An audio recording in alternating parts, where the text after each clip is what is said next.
It is a tradition, a crucible. It is a hammer to forge greatness, and a spark that inspires millions. It is the International, a tournament summoning the finest Dota teams from across the globe. Yet, for those who would seek the Aegis of Champions, the road to glory has never been longer or more treacherous. In Frankfurt, the sounds of upheaval echoed as fledgling teams struck down seasoned adversaries. In Shanghai, revered veterans showed their strength, standing tall against new blood. In Manila, the battle between challenger and champion raged and established a new pantheon. In tournaments worldwide, old bonds were rekindled and fresh rivalries took root. Now, the time has come to put them to the test.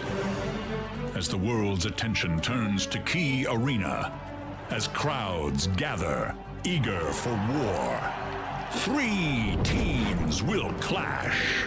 Each fights for a chance to change their lives. Each hungers for conquest at the International. But only one will seize glory. Who will emerge victorious?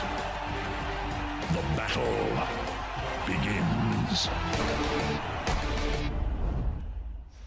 5 days of intense action comes to a close today. Welcome to the International 2016.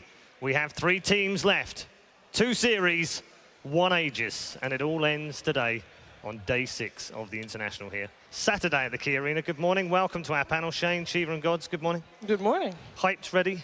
Didn't sleep. Didn't sleep. I got up very early this morning. I was like just on Twitter all night. I was like, I can't sleep, and then I go to sleep, and then I'll just check again. I don't know. Yeah, it's crazy. 10. Shiva? I mean, I'm ready. I did get a good sleep. Did and you? I want to watch all the games. I don't want to miss a single second, so I'm well rested, and I want to watch everything. Nice. Gods, Excited. final day. It's I love these days. They're kind of tingly when you get in. There's a buzz around the room. There's a buzz inside the arena. There's a buzz outside in the queue. There's a buzz on the bus when we came in. It's just great. How can you top this? I don't know. I mean, this is my 5th TI, and I still get shivers and just excited like a little kid at Christmas every time I come to the final day. It doesn't get old. Yeah. So many people worked for this one day, this one moment. Yeah. So many teams, so many, and it's not just teams. It's fans, it's talent, it's everybody involved in Dota 2. This is what they live for. This is what they build towards. That's why they call it the world's greatest Dota 2 tournament. Yeah. It is a fun day to look forward to, plenty to look forward to as well. We'd also like to hear from you, of course, via all the usual social media channels. You can also check out the official facebook.com/Dota2 channel with lots of exclusive stuff on there as well. Of course, on Twitter, if you prefer, #TI6. We have to get it trending today. I've got a sneaky feeling it might do today as well with your support, and also on the Instagram channel, one of the best Instagram channels in esports. Go and check it out. Some fantastic exclusive photographs being put on Instagram today as well. And don't forget youtube.com if you've missed any of the action. How dare you? But don't worry, it'll be on YouTube as well. And also all the extended features are on there 2. So plenty for you to view. If you're bored today, well, I pity you, because you really shouldn't be. There's so much action here and so much content to view as well. You really have not got a chance to get bored. There's also plenty of places to watch as well, not just here at the Key Arena. If you're here live, then you are one of the blessed ones. You're one of the lucky ones. You're like us. We can enjoy it here. But if you can't get down, don't worry. We've got your back as well. You can view it on YouTube. You can view it on Twitch as well. And, of course, inside the client. And if that wasn't enough, you can also go into the VR hub and enjoy the matches from there. So plenty of ways to watch. What's your favorite way to watch? I guess it's here, right? It has to You wouldn't be want to here. be anywhere else, would you? It's either here On in the the stadium field. or On the field's pretty cool. We like that being outside Yeah. yesterday. or with your mates in a house or in a pub stomps as well. That's nice as well. Shout out to the lads in Ireland and the pub stomps. Why did it have to be boys. Ireland of all places? Why? Because there's not many Dota players in Ireland. You have to give them the credit. Trying to build them up? Yeah, exactly. Yeah. Good luck to all the pub stomps around the world. We do like the fact that you guys are supporting it as well. We've got plenty to get through today, but before we get to talking about day 6, why don't we take a look back at day 5? Another fantastic day, brilliant plays, great pieces of action from all of the teams involved, but sadly we have to say goodbye to 2 more. Those 2 teams were Fnatic and MVP, but the story yesterday really was about the rise of DC.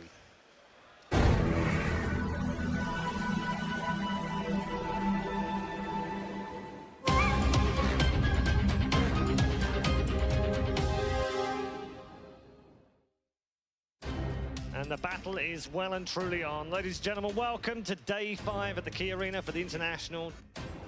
We've lost 11 of our 16 teams as we head down into the top 3.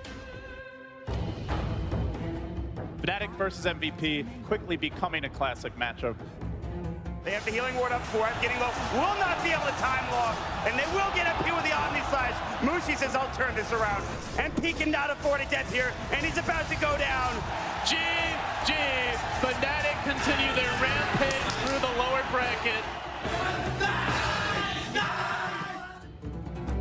Evil geniuses versus the Wings Gaming here in the upper bracket finals. This is going to be absolutely mental.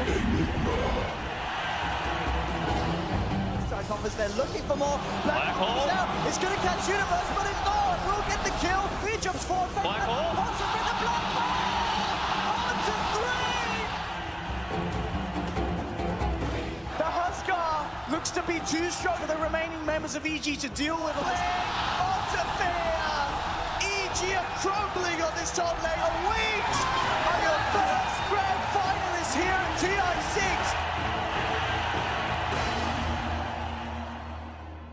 This dress style, very different. Interesting choice by Ted here. A little interesting, and another thing, really different than the other 3 people as well. Anyway, All right, who has a good hero charade they want to show me? Give us your best slurk. Come on, I need another enigma.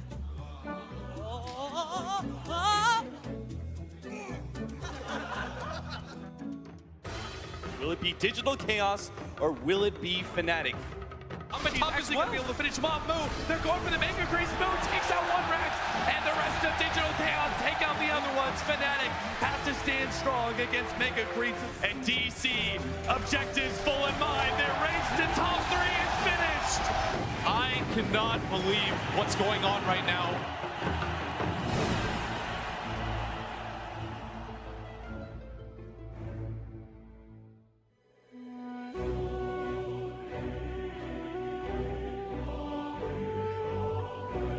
Southeast Asia as a region has to be so proud of their teams. 3 in the top 8, 1 in the top 4. They really left it all on the stage.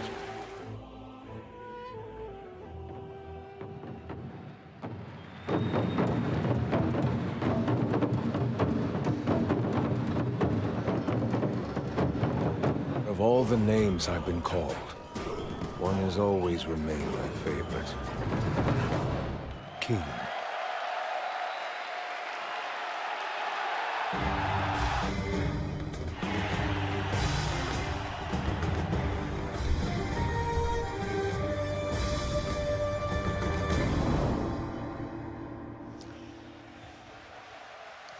Just 3 teams remaining. Some great memories from yesterday. We've had fantastic memories every day, Shiva.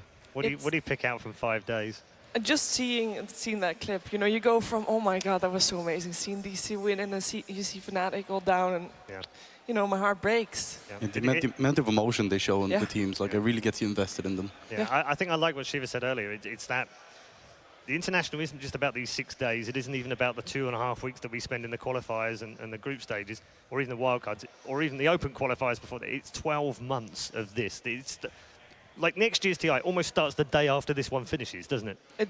It already has started for some teams. It already has. Yeah, it kind of has. I never really thought about it like that, but you're definitely right, Paul. Yeah, it's 12 months. And again, same for us as well. It's one of those kind of, you know, it's the thing you look forward to at the end of the season, even though the season goes to August, weirdly. I don't know. So an odd season. Yes. But we like it.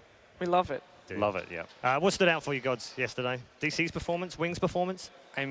Wings, they were dominant, but it's still DC. Like, seeing those clips again, it's like, oh yeah, DC is in the top 3. This team has been the story of the tournament for me, as far as the underdog rising to the top. Like since when is that? Since I thought they were one of the weakest teams in the tournament. That's, I think that may have happened yesterday. Yeah, yesterday? Look, it's because I we rated went them round and round on the DC train, right? And we stopped at the station, and Gods just didn't want to get on. And then eventually, after like 5 times of going round and round on the train, eventually Gods was like, all right, I'll get on now. Maybe they're okay now. On the other side, you guys have already believed them. You already thought they were going to go the distance. It's because I didn't believe in DC. That's why it's such an incredible story for me, because this is a team that a lot of the analysts had in the bottom 4. A lot of the Winter, other people I talked to, they all had DC very low in the rankings, and with good reason, I would say, like based on their past results, but didn't stop DC. Yeah, they have been mighty impressive. I mean, even though Shane and I were on there early, I mean, even in our wildest dreams, we didn't think they were going to be top 3. I had them top 4, but still, the fact that they played yesterday and they played so well, it's just I had them, an incredible. I think I have them 4th or something like that as well. Yeah, because I think adding Pycat as a coach, like, it's something we haven't really talked about that much, but he's one of the most experienced players in Dota as well. And sometimes after the games, he'd give remember the motivational speeches he'd give? Yes. They're actually really inspiring. Like, he'd just get the team around and he'd just say, like, it's okay, guys, you know, we lost the game 1, we can do this. But inspiration doesn't make you play better Dota. They were playing terrible Dota 2 months ago. I'm not sure about that. You're such a robot. They're playing amazing now is the thing. We're talking so much about momentum, and if you lose momentum, having a coach like that just to pick you up again so that you can continue playing, it's a massive difference. Are you doubting DC again? No, I'm not doubting DC. I don't think Gods would ever believe in DC. No, I don't think he's going against them again today. Okay, plenty to talk about before we get into our first match of the day. We've got a little bit of time as well, so we'll bring you lots more information on what's gone on over the last 5 days and look ahead, of course, to day 6. But first off, let's catch up with the top 5 plays from day 5.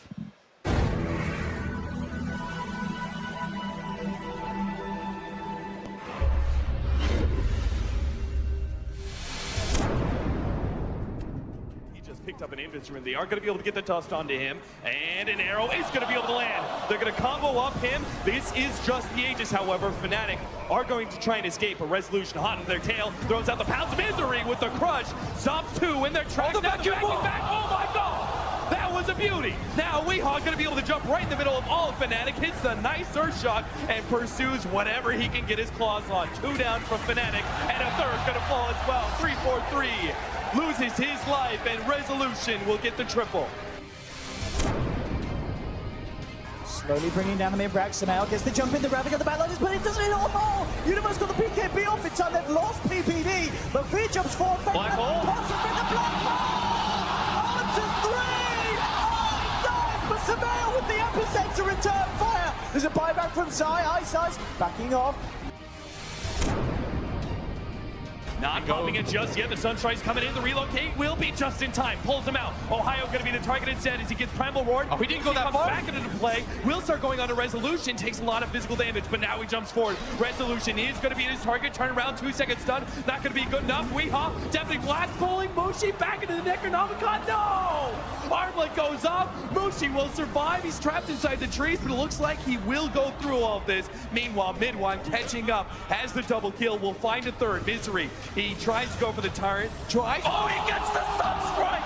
The man is alert! And Misery, he's doing it! He's already got the Armlet toggle fighting out Mid1. Mid1 kites him around, but it's long enough for Weehaw to come back and play. That cold snap! No, the cold snap stops the echo! Now, Weehaw looking for Weehaw. Looking for Mid1 in the trees. He's hiding away. He's got that battle. There's only one more angle to find. Sees him now. Mid1 ring around the Rosie into the tree. Slide of his trying to dodge. Tornado hits, and he Sunstrike was a thing of beauty. This team appears to be getting hot. They have the Shaman wards. They're not dropping them for tier 1. Duba looking for the deny, but he gets hexed. What a hex from DJ. Will they go any further? He drops the ward, then he gets the ward trap off. No time walk available. Smoke screen. They have the stone gates. They've got the lockdown on MP. They'll lose the void. They might lose MP as well. Mushi running low on mana, however. They want to fight this. Weehaw chasing down Mushi with the cold snap, jump forward, time dilation by Ohio, just hoping to be able to slow down these heroes. Nice stop out there from 3-4-3. We'll be able to hit multiple heroes, but Weehaw with a beautiful combination takes out Ohio, and now Mushi's left alone to Mushi. Mushi's dead as well. The TP out, 3-4-3 will complete it, but that's 3-4. Oh, he gets him! He got him with the Sunstrike.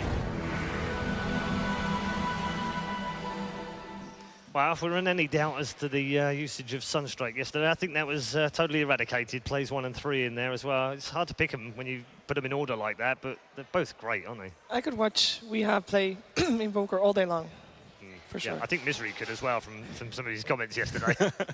Just got to keep picking it. Keep the Sunsfan strikes, as we're calling them the now. Sunsfan strikes, indeed, yes. And it's not even just the Sunstrikes. It was the Ice Wall and the clip and the meatball combo up with Misery's bow. Like, everything about it was really perfect. Yeah, some great clips in there. I'm going to push you a little bit, guys, because how would you put a top 10 together for the week? Of plays? Yeah.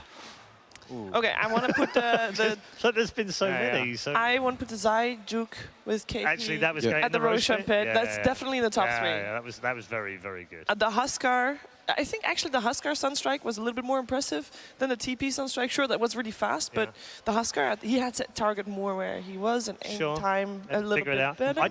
I like the fact that you've got to figure out where is he going to go, where is he going to TP to, when is he going to TP, and then get the timing right as well. I think that's really cool. It's not that hard. No, but it's just cool. It looks cool. It looks cool. That's true. Yeah, it definitely does. Come on, Shane. Don't be a wet blanket. I'm just saying. It's like he's an experienced Evoker player. You can time it. If you double-click the TP, you can angle it. See, it's easy for you, Shane. It might not be easy for me. Okay. Definitely not easy for me. But it is easy for someone that we have in the broadcast team, and that's Purge. So let's bring him in right now. Good morning, sir. How are you doing? Good, but your line, my Invoker, is terrible. I have a W and a Q. Anything cross-flex, I'm okay, but any Sunstrikes, don't even ask. I think the big story yesterday was actually just the EG game. They had a really good start in Game 2, but this crucial catch-off here for Sumail really set up a lot because this was right before he got his Shadow Blade. He's only about 600 gold away at this clip. Nice save from PPD as well and bought some time with Ice here. But the crucial moment is actually how long Sumail charged his stun just there. It was half of a second. They landed a very short duration stun there on Ice, and because of that, he ended up getting a stomp off before Sumail was able to get the kill. And that led to Sumail dying here, could have killed him maybe a little bit earlier, plus no stomp, and then Zai also had to commit for this kill. So they ended up trading a core and an Ogre for this, which put them a little bit behind and delayed their timing for going for Roche, which was the next clip here. They smoked in, they started working on Roche, got it to about half HP, and that was when Wings showed up. Now, they started the fight off really well with a nice arrow on top of Shadow, and they're also charging up Sumail's Unstable Concoction. He's got 3 points in this already, going for a slightly different build than we normally see out of Alchemist. But because Shadow Demon's already in position over here, he's able to land the Disruption in time to buy him some time. That forces Sumail to get stunned for 4 seconds. And now this part of the fight is pretty cool because Wings is basically separating off this corner of the map with the core plus some supports. And over here, it allows these two guys to deal with basically what EG's playing with over here. So when the fight gets segmented like this, especially on a Huskar here that needs a lot of control to beat him, it's going to be a good fight for Wings. So they pretty much just work this out a little bit, play out the fight. They wasted the Winter Wyvern ulti more or less just to buy some time here. And then the next crucial thing was that Sumail is charging up another stun, uses Invis, but the very, very crucial thing is this Sentry Ward that's already placed. So as he approached, they already saw him coming. So even as he hits and throws the stun at the same moment, he actually gets roared. So basically Sumail gets no damage off. This guarantees a Stone Gaze, so he takes more physical damage, and it just means 3 heroes on EG die. Plus, they just got Unstable Concoction up right now, which means he wasn't able to regen up. So they get 3 kills out of this with PPD, and they get the Roshan afterwards, basically just completely cutting into EG's early advantage. They had to win this fight, and they didn't. Good breakdown on EG. Kevin, what's been your favourite bit about doing the weather every day? Because you've brought in all these little intricacies and little bits and pieces, itemization, builds, movement. All of it's it's shown us a different side to Dota that we perhaps haven't been able to see before. But what's been your favourite? I think my favorite part is the fact that we could have been doing this for like 3 years. Like even excluding the TV camera, sit somebody down, watch the game in-game, take clips of small things. It's basically like watching a replay. There's so many things that you can get out of replays that you can't get watching a broadcast, and I really think it enhances the experience a lot. Absolutely does. Thank you very much. Thanks for your hard work as well this week. We're going to get more from Purge, of course, as we go through today, and I'm sure there'll be plenty to analyze as well. Have you, obviously, we've all enjoyed these pieces, but you get the really intricate bits. I like the bits where he breaks down the laning stage and talks about why people get ahead, like why this guy won this lane, how they got into the state they were in the mid game. Like I really like that because, especially as a viewer, when you're watching the stream, they're mostly focused on the kills. You know, and they don't talk about the small like 1v1 matchups so much. So. Well, it's busy, right? Yeah, there's exactly. There's a lot so much going on for a on. commentator. Yeah. You can't possibly go back and trace every step. I'm not saying that. I'm just saying there's just so much. I heard you. Yeah, I'm flaming OD Pixel.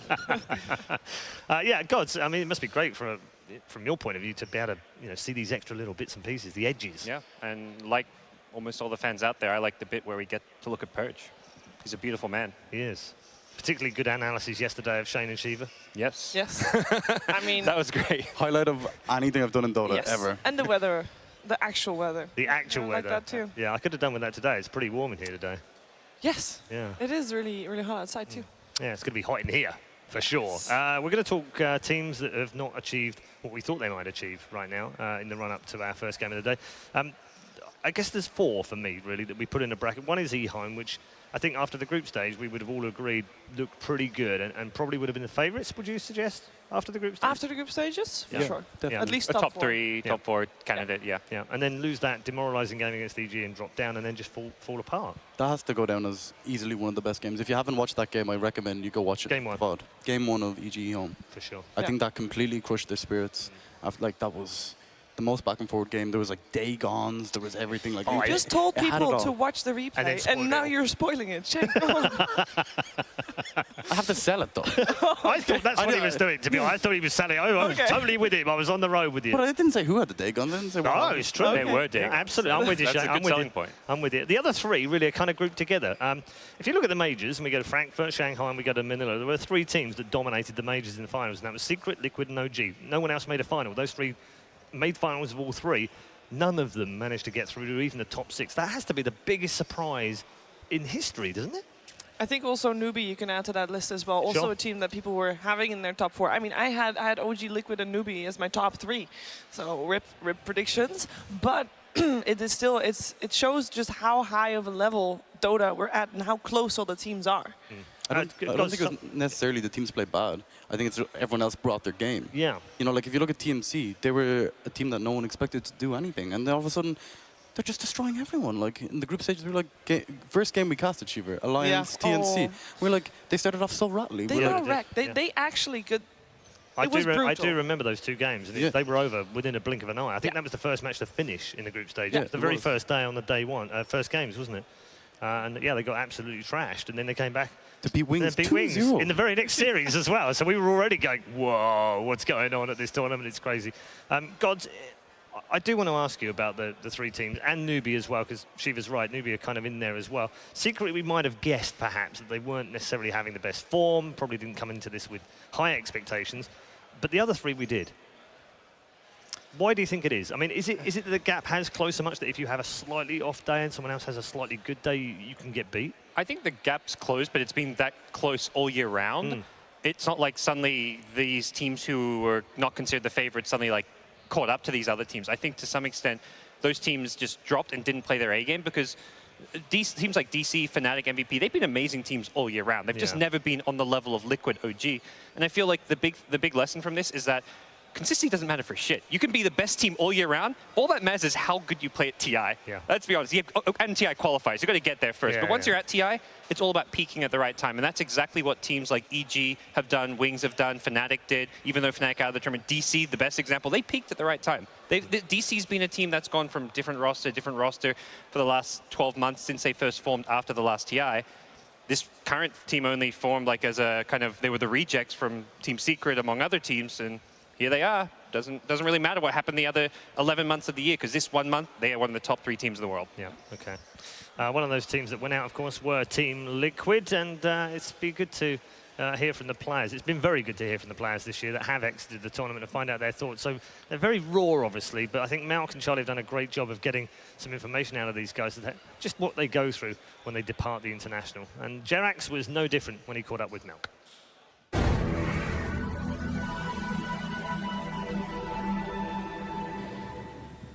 We are here with the original Earth Spirit.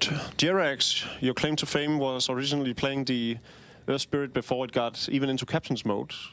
Since then, you've played a TI as MVP Hot 6, and now you're participating with Liquid, or you participated with Liquid, sadly. Yesterday was the demise of the last European team. So that was a bit regrettable, but you guys have had a very successful year. Is that something to look back at and be proud of? I mean, at this moment, I feel very disappointed at our performance at TI because we expected more from us. And obviously, like looking at back yesterday, like dropping out of the game, I think many of us got surprised that how quickly it happened that suddenly you're not in the tournament anymore. You can't play any more Dota. Yeah, because player-wise, outside of Kuro and Fader, you're all fairly new in TI. You played last year as well, but Matumba and Mind Control have their first TI. How do, for all the viewers out there that has this aspiring dream of becoming a pro player, how does one get detected? Like, how are one discovered as a talent? Mind Control, for instance. How did you guys come about finding him? I think the first thing what people look at is like what kind of skill level are they playing? Like if your mechanical skill is really good, or you see this guy is like he's doing great plays and he's very innovative, like playing these new heroes like nobody plays. Like for example, for me as well, what happens is that Kuro and Farah just came to talk to me, and they really felt committed. And because otherwise you're gonna feel like they're gonna kick me soon. If I do bad in this and this part of the game, they're gonna kick me soon. I'm gonna feel afraid. So you need to make people feel good. So that's the recipe for success. It's like going in fully, just taking a leap of faith and trusting that you have the right idea of this person. Yeah, but like you feel this freedom to do anything in this team, and I think that's really important. And yeah, that same happened for Matumbaman as well.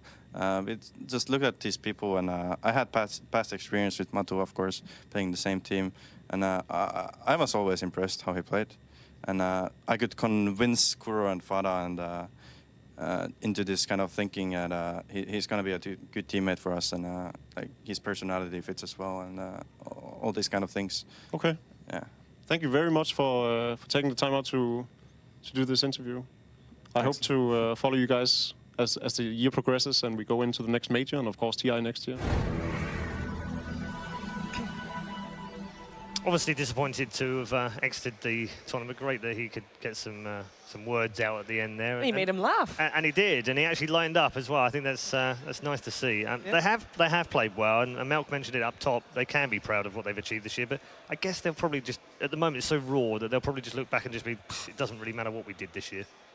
It kind of is. We said just now, it's 12 months, right? That you kind of just, okay, we fought all the way for this moment, for this tournament, and to exit as early as they did compared to what they were expecting. I mean, that's just a huge blow. That's like you're in mourning for your dream that you have to put on hold until a full year later. In this moment, TI can erase that amazing year of Dota to those players. Yeah. At the same time, for other teams, it can completely erase a bad year of Dota, where if you're still in the tournament here on the last day. So if you looked at his reaction as well, he was like actually shocked.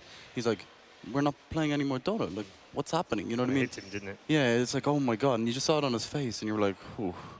You know, like it's pretty sad stuff. Yeah, it is cruel. The International, it takes them down as well as it gives. Only one team can win, of course, so we have to have players and teams leaving. And many have on the road. Let's take a look at the bracket right now and show you just where we are on day 6. The final day of the International. We have just 3 teams remaining. EG, of course, still in the running in the lower bracket. They'll play DC in our first game of the day. And our second and final game of the International 2016 will be the winner of that match versus Wings. All the colors are in the bottom. What's up with that? Yellow, red, and orange. All gone. Colorful logos, no go. I think the game. Shivers. White and blue, Shivers all the way across the analysis. top. White and blue is where White it's and at. blue. I made a good choice for the suit today. Actually, okay, that means that Bias. DC is going to lose the first Bias. series because DC is a little bit of orange in there. Too colorful. Whoa, colourful. okay, can we not? Is this the color meta now that we've gone into? Look at my colors. Huh? Oh, they're nice. I like them. DC maybe a little bit. Got some orange. He's pants wearing down there. orange Well, pants, Yeah, we guys. should explain You that. don't 'cause see can't that. see that. Obviously Well, I can't show below. it on camera. You're wearing pants, Shane? Oh, that's a bit disappointing. The first Okay. day. Okay. We've got plenty of fun, of course, to look forward to today. Two of those people that have been bringing us lots of fun have been Sir Action Slacks and, of course, the one and only Casey. So, Casey yesterday caught up with fans with plenty of shenanigans on the green.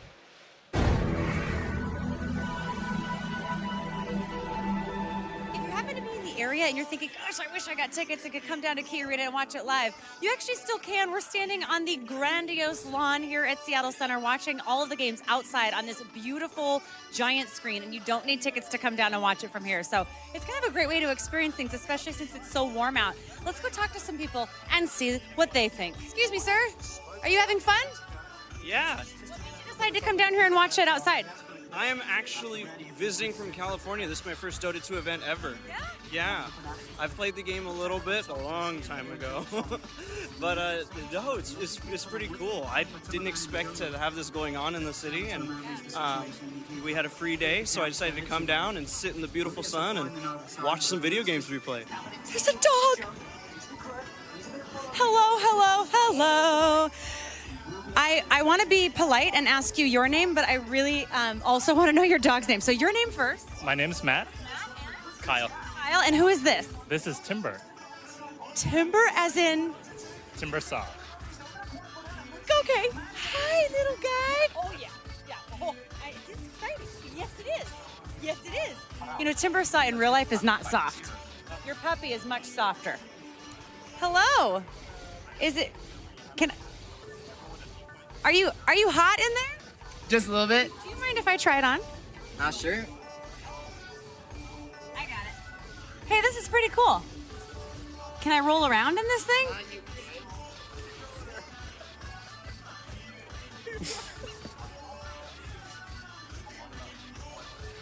You okay, Casey? I'm good. I'm good. I don't know if I did that right. Thank you so much. Okay, let's get you out of this.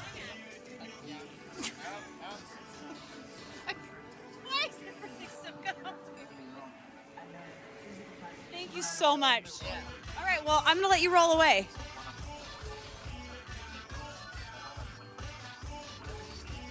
Oh yeah, that's definitely better. Way better. He has it. I'll do some stretching, calisthenics. We'll fit in next time. We'll figure it out. Okay? Yeah. I'm gonna just.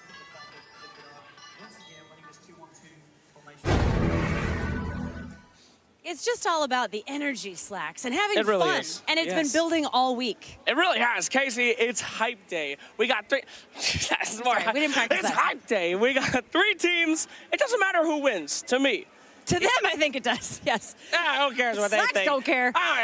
But each team has a cool story. You Yes. got Wings, the crazy team who doesn't nobody knows, right? Right. Who else we got? Well, we have Digital Chaos, who Right. people didn't see coming, and now here they are. They're playing for a shot at the grand final. The and second one, and then DC, the greatest team in the world, probably. Oh, I said DC, but you heard me say EG. Yeah. Sorry. Did you say EG? I said DC. All I hear is Sorry. DC these days. Sorry, but that's me. Oh, Anyway. is that your prediction for who's gonna?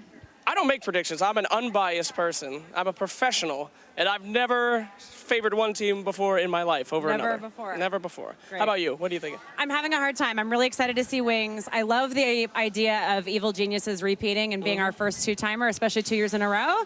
But I also really like DC's story. You've got 2 players who came from Secret and came all the way to form their team, and now here they are playing on the main stage. So I love that story Beautiful. too. You know, It's who a cares what we beautiful think? Let's talk about some fans. I want to hear what fans think. Boys, let's bring it in. Come here, everyone. Sir, you're interesting. This is interesting. Who do you think's going to win? DC. DC, why is that? DC. Okay, good answer. What? Can I ask what this whole thing is about? What is this? I'm the king. What? I'm the king. Oh, is this a Monkey King thing? I'm just the king. Okay, yeah, well, this is certainly not awkward. Casey, you got anybody? Are you good over there? What's up? Oh, yeah, so I saw you talking to these guys before, so I had to come over and steal them. This is amazing. I heard Slacks call you the bastard child of two heroes. I am a bastard child of Windrunner and Sniper now, apparently. Apparently so, because he decided. As he's dubbed, yes. So who do you think is going to be facing Wings in the grand final today? EG. EG all the way? All the way. Bleed blue. Bleed blue! What about you? Oh, well, okay. I was just going to ask you and you held this up. Yeah, EG for sure. Oh, no! Disaster!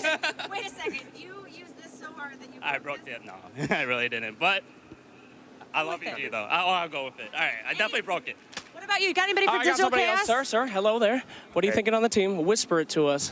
DC. That's a lot of DCs in this crowd. Is there anyone that's not DC? Okay. What do we have here? I'm really hoping. If you say DC, I'm going to be so mad. Dude. No, I'm going to say the Seahawks. Okay. Oh, the Hawks! Let's see. Oh, we got one fan. Young woman over there. She likes it, right? We good? Yeah.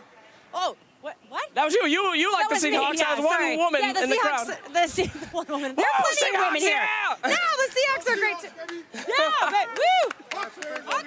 Hawks fans and Dota fans. That's the best part. All right, anybody out here is for a specific team? We haven't talked to anybody Wings. Yeah, go Wings! Go Wings! Go Wings! What do you think about their march forward on the main stage and the way that it's gone for them? They are the best. Chinese Dota, best Dota. Good enough. I like it. Slacks, what you got? Oh, I got this guy right here, sir. Yes. What are you thinking? EG. No, you don't have time for this. You have to spit it out right now. I need confidence. EG! Yeah! Whoa! Finally, we got some energy coming out here. All right, well, that's a lot of fans. That's a lot of talking. We should probably... It's too much energy, Casey. Look, we've got competing camera Oh my God, bring crews them in now. here. Can we do one of those shots? Let's do one of these. Line them up. So yours is right there. That's your camera. All right, welcome. That's your on camera. three. That's my camera. Ladies and gentlemen, welcome to the future of esports. Yeah, that was great. It's great. Back to you, Paul. Back to you, Paul. Back to you, Paul. Take it, Paul. Take it, Paul. I don't know where to take it from now. It's so confusing. Thank you very much, Casey and Selection Slacks. They have been absolutely marvellous all week long, providing us a lot of fun from outside and all of the flavour that they bring with the fans as well. God's hype-wise, where are you on the scale right now? Are you 1 to Selection Slacks? Where are you? I'm at a good, Casey level, I think. Okay. Not quite at Selection Slacks, but just below. I think that's a safe place to be right now as we kind of build up towards the grand final. In terms of expectations for today, we've got 2 series. They're both massive games. But the players now will be thinking about the first game. DC will be in there trying to get their minds straight. So where collectively do you think their minds are at right now? Are they at the point where they go, we don't care anymore, we've done well, whatever, don't care, we can go in without any fear and play, or do you think there are some nerves today? We saw Misery yesterday in his interview, and he said, I can't relax, I can't let go, I have to focus, and you saw it. I mean, he looked calm in terms of pose, but his mind was all focus. I tweeted last night when I couldn't sleep, can't sleep, too hyped, and Saxa replied, same. Wow. Okay. So you can surpass your expectations for your team, but as long as you're still in the tournament, you're thinking like, wow, we can keep doing this. We can win one more match. We can be in that grand finals, and then who knows what happens. Yeah. All right. We've talked about DC. What about Wings? Because they've had such just an easy way through the brackets, almost like Chinese Dota, best Dota. Absolutely. but they've just breezed their way through the upper bracket. I think if you're EG or DC, you can't really look at Wings right now. Like, you have to concentrate on getting there first. But from Wings' point of view, they've got up this morning and done what? Had a bit of breakfast, strolled around the green. Well, they know how to beat both of these chilled teams. out a little right? bit, wait for one of these teams to win. They've done it before. They've done it before quite convincingly in both series. So. I think, for them, it's mostly thinking about what are those 2 teams going to change compared to how they were beat last time. Yeah. And think about that. And maybe not even necessarily look to how they beat each other, because we talked about this before, that they, like at breakfast, they have played each other so many times. EG and DC, they're from the same region. They scrim each other. They know each other through and through. So you can't even base... Wings can't even think about how those 2 teams will be at each other compared to how they will be against them, because that will be probably 2 different styles of Dota. It's a great point, Gods. How do they prepare this morning? Do they get up and do both teams just in case, or do they favour one, thinking there's a stronger one between the 2? I think the advice there is more they're going to focus internally rather than look at who their opponent's going to be. Yeah, focus on their game and what they can do well, what their different strategies are. Maybe look a little bit back against their 2 series against those teams to see what worked for them. I mean, I could say what didn't, but everything worked for them. But what strategies and what was the ideas and mindset going against EG and DC, and just kind of revisit that. But mostly, yeah, I think it's mostly just like a internal, making sure you're calm in the right mindset. I think mindset is more important than anything at this point when you're in the grand final. We said in Manila that we didn't feel Wings were necessarily suited to group stages, and I think we found that out here. They struggled at times throughout that group stage, not least of which shame with the 2-0 against TNC early on. But they somehow managed to get their way through it and get enough points to get into the upper bracket. Since we've been in bracket play, though, they've shown every style of Dota that we've seen from other teams, the run at you, the patient play, the standard kind of play, wild picks with the Centaur, with the Pudge and with the Techies, and then really standard kind of picks, almost secret-like picks from a few months ago, or liquid kind of picks from a couple of... They seem to be able to play whatever they want to play. Yeah, it goes down to the versatility of your players, right? If you're a drafter, this is your dream, right? You have this player, like massive pool of heroes, and in every game they seem to adapt to the other team. They don't really change their team style based on how they want to play. It's more how we want to play against the opponents. If you look at how they played against, like EG, they just completely... EG had this really greedy draft where they had to split push and farm, and Wings grouped up and they pushed, and they were very clinical and systematic about it. They were very, very on point in all of their drafts. It's going to make them tough to beat. It's very, very... it's difficult. But it's not like you just need to focus on yourself and how you're going to play. Not like you can't really think about this. You can't think, oh, how are Wings going to draft? Because it's going to be hard. It's going to be hard. Let's talk about Evil Geniuses now. They're one of 3 teams remaining. Again, at this stage of the tournament, find themselves in exactly the same place as they were in 2015, Gods. The similarities are going to help them, obviously, because of experience, but it's a different year this year, isn't it? It's a different year. They don't look like the same confident team that they did last year. They weren't coming in as favorites. Yes, they found their form, but they've now been beaten quite badly by Wings. They've got to verse a red-hot DC team. I think EG have found really great success playing around Sumail, but the games where Sumail hasn't really shined, like the Alchemist game that we saw Purge do a highlight of, that's when EG falls short. They haven't had other players step up if Sumail's having a bad game. Yeah, and Gods, you said yesterday also, after their defeat with Wings, you looked at, you look at the players, you looked and see their reaction. You said like they were standing apart, and they were like, how did this happen? So in terms of mindset, they're probably not. Are they there? They've been here before, Shiver, so they have the experience. But were they beaten as badly as they were yesterday? That was a very convincing game, but it was the reaction, Shane, wasn't it, in the booth after game 1 that kind of gave it a little bit of a different feel. It was edgy, wasn't it? Yeah, it was almost like last year. Peter said he was okay to lose to CDEC because he learned more about how they were going to draft and what they were going to pick and what they were strong at. I think, remember last year, I think they gave them one of the strongest heroes in the game last year. In game 1, just went, all right, well, you haven't picked it yet, we're going to let you have it and see what you can do with it.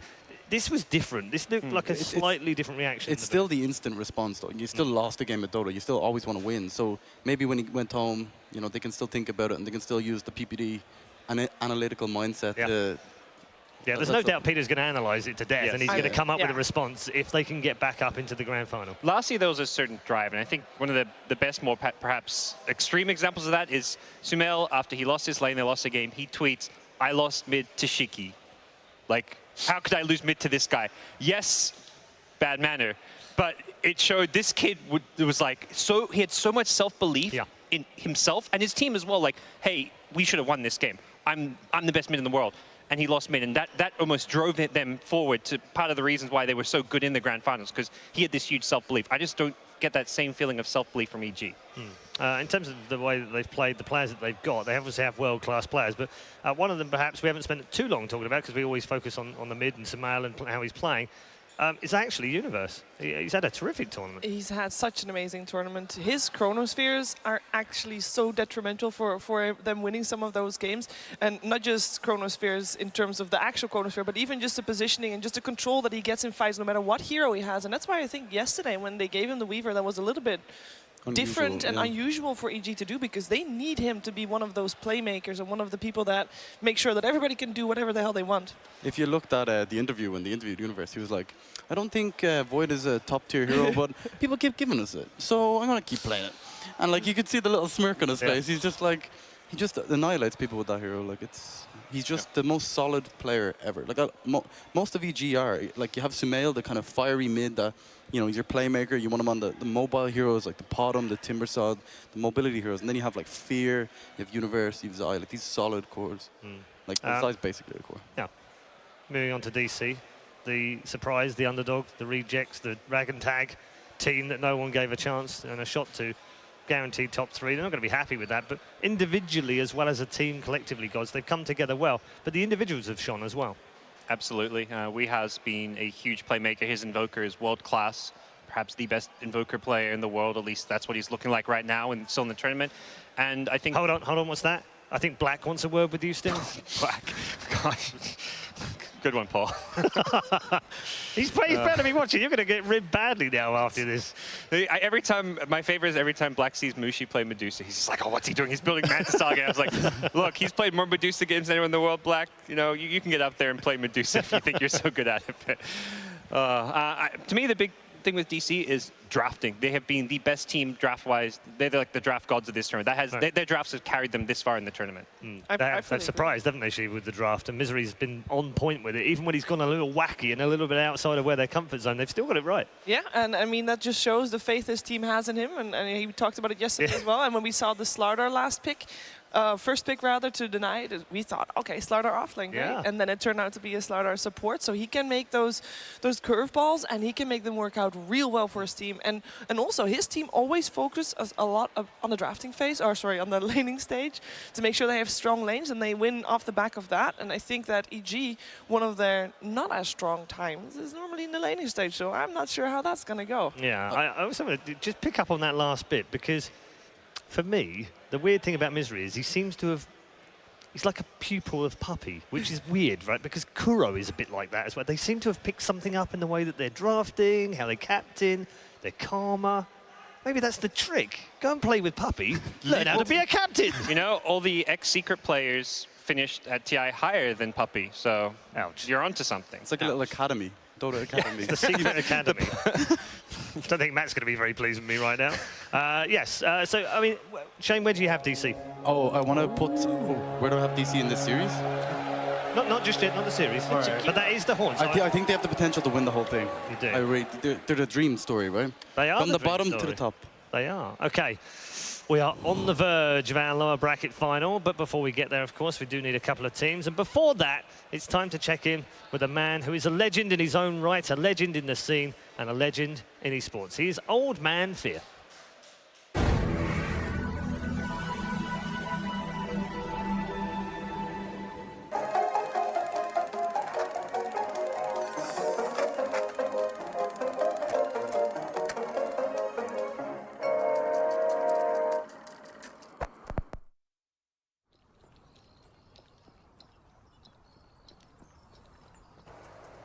I would love to see being a professional gamer is actually worth your time and like you can make a living out of it. I'd obviously like for it to be a professional sport like any of the sports out today and they've grown. It's going to take time, first of all. A lot of the world isn't really open to like gaming and online gaming and stuff like that, and especially around here, if you talk about, oh, I'm a professional gamer, they're like, you're a what?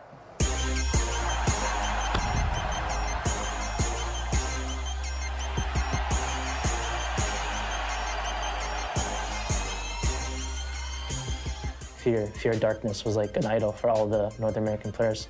I just respect him a lot as a person and as a player. Fear 这个人呢，其实一直都知道他是美国队长嘛，他是EG的灵魂吧。When I was younger and just playing video games for fun, I didn't have an end game at all, and I thought after a few years it would probably catch up to me, but somehow like it just caught on and it just became very popular, and I became successful doing it.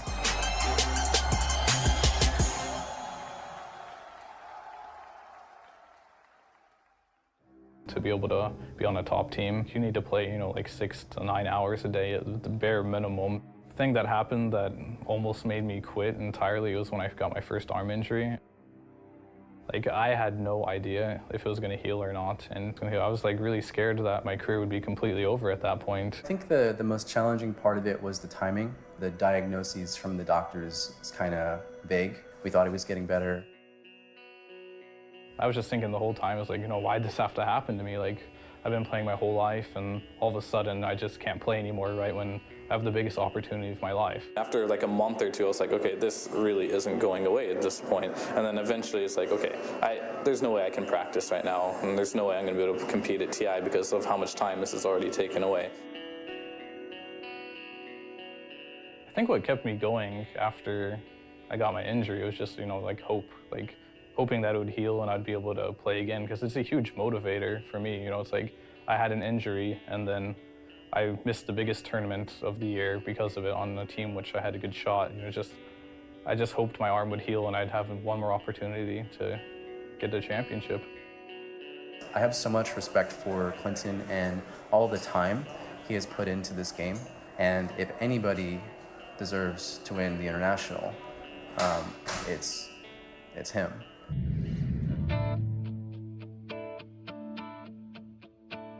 Fear, coming off of a pretty serious injury. Does it do anything for the confidence of the whole team having him back and a part of it? I think everyone on our team has like the utmost faith in him to be a strong player that we know he can be. He's also our carry player, so a lot of the game rests on his ability to help us win.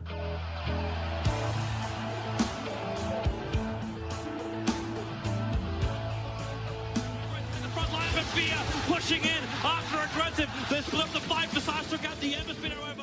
When Fear rejoined EG after his injury, I really look up to the way he made that team like function. I think a lot of it was on him, and he didn't get the kind of credit from the outside that I think he should have gotten.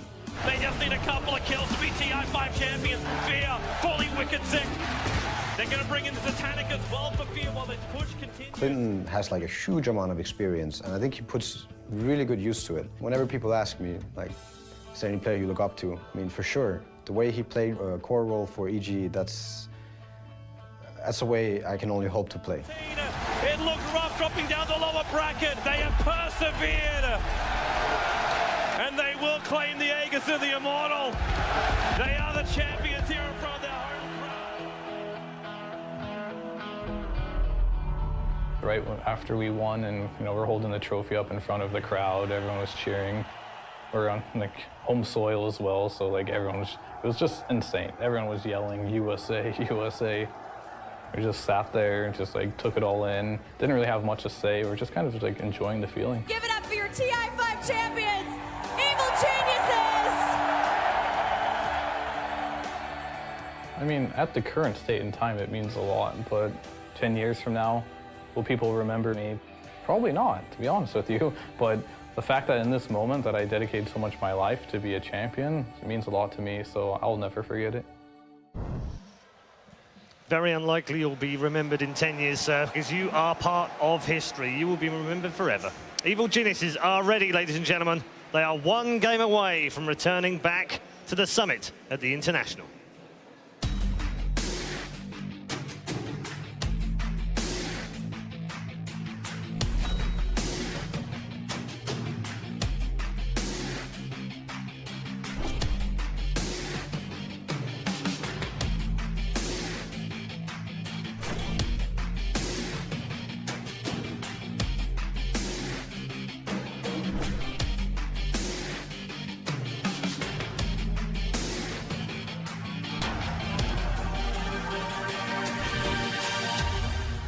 It has been a very challenging year for the boys in blue, but they've returned once more to the International and peaked at exactly the right time again. Talking of peaking, their opponents have also peaked at exactly the right time. A bunch of rejects, some said. No more. They are guaranteed top 3, are just one series away from playing in the grand final at the International. Digital Chaos.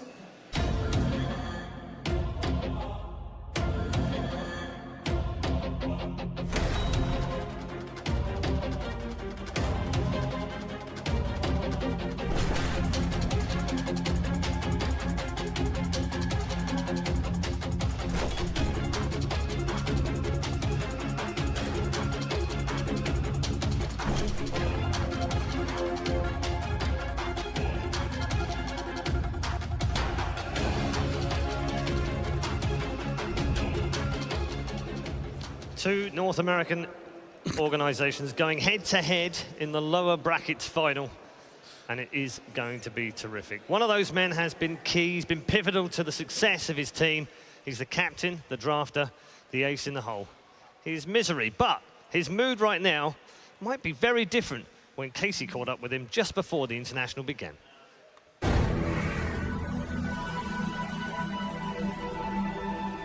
So I'll start with this question. You have been to every TI, but always with a different team. So how has the experience changed for you over the years, and what have you learned as a player from that? I feel like it's always different coming here, because obviously I play for different teams, but this year there's something different about it. Like, first of all, I'm a captain, and I've had a really good year in a sense where I've won tournaments and I have achieved something that I didn't achieve before going into TI. Apart from that, I think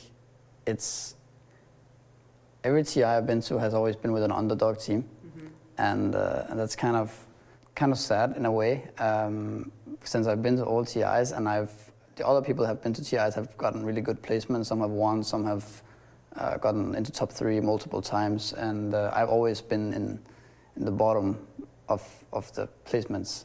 Well, and it has to be interesting too for you, because the level of play is different every time. You're playing with a completely different group of people. I would imagine that makes you a stronger player overall. Yeah, sure. I mean, I've definitely learned a lot just as a player, but also as a person, because I've played with so many different nationalities and types of people.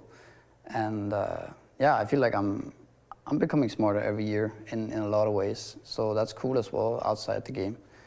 And you've had a really varied experience just in this year alone. You were on Team Secret. You guys actually went on to win Shanghai, but even after that, you ended up having to switch teams again. Walk us through what that experience was like for you.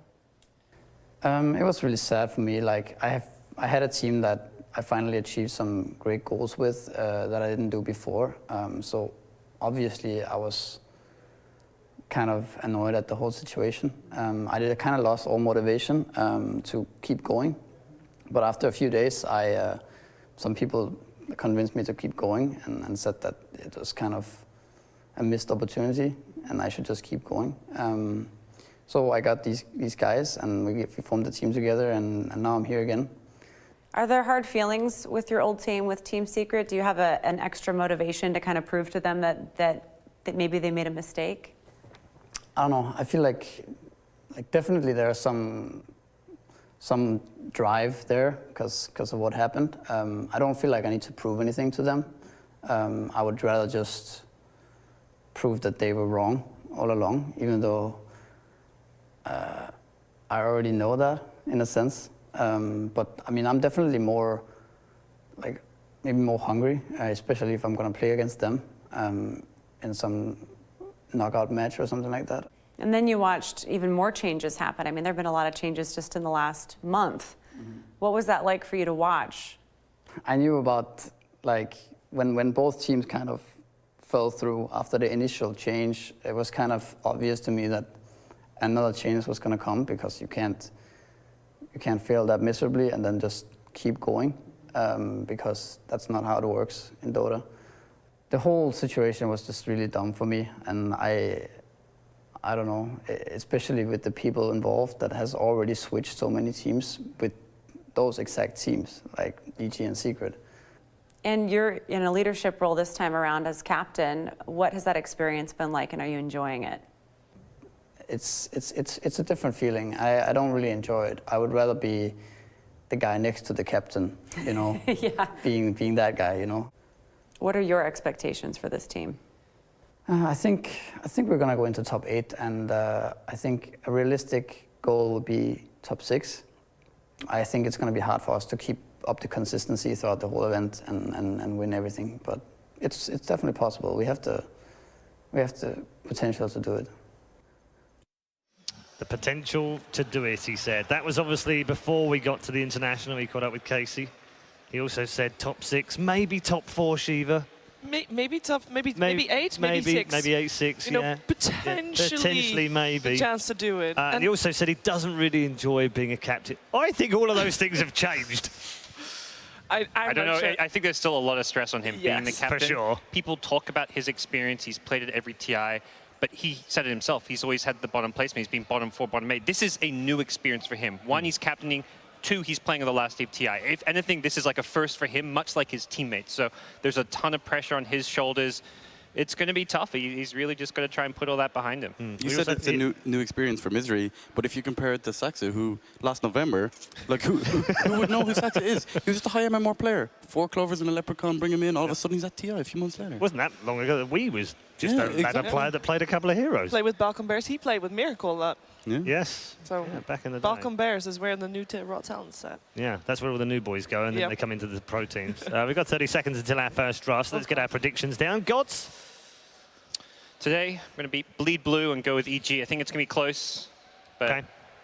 All right, Shiva? Do I have to? Yes. Secret fangirl. Presumably you go with EG. You don't go with EG, though. DC, okay. 2-1. All right. Shane? I think it's... this is a hard one to call. It is. The draft depends. The deciding vote as well. I'm going to go with Shiva. 2-1 DC. It's going to be a tight one, though. Okay, our panel say 2-1 DC. Let's find out as we head into draft number 1.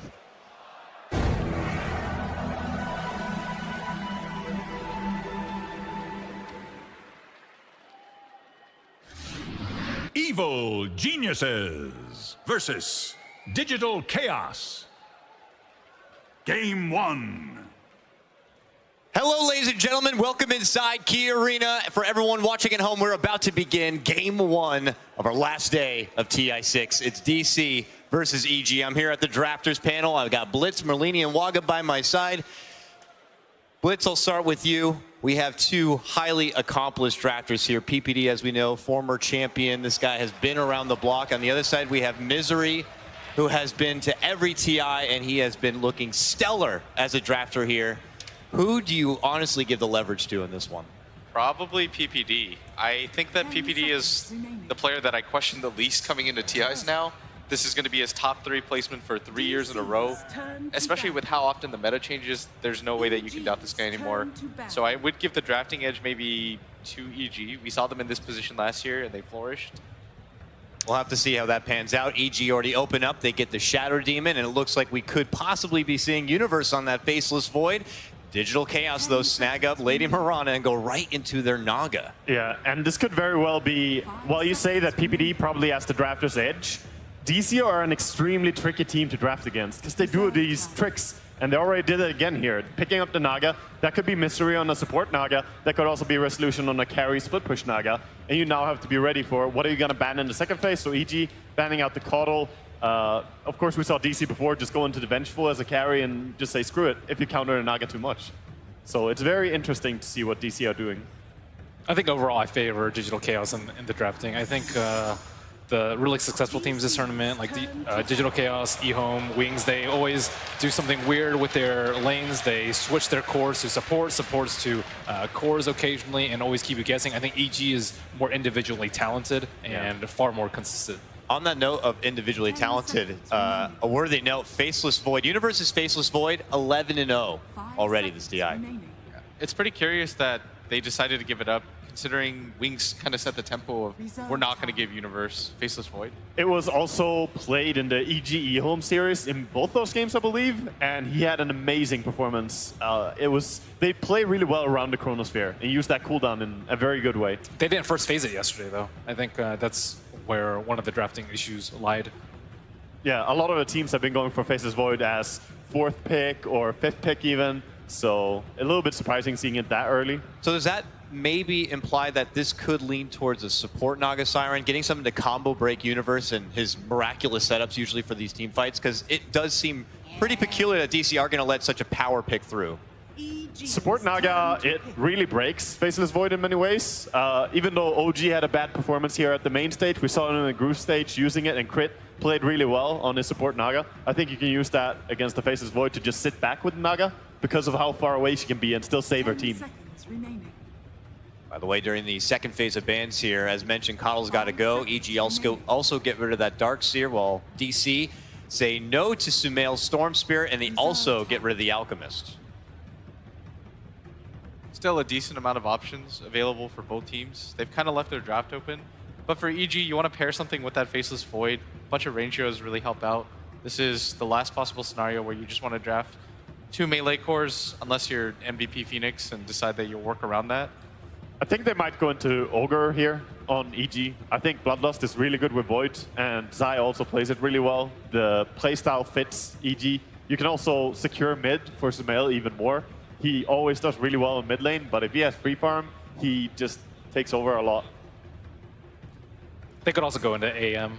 They have the Shadow Demon on their side, and it's really good versus the Naga Siren, regardless of whether she's a core or a support, but not the best combo with Faceless Void. I also really like the Magic Resist versus Mirana. We've just seen Mirana like wreck so many cores late game. He's one of the better ones to stand up. Oh, but we get the Kunkka to come out here, so you get your Shadow Demon Kunkka set up already by EG.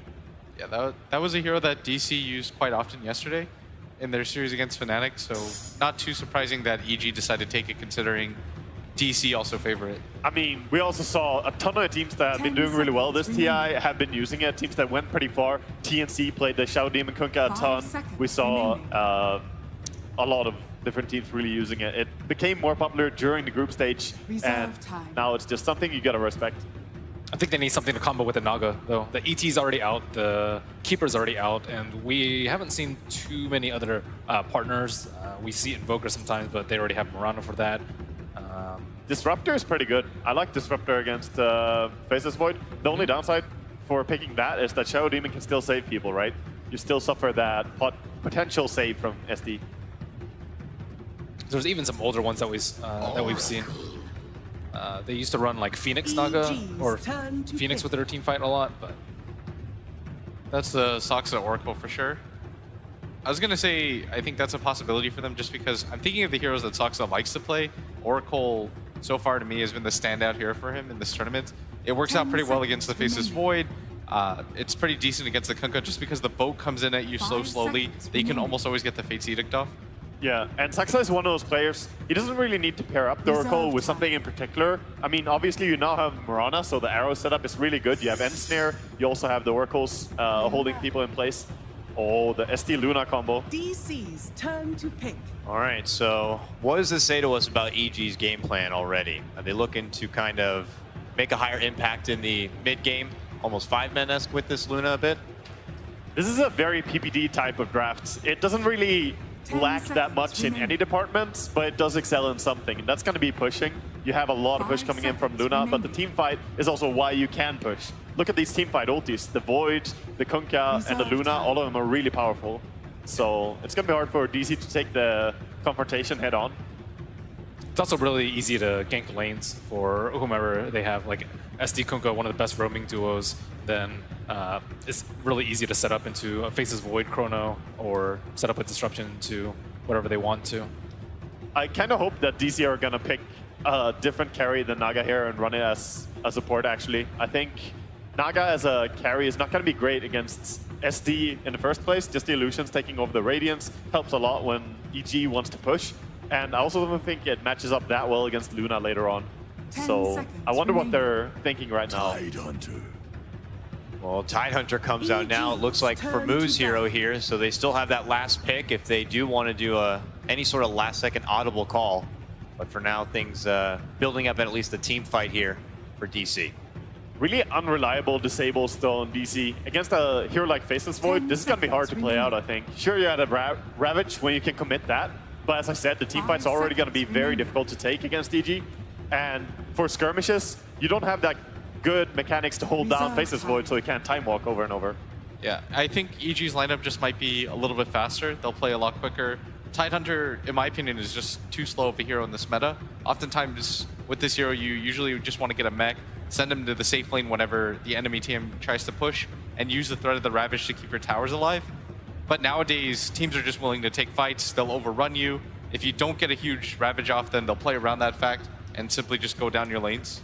I think Tidehunter struggles a lot versus Luna. A lot of magic damage and a lot of high damage instance and right clicks per hit. Very good versus the Kraken Shell. And they have the X to bring him back. Yeah, and that goes throughout their entire lineup. They have so many heroes that can deal with Tide. Even the Chronosphere is great. In a team fight, you can actually burst down the Tide if you want to. If you really have to, then you can kill him before he gets Kraken Shell off since the Chronosphere holds him. Final ban there by EG was on the Huskar. I suppose when an Oracle or Dazzle or Wisp is in and you don't want to take that risk of that last second cheese, better to play it safe, I 10 suppose. seconds remaining. Yeah, that's just a good safety for EG. I'm not even sure their lineup would struggle that much with the Huskar, but you have seen what he can do with a Dazzle or an Oracle. It's better to ban it out as fifth. Reserve time.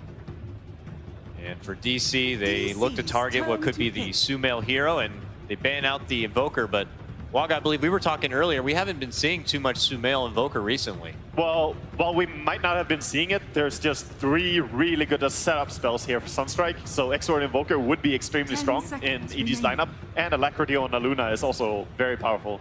Very true. 5 seconds Would allow them to remaining. push pretty quickly as well, just because you can start sending down Forge Spirits plus the Luna Illusions with the SD. DC move themselves into the Razor here, so this does seem to be what looks like a core Naga.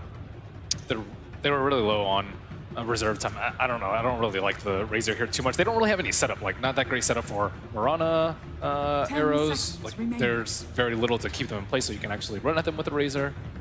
Do you think they have to aggro try this game? You go Razor, Naga, Oracle, send them top, and then let... I think DC have to. Yeah, for I'm sure. pretty sure they have to aggro try. Final pick from EG is going to be a Queen of Pain here, gentlemen. Based on our draft before us, who do you think is going to take game number 1? I think EG have the better draft overall. Yeah, EG, I'm really comfortable with what they have picked here. Even though I normally don't like Queen, I think they still have such a good setup. Yeah, better lanes, better team fight. I have to favor EG. Let's see if they do it, ladies and gentlemen. Let's throw it over to our lower bracket final casters right now. It's LD and Mott.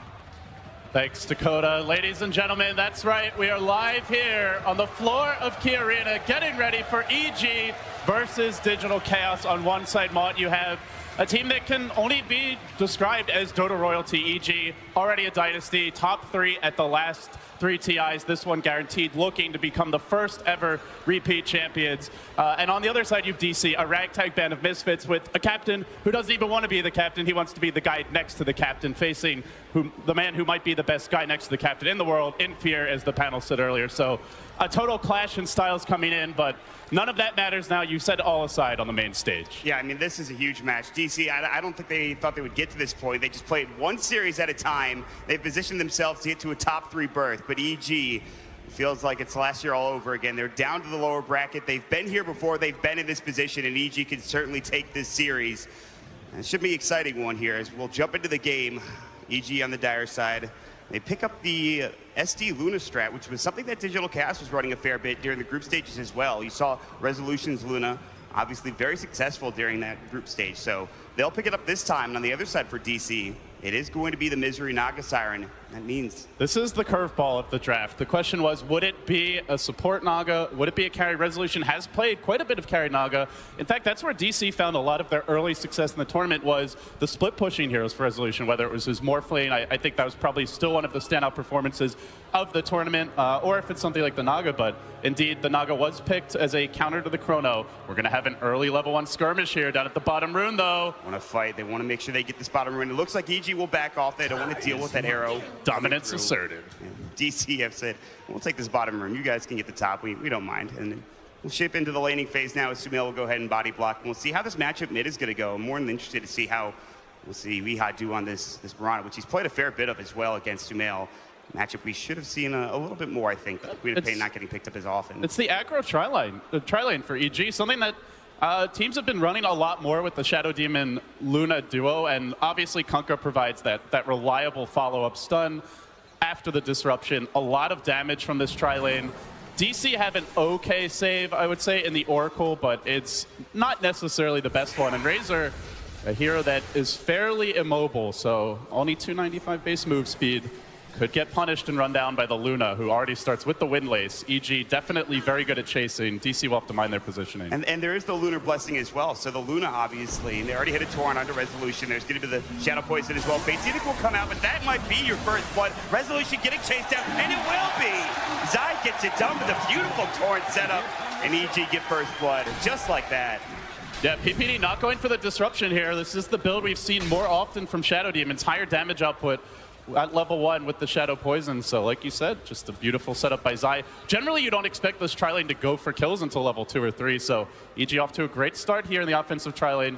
And they're doing it versus a support duo that needs a lot of experience, Naga and Oracle, and a carry in the Razor that is not the best comeback hero.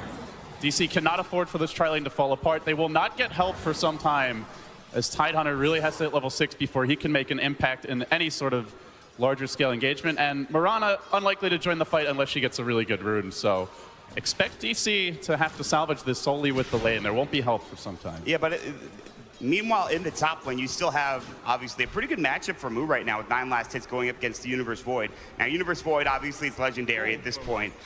Going, obviously, I think 9-0 it was during this tournament so far with that Void. I think it was actually 11-0, but yeah, he has been a beast on the hero. I think they have some decent solutions for the Void later on in the game. The Song is the big one. Oracle save is so-so, but I think the bigger issue is in the mid game, just being able to keep the Void under control. As mentioned, there is not much reliable lockdown for this hero, so unless you static link him pretty early in a fight and force him to disengage, he will be difficult to tango with. And he's getting a 1v1. He'll have a fast level 6 to go with that Sumail, as the mid quap can offer a lot of damage. Like the synergy for EG around the Chronosphere is just amazing this game. So definitely something DC have to be very mindful of. Lots of setup for Chrono and lots of follow-up.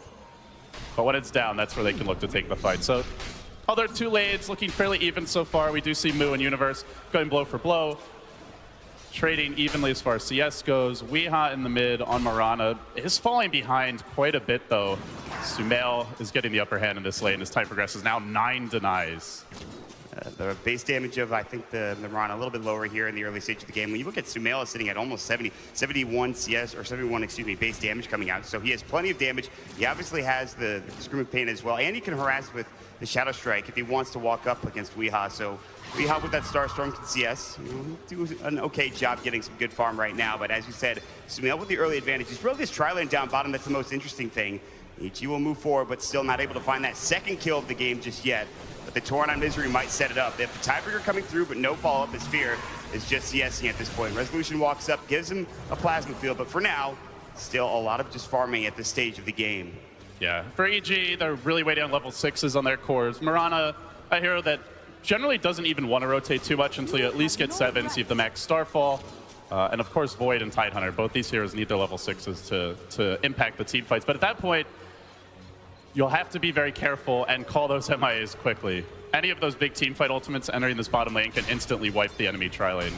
DC for now is at least out-farming the Luna. Fear not having the best start here, only 12 CS. He's getting out-farmed by a decent margin by the Razor, but Luna is on the flip side a very good comeback carry. This is a hero that can clear stacks quickly, especially with the Shadow Demon. You can stack the Ancients. We may see EG now rotate off the tri-lane. They are going to make a smoke maneuver here, heading towards the mid lane. But Luna is very easily punished if she's left alone.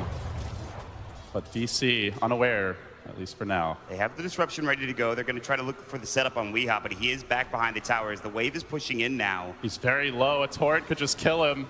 Yeah, if they find it, but he is got some bottle to regen up at the very least.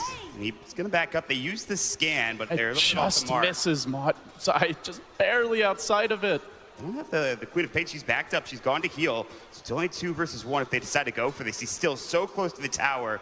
PPD's going to come in and he finds the disruption, but he leaps away as the disruption hits. They still get the torrent. They jump in, get the scream, and that's more than enough damage as EG get their second kill. Meanwhile, top lane, a Chronosphere onto Mu, catching out the Tidehunter before he's hit level 6.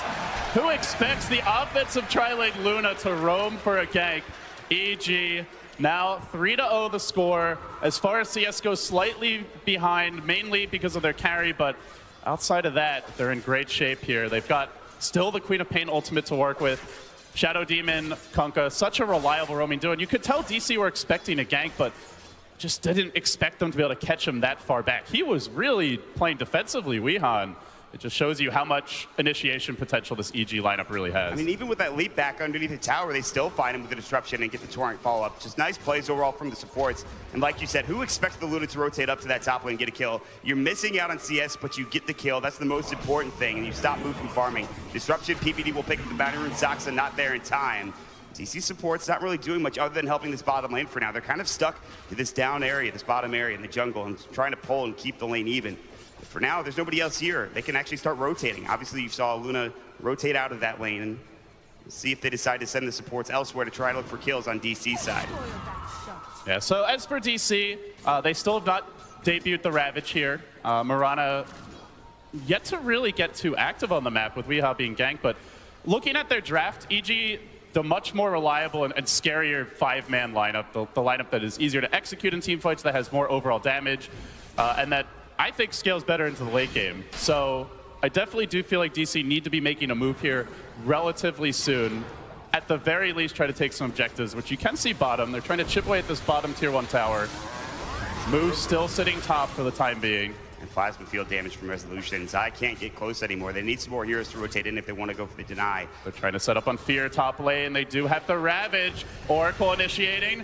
Anchor smash, lets it fly. He hits Sumail as well. TP's in almost a bit too early, but he might be here to turn it around. Mud, he has the ultimate, winding up. Not gonna let it go just yet. Moo in the trees will let him TP out. He wants to hold on to the ultimate for a bigger team fight combination. Universe also trying to save the chrono. EG are being very disciplined with their big team fight ultimate usage as Moo will slowly be chipped out, nearly finished off.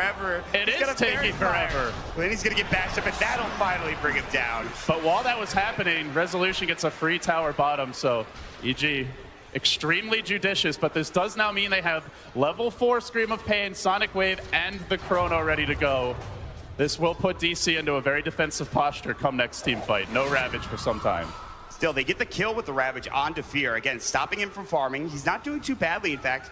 He's only a little bit behind Sumail's Queen of Pain at this point. Fear with that kill in the top lane, but him going down to the Ravage, still a good Ravage usage, but down bottom it looks like there's going to be misery in the... Caught out, but the fog is hurting Sumail. The arrow comes through, just barely dodging it. Misery still survives. What a juke. What a juke into that fog. And the ensnare keeping Sumail in position. Nerves of steel. Great usage of fog there. Just that single tree screwing over the Queen of Pain.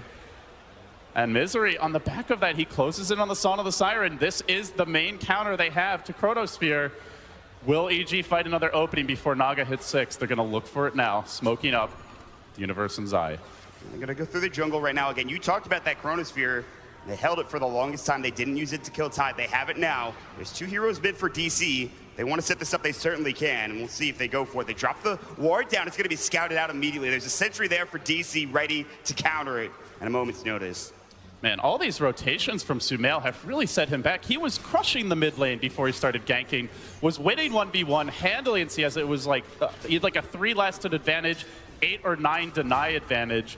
And then he got a gank on his lane, found the kill, was even farther ahead, but multiple rotations now, as well as the death, they have set him back quite a bit.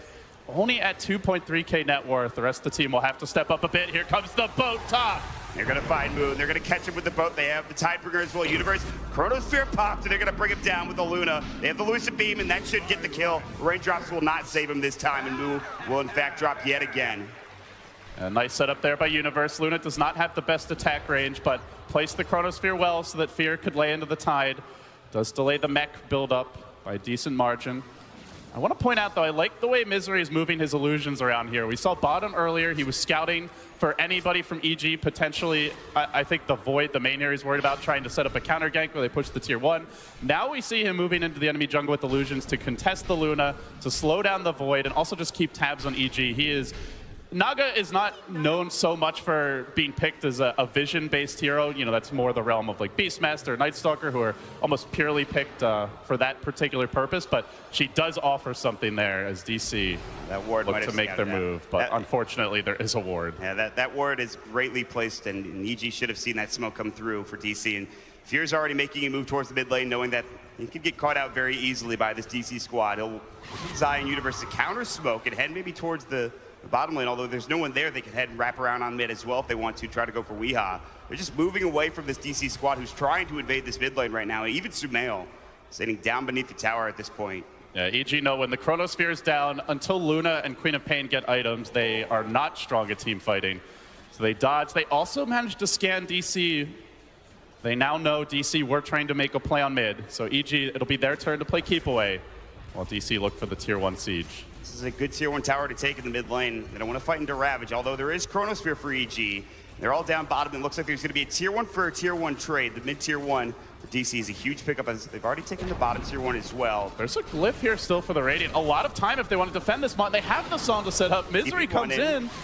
EG could get caught out here. There we go. Yeah, they're going to TP more, and they're backing away. It looks like EG have an understanding that something is happening here. Here we'll walk forward, though. Song not committed. Misery looked like he was going for it, but decided against it at the last moment there. The chrono is now online, so EG, they have their insurance policy. Do they look for any sort of smoke, or do they just back away? They TP Fear out. Eyes are on Resolution here as he squirms through top. Moonlight Shadow did get activated by DC, but you can see EG are prepared for this. 2 Sentry Wards already planted down bottom. They know Moonlight Shadow is one of the biggest threats DC have at this stage of the game. They should have seen Resolution in that top lane again with that ward go invis with the Moonlight Shadow, so they should know there's probably something going on here in DC. And well, with that happening, they still have the top farming hero, of course, with Resolution on that Razor. He has the early Dragonlance coming out, giving him some really good HP and armor, not to mention the range as well, and that's huge. Standard Razor build, but against Chronosphere, this is especially important to get tanky on your cores, and I think that's one of the reasons why they went for the Razor was, first of all, a relatively strong laning hero if he's not being chain stunned and nuked down, which we saw early, but not so much later on. Can just zone out the Luna effectively, and then more importantly, is not an easy hero to burst. They don't have that swap save or a Dazzle Grave. Oracle does better with tanky cores, and now closes in, does have the False Promise. Could be difficult to kill off the Razor inside the Chrono. Speaking of Chrono, and going back to what you were talking about earlier with Luna's short range, do you think the Dragonlance is a choice that Fear might go for here on this Luna? Yeah, Dragonlance is just a really easy to build up item. The stats that you get per gold are incredible, so I would be surprised if he doesn't go for it. You could go Yasha, but then he's very squishy, and against Mirana with all the burst she brings to the table, pretty much could be solo kill just by the quadruple Starstorm. Will not have nearly enough HP. Speaking of which, Weeha, point booster already picked up, on his way to it. Won't be the fastest Zags timing, but he's still on a good clip. So while DC are down in kills, they are up in net worth right now, although it's very small, about 1,500 net worth advantage, and at 13 minutes, it's not that much. Obviously, EG looking for a lot of that gold in towers and trying to get that tier 1 tower down bottom. Their first tower of the game. They will group up and maybe go for a trade here as DC is still top with Resolution and a couple of heroes wrapping around behind. Moo and Misery, of course, looking for more. Are they both building? Oh, we have one buckler here. I believe it's Moo building the mech. Misery for now, the value buckler. Curious to see if he goes into a full Crimson Guard, if he just lets this sit. But it does buff them quite a bit in team fights, and it's very nice to have the bonus armor versus Luna. So I think it's a value pickup for now. Against Illusions, Crimson Guard is really strong, though, so I wouldn't be shocked if he goes into one. I can see that coming out from Misery. Misery, of course, doing pretty well, all things considered, even in terms of net worth. As a support, up to 3.5K, and that's something that Misery has always excelled at in farming these heroes. Looks like they might want to fight Mott. They have that song to set things up, but already the tower mid dropping low. EG taking towers uncontested for now. They don't have the mech yet on Moo. You can see DC, as a result, hesitant to engage. They will forfeit another tower. They're pushing that top lane, that tier 2. Looks like it will fall. EG not in a position to defend this, and they're just going to give it up. They don't want to deal with Resolution or Weeha at this point. So DC will take another tower. Sure, they lose their tier 1 mid, but they gain the access to the top lane with no outer towers there. It's going to be tougher for EG to farm this area. They do have that tier 2 mid. We'll see where they head up now, of course. There is going to be that Dragonlance, as we talked about, being picked up for Fury. It's the double band of Elven Skin for now. Just use the Ogre Club, and for everyone else, starting to farm up and get those items, including Universe, who's got the Vlads now. EG have done a really nice job of not only taking the tower, but then looking to secure the enemy jungle. Deep wards get planted down. They park Zion Sumail aggressively in the enemy woods on the back of this. A very quiet game for both teams, though, and all the while, Resolution continues to farm. Still the leader in net worth as a Razor. 101 CS. This is a FATA-level performance of farming a Razor. A lot of players tend to struggle at keeping their farm up moving later into the game, especially when you're up against heroes like a Luna, a Queen of Pain, who flash farm pretty well, even having a Mirana on your own team who takes up a lot of space. But with the BOT build, he can scale into the late game. Resolution's performances so far this tournament have been on point as well. Moo's doing a little bit of backstroke, and now they find PPD. They're going to gush him as well. They bring him down with Purifying Flames. He will disrupt himself for the time being, allowing at least EG to rotate in. It's too late. They kill him with the Starstorm, and Weeha will be able to pick up that and almost a Zagan Scepter. Yeah, pretty much the ideal hero for EG to tank the gank. At the same time, though, DC didn't use any big cooldowns, and it's the Mirana getting the kill. So Weeha like you mentioned, will have a faster Aghanims as a result. Only one component to go. And with BOTs on Razor, with DC currently out-farming EG, no Dominator build on Fear, Void for Universe going for the very standard Vlad's pickup, and Queen of Pain not finding kills, you do wonder how well EG will be able to keep up in a farm war heading later on in the game. At some point, these heroes can flash farm, but their power curve for hitting creeps and killing them quickly is very far behind DC's right now. It's surprising to me that Sumail has not found these kills, and really maybe it's just the lack of runes. He now has the Invis rune, and with no real vision here for DC, they might get caught out in the jungle as Sumail is coming in. They're looking to, I think, gank. This dire vision could be huge here. They see the Tide Hunter. Jumping in, but the Chronosphere not used yet move. Now he gets caught by it. He just saw this. Torn comes out, they could song, they're not using it just yet. The Ensnare about to come through. There's the static link. It looks like they're trying to turn this around. Here comes the Ghost Ship as well. Nothing going on so far, and we will reset LT. They're setting up for the Ravage. This could be huge. The arrow as well. The timing is there, but a great disruption by PPD to try and turn the fight. Universe down. EG gotta back off. Sumail committing the ultimate, unable to find a kill mod as to blink away. So Chrono gets blown. Queen of Pain ult committed, and no kills for EG. That's a 1-for-0 with like 3 ultimates, or 4 actually with the Ghost Ship. How does it happen? There's a lot of disengage here for both teams, whether it's Time Walk, Leap, Song, Disruption, even the Kunkabo to mitigate damage, the Queen of Pain blink. But hey, if all the ultimates are getting blown and DC's the team that walks away with the kill, they're going to be very happy with that. Yeah, Weehaw now has almost enough for his Aghanim Scepter, and that's a huge item. They have the mech done. It is Misery picking it up. There's a chainmail on the Tide Hunter. I think he might just go straight into Blink. He may opt to go back for either Blink right away, or perhaps we'll consider a Pipe. Yeah. Pipe very good against Kunkka, especially. The boat alone does 400 AoE damage at level 1. Luna early to mid game brings a lot of magic burst to the table, or could just go into the Blink and then head straight towards a bigger item pickup, so like a Shiva's Guard. So we'll see what Mu wants to build. Perhaps slight miscommunication for DC, but hey, at least they didn't build 2 completed mechs. Yeah, that would have been a huge problem. But I mean, for Misery to have this much farm at this point, 18 minutes, very good for a Naga Siren, obviously. We've seen support Naga Sirens farm fast before, but now in this TI, this is the first I've seen support Naga Siren have this mech this early on. And now they're getting ready to go with another potential engagement. There is that ward for EG that might scout things out here, as Resolution will walk up with an illusion as well. The scan as well, well timed by EG. It sees there are heroes behind the Razor, so they won't go in without getting a great setup, which Universe is currently looking for. Chrono's there. It's a good position. Tough to get around it. Currently, Tide Hunter Ravage, 40 seconds off cooldown, but the Oracle ultimate keeps Resolution alive as he backs away. Even an Eclipse committed. Razor will pop in the end. Now the turn. Can they catch Sumail? Blinking back. DC on the chase, but they lack the Ravage. There's going to be the Torrent coming in. Universe going back in as well. Weehaw getting up with a Star Star. Blows up Sumail. He's got an arrow. One kill. They have the Riptide as well coming through. They want the arrow. Almost hits Universe. Zai. He's able to TP away. No, he gets caught. The Star Storm gets Weehaw. Triple kill.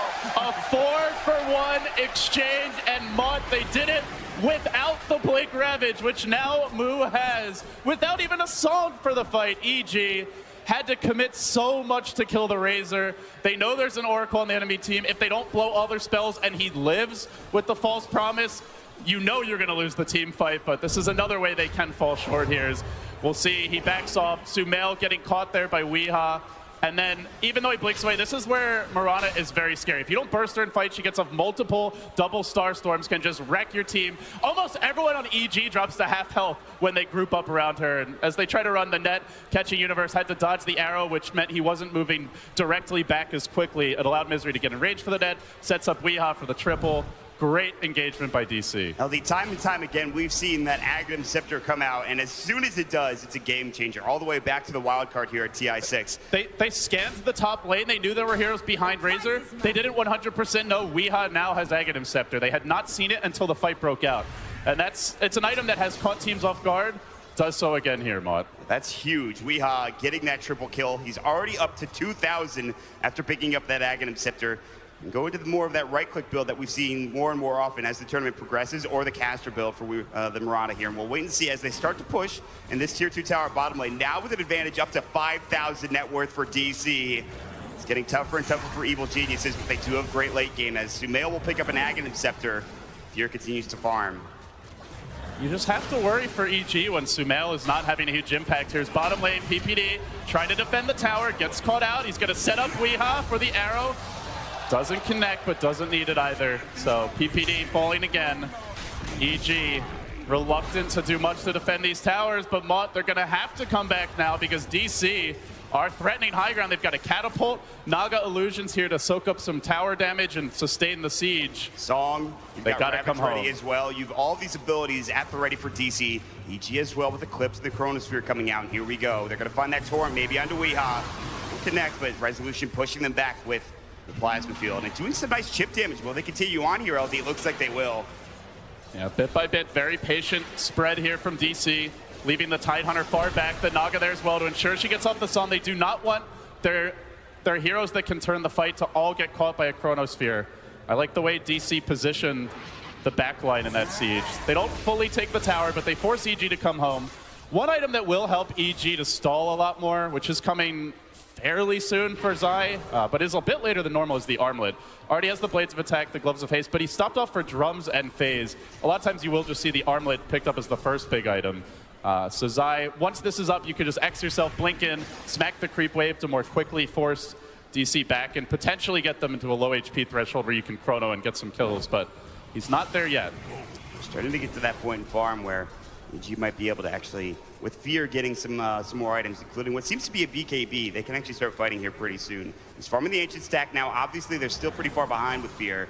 They're starting to catch up, and that's a big item, although Universe bursted down by Weeha in the bottom lane. Great solo pick there. Weegot is heating up on the big stage, and now boom! He unloads on EG, catches out 3. Zai in trouble, he drops the torrent, but they give chase. Resolution sucking up his damage. He's got a lot of move speed while Weeha cleaning up on the backside. He brains down PPD. The boat comes through just to protect Zai himself, and he still can't get away. DC grab 4.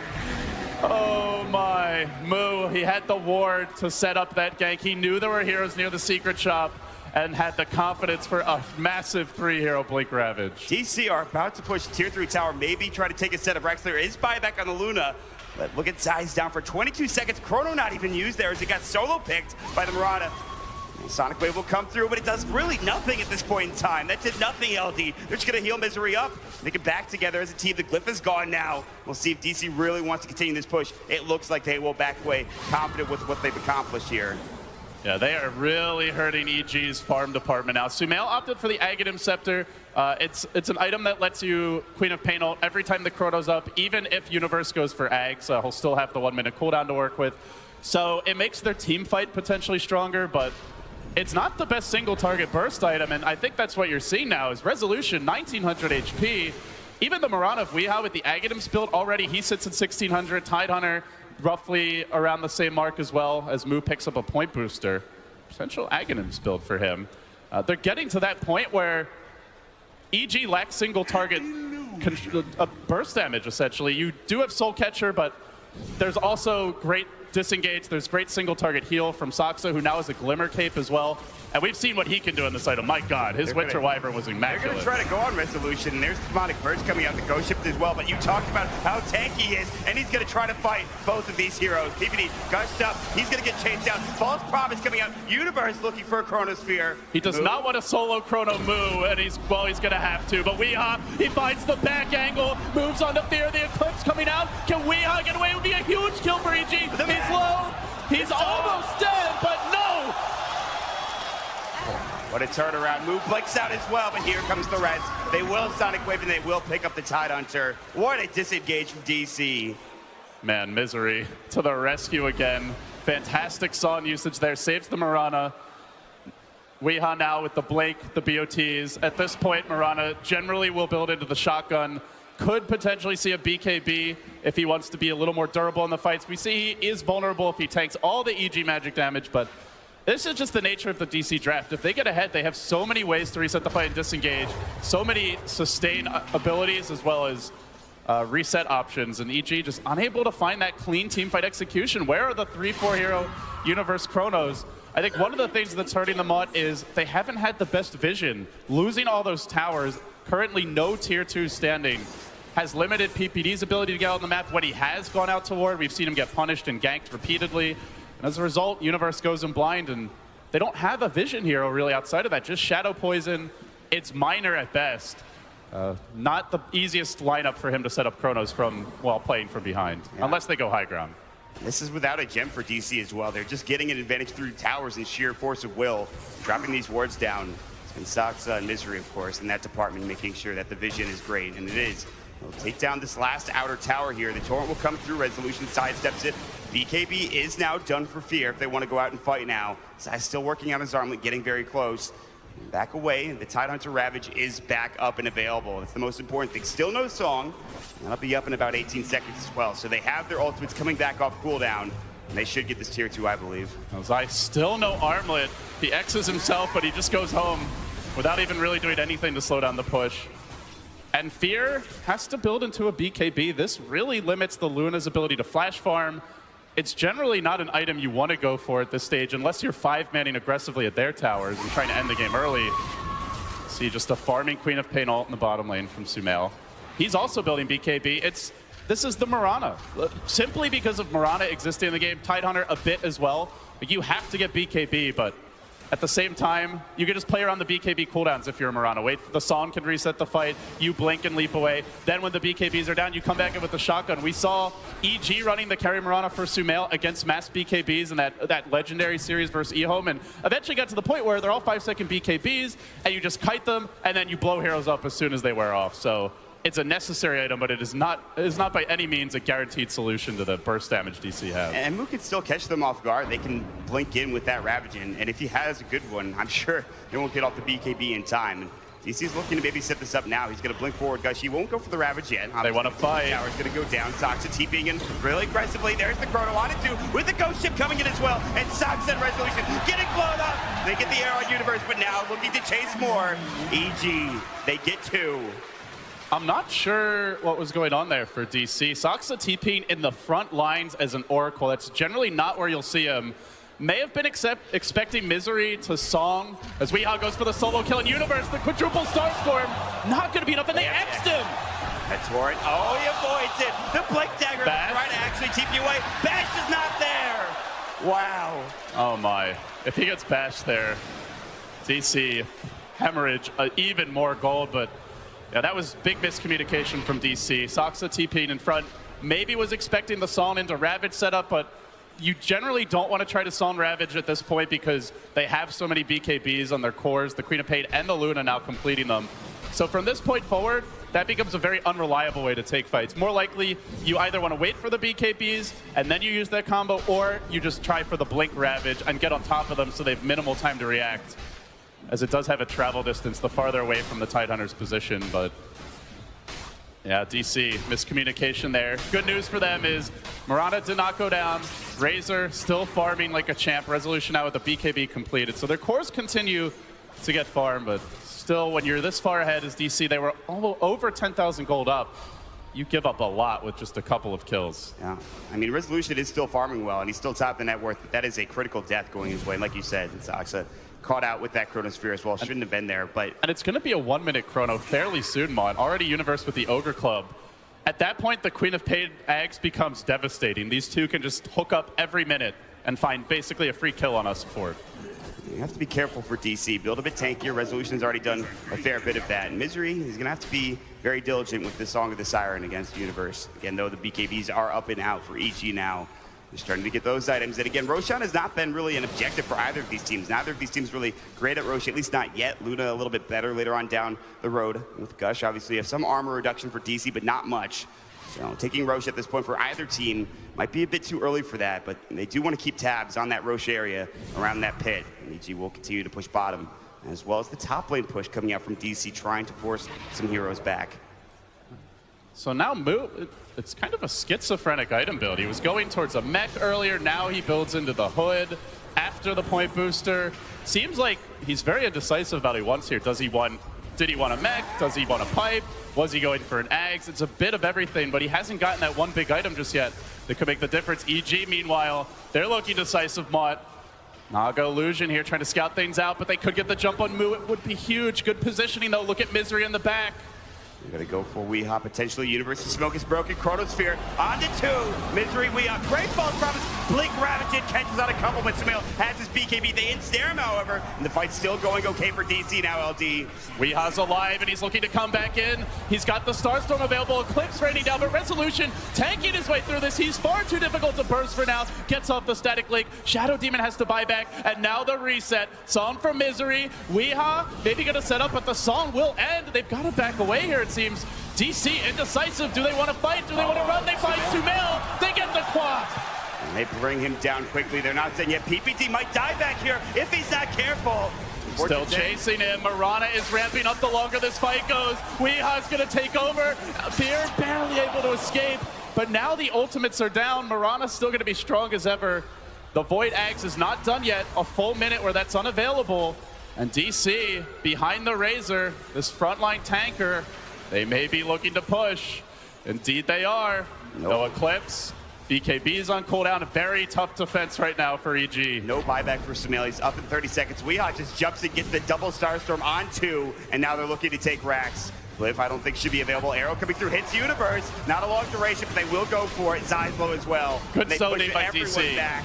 Everyone is back. They just want the Rax for now. The melee dropping low. DC, the first Rax of the lower bracket finals is theirs. They claim it while all tier 2 stand.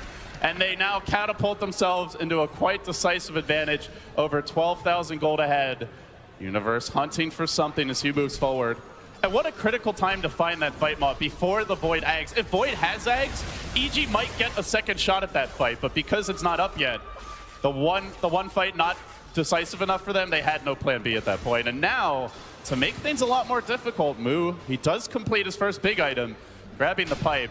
This will mitigate a lot of EG's damage output. They still lack heavy physical damage. Luna's is getting there, but with the build Fear's gone for, it's a slow build-up. I mean, you see it even with Zai just getting the combination. It's just too much damage to deal with at that point in time. So, magical damage of the Ghost Ship as well as the Torrent, nice to block, as well as the Scream of Pain. You take that out, and with that pipe, this is going to allow them to siege with more, I guess, more resolve. confidence. Yeah, I think at that point, then you're just ready to go. And I think they would like to have an Aegis as well, but again, they don't take it that fast. And maybe get a pick and try to go for it there. And Fear is getting chased down by Weeha. He's going to have to TP away. Arrow if he hits it, but no, it's on cooldown for 3 seconds. Won't be able to find the pick off. And Fear will get away. EG definitely looking a bit shaken after that. Moving around as a pack of 4. They know one more bad fight with all the tier 2s brought down. Either means a DC Aegis, EG buybacks, or potentially a second lane of Rax. Any of these things tips the game even further in DC's favor when they're already in control. Now up to 14,000 gold. I'm looking at what DC needs to break a second lane of Rax. To me, the big thing is Resolution completing the Assault Cuirass. At that point, Pipe, AC, tanky cores, you have a Glimmer Cape, Oracle great at keeping heroes alive in fights. Everyone on DC generally elusive in their own right. I think even if EG hits a good combo, they struggle to find kills, assuming just one of those defensive abilities gets off. This is going to be big. They're going to run right into each other. Fear and Weeha will spot each other first, not committing to the fight. And here comes Resolution from the side. BKB pop. He wants PPD, and he's already getting chased down. Has to self-destruct. Great chrono onto 2, but he doesn't hit move. The song setting this up. Here we go. The Sonic Wave coming through. They want the Oracle, but it's not quite enough. Soxa stays alive. He gets off the false promise. They turn on Sumail. Resolution hitting for almost 350 a pop here. Lashing down Fear. He'll drop the Luna. 3 have fallen. EG have been denied again by Misery. And on to Zai they go. A triple for Rezo and GG. EG get shut down by DC in game 1. They got their Universe Void, 11-0 coming into this game. Mott, now it's 11-1. They had answers at every turn. DC seemed to be ready at every moment. And EG, they couldn't find the farm for Luna. They couldn't find the farm for Sumail. And it just wasn't there during the team fights. And DC, some great team play. The song resets, the move ravages, it all coming together at the perfect time for this squad. A mixture of smiles and very business-like looking from them as they walk off the stage, but they know this is only game 1, this is a best of 3, and still wings are waiting. But with the way that DC played that game, any nerves they may have had coming into the final day, they're gone now. This team is going to be confident. Yeah, I mean, that's a game-1 victory over the TI5 winning team against the veteran presence that is EG. I think a lot of people at EG, of course, winning this series and moving on to face up against Wings, but still, to have that confidence, to have that game plan, the draft from Misery as well on point, just such good play from DC. After seeing what Wings did yesterday, where they banned the Void in Game 2, took that series 2-0 convincingly, I was wondering would DC consider a first stage ban, but they had answers for the Chronosphere that game. And I think the big thing that really set EG back here was we saw a lot of wasted time by Sumail, unable to find kills. He did not snowball this game. And with that, we'll bring it back. Paul, what do you think so far? Yes, thank you very much. A very exciting first game and exactly what we were looking for. Thank you very much to LD. We'll come back to you, of course, for Game 2. Shane, you were very excited towards the end of the game. Oh, honestly, it had a lot to do with the draft for me. Like the way Misery played in that game, picking the Naga against this huge team fight-orientated team, being able to choose when to fight, when to go in, and it was just beautiful execution. Chivi, you made a point about the drafts being really on point from Misery this whole tournament. No change. No change at all. The laning stage was maybe a little bit shaky. I mean, EG did get a couple of kills, but Digital Chaos did not miss a beat, and this time the Chronospheres were not as instrumental as they were in the past. Not detrimental. Not detrimental. I knew what you meant anyway, so it was fine. We all did, yeah. I mean, they had a plan. They were like, you'll take the Void, we'll take the Naga. That's a fair trade-off, and the thing is you can run this Naga in a support, in a core role. Again, it's DC with this flexibility. They can pick a last pick core that made sure they had a strong tri-lane to fight the Shadow Demon Kunkka Luna tri-lane.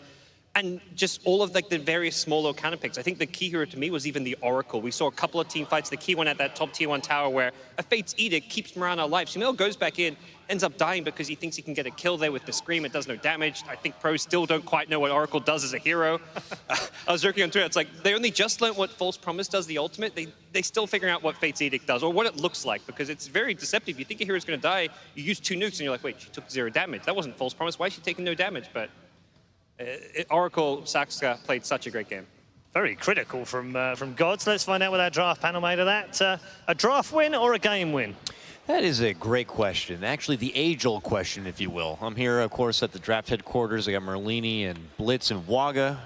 Hello, gentlemen. Actually, I'll just put that question your way, Ben. I mean, do you feel like it was just pretty significant that DC had the draft advantage and both teams played their drafts as good as they can and DC just had the better pieces? I thought it was a game win. I actually thought EG's draft was a little bit better. We were arguing on the panel before. It's like, is we or Sumail a better mid? And I think Sumail has been the better mid for the greater part of a year, but I think this tournament, we has played incredibly well. One play that really stood out to me was when he blinked out after the X Torrent combo and then blinked out and TP'd out right in front of 4 EG heroes.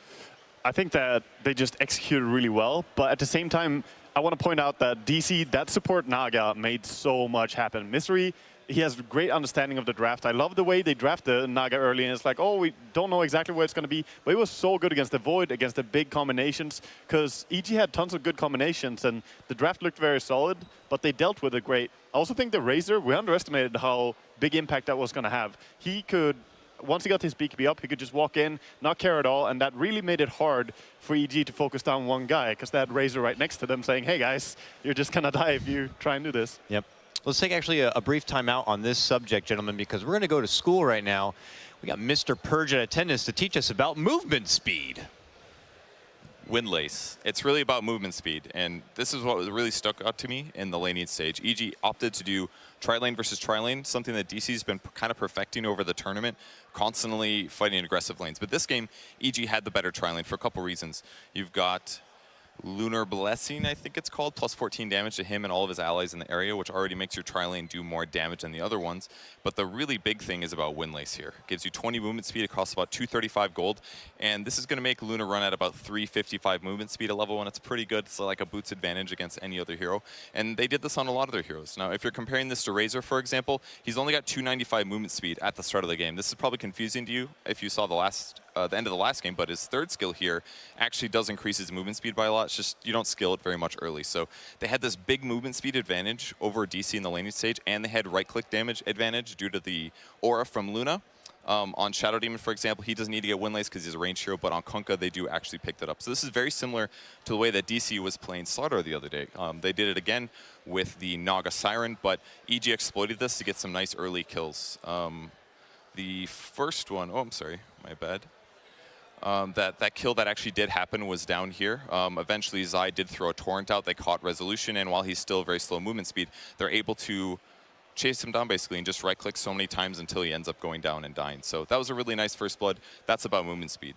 One other non-movement speed clip that I just absolutely couldn't pass up was this Misery gank. It was so cool.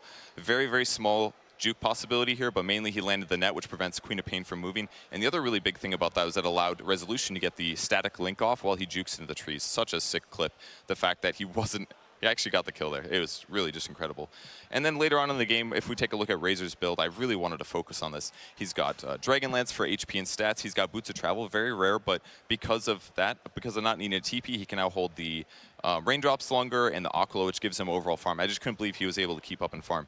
And the really cool thing about the draft is that Razor's weaknesses due to like Chronosphere is completely offset by having Naga Siren be able to sleep, as well as the Ravage as well. So it pretty much countered all of what EG did, eventually gave them a movement speed advantage and made the Razor a lot more valuable than normally he would be.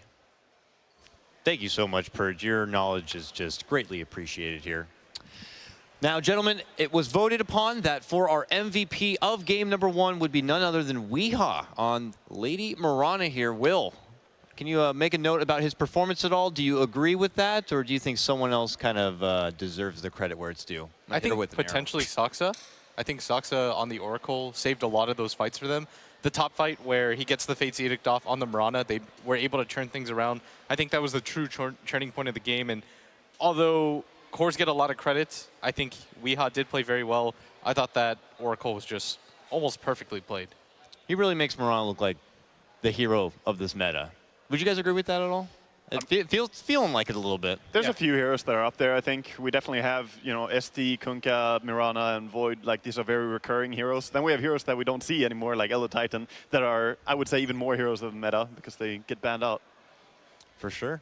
All right, that is our take on game number 1. We look forward to the draft for game number 2, so we'll go ahead and get ready to send things out to our outside Paul and crew.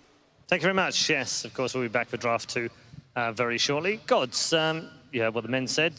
Mirana, definitely one of the favourite of the current meta, but more of this particular tournament. Yeah, this particular tournament and these two teams, I'd say even more specifically. There are some teams who aren't prioritizing as much, but both EG with Sumail and DC with Weehaw, first pick material. And they're going to fight over that pick. It may become a ban going into game number 2. I think that's something that EG want to try and keep out of Wee's hands if possible. Mention for Misery, no deaths. No deaths. Really? Insane. There was that in that clip, actually. He was like, he had a sliver of health left, but he had so much farm also on a support Naga that got aggressive tri-lane, which is something normally you don't farm as much. Obviously, you're stuck in your lane all the time because you have to help your core. But this time, I don't know where he got it from. He actually went Illusions and Riptide, like level 2, so he farmed with the Illusions a little bit, helped quite a lot. He did a lot of really nice small plays too. There was a smoke gank early that went towards the mid lane, and he had his illusion. And I think he's like on a Bloodstone carrier, like Storm, Timbersaw, you know, kind of greedier early game, like, and towards, 15 minutes start making things happen. Like, he needs to farm more. Do you feel, Shiva, maybe they focused on Sumail a lot in the early group stage games, where they sort of surrounded, almost in a style like OG do with Miracle, where they were like, we're just going to put everything on him and play the way he wants us to play and support him. Do you feel like they need to go back to that? Because that seemed to be disappeared in the last 2 series. Well, the previous game definitely was a little bit of a different style that AG normally goes. They went for an aggressive trial lane, which, as you heard the analysts say, it's normally something that Digital Chaos does, and they have perfected this. And they basically try to play Digital Chaos's game and then trying to shut them down in the laning stage, because that's where you want to shut Digital Chaos down. That's where they get their advantages. And doing that aggressive tri lane didn't get the result they were aiming for. So how are they going to try to beat it next? It's the question. It is the question as well. There's also another question, and it feels almost incredible for me to be able to say this, but DC are 1 game away from playing in the grand final of the International. That's astonishing. What do you think now, Gods? He's not going to give it up, Gods. So I can't. His doubt on day 1 was, you literally answered no. Okay. Like, that was your answer. There were a lot of people that were doubting Digital Chaos at the start. Yes. And all those doubters have been proven wrong. Yeah. He's just, resembling that He's been part silenced. of the community. He's been silenced right now. He's got nothing to say for himself. Shane, you win the war. We win the war, Red. True. Congratulations. Yes. Congratulations. Well done. In terms of the way EG have performed, though, they've been brilliant all the way through the upper bracket. We saw them absolutely incredible game against eHome, obviously, and then carry on through the upper bracket. Only beaten by Wings. It's the only team that have found the key to unlock the EG drafts and their playstyle. But do you feel like DC have their number now? Is this going to be a straightforward 2-0? I don't think so. I think, well, it depends on how EG will deal with this loss, because they didn't really play their EG game. And if they can just, you know, recuperate and think, okay, we're going to do this, we're going to just play our game, and what God was saying at the start of the series, focus on themselves and how they play, they should be able to win the second game. I don't think that's all EG's got, but I also worry about the way EG lost. I mean, I talked a bit about the draft. There were some heroes that seemed to counter what EG were doing quite well on DC's side, but also some of the plays, specifically Sumail was making, were very aggressive. He blinked in a few times, getting himself killed, and it just didn't seem like EG were all on the same page. So that, to me, is a bit of a concern going to game 2. If you looked at the team fight top as well, when they went all in on resolution on his Razor, like the Chronosphere, they used the Scream of Pain, they used everything, and then all of a sudden, they have the team fight to back it up. Like that kind of team fight would definitely sit in the back of your mind. Like that's when we lost the game, the Ags and Mirana, everything. So you have to kind of like forget it and just say, okay, we're TI champions. You know what I mean? Like we are EG. We need to clear that out of our mind and play the way we do. It felt like EG were almost like, not complacent necessarily, but they were going in this game, they're like, okay, let's do this aggro tri lane, expecting DC to maybe just fall apart. Like the pressure's going to get to them was maybe on their head. Like, hey, they're in the top 3, they're playing on the final day. Let's pressure them early and see if they fall apart. DC did not fall apart. So now the next step for EG is to not try and make DC fall apart. It's to elevate their game. They need to play like the TI champions that they are. Yeah, do you feel there was an element of, let's play them at their own game, we feel like we're better players than they are, or we're more confident, or we've done better in the past? Partly playing them at, I don't think it was so much specifically saying we're going to aggro tri lane, because that's what DC does. I think it was more, let's put them under pressure early on, which is what DC does. So in a way, play them at their own game, but more with a different reason for doing it. Okay, we'll get more thoughts in just a moment, but first let's catch up with Casey. Casey, where are you? I'm in front of the graffiti wall, Lovely. and look, we got a big sign here for Wings, but what I came here to ask people, is it going to be EG or Digital Chaos? Digital Chaos, let me hear that. And who thinks EG is going to make it to the grand final? You told me that you've been pretty good with your predictions so far, right? Yes. Are you 100%? No, obviously not. All right, and who do you think? I think Wings might take it. You think Wings is going to win the whole thing? I think so. They seem like they've got a lot of momentum so far, so I'm really excited. What about you, Wings? Wings, of course, Wings. Okay, yeah, let's advance the conversation. No matter who goes to the grand final, who thinks it's going to be Wings who takes it? That's a lot of people. I'm really liking it. What did you guys think of that first game? It was awesome. Yeah? It was. EG took the beginning, and I was kind of worried that they were going to do what they've done in a lot of the other games where they lost the game eventually, but it was a good start. How long have you been playing Dota, sir? 2.5, maybe 3 years. My stepdaughter got me started doing this about 3 years ago. It was how I related to her originally, and then I got hooked on the game. That's amazing. So I'm the oldest Dota player I know at 57. Dude, I love you right now. Thank you so much. That's, Don't tell her mom. Is her mom here? Is my husband here? All right, let's move on. Who do you think is going to be going to the grand final? Probably DC. Probably DC. I'm getting a good feeling out of them, yeah. Do you think they'll take it 2-0, or do you think we're going to 3 games? I'm feeling 3 today, actually. Anyone else feeling 3? 3. Nobody, just you. Anyone else feeling 3? The crowd's like blink, blink, blink, blink. What was that? I beg to differ. I think EG is gonna rise up to the top. I know that DC's got really good early game, but EG knows how to stick it out. They're gonna get some really good. They gotta get some really good fights in there. All right, let's get the hype going, guys. This is the final day. TI6. We'll send it back to you guys, Paul. Thank you very much, Casey. Yes, great. 57, playing Dota. What a great story. I like that. Brilliant. Like to see all ages, young and old, and obviously Dota bringing families together. It does, yeah, it does. It's the family awesome to see game. that. The family game. Brilliant. Plenty of hype down there as well. They're all very, very hyped. A lot of people in there supporting Wings. I love the fact that we've got a real broad section of fans who seem to be supporting all of the teams. Doesn't matter where they come from or how long they've been going even, because Wings weren't even in existence a year ago. They've all got their own support. Some fans with the Macedonian flag out in the order. The guy was looking for Sakska because he really wants to meet the guy. It's like, wherever you are in the world, TI brings everybody together. Yep. I bumped into a Jordanian fellow yesterday. He flew all the way over from Jordan just to watch the tournament. That's crazy. Brilliant. Fantastic, yeah. Okay, teams are on their way back out into the arena. DC, you can see, just getting ready in the wings right now and ready to come back out. So we'll get into the thoughts on this second game right now. Gods, in the way that they've set up all of their other second games, when they've won the first one, DC, they've gone on and won the match. So they would be favourites, presumably. You heard the crowd. There's a couple of big EG fans back there already saying, no, EG know how to come from behind and win. I think DC hands down the favourites in the BO3. They're up 1-0. They've proven that the crowd, the pressure is not going to get to them. And EG have not proven that they are the TI champions that they were last year as far as just their mental fortitude. So definitely favouring DC as right now with where the series stands. I always look at these images, Shane, and think, I wonder if there's any psychology in being back to the booth first. Does it mean we want to get on with it? Does it mean we're confident? Does it mean we've had the right chat? We know what we're doing? What does it mean? Anything? Nothing? Something? Going back to the booth first? I don't know. You're enthusiastic about going back into the game. You're ready.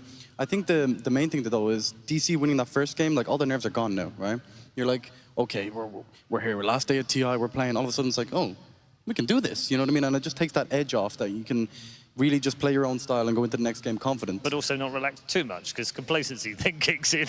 I don't think that Misery is going to be relaxing at all. I don't think even He's not relaxing until after the grand finals. And maybe even then we'll still be high on adrenaline. Yeah, like quite a long time. A month from now, I think you just give him a call and be like, you all right?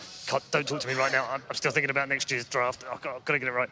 Yeah, he does. He lives and breathes the game. You saw his eye yesterday. The veins were exploding during the game. Like, come on. Yeah, it did look a bit stressful. How do you find the matchups, people? Rate Wii versus Sumail, because that was one of the big matchups that the panel talked about as well between the two. They're highly skilled players, of course, playing for the top teams. How do you think they've fared? Well, so far, I think both players have a little bit of the same story, both coming from fairly unknown to, oh my god, this guy is an amazing mid. We obviously had Sumail at DAC a year and a half ago, and he did amazing. And he then went on in the same year to win the International, which is an incredible achievement. And then right around that time, it was we that, in March that year, was starting to get a little bit of traction. Maybe not as much of a wonder child because Sumail was on the spotlight, but definitely also very high up there. And it's taking him a little bit longer maybe to get to that level, but maybe that just means he can keep growing longer. And maybe Sumail was, a quick flash. Ooh, did I just say that? It was nearly on cue with the bang. Yeah.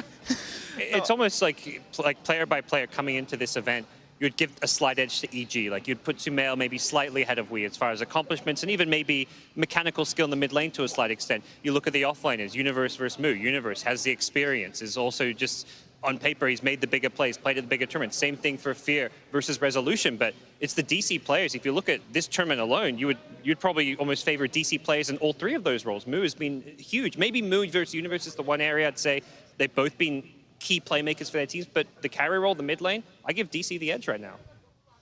Shane? I think when you bring up Moo, when he started out in Archon, it's kind of a smallish team. They didn't really get good results. He kind of came out of nowhere, coming straight into DC. Earlier, when I watched DC play, I was like, But at TI, he stepped up. He really has. Like, his Timbersaw is 5-0 at the International. Like that. Was banned by PPD. Exactly. That's respect. That's the ultimate respect, isn't it? That has to be in the back of your mind. It's almost like the grand finals last year. You know what I mean? You have the Timbersaw ban. It's just a thing that allows Misery to draft the way he wants to do, and it opens up the game for them. It's cool. Misery versus PPD in terms of drafting is super interesting as well. Obviously, Misery coming out maybe even a little bit stronger this year in terms of being able to have curveballs in the draft, as we talked about, but also just be a little bit more stable in terms of draft, it almost seems. Very interesting. Yeah, you're right. All the matchups are very interesting. I said we focused on the middle a little bit, but all of them across the board. In terms of the way that PPD's drafted so far and what he's going to do in Game 2, does that give you any clues? I think they're going to take a different direction. I think the key thing in Game 1 they went for was the Shadow Demon Luna combo. We've seen it a few times. If you get to that mid-game point, you're ahead, you start pushing, taking towers, but it doesn't play well from behind. So as soon as that lineup lost one team fight, which is somewhat inevitably they're going to have a fight that goes poorly when you're bursting like a Naga with an Oracle. That's where EG didn't have a backup plan. They didn't have that safety net. So I think EG is going to go for something a bit safer come Game 2. I think the Naga was a key point in that. Being able to pick when to fight, when to back off. It gives you such early game dominance, you know what I mean? It was a very key point in that game because you want to take the fights as EG and you want to win, then take the towers. But they weren't able to do that. I'd look to more like a slightly cheesier style from EG, whether it's the Dro strats, the Husker strats, something like that could come out of Game 2. Break some cheese out right now? Yep. Really? Okay. Well, could, couldn't they? It definitely could. I would like to personally see Zion a little bit more greedy hero to be able to do the same thing that basically Misery did this game. Maybe an Elder Titan or that kind of stuff. If they can get their hands on it, yeah. Zai's signature hero. Yeah. Do we think the Naga gets a ban? Was it that influential? Yeah, I think it's because of the flexibility between carry and support. It could deserve a ban. Okay.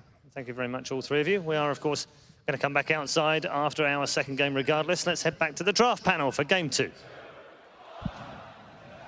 Thank you, Paul. It's that time now. We're getting ready to hop into game number 2 of DC versus EG. Back at my drafting panel, of course, with Merlini, Blitz, and Waga. Gentlemen, I can't believe just a couple of months ago I was watching this DC team just struggling in qualifiers, trying to be that number 2 to EG, and here they are on the verge of knocking them out of the biggest tournament on the planet. Ben, how did a team with such a terrible name make it so far? Evil Geniuses have a pretty good record for DC. Yeah, their name is amongst the worst. I can't believe that this is going to be regarded like Digital Chaos, best Dota team on the planet. They're so close, and we're going to have to possibly just represent it. Blame Suns, man. I do for most things. Nonetheless, gentlemen, we have regarded EG as one of those teams that can always seem to crack the code to figure out, you know, they did it last year against CDC. They went up against them, they got knocked down, and then they learned, they adapted. But they're not seeming to do it here against these kind of teams. Like, what's happening? Has things changed, or is DC that much better of an opponent? I think DC has just been that much better of an opponent. You don't really know what's coming from them or for Wings. I think that DC and Wings are very similar in that regard. In EG, I think they rely maybe a little bit too much on the individual skill to carry them through. Yeah, the interesting thing is Wings, they pull out like really surprising heroes that we might not even see other teams use at all. Whereas DC, they play heroes that we've seen before, but they just draft in a different way, make it very interesting. And they were also the first team here to beat EG on their Faceless Void. And now they're going to pick it up against them in the first place. We'll show you how it's done. Yeah. That's what I'm talking about. And I love the fact that some focus was given to Mu and how good he was as an offlaner, because even back in Archon, he was very outstanding on his offlane skills. I think maybe EG in the mentality last game is like, okay, we really need Faceless Void for us, and then they first picked it, and now they've lost. So I think they could fall back to what they're really good at, and what was very memorable versus eHome was their late game attrition. And I think that they need a lineup that they can feel comfortable farming with, taking team fights later on into the game. I mean, I thought that was the last lineup that they had, but it still didn't really pan out for them. And it almost just feels like this Digital Chaos team is a little bit too flexible for EG, because we felt like DC had the inferior draft, but they're able to play with what they had. They do a very good job of it. I mean, I talked to Misery before this event started, and he sounded like he was being pretty pessimistic. He said, optimistically, top 8 is... Yeah. That's Misery, though. He has that kind of... He was 100% serious. He said, things aren't gelling. That was before the group stage even started. He said, I don't know how we'll do, and all of a sudden they're here. It doesn't even make sense how good they've gotten in this time period. They've also improved a ton in the lower bracket. We see it from game to game. It felt like the first few games they played was like, okay, they took the game, and now here we are, you know. They're already playing to be in the grand finals. It just feels crazy how much better they play now than in the group stage in the beginning. It's just insane. They're just on fire, man.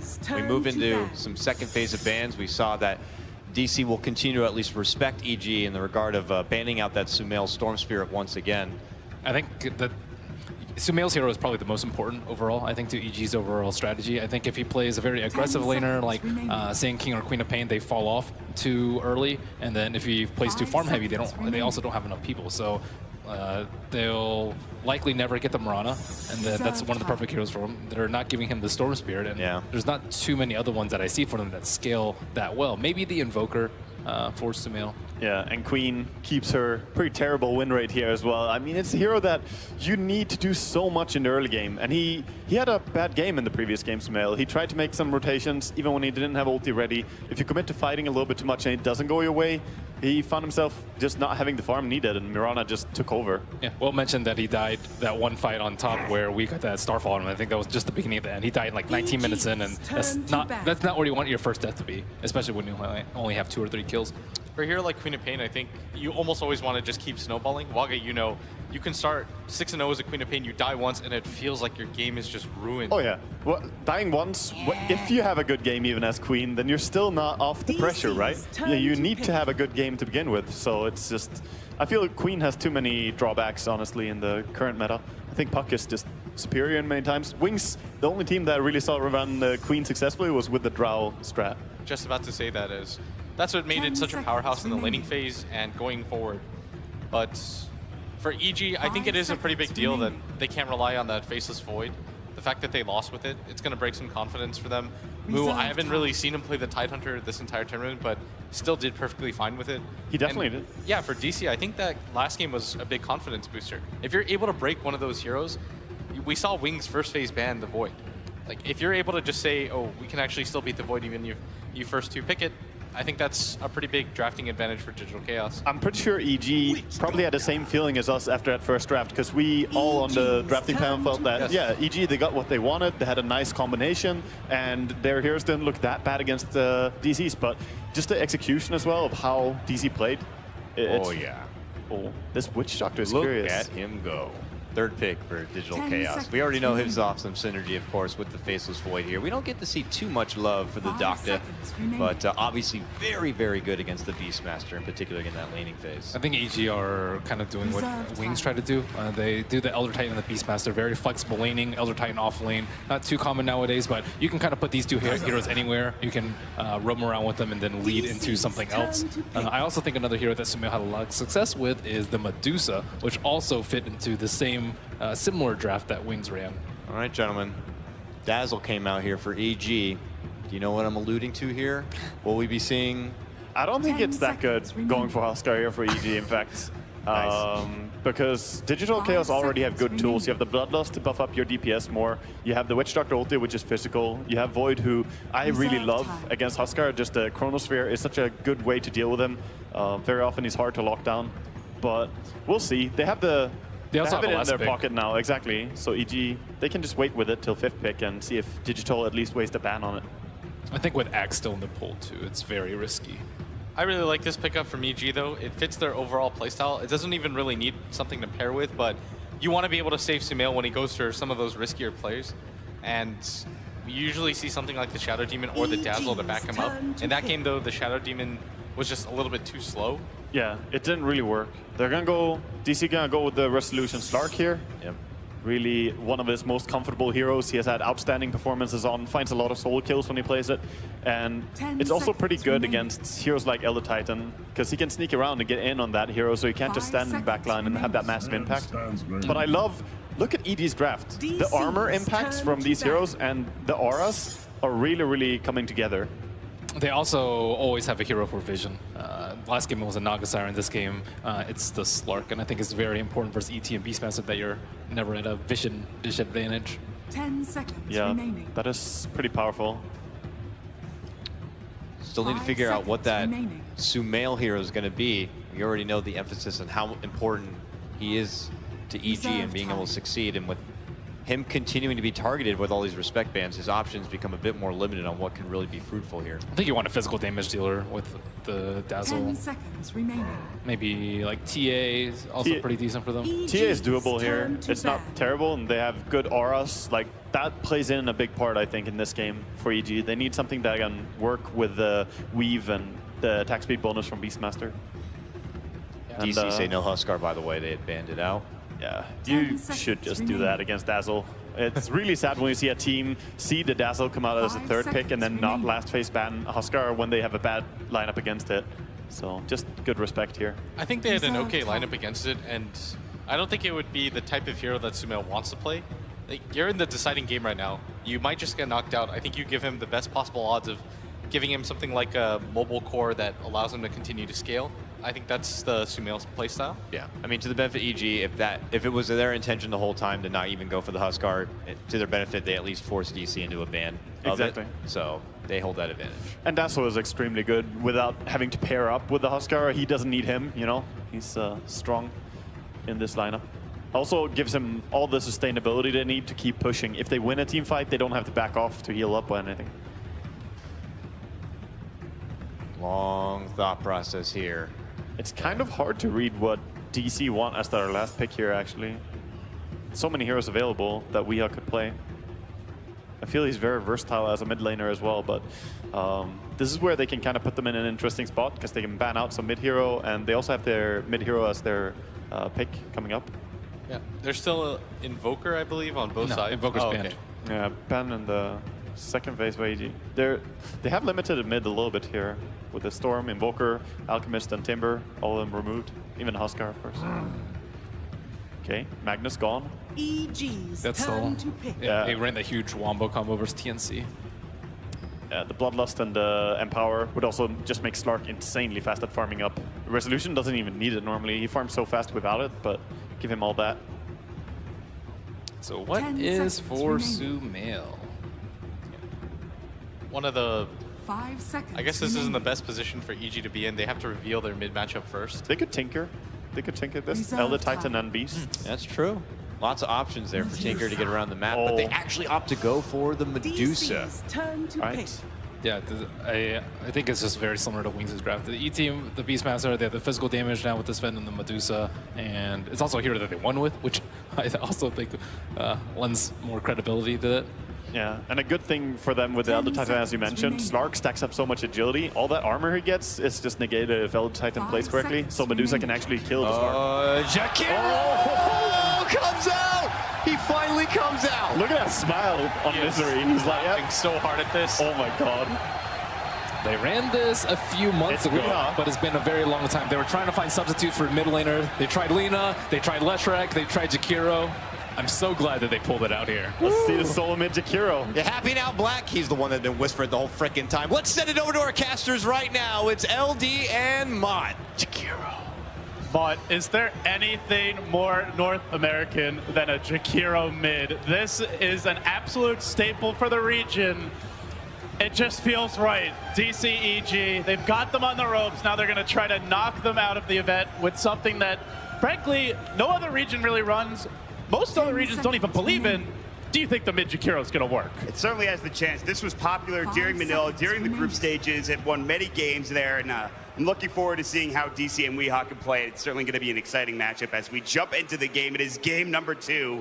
Like you said, it is that Weehawk Jakiro, and for EG, they do pick out the Dusa, but this is one of the most exciting picks so far of the tournament. It's going to be a lot of fun to watch.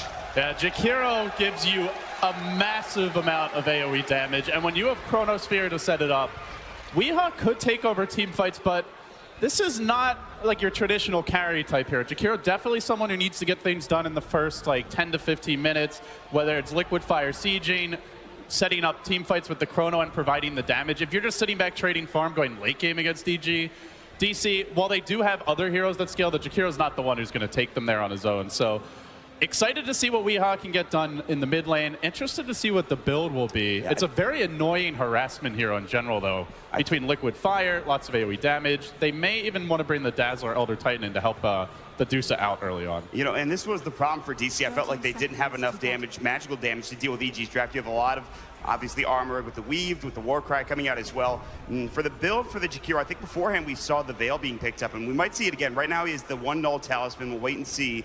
We will go for that Veil later on down the road.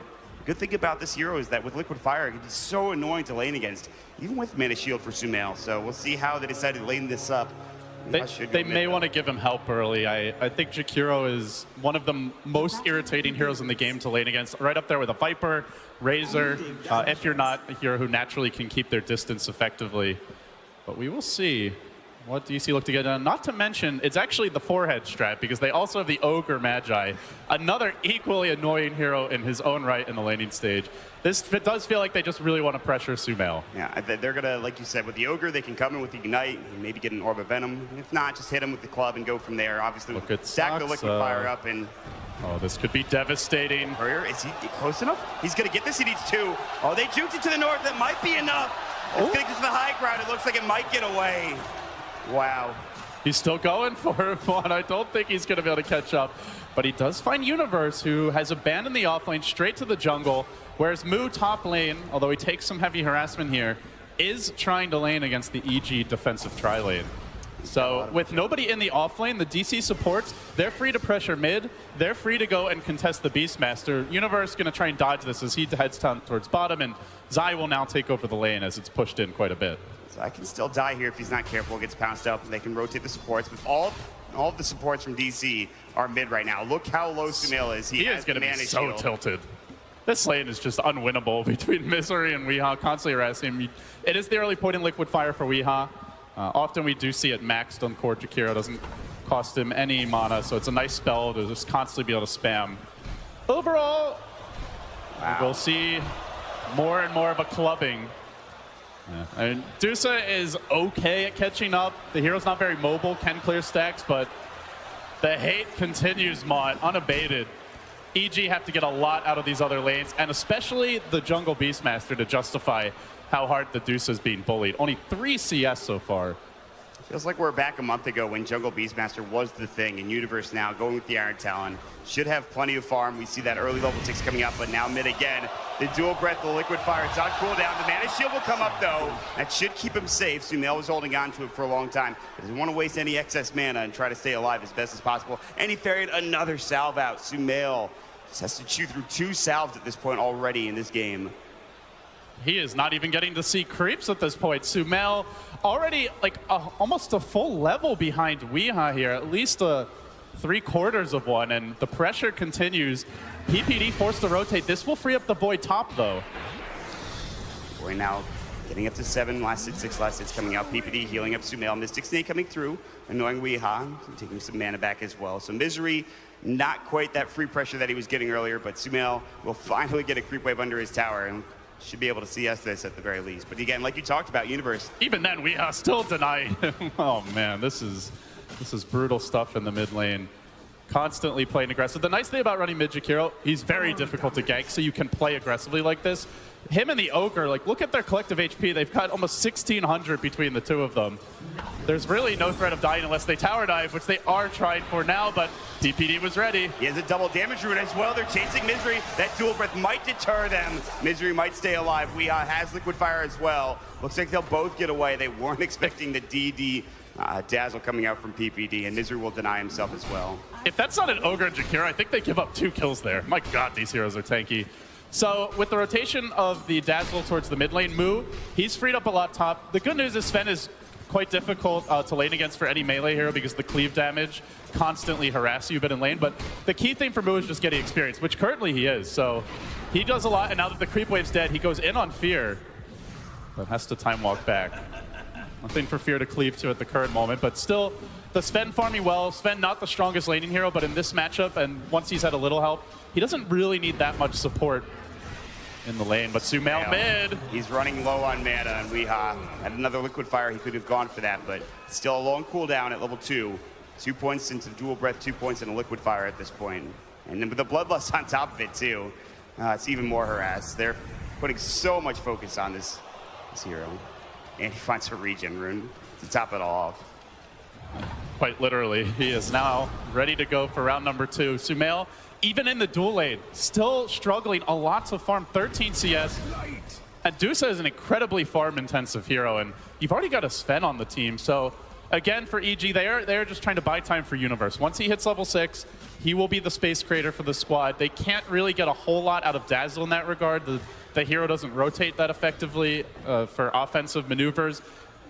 Zai getting his levels in the offlane, he can maybe follow up the Roar. So I think EG do have potential to salvage this terrible start for the Dusa. And keep in mind, Sven free farming right now. They're getting a lot out of the offlane. Zai already level 4, so all is not lost. It's more, does Sumail tilt off of this and does it get inside his head? I don't think so. I mean, Sumail's such a good comeback player. If they can get some camps up, maybe stacked with, and he's get split shot, but he's already just taking down so low again without using that mana shield. Misery top lane. He's setting up for Fear right now. There's only 2 up here. I don't think they can bring Fear down. He's so tanky. They have an Observer Ward. They just got a glimpse of Misery. Yeah, they're going to see him now. He's going to have to try to get away. They have Stomp ready to go, I believe, but the Stormhammer first. Stomp's about to come out. There's going to be a lot of damage share between the Spirit as well as the physical Stomp coming through, and he will fall. No, the Chrono Spear, but PPD comes to finish the job. That is first blood. Now Fear, cast up. I don't think they can bring him down, though. That was not the ideal Chrono. Traps his ally in position for PPD to finish the job. No Radiant Vision towards the top side of the map, so they didn't know that PPD was rotating. He has been primarily parked mid to support Sumail. Not only does EG get the first blood, but DC wastes the Chrono, so now EG will feel a lot more confident elsewhere on the map. They don't have to be worried about his rotation. And here comes the bailout crew. Zai and PPD both coming mid as the DC tri-lane on the Dusa continues. They really want to help him out, but it's Misery they see first. They're going to stop him.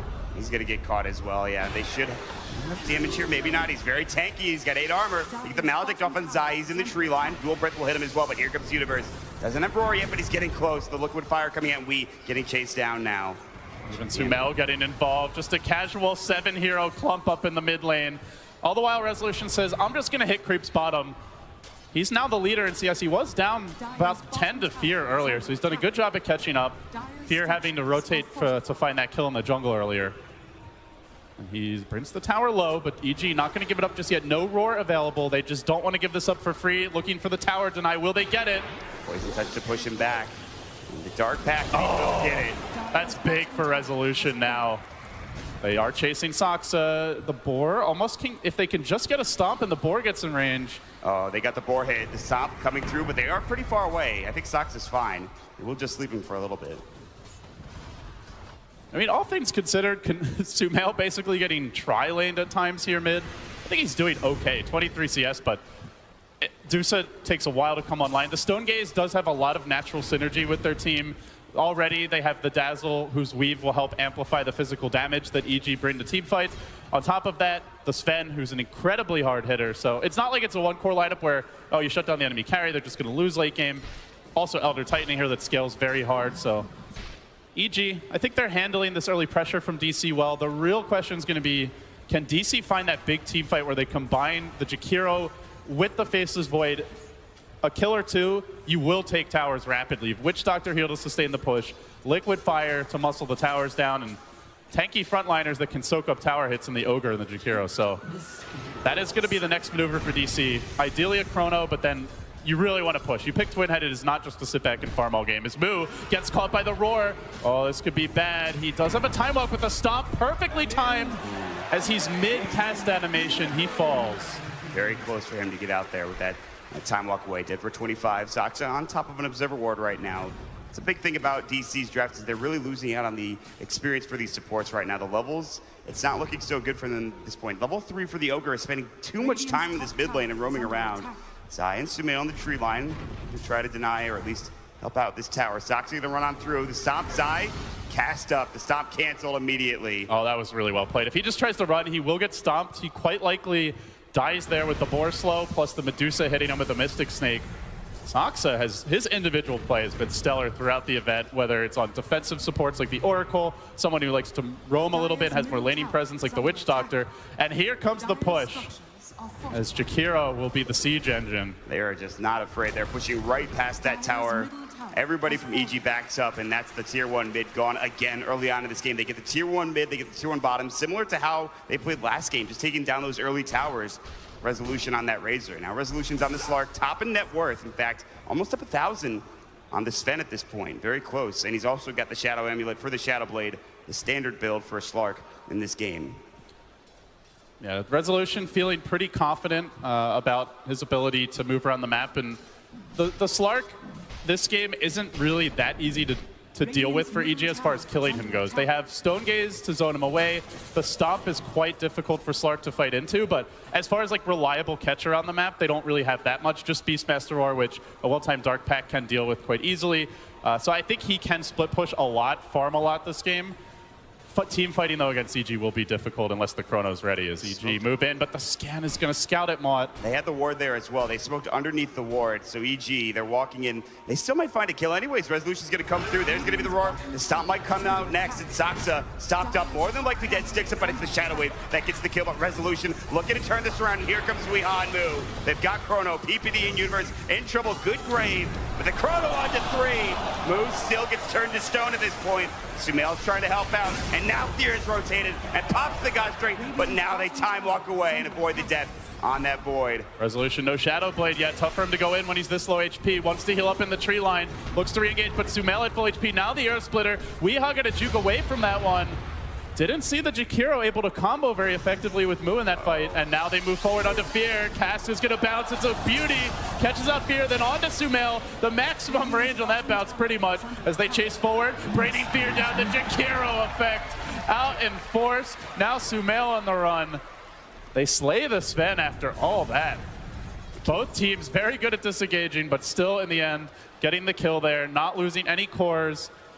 It looked like a good stone gaze to cancel the chrono, or to counter the chrono, I should say, but EG also got caught or was zoned away, and this is the issue running the Sven against Void, is it's very difficult at this stage without a Blink Dagger to get into the fights.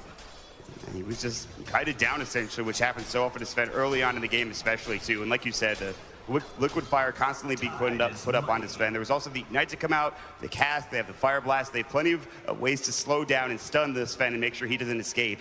It'll be a little bit tougher for Sumail with that mana pool, but still, Fear dying there is absolutely critical. He's gone for the farming ability as the Helm of the Dominator right now. He's trying to get the cleave up and stack up these Ancients as much as possible and go from there. That's a huge fight, though. Resolution continues to gain more and more net worth right now. He's going to have a Shadow Blade done here within about 100 gold or so. Yeah, he will be looking to move around a lot. Finds a DD rune once the Shadow Blade's complete. Even if it's not to kill, it will be to put pressure on the map in general, and that's where the Jakiro, having that hero that can knock down towers, makes a big difference. As you open up the map, create more safe spaces where you can aggressively roam with minimal fear of ganks. Unless there's a Blink Dagger on the Beastmaster or the Sven, still a ways off if either wants to go for it. Very little chance that they can kill a Slark when he's choosing to split push. For EG, it looks like they will just try to trade right now, and I think they'll be successful. DC will take the tower. They could TP in bottom, but I think it's too late. They have the glyph, but this tower's already low enough. You can see that everyone else from DC is backing away. They don't want to take this engagement. Here we'll grab the last hit on that tower. He is going to be going for what I think to be an Echo Saber. He's going to grab that early on, so he has the extra damage to go with as well. Yeah, Echo, great pickup on Sven. I would like to see DC look to contest the Ancient stacks, as this is where Sven's economy excels. We saw Wings yesterday did a really good job of that throughout their series. So the Fnatic also very effective with. You don't want to just let a Sven free farm, but it's tough to fight up the high ground into the Hawk. EG, it doesn't look like, whenever you see a Void, you're like, oh man, that team's team fight is ridiculous. But EG's team fight is also ridiculous in its own right. Elder Titan, Dusa, the combination of the Dusa and the Sven, and walking up high ground without vision. Against that lineup, you get caught by a Stomp, you could very quickly lose 2-3 heroes. So now that the Shadow Blade's out, Resolution gets more active, but the Hawk Sentry combo, I think they might see him here. He does run by the Sentry, so now they know Rezo has a Shadow Blade. EG can look to punish this. Potentially an early gem pickup for them. They're going to play together for now, knowing that Shadow Blade is probably up. Universe has picked up Vlad's, and look at some of the other heroes as well for EG. They're starting to come online. Sumail's gotten a little bit more time, but there is the mech up now for the Jakiro, so if they want to continue the pressure, they certainly can. There's not many towers left. The tier 2s are all that stands in their way for DC to take down. Those tier 2 towers with a lot of gold, and we'll see if they can push into them soon. See how much the Jakiro can actually do. This Weeha Jakiro, they pulled it out at the last second, and so far he's done a great job. Third in net worth, 1-0-1. He's got the mech ready to go. Bloodlust on top of that. Yeah, but Dusa's catching up. Considering how much emphasis they put on shutting her down, she's only 500 behind the Jakiro. I think EG are fine with this, and to me, DC need to be going for the next round of towers. They've gone for a mech on Weeha. He's not going for more of a damage or farming-oriented build, not an early Val pickup. This is a 5-man item for DC. Make no mistake about it. This is, for the most part, a 4-protect 1 lineup. The Void, mostly just a setup hero. Jakiro a pusher, and only the Slark who really will scale hard in the late game. The way DC are itemizing, they do want to take fights, and they look for one with this smoke. They're just going to get PPD. They don't want to use the Chronosphere for this. He is going to back away. He was underneath the tower. Yeah, they'll drop a ward down, though. A Chrono on a single support is okay if you get a tower off of it, but they're looking for more. TP in. They're going to time walk at the Chrono. The TP is canceled at the last second. It was Sumail, and he would have gotten caught there. They only get the single kill on the support. Maybe the tower. They'll start stacking up the liquid fire to go with it. But man, that would have been huge if they had killed Sumail there. He canceled that at the last possible second. Clearly had his camera right over the tower as he was TPing in. Sometimes players are checking elsewhere on the map. They're busy spending their gold, but he was on point. Fear gets the last hit on the tower on the back of that. So EG only losing a support here. More importantly, it's worth mentioning, it's very difficult to push into Elder Titan. Like the overall EG lineup, they have Mystic Snake, they have Axes, they have Elder Titan. That hero especially shuts down pushes. If you don't catch him when you go in, then it takes a while to bring the creep wave to the tower. It's quickly destroyed. DC overall, they can't really be happy only getting a support, not taking a tower, and they're going to back off the farm. But all the while, Dusa continues to keep the pace here. They have not shut down the ancient farming, although that observer ward was planted. We've yet to see them make use of it. They do get a scan. They know where at least one of these heroes is for EG. They have the Medusa with the Dragonlance as well, so extra tankiness. It doesn't give you the stats for the mana shield, but still, it gives you that HP that you're going to need against this lineup. Universe making a move on the top lane. He finds Weehaw, gets off the roar. There's no backup here for the Jakiro, who seems horribly out of position. Still has that mech. The rest of the team, it looked like they were coming for a moment, but they're going to leave him. Weehaw's just going to go down as they try to push mid, but they're not really doing that much damage mid at this point. The stomp just narrowly avoided by Moo. He will be able to time walk away. I mean, Jakiro, this is not a Meepo. This is not an Invoker. The hero can kill buildings quickly, yes, but he's extremely immobile, especially with the build that Weehaw's gone for. Needs to be with the team. Not sure if DC, if he was calling for the team to push there, or whose fault it was as far as the communication goes. But if you just leave that hero alone, EG will punish. Buys them more time to farm. Things are shaping up. Like, this pace of the game to me is favors EG overall. Not to say DC's lineup can't scale, but I just feel like DC were expecting to get more done at this point. Yeah, I mean, with the build they won on the Jakiro, they should have been pushing a lot more with that mech, but they just haven't found the kills they were looking for. Sure, they got PPD, but that's it. And you have the Medusa, as you've talked about, farming fine. And Resolution with the Shadowblade build, he hasn't found any kills either, right, so exactly. Sure, he keeps up his farm, but the lineup wants to either find kills with Slark and keep the carries down that way, or it wants to push towers, ideally both. So far, they've done neither. It's still a very close game. If you look at the cores right now for both teams, it's like all three of the cores for both sides are pretty even at this point. 6,000 roughly for the Jakiro as well as the Void, and for the Medusa and the Universe Beastmaster on top of that. So the Sven and as well as the Solark, they're going to be the go-getters in this game and see if they can get anything done with their items. Now, there is a plan B for DC. Resolution Slark. We've seen him on a variety of carries this tournament, whether it's Naga, Morphling, Slark, one of the other big ones. He can take over games, but I just feel like it's a tough Slark game for him to fight directly into EG. Like, you're walking into Stone Gaze, that instantly forces Slark to turn and run away. The Elder Titan has a lot of zone control, so at that point he really counts on Moo to find good Chronos. Really their only reliable team fight setup is the Chronosphere. If he doesn't, he'll have to resort to split push primarily. A lot riding on Moo's shoulders. Also, the Void, probably the main hero that can deal well with Dusa late game. Chrono, with the Diffusal Blade Manta build, eventually can shut the Dusa down in team fights, but he's got a ways to go if he wants to farm that. Like it caught, he has no mana. He's going to be able to at least get the Mystic Snake, but now he's out of the Earth Splitter. They have to avoid the stop hits and the Earth Splitter. Now Resolution has to Shadow Dance away. Moo was just not there for the Chronosphere, and again, a little bit too quick on the draw, I think, for DC. They needed to wait for the rest of their team, and Sumail was able to get out just fine. And that would have been a huge pickup, sorely missed. Yeah, they at least get in position to chip at the tower. Liquid Fire, roasting it, but it's just tough to kill EG's heroes. They're all extremely tanky.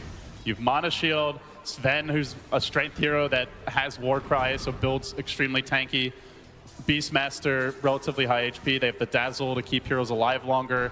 Not to mention the Weave as the game goes on to deal with physical damage and amplify theirs. They have the Blink Dagger now on Fear, and he's going to rotate down bottom and try to find, just take down that ward, but now DC need to be careful. Stormhammer onto two. Fear pops the gun straight. Roar coming out into Moo, and they bring it both down. The Cleave, as well as the follow-up from the rest of EG. Well, they might. I wonder if they even consider moving towards the Roche Pit here. There is split push from Resolution that PPD will feel like he has to go deal with, but yeah, they have Beastmaster. They do have God Strength for about a third of the duration remaining. They can try for this. Take this. Resolution's still staying around. Maybe he's going to go for... He's just going to, I think, just be a pesky nuisance to try to pick off a support on the back line. Courier, maybe? Or the Courier would be nice, too. Now. So far, nothing, though, and the Roshan is getting low mon. I almost certainly DC want to contest this, but with no Void, they just don't have a great pathway into the pit. They get the Courier snipe. It's the consolation prize for DC, but the big win goes the way of the boys in blue. This is huge. I mean, it's right when that Blink Dagger comes out for Fear. They smoke up, they set up a great two-man stun. Cleave comes through, but DC still want this tier 2 tower mid, and they're putting a lot of effort into it. Liquid Fire should bring it down into deny range. They should be able to get it done. It goes to Weehaw. They miss time. The right click from Sumail. Liquid Fire, what a spell. Yeah, pretty good. Pretty good at killing towers. They're looking to team fight, though. They have the high ground position. EG are walking up into a chokehold here, but the Void isn't quite ready. Yes. What a death ward. PPD getting caught in universe with Volatile. Here comes Fear to turn it around, but a great chrono coming out from Moo. Nice death ward, the follow-up damage, but Stone Gaze disengages a bit for EG. They try to back away, but they found the old man. They isolate him. They bring him down. Sumail has the regen room, has the Aegis. Not gonna matter. DC, they came, they saw, and they will conquer EG with an Aegis. They say, we don't care. A triple for Rezo. The Jakiro coming up big there with the 2-hero Ice Path. An incredible cast from Soxa.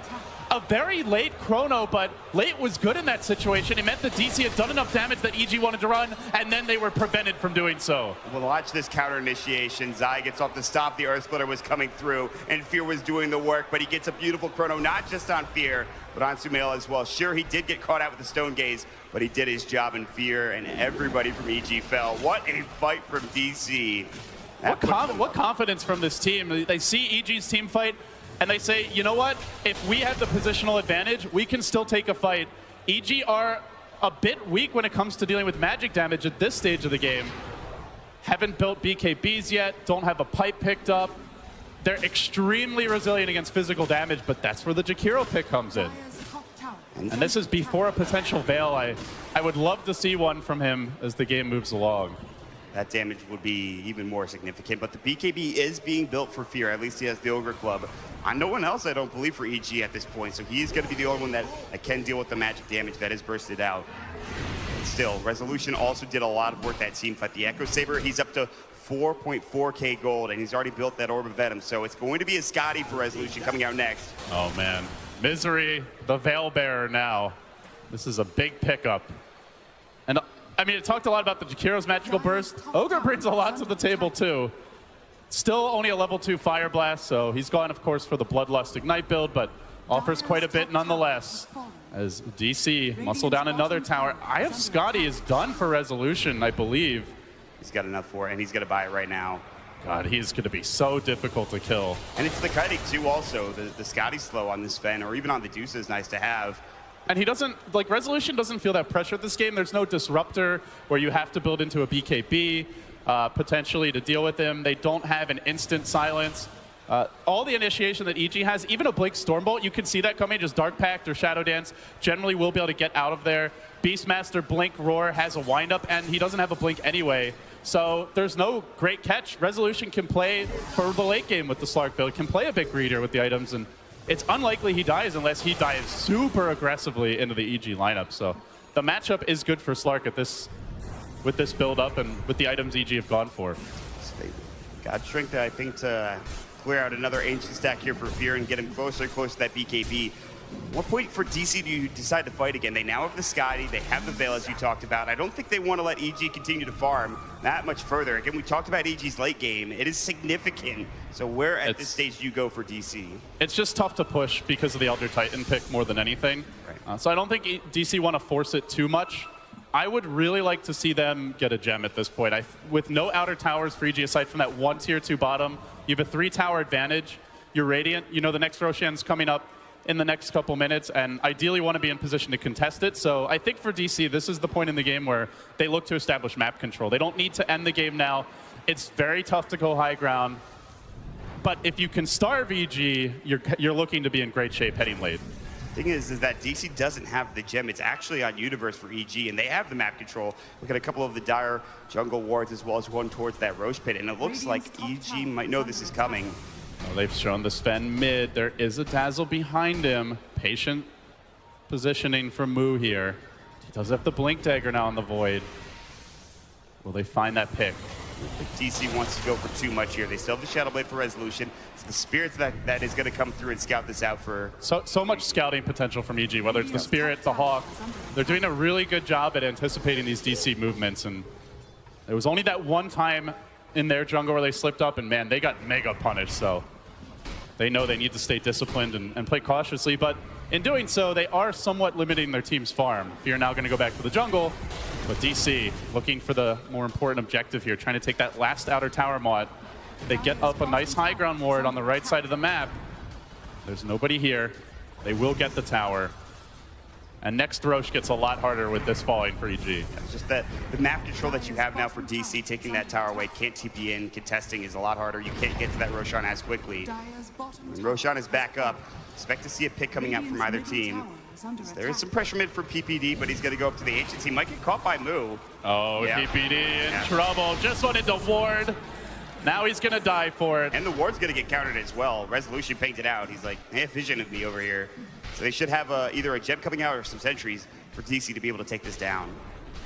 That's the one of the big things that Slark brings to the table is that dewarding potential where you can generally establish where the enemy wards are just because your Shadow Dance will be deactivated. So one of the few carries that brings a lot of vision prowess to the game, and DC able to take advantage of that as the game moves along. I mean, you need that because you, like you said, you're against the Hawk, you're against the Astral. You have to have that vision advantage. Like the Hawk obviously turning invisible, you'll know that either there's a Hawk or a ward there. Just counter it in some way, shape, or form. Maybe even pick up a gem for DC as well. Something that they needed. I think they should have done a couple minutes ago. They have plenty of gold on some of these heroes. Looks like Misery might want a Yules or a Force here. Soxa has already completed his own Force step. Nice items to kite a Sven. Even a Medusa. Sure, Medusa's a ranged hero, but she's in a mobile ranged hero. She has no mobility spells of any kind. Generally doesn't build mobility items, just wants to build tank and damage items. So Force Stabs allow you to kite, but DC, they see an opening top. They're moving it on Sumail. This is a big pick. Rezo starts it off. He gets off the Stone Gaze. Cass comes through. They turn. Ice Path blocks the retreat. Great play by Weeha. Now they can go in with the Chrono. They're going to find Sumail, and they roast him inside the bubble. And the Death Ward comes out, but Fear looking for the cleave. He's found one, he's found two, and Resolution barely lives. And Sumail somehow, I think he's alive? He does end up surviving a beautiful grave from PPD. Time walk out for Moo. They thought they had him, but they're going to lose a fourth. EG, they spring the trap. It's so hard to find kills when you have Grave to worry about. Deuce's Stone Gaze to fight through. I really love that Jakiro play, dropping the Ice Path to zone him and prevent him from retreating to the base, but he's just so damn tanky at this point. DC, no Diffusal Blade yet on the Void, no Manta. They don't have a Necro Bull carrier, or at least nobody's chosen to build one, so they lack reliable ways to get through the Spell Shield. If they could have stunned her before she Stone Gazed, that's an easy kill, but once she gets it off, they get punished. They will have a Basher for Resolution next. He's chosen to purchase that. It's flying out on the courier as we speak. We have some lockdown now, but there is that Scotty for Sumail. So he's even tankier now with this item.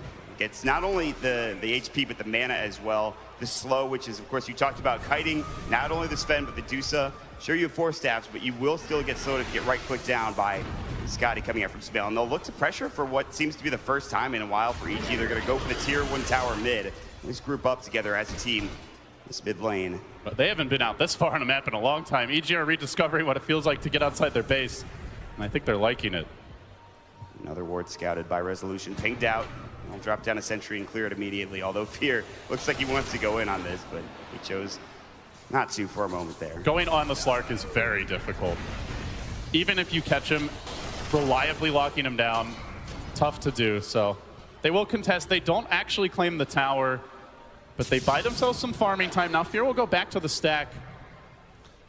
I think this last fight really shows that EG understand how to play against Faceless Void. They have a fantastic Void player of their own in Universe, and you want a defensive support. Almost always, that's where things will go right. Whether it's a Naga Siren, a bit unconventional, something more standard like a Shadow Demon, a Dazzle in this case. You need that hero that can save someone when the Chrono gets committed, so that way they have to find a multiple hero Chrono, and catching a Dazzle when you're trying to go high ground or when you're near their base is always going to be extremely tough. You don't have vision up on the high ground. You're unlikely to, most likely the Beastmaster even sees you with the Hawk when you try to make that move, so as long as PPD sits back, they will have answers for the single hero Chronosphere. Moo's going to have to find a better one. Looked like they were about to try again for Sumail, but he backs away the perfect times. They were looking for that Smoke of Deceit gank with DC. The Hawk has scouted out the fact that Roshan is up in EG. They want to try to make something happen here.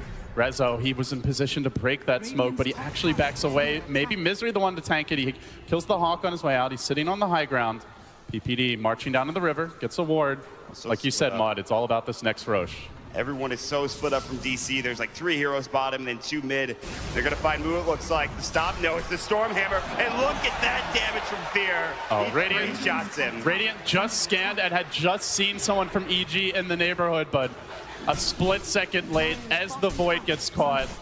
Again, EG vision has been massive for them this game. The Hawk setting up another crucial kill. The Spirit scouting, purchasing the early gem. DC, sure they have Slark who can eventually figure out where enemy wards are, but EG have that instant vision in the middle of fights that's making the difference, and it's tough to deal with. The gem, I think, is sorely needed to deal with the Hawk, to deal with the aggressive wards. PPD is now getting down.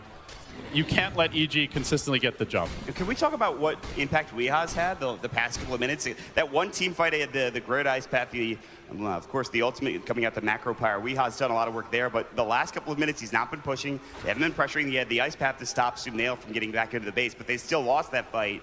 Feels like Weeha's starting to fall a little bit behind, and his impact later on in the game.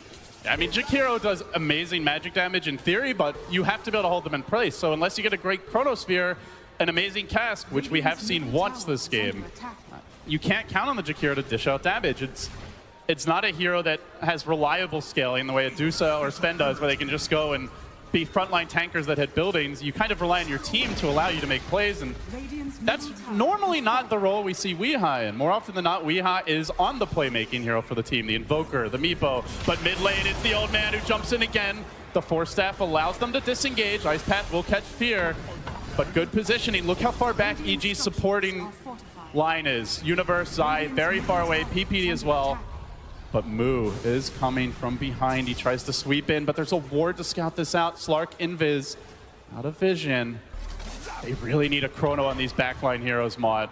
And everyone's back. That's a great chrono if he can find it. They're so low. The roar instead of resolution. There's the chrono, but it misses on Sumail. The Earth Splitter coming out. PPD getting low, but not low enough. He can grab himself if need be. And now it's everyone DC. They need to run. They need to leave.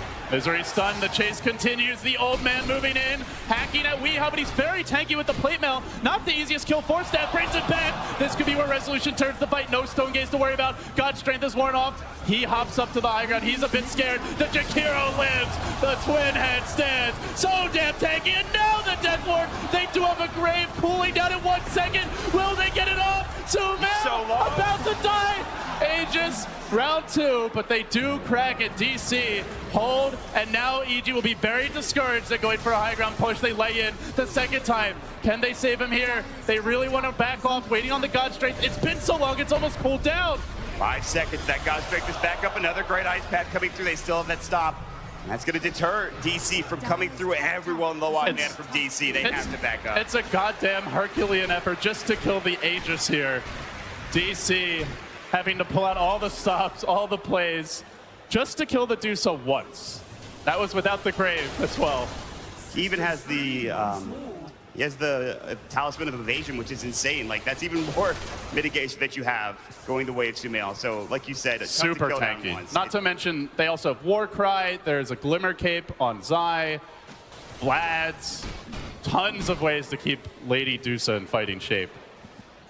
You do see, though, like, EG really struggled to lock down Resolution. They roared him at the start of the fight, but there was Chrono there to prevent EG from following it up, and he was at full HP for the majority of the fight, so keeping the Slark locked down continues to be a problem for EG, and maybe lend some hope that late game Resolution can bait out those cooldowns and then look to take over. Also, in good news for DC, Moo working towards the Diffusal Blade, but the big thorn in DC's side has been that Weeha just hasn't been able to make huge plays here down the stretch, and generally when they've won, it's much like EG, where Sumail tends to step up.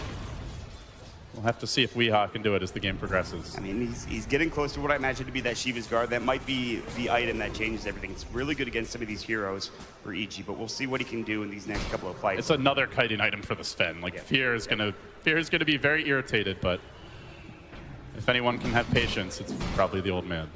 And Fear, all he really needs to do is get that God Strength, jump in, and just get a couple of cleaves off, and then Sumail can maybe do the rest once he gets a bit more damage going his way, and he's getting there with that Butterfly being completed soon. In fact, he just needs the Eagle Song right now as he has the Quarterstaff picked up on top of it. They'll move together down to the bottom jungle, bottom lane. They'll move in to try to push the tier 2 tower for the first times here in this game. They tried pushing that tier 2 mid, it got low enough, but it didn't actually go down, so You can see EG are getting more confident in their 5-man as the butterfly, as you mentioned, nearly complete. The items being picked up by Fear. This is where their lineup excels. Elder Titan is a fantastic 5-man hero. So too the Beastmaster. Even Sven is in his own way because of the Warcry and his ability to siege buildings effectively. So EG, they knock down another Mott. It's a dead even game as far as gold goes. Experience only a minimal advantage for EG. But momentum-wise, it does feel like EG currently in the driver's seat. They're the team invading the enemy jungle. DC, they just want to farm. They want the Manta on Mu. They want Resolution to pick up his next item. He is the leader net worth. This is not really the time where they want to be fighting. When it comes to late game, DC still have at least some good heroes to deal with the Deuce. You talked about it, obviously. The Diffusal Blade and the Manta coming out for Mu. The Faceless Void getting good Chronosphere. He has the Blink Dagger. It's not even level 3 yet. He's almost 16, so he will have it soon. And Resolution can still grow a little bit. He just picked up the Abyssal Blade not too long ago. They also have Bloodlust. Don't forget about that. With a Slark stealing a bunch of damage, and currently has a DD rune, speaking of damage, could be extremely impactful. So even a Witch Doctor. We've seen some really good death wards from Sox, so the tricky part for him is Warcry and AC is a pretty hard counter, but if somehow Fear isn't there for the fight or they kill him off prematurely, then Death Ward could be a difference maker. Even Weave, they have plenty of armor strategies here for EG. It's they have armor so for days. hard to get through any of these heroes, let alone Sumail or Fear on those two carries. It's so tough at this point. EG going to group up mid. The bottom lane has been pushed in. They dropped an aggressive Observer ward here, so they've ascertained that DC likely on the northern side of the map. They stick behind Sumail. Butterfly now complete. While DC, more the team that wants to split push, the team that wants to defend high ground. A bit less confident in their ability to force the issue right now. We might be waiting until Roche before the next point of contention, although EG are very close to this tier 2 tower. I don't know if you defend this if you're DC. If they go high ground, then you have to TP back, but already at high ground is Weeha and the rest of DC. They want to force TPs. Already, though, EG have knocked down the tier 2 mid, even further limiting DC's Roshan access. You can see how long Resolution stays here. If there's something like a disruptor this game, he gets the hell out way sooner, but he has a lot of confidence in the matchup and knows that he can get those last couple of pokes in on the tower. He's going to go back in. I've seen this movie before, I feel like, and he's like, maybe not this time. Yeah, just potentially looking to force an EGTP or ultimate reaction of some kind, but not actually going to commit there. Oh, they do see him, though. The Hawk comes in. Rezo needs to get out. Fear coming in from the side. He's in Viz with that nice rune. He's got the Blink Stormhammer. Resolution doesn't know this. They don't have the gem. It's not up front. Yeah, they don't have the gem, so. Oh, he's actually going to pounce forward. Oh, Abyssal Blade is available. If you can force out a Grave early on Universe, could be a difference maker, but now Sumail moving in. He's chunking down the Ogre bit by bit. Pounce away as Fear leaps forward onto Misery. Wants to connect, but a nice Abyssal Blade by Resolution allows the disengage. Then the bubble connects on two. Found Sumail in Universe. No Stone Gaze for this one, but they're so damn tanky, Mott. Even the magic damage isn't doing anything. Universe finally getting low, but a 2-man stun from Fear, and he immediately chops both those supports down. And Weeha getting right click. The Roar even expended to get that kill. 3 dead for DC, and Mu has to time off and TP away. Resolution was long gone at that point, and EG are turning this around bit by bit, LD. They got the combo there. It just didn't matter. Dusa is so tanky at this point. Yeah, Resolution's not dying, Mott, but he's also not killing. He is really struggling to burst the Dusa down. I feel like we're seeing that without a super farm Void, they really don't have great tools. They got her without Stone Gaze even getting off. That looks like the perfect initiation for DC. The follow-up damage simply isn't there. I think he almost got Fear in the Chronosphere as well, and maybe they could at least divert some of their attention to the rest of the heroes. But Fear was on the back lines, just going to work on the supports on some of those heroes. And now they're pushing with the Necro 3 up into the high ground. Weeha is not there for 16. Resolution caught. It's now getting low. Of course, the Scotty coming out, slowing him down. Stormhammer will hit as well, and this melee Rax might fall. They know there's no Chrono for 30. EG, good time to punish, but only the tower so far. DC hanging onto the Rax for the time being. EG now almost losing their courier as it charged down mid. Very anxious to deliver PPD's Force Staff.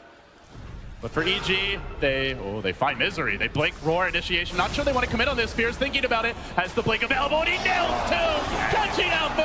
Void down before before he can even time walking out Rezo on an island up against the world. He's been the hero before, but against this EG draft, it just doesn't seem like Slark can do it 1v5. He's not isolating anyone. Even PPD chasing after him. He says, get the hell away from here, you little Slark. And they move in. They want the melee racks mod. EG trying to force that game 3. Ice Path, it's a swing and a miss. They force out the buyback. Mu has Chrono, but Stone Gaze says no. He's got to back away. He might die back. There's a Stormhammer. He's got to use his time walk, and he does get it off in time. Our split under resolution doing some damage. Now time to back away. The Chronosphere, they found Fear. Can they do the damage? He's so taken. They want PPD instead. Might have to use the Grave on himself. Only one with the Chrono. I don't think it's good enough. Now Fear re-engaging onto Weeha. DC about to lose the Jakiro again. And Rezo likely to be next. They brought down 3.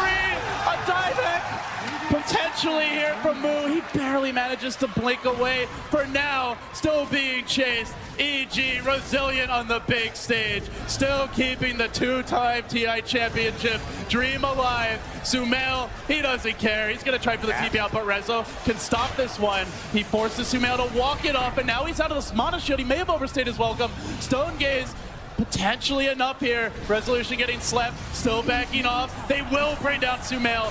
Dead for 80. Does have the buyback, almost losing the Ogre here to the nuke damage, but when the dust settles, EG have dealt pretty critical damage to the DC base. Slark forced to buy back, Void forced to buy back, a massive net worth advantage now, with EG still yet to take Roshan. That net worth advantage just swings down so heavily, 15,000 in favor of EG.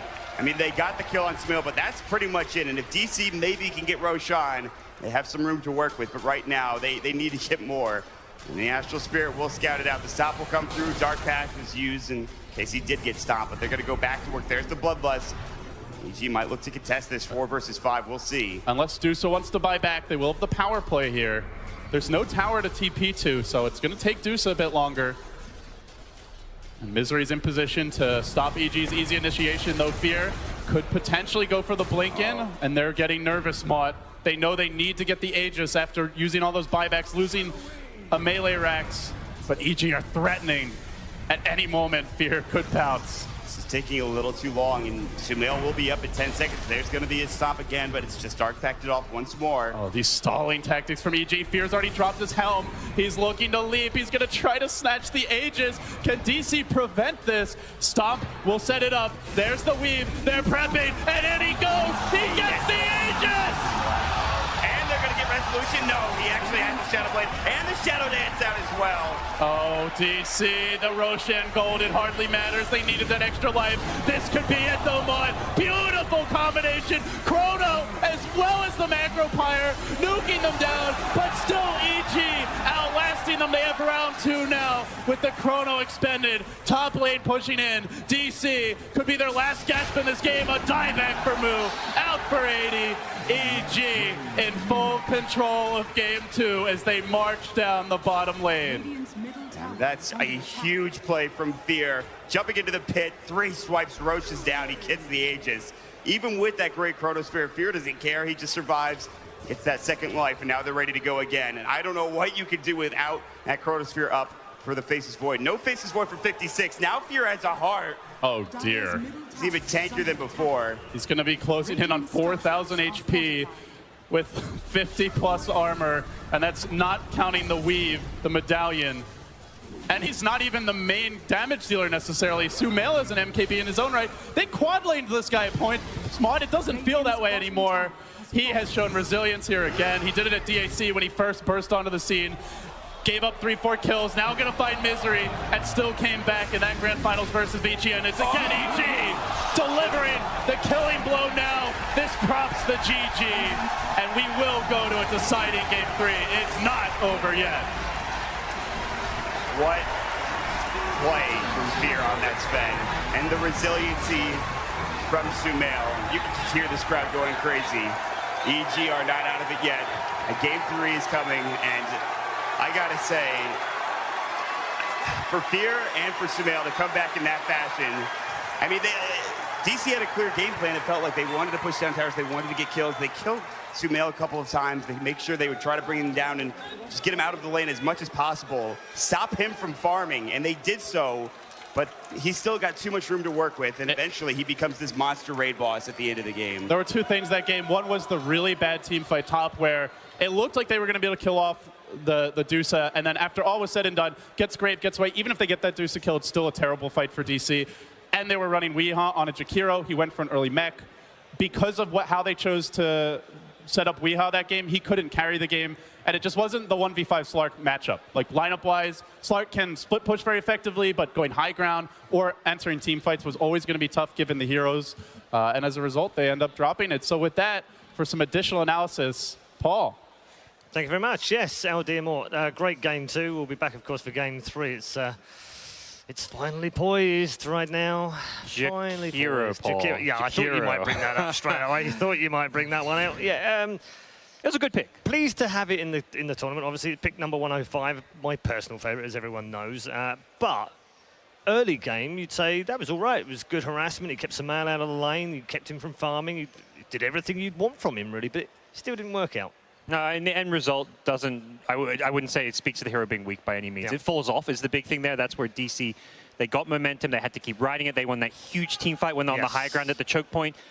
And then the subsequent team fight when they were trying to push top lane was the disaster. So yeah, Shiva, do you feel like they could have gone on? Because there was a moment, wasn't there, around about 90 minutes where they were like, okay, if we win this team fight, we can go and crush these guys. Do you feel we like actually ran back down? Yeah, because in case. Why didn't they push? Because they had the momentum, they had the mech on the Jakiro, everything was working for them. Why didn't they go for it? Well, there is a lot of high ground defense coming out from Evil Geniuses that is still very scary, and we talked about it before the game. I mean, Zai on his Elder Titan is a big factor there. Shane, I mean, instantly was first pick, and it worked out so well. That was Shane's pick, by the way, we should point out. No, it was a team effort. Was it a team effort? Yeah, we all did it together. Right. For me, it was Fear of Darkness. Oh my God, his Sven in that game. When they were behind, when they smoked up, he got a 2-man stun on Saxa and Mu in the jungle. Then they got Roshan. That gave them the breathing room that they needed because they really, really shut down Sumail mid. No, I mean, you said to me, like, Fear is having an absolutely epic game, and that was before he stole the Ages as well. Exactly, and then that happens. Then you, well, MVP then. That's easy. I don't know if they have an MVP, but like it better be a Sven. Well, look at that. It's Fear. It is Fear. It's MVP. It's Fear. Right, let's catch up with our draft panel right now and see what they made of Game 2. I'm sure Black's very happy about the Jakiro pick, but what about our draft panel? Thanks, Paul. Here, of course, with Blitz, Merlini, and Waga. Gentlemen, it's going to go to a game 3. DC pulled out the pieces in hopes, I imagine, of being able to have a strong laning phase and be able to come together with the back of that Jakiro mech and just kind of push on forward, but EG didn't allow it. Waga, if you could touch a bit more maybe about why DC went into the Jakiro and what they were hoping to achieve.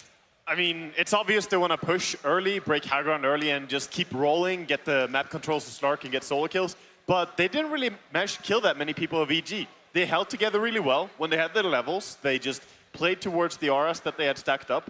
And I think this is not really a draft win, but a full strategy win. Because PPD had a very good plan coming into this game. They just couldn't bring down anyone. We saw how tanky the Medusa became. It's just a combination. The levels on all their heroes, then the solo quest, the Vladimirs, the AC, everything, weave on top. And then if you bring her down, there's a grave. It was just near impossible to kill anyone. I think the itemization from DC was far too defensive. They had the Shiva's Guard, the 4-staff on the Jakiro. I really advocate for like a Veil build that game because they that fight when they killed the Dusa, it took like 20 seconds to get her Aegis down, and then they spent like another 10 seconds damaging her. She was still at like 80% HP. I also think maybe like the early Vlad's pick. I know Wings did it, but it's not the same type of game where maybe a Diffuser Rush would have worked out a little bit better. I think for DC to win that game, they just had to snowball the lane so hard. And the other problem is they didn't have the best follow-up damage into that Chronosphere. After a while, that combination kind of fell off. The Witch Doctor was never really able to get going in that kind of game, which is why we were really surprised that he was picked 3rd. I remember your reaction to it, you're a Witch Doctor, and that's exactly why, because sometimes the hero, if you're not playing aggressively with it, you just feel like a walking 20 HP regen per second. Well, to me, it feels like supports. They either need to have the impact that they can save everyone on the team consistently and keep you in the fight, or they need to bring a lot of damage very quickly. And while Witch Doctor ulti brings some damage, it's all physical. It's very easy to mitigate when you have a Sven in your team. I feel that was one of the big reasons it didn't work for them. Yeah, all the plus armor was really the finishing touch. Yeah. EG was quite the fortress there, and got to give props again to Fear. He was MVP. He was like huddled, parked on top of that Roche pit, just waiting for the Aegis, salivating for it. He jumps in, he gets it, and EG take it home. Looking forward to how the draft is going to be set up for game number 3, but in the meantime, we'll throw it back up to the desk and to Purge himself to break down exactly how that Jakiro matchup went. I like Jakiro a lot, and I just want to talk about the numbers because that stuff, I mean, he just fit the lineup so well. His biggest benefit is the fact that both Dual Breath and Liquid Fire reduce attack speed. Very useful against heroes like Sven and Medusa. They did have Beastmaster Aura, of course, to offset some of that, but it's a lot of advantage, especially in the laning stage. And that's what you do with Jakiro. You can play him support, but if you do play him mid, you get 2 points in Dual Breath, and you get 2 points in Liquid Fire as well. Dual Breath doing 100 magic damage per skill point, so it's a very high damage skill, and Liquid Fire doing between 60 and 120 depending on how many skill points you have. So at this point, if he just harasses Medusa, it does a massive amount of damage, and because he has really high base strength and strength gain, as well as base int and int gain, he can just spam dual breaths all day and generally survive as long as he has some offset of his weaknesses, which is very low armor and low movement speed. So he can offset that with Bloodlust and Mech as well. So, and that's really what happened at this point of the game. Now I want to talk about the way that DC sieged this. The team that I first saw do this was actually Alliance, in that they would grab a Dragonlance on Drow and they would stand right here and they would attack the tier 2 tower from safety. And then the rest of their heroes were positioned on the left side towards the jungle. That way, when they needed to run away, they could very easily. And the other important thing is if you look at what EG is doing on the map here, they're actually swinging around because they're anticipating a typical push, which is a team coming up from this angle. But if they play to the left instead, then what they can do is they can exploit this little window where their opponents might run into it. So Jakiro pops back and forth using Liquid Fire to do a lot of damage to towers. It does affect towers, by the way, very effective skill for that. And as they retreated to the left, it forces EG into this little bit of a clumped zone. And they do eventually chase because they think, oh, we're in position, we can collapse on this. But as soon as they get to this position, it was really dangerous for them. It's just perfect for Jakiro. This is what this hero is good at. It's doing damage in a line like this. So they have Soxa in a great position. They throw a Cask, Macro Pyre for lots of damage. And then the OP-ness of Dual Breath comes in. I really do think that's his best ability. 400 damage. It's on a 10-second cooldown, and it lasts for 5 seconds. You're reducing movement speed by 40% for 5 out of 10 seconds. No blink daggers, no bottle regen, nothing like that. He just keeps the attack speed low. The last point I want to make is I really agree with Ben. After the mech that they picked up on Wii, he had to get a Veil because it amplifies his damage and pretty much everybody's damage on his team. And I think if they would have done that, they would have won team fights a little bit better in the mid game and possibly just closed it out before they got out-farmed. Very good. Thank you very much, Kevin, as usual. Great breakdown of why Jakiro is best hero. Well, I wouldn't actually say that was the conclusion. Wait, it wasn't? No. I'll give it to you. That was pretty good. I thought Kevin was basically agreeing. Jakiro best hero. Much like the Ogre Jakiro mid lane, forehead. It is the 7-head strat. Yeah, it's also the first time that Wee's lost a pro game, by the way, using Jakiro.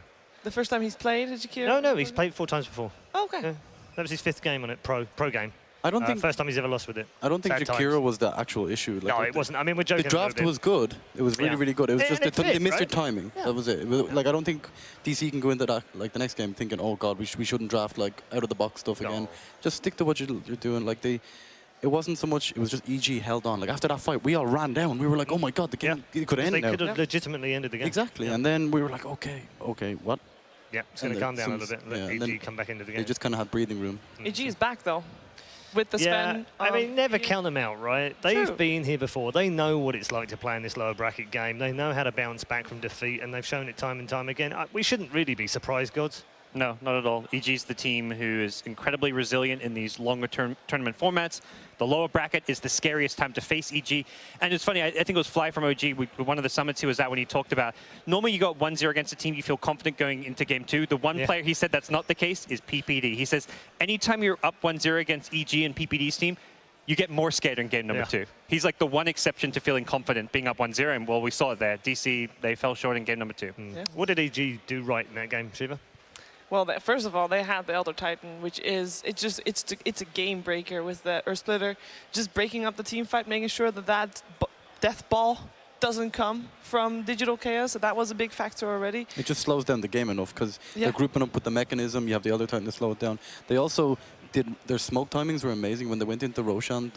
They got the pick off in the jungle. Got Roshan that was like on point, allowing them breathing space. Then the defense high ground. When they got the grave off on the, oh my God, everything. Like there was the small plays that just completely changed the game, especially when you have this one core, Slark, and you have a grave to defend whoever he's going on. like it creates chaos, and it's like, oh, okay, I have to back off now. So And never panic. yeah, exactly. Always calm and collected. Make the Medusa fat and just wait out, not in being impatient. They just waited it out, and it worked out. I'm really, I don't know, not being in the EG booth, but I imagine there was a little bit of panic because after they got team wiped, that was one of those fights where if you weren't playing at TI, a lot of teams would just be like, "Up, GG, we lost," and would have just snowballed out of control from there. But it definitely, EG can't feel that confident going to game number 3. This was very close to their elimination. So, but at the same time, DC, they fumbled what was a not significant, but a decent early game lead. Yeah, yeah. In terms of the way, I don't put too much on this or downplay what the other players did, but I mean, Fear's the carry in the team, and he literally put him on his back in that game. Yes, and he's the guy you turn to. That's the thing. He is PPD, the brains, the captain for the team. Fear is the heart and soul. He's talked to as he's like the guy next to the captain, and he's the guy you turn to when times are going tough. And that's what EG's been for the last couple of days. They got 2-0 stomped by Wings. Yesterday, you lose game 1 against DC. It's great to see Fear stepping up.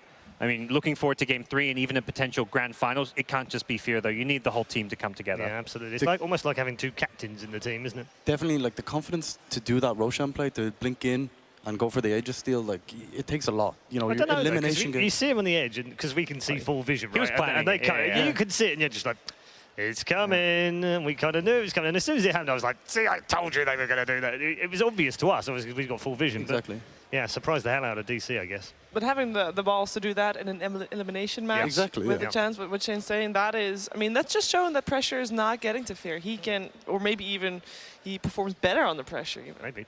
Might be. Maybe. Let's look ahead to game 2. Gods, in the way, game 3, I should say.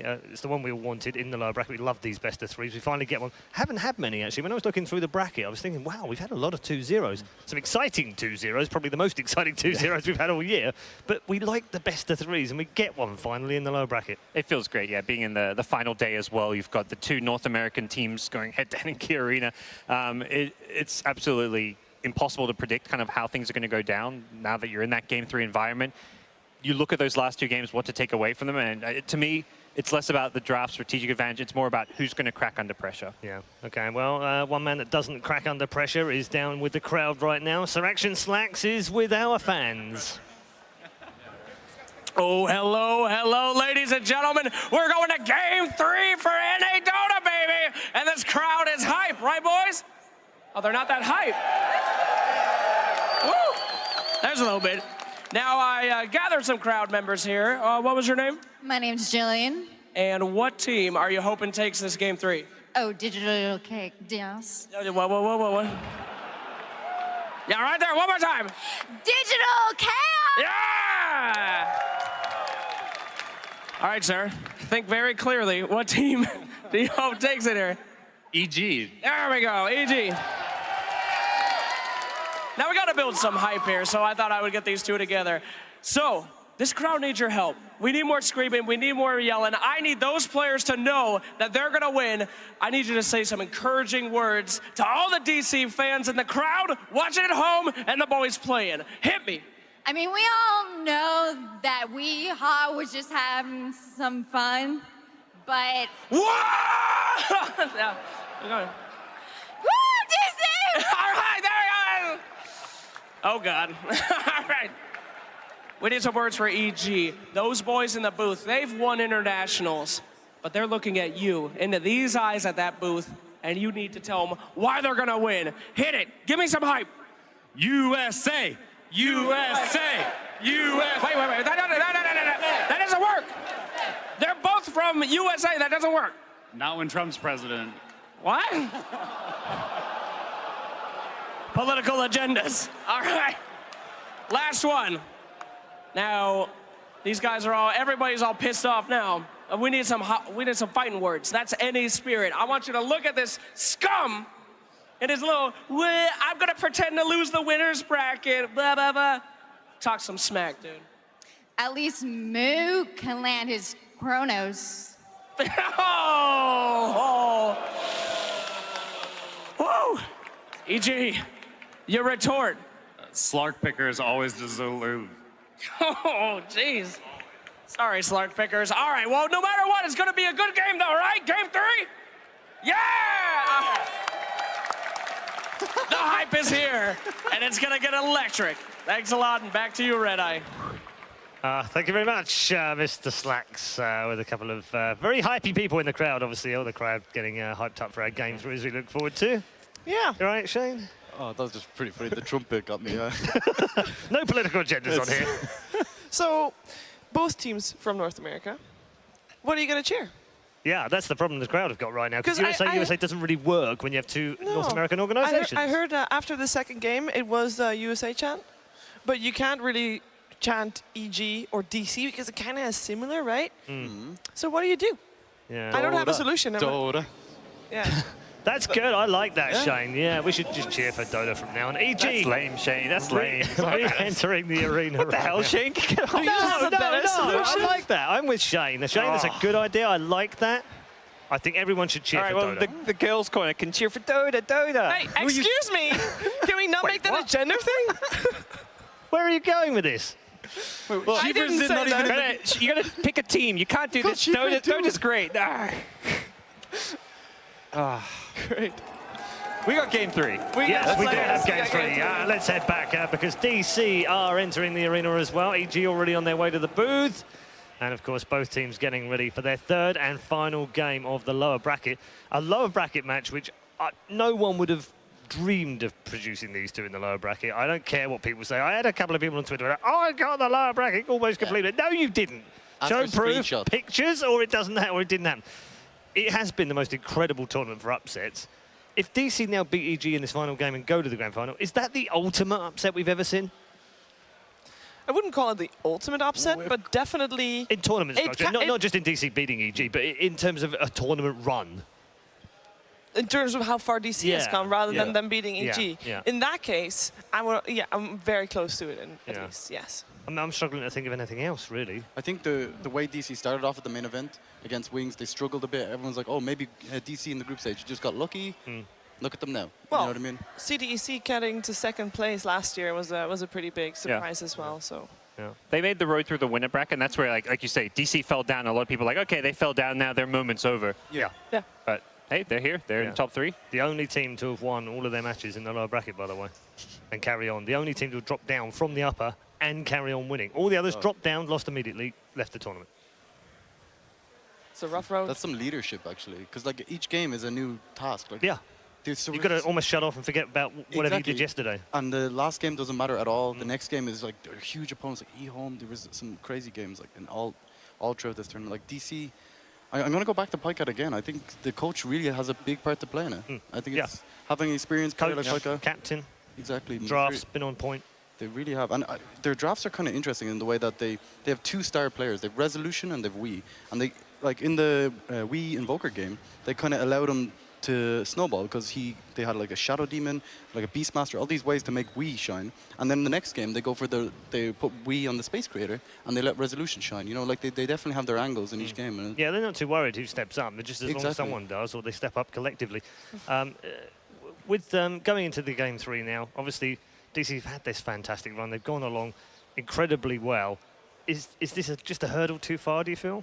Or do you feel like actually that was such a close game? They're not even going to get worried about that. I think they'll be worried, but they were so close. Yeah, I definitely agree. It was a close game, so I don't think it's going to throw them completely off, but there will be some concerns how, like, man, we should have had that game. It sucks to lose a game where you have the early game advantage. Yeah. They lost before in the lower bracket, one game, not the series, of course, otherwise they wouldn't be here, but against TNC, and it was the first game of the series, and they came back and they beat TNC 2 games in a row. So in terms of mindset and the ability to be able to just continue on after a loss and to reset and refocus and actually win the game after, they definitely can do it.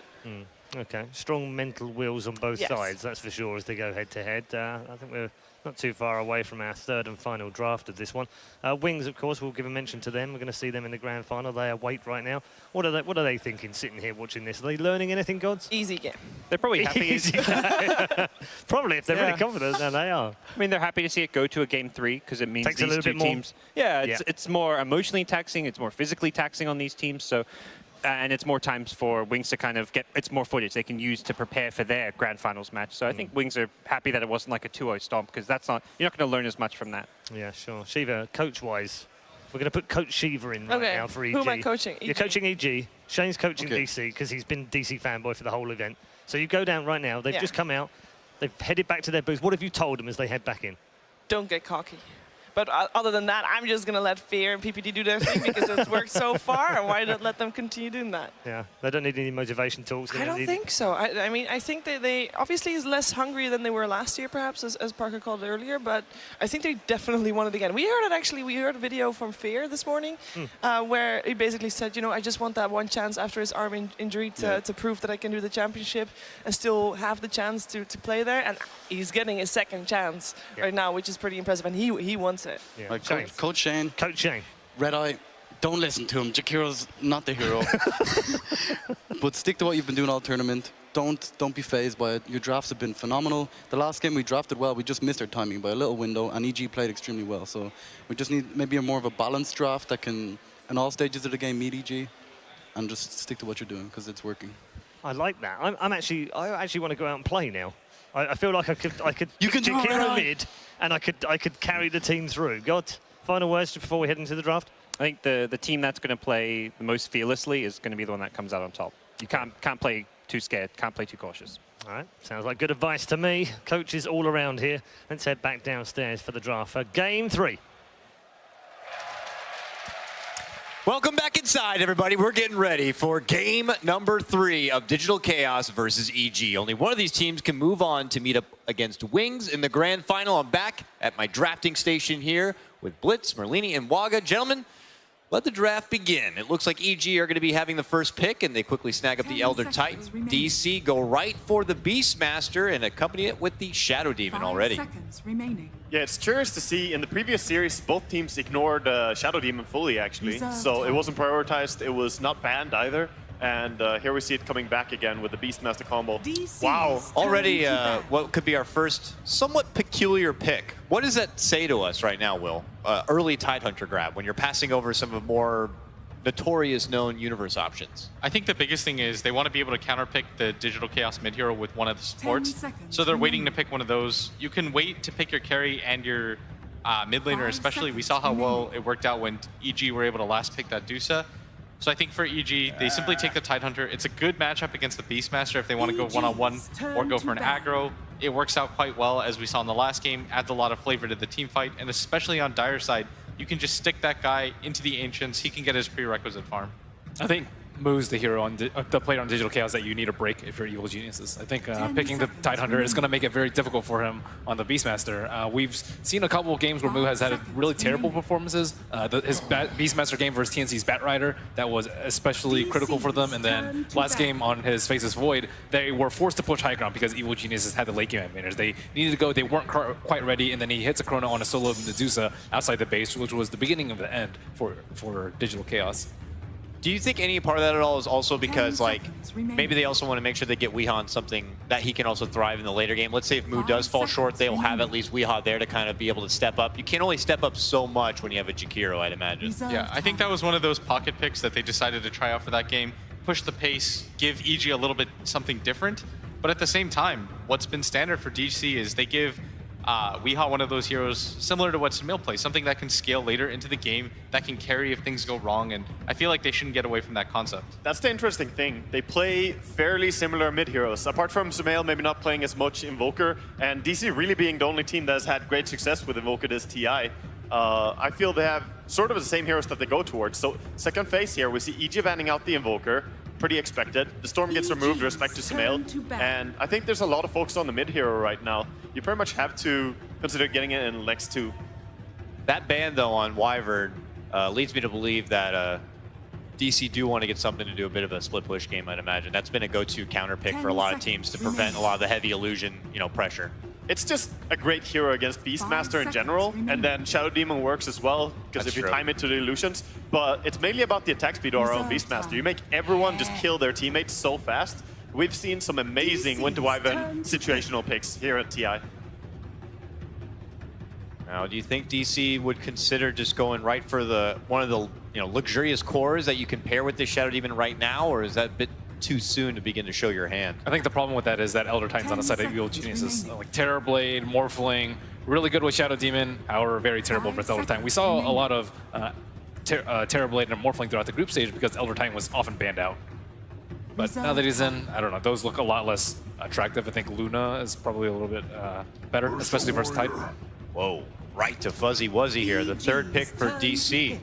I actually think that's most likely going to be a Wii hero, just because Resolution, it just doesn't pair with the Shadow Demon whatsoever. Weeha plays Ursa almost every single time that I've seen them pick it. I believe it's been Wii. And they also just... Wii is... When you play Ursa on mid, the thing is he's very hard to shut down, in fact. And they can still put it solo against Tidehunter if they want to, but most likely it's going to be a mid hero for them.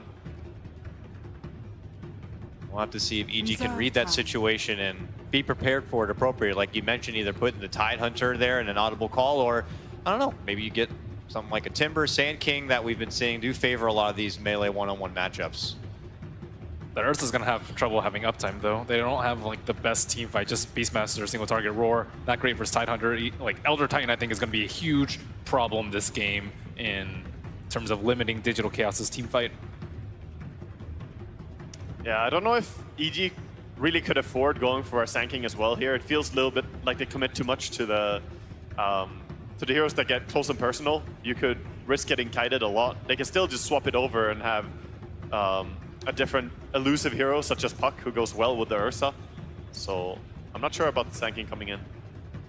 I think Sand King as well, going for the 3 melee, none of them tower pushers, none of them really able to siege. It's almost too much of an overcommitment in team fight. The downside of having 2 major team fight heroes like that is if neither of them are BKB breakers, they just overlap in what they want to do. It's not like hitting the Ravage into the epicenter or something that you can always expect. I think EG might be considering going for like a Venge Terrorblade kind of thing here, actually. By the looks of things, when you have Tide Ulti and Elder Titan, 2 really strong things for securing the team fights. If you have a Terrorblade early on as well, you can push so hard, and at minute 10, 11 mark, Terrorblade clear Ancients really fast, and he matches up fairly well against Ursula, I feel. I think they could just use more team fight, because as usual versus an Ursa, you're concerned about the Roshan. They already have the Elder Titan to scout him out. But like right now, Digital Chaos, they can't really go into the pit versus the Elder Titan and the Tidehunter. And I think you want to keep going in that direction. Force Ursa to not get that first Rosh and then just slowly peek off until your cores get enough farm. EG do go right for the PPD grab and picking up the Dazzle. This is normally where I say, well, watch out for Huskar. But with DC picking up the Ursa, that's not very likely, it seems. Nah, it's just a comfort hero for PPD, and I also think they demonstrated in the last game how important Weave can be. I think that was one of the games that I've seen ever where Weave has the biggest impact. It was insane.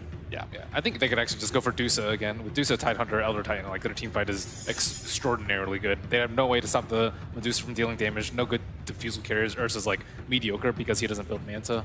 Yeah, it's probably to a point that Digital Chaos, if the mid hero is not picked before the last pick, they should probably ban out Dusa over Huskar, even against the Dazzle. Agreed. After we saw the first 2 openers, I think Dusa makes the most sense for EG, but Digital Chaos, I think they've kind of thought about that. They have not the best heroes against it, but at the same time, you still have 2 hero picks remaining. You can pick something as a support that can deal with her, at least in the early game. Just because I feel like you can pressure her pretty heavily in lane. That's the one thing about Dusa. You just want to gank her once or twice, slow down her farm progression, then get active around the map, because she's not going to rotate early on to help the other lanes. I wonder if DC could, get something for themselves with that maybe extra support spot that would be good against the Medusa in preparation. Coddle Mana League is not too bad, I heard. Nyx Assassin, Big fan of Coddle? Yeah, maybe. We kind of need a Misery hero though, right? Yeah, I believe so. He's been going to the Kunkka a lot, but... Oh, snap. And he goes again, Will. Wonderful job. They're going to pair the Kunkka Shadow Demon once again. It's hard in the 5v5 scenario, though, when you're against Dazzle, because when you play the Shadow Demon Kunkka, you're kind of trying to eliminate one guy really quick. Same for a Beastmaster, and actually Ursa does the same thing. They need to go on several different targets now. Oh, good call on the Terrorblade earlier. Yeah, thanks, boy. I think, imagine if they went like Ogre or Bounty Hunter or Riki instead of the Kunkka, though. They would just like get crushed in the team fight. They'd have good roam and okay lanes, but overall, though, the team fights would just really go EG's way. Terrorblade, as you mentioned. Yeah, it's just a very natural pairing with the Tide Ulti. Like, you push so early, and Terrorblade hits that peak. When he gets the Dragonlance threats early on in laning phase, there's not much that can fight against him during the Metamorphosis. You kind of just have to forfeit the towers. Yeah. Also, if you look at DC's lineup, they have very few ways to deal with them when it comes to the later parts of the game. He can kite around the Ursa. He's going to go for something like the Scotty. There's a lot of single target focus on him. There's a Dazzle, like you said, on the other side. Exactly. And Terrorblade is one of those illusion heroes that does stack up his illusions close to each other and then fight. And the only AoE they have is really, well, Kunkka. He brings most of it, the ship, if he lands it. Whereas some other illusion heroes like Naga, you don't care about having AoE damage because they're going to split push anyway. I think DC also have an armor problem, similar to last game. They have ET and Dazzle again on the side of EG, and there's no Warcry, no anything. I think last game they had to buy so many armor items that they couldn't do any damage in the fights. This game is something similar. I would like to see some armor hero, maybe Sven, I suppose. Sven's pretty okay, but at the same time, I think he's going to just get kited out. Okay. And he's going to be taken out altogether, and EG go right for the Brewmaster here. That's so good against Ursa. I like it. It's very brave to go for a Brewmaster here, but just a Cyclone on the Ursa, chain Cycloning him in the team fights, and then the Drunken Haze impact as well. You can mess so much with DC's lineup. It's kind of heavy committal though, but you do have the Terrorblade to fall back on. I mean, there's no way they can burst him down before his ulti in any fight. Like, even without the Grave, I think it's really difficult. Yeah, I feel DC are gonna struggle since they don't really have any silence or anything like that. I would love to see a puck for them, honestly, but they're gonna go for Resolution Slark. Trusty Slark. I mean, you got one draft left potentially in your tournament life, and I guess they go for a comfort pick here, gentlemen. Now that we do see the spread before us, what do you think is going to happen here for game number 3? I think EG have probably the more well-rounded lineup. I just think that the team fight is going to be a little bit too hard. You have a Terrorblade who I think is going to scale very well in a game like this. I'm going to go with EG for game number 3. I also go with EG. I think they have heavy physical damage, not really countered by anything on Digital Chaos, and I think DC are going to really struggle to get Roshan. I think DC are doing pretty much the same as they've done in previous series. They have their own unique style, but looks like EG has figured it out. They have adapted a lot in this series, and DC have not. I think EG got this. Sounds good. Let's do it, folks. It's the last game, game number 3. Evil Geniuses versus Digital Chaos. Let's send it over to our courtside casters now. It's LD and Mott. Mott, wings are waiting. Comfortable in the grand finals. EG, they've been here before. They got knocked down to the lower bracket last year. They bounced back in a tough 3-game series, and they made it to the grand finals. The analysts have little faith in the DC draft. You and I were talking, is this a Meepo game? Could this be a Tinker game, potentially, with the heavy 5-man push from EG? DC go more to the comfort pick here in the Slark. Who do you got for this one? You know, I kind of agree with the panel with EG and the picks they have, but I feel like there is still ways for DC to win. Resolution can still get farmed up, even as farmed as he was last game. He did struggle, but he can still absolutely take over this game. He has plenty of damage later on down the road. And some early roams from these DC supports as well could actually have a huge impact. But it is game 3, and this is it's all or nothing right now for both of these teams with this draft. By far the most interesting pick is Sumail on that Brewmaster and how much he can get done. This is like a taste of TI4, where we would see the super heavy 5-man lineups, the old EG style where they'd get like the Enigma Tidehunter, the Void Enigma, the Brewmaster, the big 5-man Deathball type strategy. It's a different engine for the push though. The Terrorblade, something that wasn't seen nearly as much back then, but is equally fearsome in the 5-man in its own right. Even now, I think the Terrorblade is still falling off in comparison to where he was at Manila and before TI as well, even in the group stages. I feel like Terrorblade has not seen the light of day for a period of time. It's a decent Terrorblade game though. Like the thing I liked about a potential Tinker pick is it gives them a really good way to do with the Illusion Swarm and just the general early 5-man, but they don't have the best Illusion clear. Like for DC to do well in this, sure Kunkka can potentially if he gets super farm, but realistically it's a 4-position Kunkka. You can't expect him to deal with the Illusions on his own. They have very little wave clear aside from that. Shadow Poison takes a while to stack up, isn't going to deal with the main TB. He's protected by a Dazzle. There's no counter for Grave this game, so I think it's like you said, that DC really do need to get something out of the Shadow Demon Kunkka. If not in the first couple minutes, then definitely with that first smoke rotation, those early movements. And RDC Saksa is starting with one here. As the battle of the bruisers rages in mid. Sumail skills the clap early. Generally is the first ability you pick up, but it means there's no evasion chance here, so Weehaw can go in. They got it on Zai, and he's low already. The pounce will come through, leashing him up. Is this going to be first blood? Zai's low, not dead yet, and he will go down. That's huge. Last right click from Saksa that gets it done. Sumail grabbing the point now, Drunken Brawler. So this is where he can equalize things. With the Ursa, you have the attack speed slow of the Thunderclap. You have evasion from Drunken Brawler. Almost certainly expect to see at least 1 point Drunken Haze. And at that point, that early damage, the pressure that Weehaw was putting out, not going to be as easy to do. So important for DC to get kills in the other lanes. Really nice start here. Zai going for the early point in Astral Spirit. It's nice when there's 3 heroes to run it through, but the early point in Echo Stomp is the more defensive build, and it has allowed a lot of teams to get out of situations like that. So this bottom lane, again, they're kind of leashed here because there's an aggressive dual lane. Sumail, right click's a bit more. Earth Shock, it does hit, I think, a little bit. They have the... He's going for this. Is there going to be evasion? No, sir. Weeha gets it done. Level 2 Fury Swipes. That's all that it takes, and like you said, no misses.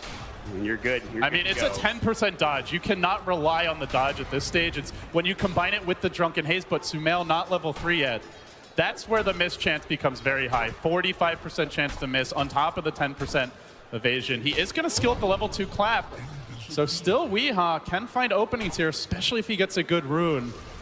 Well, bounty's but up the good rune goes to Zai as he does grab an invis. Yeah, Zai will be down bottom, ferreting up and looking for maybe more trouble. You can see that how far Soxa is shadow poisoning Zodiac out Universe, but he might be able to make a go on Soxa. He's a little too far up. The stomp, there it is. They've caught him. They bring him down in time. I don't think so. 2 stacks of shadow poison. This could go poorly for them. Torrent coming out, then the pounce forward onto Universe as Resolution engages, dropping him low, gets off the anchor smash, is gonna lock him in place now. The follow-up damage isn't enough though. A great 2-hero stomp, and Misery needs this Torrent to connect. Universe gonna juke it. There's no pounce to go through, and Misery trapped in the trees. No regen. Death to the club of the Elder Titan, and they're doing it 2v3.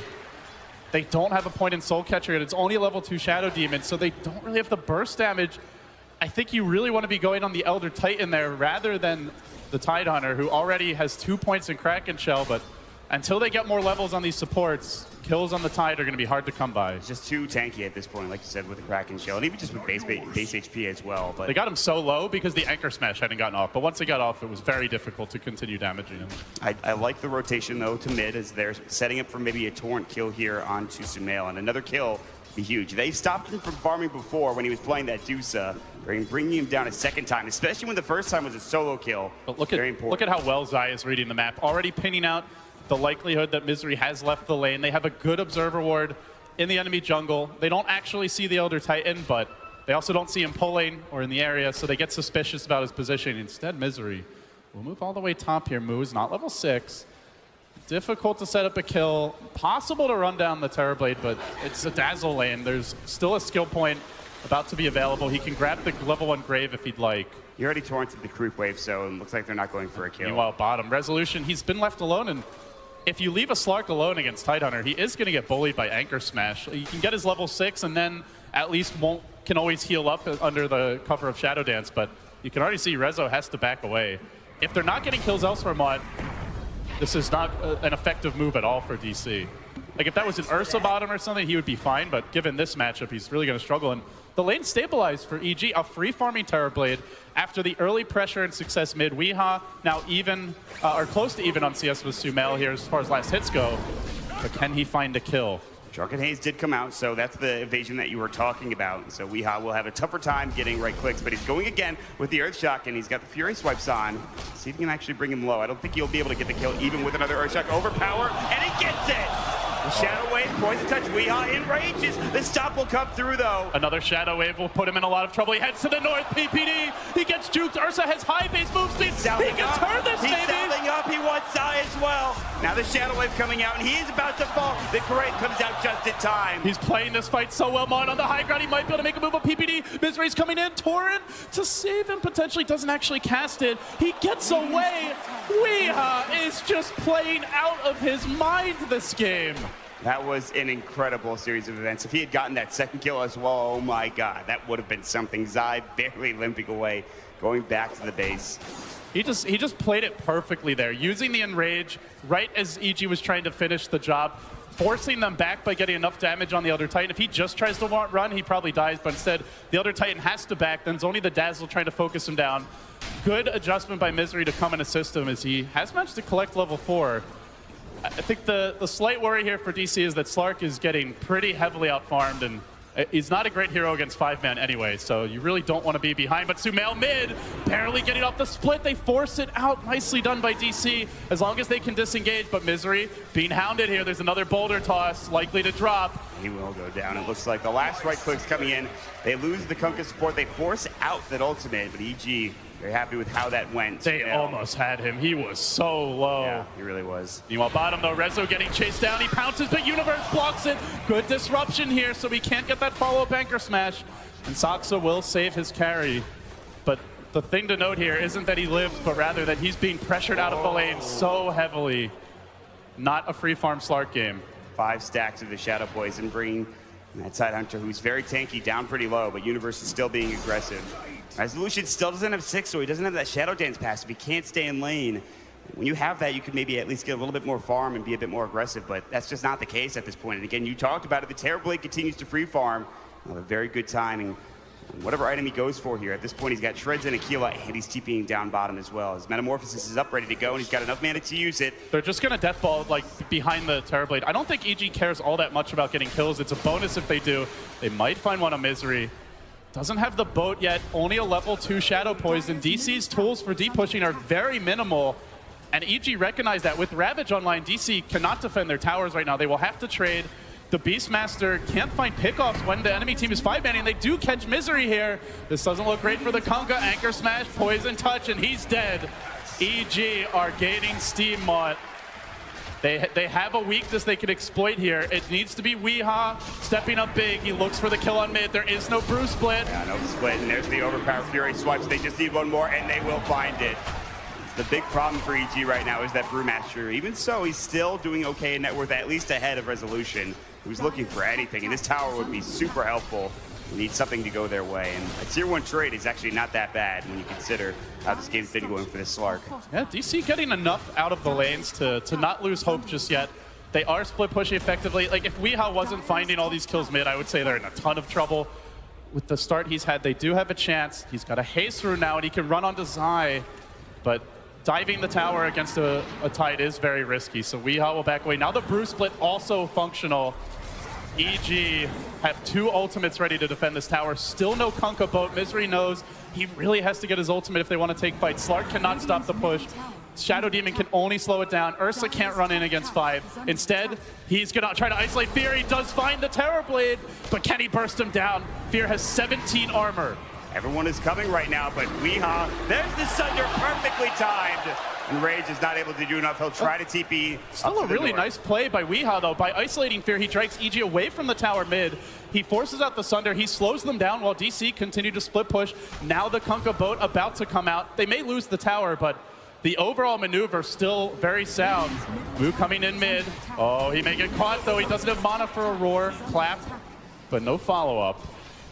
They are slowing this thing down a bit. EG just don't want to commit their ultimates until they have guaranteed kills, and with Terrorblade Metamorphosis still cooling down, he's not going to join the fight, which means EG, I think, trying to push too soon. They should be pushing around the Metamorphosis timings, but they're not doing so. This is giving DC a lot of time to farm. And all of a sudden, with barely any kills happening the past couple minutes, DC are back on top. I mean, it just is, they want to fight with those ultimates, it seems like, but they just can't find the pickoffs. And even when they find Weehaw, he's already too fast. He's chasing after that Terrorblade. Yeah, he gets the Sunder off. He could have gotten the kill there. Instead, again, that's also what you talked about. It slows the push down even further because they all rotate over to help him. So that tier 1 tower stays alive in the mid lane. You can see right now, the Terrorblade is top of the net worth, but it's still, again, Sumail has to find a way to catch back up into this game. Maybe get a Blink Dagger here at some point in time. And Brew is not a great comeback hero by any stretch as far as farming goes. He can fight his way back into the game sometimes, but if he wants to farm his way back in, he's going to get completely outclassed by Beastmaster. Moo going for the Necro Book. Mana burn is a big concern for some of these EG heroes, especially Brewmaster, who's had a bad start. There's no Arcane Boots on him. PPD's nowhere near them. Zai has 1 set, but the mana burn could pose problems for him. Actually, another pair on Universe, especially if the Brew gets caught away from his team or the cooldowns have been used. So has to be careful he has enough mana for that split. But now Metamorphosis is up and EG are going to push again. Weehaw is getting ever so close to that Blink Dagger. That'd be a great time to go. And he has a double damage rune, but I just don't think they can defend this with all the Shadow Boys in it. Will still go down. EG get that tier 1 mid.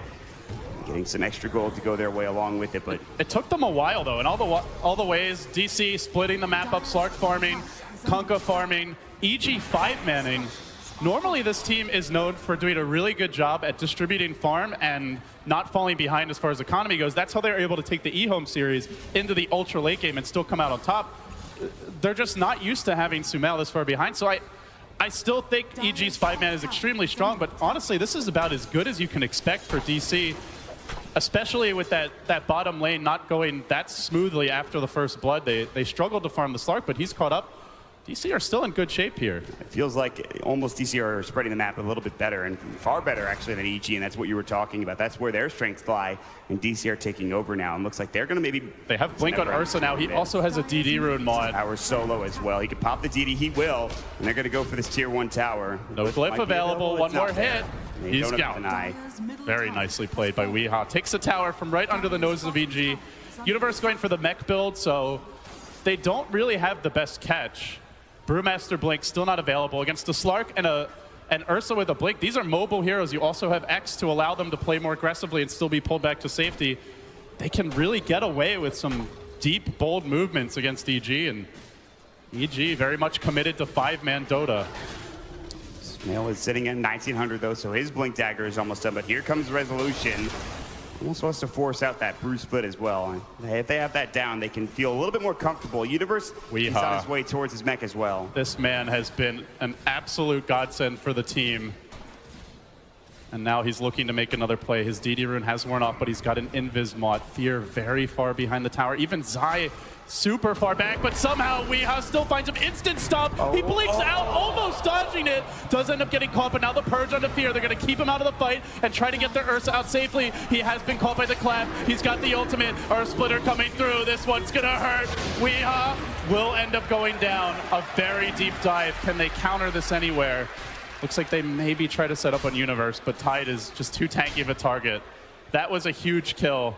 Insane reactions there from Zai. Seemed like they may have known that the Invis had been popped. So he was very quick to react.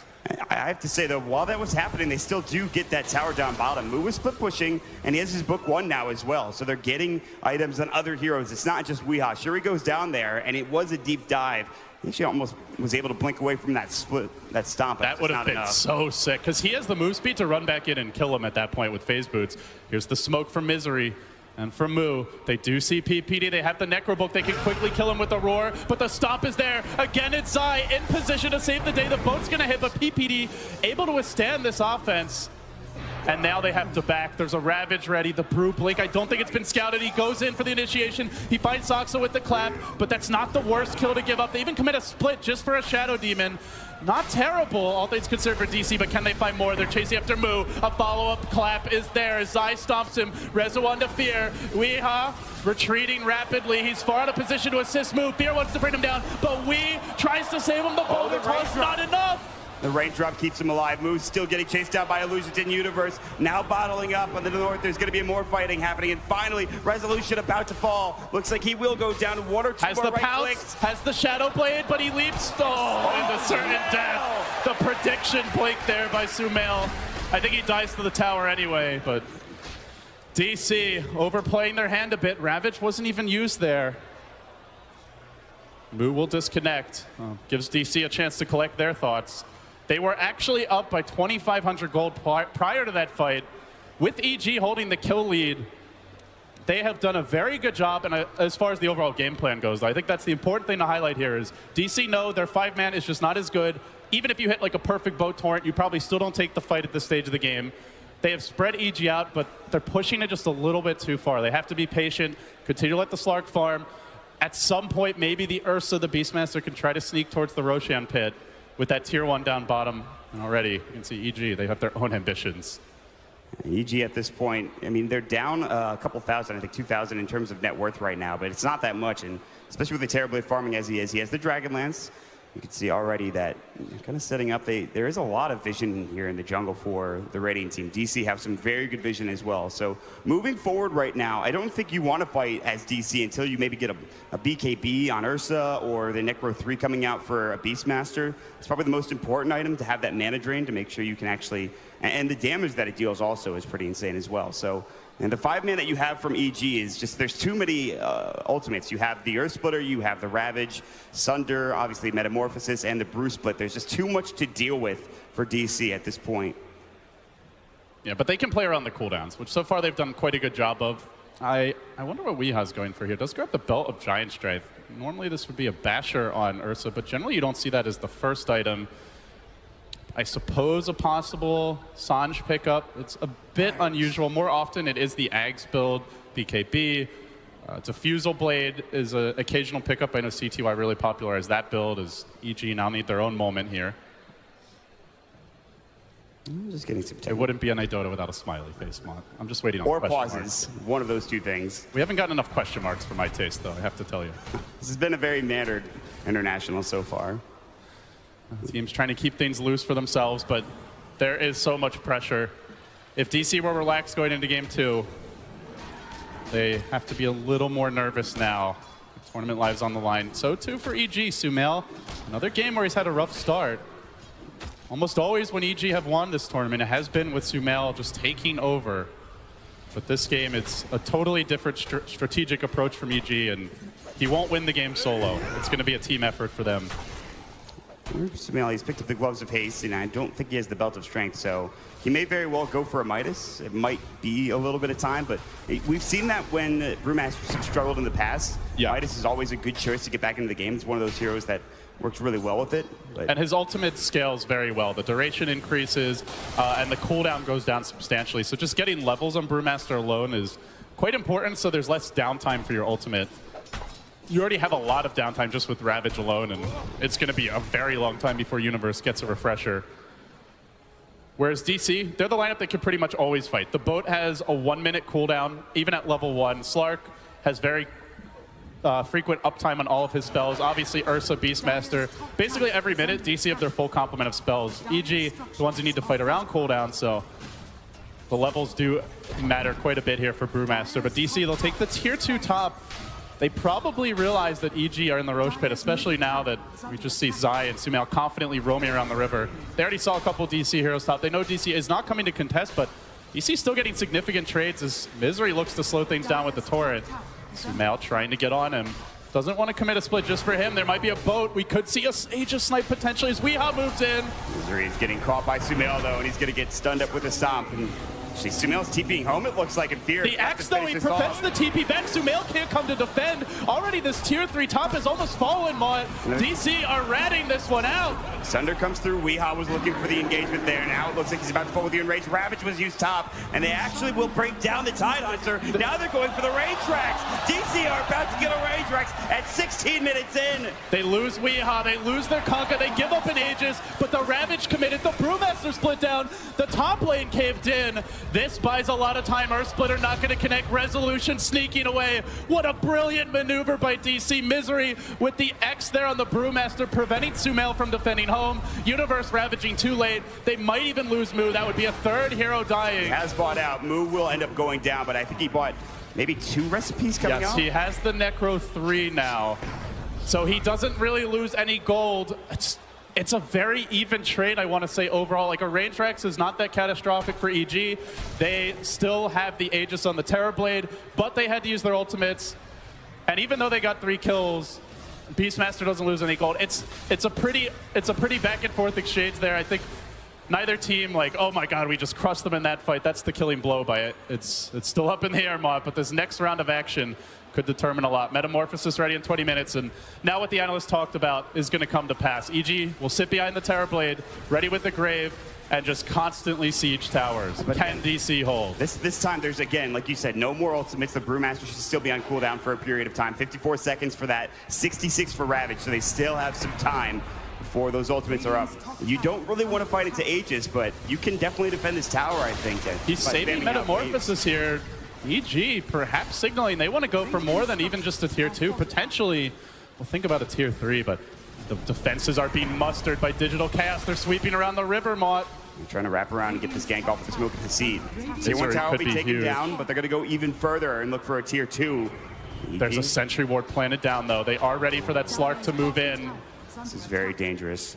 And the Spirit scouts all, so there won't be an easy ambush, but the Courier does get sniped. Big pickoff there. Still, Terrorblade begins to mount his siege. Still waiting to go in from the backside. DC, they finally say, I don't think we can do anything about this. That's a key high ground item. Not having Manta for Fear is a big deal. This may have saved DC from a potential high ground siege. Wonder if EG's going to wait. They do still have, it looks like, about 3 minutes on the Aegis, but that's about how long it'll take the Courier to come back too, 2.5. And now they move in. Rezo doesn't have any way to cancel TP, so he won't find a pickoff. Weeha also poking in mid. DC just trying to spread this map out. Ursa's the one with the Basher. Resolution went for the Echo Saber and the Shadow Blade. Typical build, but for now, Fear's Metamorphosis is going to cool down here pretty soon. And yeah, I think they maybe could have gone tier 3s with the Ravage as well as the Bruce split available. They were trying, DC were trying to split push while that was happening, but they took the tier 2 tower so fast they're able to TP back in and defend that tier 2 mid. So for now, it's just going to be splitting up and farming again. And DC are going to have to find a way to fight around those team fight abilities. Yeah, spreading the map is the best way, so if you get ravaged, as we saw top, it's 1 or 2 heroes. There might not be any follow-up damage, same for the Bruce split. Killing those heroes, very difficult. It's 2 completely different styles. Either can work here. It really does just come down to execution, which is what you want out of a game 3. Outdraft, not necessarily the most exciting, but this really feels like both teams have their own game plan and either can absolutely work.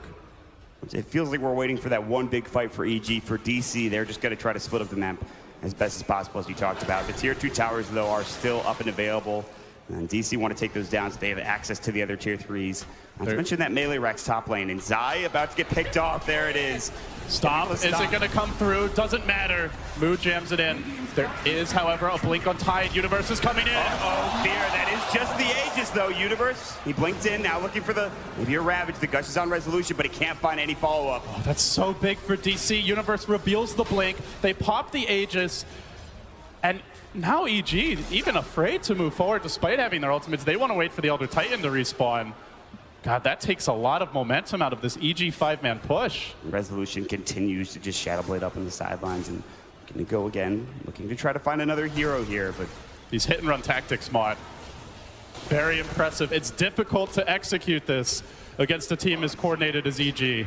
It's like guerrilla warfare from the tree line coming out from the Slark in almost every situation, but EG will move together again. It's that 5-man movement, or at least 4-man movement, as they will have the Zai Elder Titan respawn, and they're going to push out the top lane and together. the Hawk is just so good against this style of play from EG. Like, you always see when they're coming. Mood doing a good job at keeping vision. You can see another Hawk closer to the EG base. This is what enables their aggressive split push and aggressive spreading of the map, is the vision game. Moo, he was very quiet early. Iron Talon, AFK jungle Beastmaster. That's where all the other lanes aside from mid seem to struggle a bit, but now that he's gotten his levels, has the Necro Book, he starts to have a bigger impact on the stretch. I'm wondering what he's going to go for next. The Blink Dagger, I don't believe they have a Vlad, so he could also go down that route as well. The Blink Dagger might be crucial to find that initiation on someone like Sumail. X marks, Torrent's going to come in, no Ghost Ship to follow up, just showing that they have some spells to use, although does do minimal damage for Misery, and he'll back up. But poking away bottom lane, the irritant Resolution, a thorn in the side of EG, and they have to come defend again, and as they're doing that, well, Universe blinks in. Does he dare go in Rezo? There's a disruption by Soxa, and meanwhile, top lane, Beastmaster split push again. EG have to be careful not to get pushed in too hard in this lane. Fear isn't with them either. They're getting pulled around quite a bit. This is tough. And even if they get that Slark kill, it's obviously bad for DC. It's not a disaster by any means. Weeha's still farming, Beastmaster's still farming. Not to mention even the Kunkka of Misery keeping his own economy up. He's got 2,500 gold, Mod. We saw that Crystallis Bloodthorn for Misery yesterday. We might see it again, but top lane, it's Moo's been caught out here. Does Universe want to Ravage? Yeah. He says, hell yeah. That is one ultimate down. They still have plenty more to use, and that is a pretty big kill. Moo is split pushing like crazy, so I don't think DC should feel like there's an opening. Even with Ravage down, it's still something that you have to consider. The Bruce split is up. All those other abilities for EG are ready to go. Oh, they're definitely more confident with Ravage down. You can see the way they're moving in, even though it's 4v5. Deep, aggressive plays by Resolution. Gets that quick little bash on Sumail. Hey, buddy, how you doing? And backs away. They're getting in the heads of EG, though. Like, EG is constantly reacting. Notice, like, they're not executing their game plan, which is sit behind Terrorblade, 5-man, have the Dazzle Grave ready. If DC dare contest, you just jump in with the big ultimates. They're the reactive team. This is not how EG want to be playing. EG, they would like to be, again, they have such a good 5-man push and team fight lineup, but they just can't find a way to split up and push these waves out, you know? You don't have that Naga Siren that can constantly use the Radiance Burn and the illusions. The Ghost Ship is coming in mid. It will hit Fear, but that's it. Just try to clear out the creep wave. And again, it's guerrilla tactics from DC to just clear out every wave they can. And Soxa's ratting it out bottom. This feels like the old Cloud9 almost. AOI 2000 not here at TI, but his spirit living on.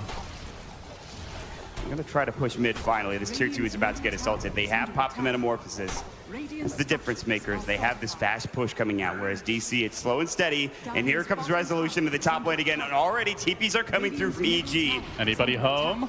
Anybody home? And he just leaps away. Still, tier 2 does fall.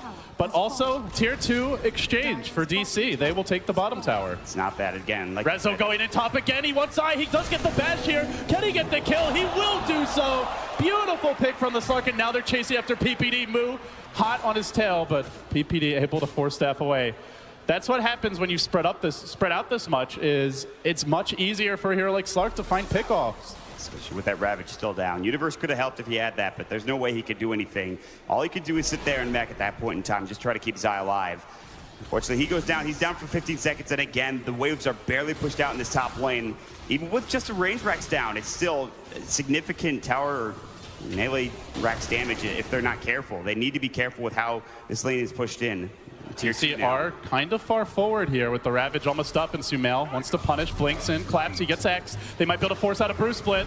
Necros doing some nice mana burn. He still has plenty of mana and 16 charges as well. They're chasing forward, though. It looks like they want to find something. They're kiting so well. EG have to be incredibly frustrated right now. Universe was looking to go in, but you know, like you said, I mean, they push forward together and they can't find anybody. They're all sitting in the trees. And now Misery has a blink, as well as 1,500 gold, picked it up a couple of minutes ago, so he can X himself, blink in, smack the creep wave back away. Moo can just throw out the Necro Book, safely split push. Shadow Demon blink, he's able to rat. DC just pulling out something unexpected. Like, you did not look at this draft, I think, for most people, like, oh, this is a rat lineup. It was more like, oh, Shadow Demon Kunkka gonna roam, Slark and Ursa need to snowball for kills. They've turned it into something completely different that EG weren't ready for. It feels like Fear almost has to do all of this on his own. I mean, there is still that like Ravage. There are all these abilities. But he is still farming really well. That's the one thing. Oh, he has a double damage rune. See you later, Zai. That was easy. It's very easy. You do make a good point, Mod. Fear does continue to farm exceptionally well, and they don't have the best solutions at this stage. Oh, Renzo going for the Universe TP cancel! I can't believe he got it and still chasing. He's got Pounce up at 2. I'm not sure that he needs it. The Anchor Smash, the Dark Back, the Pounce, see you later. He has no buyback. He just bought the Guardian Greaves. He's out for 40. DC probably not going to go high ground off of that, but potentially a tier 2 mid is theirs for the taking now. It's just these little pickoffs coming out from Resolution every so often, and it's provided him so much space. First it was Weeha, now Rezo, with the space he was granted earlier, is taking over. And speaking of taking over, Weeha occupying the Roshan pit now while they push mid.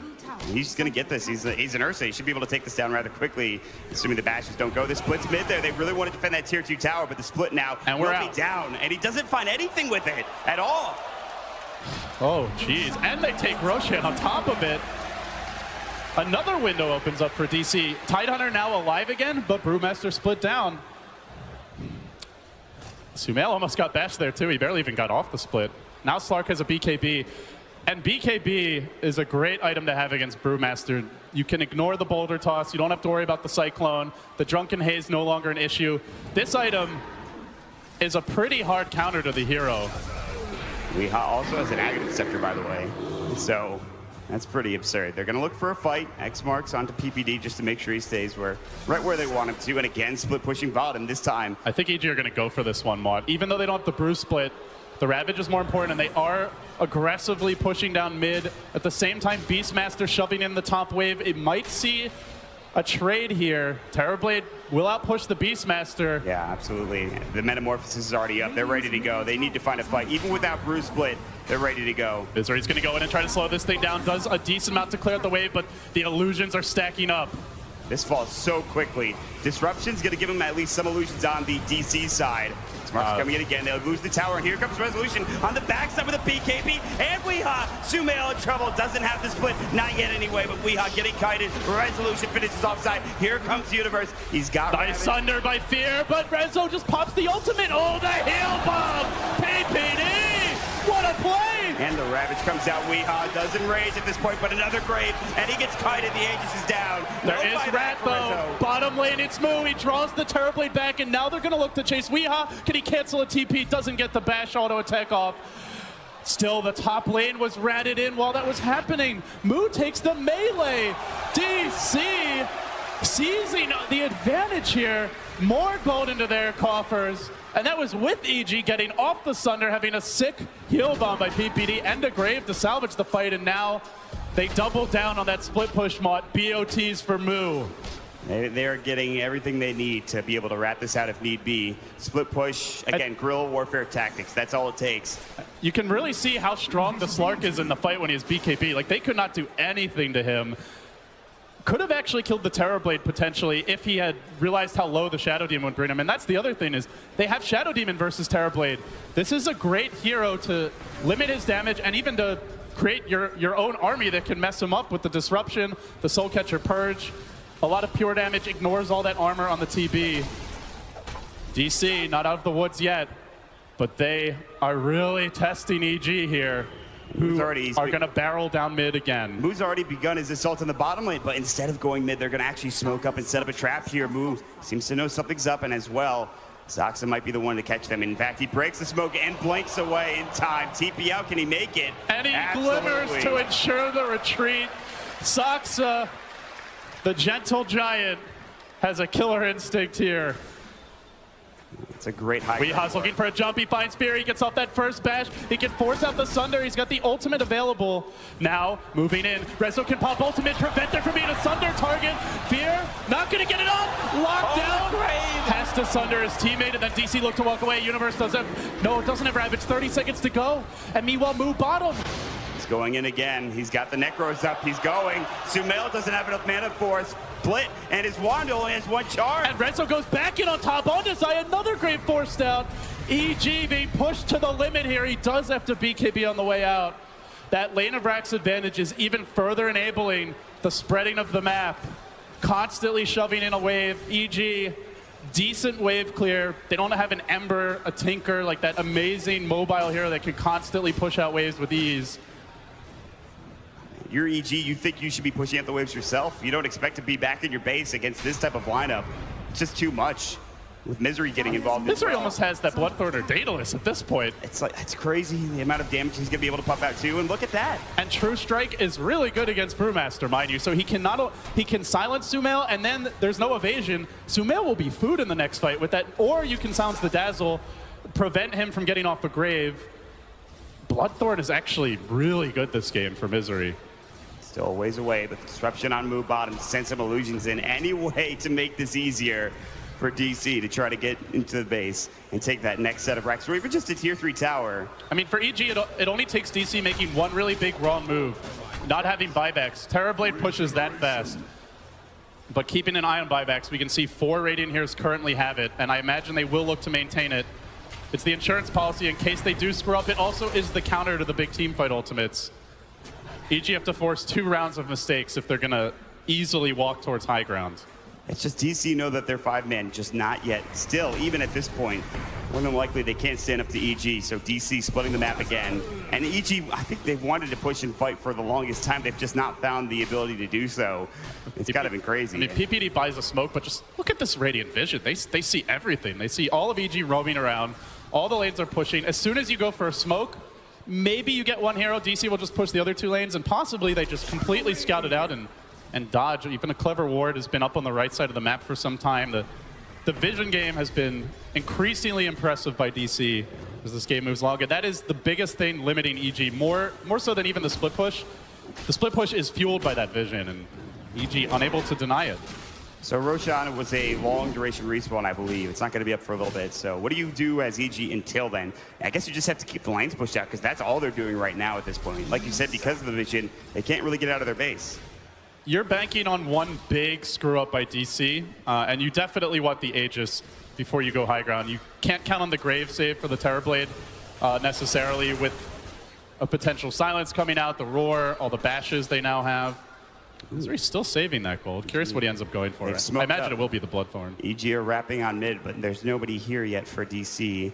Well, Resolution could come through. Everyone's back at the base, though, it looks like, for DC. But top lane's already shoved all the way in. One Terrorblade Illusion is not going to fully stop this wave, and Misery, the man out in front, has the X just for the safe return. He hits the wave once, then he jumps away, but they have caught him.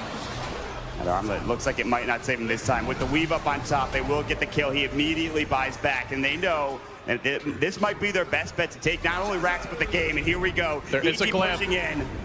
Misery trying to slow things down here, keep DC going while the top lane pushes in, courtesy of the Slark, but Fear, he gets the first lane. Soxa blinking in for the disruption, then Glimmers himself will purge Fear, keeps the old man at bay, while the creeps still going, they X him back, Boom comes through, good Sunder, but Weed's on the case, Grave is there, can they save the old man? Fear is so low, and he barely survives. The Cyclone coming out from the Brewmaster split, Fear getting chased out, he will fall. DC, they've won more, they've got the disruption on Universe, he blinks away, Rezo, can he fight him in the trees? Meanwhile, it's Moo to the rescue for DC, pushing that bottom lane in, forcing EG to buy back on the Terrorblade. They scout him with the stop, he walks away from this, but Fear corners him, corrals him, will bring him down. In the end, EG get only a ranged Rex. They lose their tier 3 bottom. They are forced to buy back on Terrorblade, trading that only for a Kunkka buyback. And they used all of their abilities. EG, Universe, no Ravage, no Brewmaster split. They used the Earth Splitter as well. Sunder just coming off cooldown. Pretty short cooldown for the Terrorblade. Metamorphosis is the longer one. And they'll be back up in 62 seconds. So DC's go time, I think it's right now, even with the heroes down. And those 35 seconds are going to be crucial. Resolution getting gushed up as well as the Spirit following him. Needs to get away, and looks like he will be successful in doing so. And the Shadow Demon is just giving Fear absolute fits this game. Now even as a butterfly, but that only makes his own illusion scarier to deal with as well. And Soxa doing such a good job at initiating. When he goes in, he Glimmer Capes himself first so that EG, who have a gem on Universe, but he isn't always in front, can more safely get that disruption off. You see the pressure mounting on Resolution, though. Reflection forcing him back. The lanes are in a decent position for EG right now. No Roshan respawn just yet, but Soxa going to scout out this latest movement. Top lane always going to be a thorn in their side. Until they gets to tier 4s, it's still going to be okay. It's done a little bit of damage to the tier 4 back at the base, but it's really minimal at this point. Now a Slark Butterfly. Going to start to run into slot issues here for Terrorblade. Fear has farmed very well this entire game, but he'll need an MKB at this point. Ideally, you would love a Satanic, potentially a BKB when that Bloodthorn's out, as you only have the Manta to remove the silence, and you really need to make sure you get off Sunder.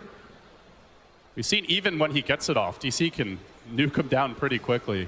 Well, the problem with Misery and that Bloodthorn is that he did have to buy back. And remember, Bloodthorn being the most expensive item in the game is kind of, or second most expensive item in the game is kind of troublesome at this point. Yeah, it may delay the item. We'll see if he even ends up going for it. Buyback always going to be paramount.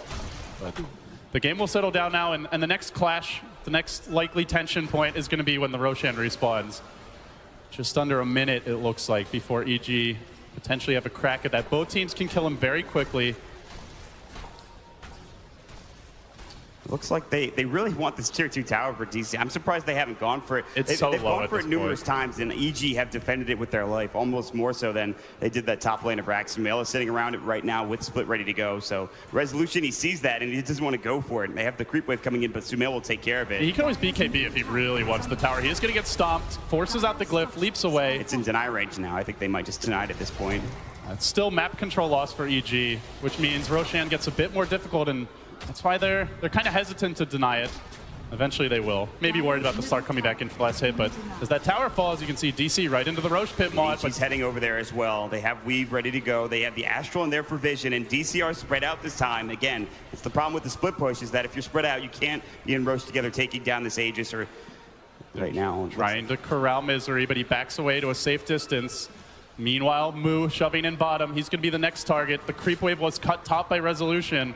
DC with the spread offense, but they're close to getting caught. Universe is on the case. Blake Ravage on 3. He got Soxa and Moo. Locks them down. Focuses on them and will get them 2 crucial kills. Rezo is trying to push in mid, but they're a Terrorblade illusion, slowing this shove down. This is a great timing for EG. Not only can they get those kills, they can maybe force out buyback. Take the Aegis at the very least. They actually have vision on Weeha right now. They have a deep ward. I don't know if they can go for him, and Rezo is sneaking around. Now, Rezo is going to find PPD, who's graved up. Universe is there as well. Sumail blinks to the north instead of dealing with Weeha. It's Fear's job at this point. 12 Essence Shift stacks, though. He has evasion. If he can heal up in this fight, it would be trouble, but Fear just clotheslines Weeha, crushes the Ursa. They're not split pushing, Mod. EG are starting to get the momentum they need to take that Roche. That's 3 kills for them. DC, no objectives this time. This is very tense. There's nobody split pushing in like you talked about. They're not really getting those objectives, and they were trying to just... Rezo, what you doing? I don't know if that's the play. He should have Shadow Dance and BKB. He's being very aggressive here. No Ravage. They do not want Fear getting an Aegis here, Maud. But I think they may have to accept it's going to be his. Soxa, perhaps they'll risk a support life to try and steal this. Scouty with the poison, but the pain's aplenty from PPD. And they will grab the Aegis here. The cheese as well. Something they can pass to Fear after the Aegis, so potentially he's got the extra life from the Aegis, the extra life from the cheese, the extra life from the Sunder, and the Grave. Not to mention buyback, up to 5 extra lives if you really want to count them that way. I mean, those were some critical kills. He's not going for the Bloodthorn. Misery has picked up the Daedalus. It's that one Tidebringer proc that might be able to swing things their way. Somewhere Sing Sing is smiling. It's been a while since I've seen a Daedalus. Or perhaps attacker nowadays. Well, they're looking for Moo. The Astral heads the wrong direction. His boots of travel were cooling down. He will be able to TP out now, though. And Resolution, again, continues to just hunt. They're trying to find these pickoffs, but EG are being, I think, a bit more diligent about getting caught out of the base. They want to push together. They want to find another kill before I think they head anywhere else. So as for EG, next round of items, what's it going to be here? BOTs for Fear, very important pickup, so that he can deal with the waves and also push a lane out, come join his team, or get a lane of Rex, TP home to defend. Kunkka's X could be very big to cancel TPs, and on that note, DC R-Smoke, the Courier, completes an Aghanim Scepter for Brew, but Moo might be able to snipe it. Yeah, they got it. That's a full Axe down the drain and more, but here we go. Sumail jumps in, he wants Misery. And Torrent's gonna be there, Ravage comes out as well. The Universe is looking for more, but here comes Weeha. Universe is getting chopped down, but so too is Misery. PPD, Graves himself, they're looking for more. Resolution about to find Universe. He gets forced away. He's got the pounce, he gets the angle, he gets the kill. Do they split push or do they dare fight? The Metamorph committed. They are gonna reassemble here. Universe, a rare whiff from him. They do Cyclone the little Slark. They try to surround him, but he BKBs. He now looks to run. Oh, look at that Just gets chunked down. He has the Shadow Blade. Is there detection right now? It doesn't look like it. Nothing on EG. He will make it out. This wave's not pushed up enough bottom. I think they'll be able to take care of this, and the Necro units are going to go down soon as well. Resolution able to heal back up with the Shadow Dance after getting assaulted by Fear. It's a 2-for-2 engagement. Man, that Brewmaster not having his Aghanim Scepter, Sumail actually didn't even have close to buyback when the Courier died, and he just went in. I don't think DC realized there had a chance to click on the Courier, see whose item it was necessarily, but Sumail at this point is very close to it. So EG dodges a bit of a bullet, potential bullet there. Now a Hurricane Pike for Fear, so a nice kiting item to have against the Slark, against the Ursa. You want to keep your distance against the 2 Bash Lords, and this is an item that will let you do it. Game number 3, MKB picked up for the Slark, and Wings is waiting with bated breath at this point to determine who they're going to play up against. Right now, 1 lane of Rax down on one side, a half lane on the other, and here comes Misery with the X marks, clearing out some of the creep wave, and Resolution shadow blading up, looking for He's walking by a sentry. He does have BKB. As long as the BKB is up, I don't know if they can kill him, even if they know he's there, but they can definitely force it out. Oh, I think Moo's been spotted. I think he might be able to get out. No, Fear gets to the force There's no Ravage, though, and here comes the flank. This could be huge. They do find Sumail. They lock onto him. They bash him. They blow him up. He can't get off the split. Dead for 80. No buyback for 60 gold, and PPD now trapped in the trees. They get the disruption too, and all the while it's Misery hitting on the tier 3 mid. They're going to be able to find more. Not just that, they will get the kill onto PPD, but maybe not. Resolution taking an Earth Splitter, has to Shadow Dance. Fear blocking him in with the illusions. On the other side, Universe does take Soxa down, and Weehawk gets stomped up. But like you said, that mid lane, Misery is still going to work. He canceled his ITP. He can't come home, but the Terrorblade army is angry, and it does manage to bring down Fuzzy Wuzzy. Universe committing the Ravage, but the Dark Pact from Rezo, he gets out scot-free. Tier 3 down, Catapult just plinking away slowly but surely at the ranged racks. Now 2 exposed lanes for EG, and perhaps more importantly, DC have stalled through almost the entire duration of the Aegis Maw, and if EG want to push, they're going to have to wait about 20 seconds here, and they do so without the Ravage. And they use the cheese on Universe as well, so both of those Roche items now down, or at least down soon for that Aegis coming out for EG. They do lose 3 heroes for DC, one of them being a support. Mu going down, obviously. The biggest pick is Weehaw, down for 29 seconds. I thought they could have gotten more done. Sumail, he did end up actually having buyback at the tail end of his respawn timer. Just doesn't feel like Universe has been able to have his customary impact in the offlane Ravage. So difficult to use reliably against double BKB carries, one of whom can Dark Pact it off, the other of whom can just enrage and walk away.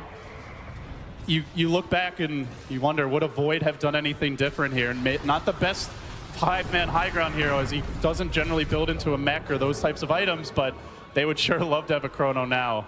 Not something EG can look back on, but normally when this team does well at TI, it is with Universe. See Resolution just creeping. It's backdoor protected, so if he goes in, he wants a kill. He wants a kill. He might get killed. Resolution, BKB, he wants Universe, gets 1, 2 bashes, but now he's caught by everyone. He has a Shadow Dance and get away. The Ghost Ship's coming in. It will miss, it looks like, for the most part. X marks Misery. Now he's caught. The Glimmer Cape not going to save him this time. He will fall. He does a buyback, and instantly Soxa, he wants to cut the wave mid. So too does Resolution. But Zai scouted this with the ward. He knows where the Slark is, and Rezo knows he's spotted as the Shadow Dance is currently deactivated. This is a big opening for EG. Fear has Metamorphosis. Ravage is up in 30. Split already at the ready. Buyback from the Kunkka. I'm almost starting to wonder, will EG consider trying to throw it at some point rather than just taking racks? But they work on the melee here with Illusions. Blip is now down after this. How far do they want to go? Misery just claims out the wave. Wow. Oh, dearie me. And the disruption as well. They might get the mid racks, but that's gonna be all they get, I think, at this point. They're backing up together. X, bottom lane pushing in the meanwhile, Mu wants this rat opportunity. Bruce Blake committed. Huge stuff from Zai. They're going for more, and they blow up Soxa. He's got buyback. Misery's low as well. There's the Ravage, and Misery will fall. Doesn't have buyback. Weehaw getting kited. BKB not saving him. Fear, he's thinking about the throne now. He's hitting tier 4s. Meanwhile, Beastmaster going for Megas. Who's gonna take it? EG on the offense. DC just want to stall it out. Can they do it? Weehaw going in. Universe is down. They hold the line. They have to deal with Fear of these illusions, and Resolution is doing his best to kill the backlines. Sure, the tier 4s are gone. He's got no more Metamorphosis. Rezo lives. Fear getting locked down. Roared off. He's forced away. He's got to survive. EG all in now. Best though. Sunder was up, and now here comes Resolution one more time. In range from Weehaw. He stays on the Royal Sumail. They'll take him down. The stop saves him. He's going for the throne, Mon. He's all in now. The old man wants it. Gets pushed away. He's back. He's dead. He immediately buys back, and they're trying to get in. They defend the ancient. They get Megas. Who's got buyback? Mon Slark has it. Beastmaster has it. No buybacks for EG. No Ravage for 80. Look at that gold change. It's 6,000 negative gold going the way of EG. They've lost 6,000 after that fight.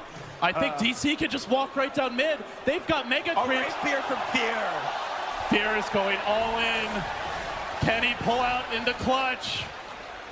There's no Ravage here. There is an Earth Splitter to stall. The stomp could be huge. Already Zai slowing things down. But I don't think Fear can really just go for the throne. There's nothing to TP to right now. He's going to have to win a fight. The lanes are too pushed out as well. He has to go through buyback if he's going to TP in or try to get into the base. He will have Metamorphosis, though. They bought that much time. Slark Rapier purchased. He still has buyback. Here come the Megas straight down mid, and Resolution as well joining them. And EG are sitting behind their tier 4 towers. They know that's the last bastion of hope they have. Sumail is up in 32 seconds. Still no buyback. Saksa, he's found an illusion. He's won. He wants more. But they're building an army, Mont. These illusions turned against EG. They don't have cleave. They can't clear this, I don't think. They do have Ravage soon. 15 seconds, but so many ways to deal with it. And meanwhile, tier 4s, they're falling. Weehaw sneaking around. Tier 4's down. Digital Chaos pulling it out. Can EG answer? It's all on Uni now. The glyph is down. Universe, Ravage, PKB perfectly from Resolution. And Weehaw straight for the jugular, onto the throne, but they stop Rezo. They hold for now. Fear's coming out with the vengeance. Thrown low, not dead. It's gonna do it. It's DC. They take game 3. Oh my God. They have completed their journey. A team that had a captain that didn't even want a captain. Players who are booted after winning Shanghai. Misery and Weehaw have proved the haters wrong. This team has done it. They go now to face Wings, and there will not be a 2-time repeat champion at TI6. That was an unbelievable performance. Split pushing with that lineup. Absolutely outstanding decision making all around. After EG took that E-home game against Mega Creeps in game 1 and still won, I don't think many people thought they could lose at this stage, but Misery captains his team. He's all smiles, all celebration, and that is not a boo, Mont. That is a moo. This crowd loves Moo, this young player, this off-lane player who did so much for them in that last game. That Beastmaster split push in as a whole. Oh my God, what a performance. All smiles here, Paul. Digital Chaos. Can you feel it? Absolutely incredible. What a game from DC. I think we lived every moment with them through that one, Gods. Bloody hell, I'm like jumping on my seat. Right? Jeez. How would you cope with that? I have no idea what they're going through right now backstage, but gee whiz, what a game. I just wanted to keep going on and never end, you know. I'm just more, give us more. I was pretty happy it ended, to be honest. I was... We were all like standing up in our seats. We didn't really know what to expect. The rapier was bought. Moo with the patience to TP home. Like, he waited for the very last second while they were taking the throne to TP home. That entire game, it was, they knew they couldn't 5-man, so they went for the rat, which in itself is like, okay, you know, they're doing this. They're getting racks at like 19 minutes. What's happening? And they played it so well, so calm, so collected, so cool. Discipline. Misery with the X on Sumail at the Roshan fight opened up that game completely. That juking that Misery did around the Roche when they took top racks at the same time was kind of like, whoa, what's going on? There was so much in there. They played around the dire side Roche advantage so well. Anytime EG would go for Roche, DC were always shoving all the lanes, getting something in return, putting EG under pressure. They didn't give EG any breathing room at any point in this game. Yeah, Shiva, let's just have a word for EG in the mix, because it's very easy to get carried away with just what an incredible performance DC have given us. But EG really stepped it up at this international. They really did, and they looked really solid. We all thought, or at least a lot of people thought, like, okay, they're going to go again. Here we go, lower bracket EG. We know they can do it. And they did, in that third game, look very solid. But it was just, they just got played with, it feels. Yeah. But they have had a very solid run, and getting third is nothing to be ashamed of. Yeah, they should be proud of themselves, definitely. Yeah, I mean, I think they've given us one of the games in history. No one will forget the game one against E-home. No one, ever. The buzz in the stadium during that game, like, it was something I've never witnessed in my life. Like, everyone was just cheering. There was no, you know, E-home fans, EG fans. They were all just cheering for Dota, you know. I think there was a weird cheer at the end. I can't remember what they were actually cheering, but it was nothing to do with either of the teams, because they were just crazy, like, hyped by the game itself that they'd just seen. So yeah, great stuff from EG. DC obviously moving on. Gods, you've come around to the thinking now. Are you a true DC believer now? I mean, you're asking to make a prediction on the grand finals, or you're asking if I think they're a legit team? Because I mean, they're the real deal. These guys have become absolute beasts in the course of like a week, and they're getting harder and harder to beat every match they play. All right, let's hear now from one of our victors in the lower bracket final. I believe Misery is with Casey. That is correct. Misery, congratulations. How does it feel to take down the TI5 champs? Holy shit, dude. That was a crazy ass game. Like, it feels good, but oh my god. That was way too close. It was very close. Yet you were still able to maintain control for most of that last game that we saw. How were you able to do that up against them? I mean, we realized slowly that, early in the game that their heroes were really slow, like Tidehunter and Dazzle and stuff. They can't really catch us, so we just kept ratting. But, you know, the game becomes really weird when Roshan spawns and stuff, and we start getting caught. So, yeah, I don't know. It was really intense. I'm exhausted from screaming actually right now. So it was crazy. When you, I'm nervous for you because I know I can't, like, as fans, I'm sure you saw, especially when you left the pods, you could see how excited everybody was. Yeah, of course. Talk about what the fans mean with their support of you, a newer team here at TI. You've been to every single TI, and here you are going into the grand finals, getting that support and hearing that support from the fans. What does that mean? Oh, it means so much to me, actually. Like, I've had so many people telling me that I deserve it and congratulations and doing a great job and stuff like that. It means so much to me. My Twitter is like always getting spammed by nice people, and yeah, of course, it means everything. Like, you get so hyped up here, being here, playing these games is amazing. So yeah. Being at every TI, it feels like the level of play changes every year as far as what works and what doesn't.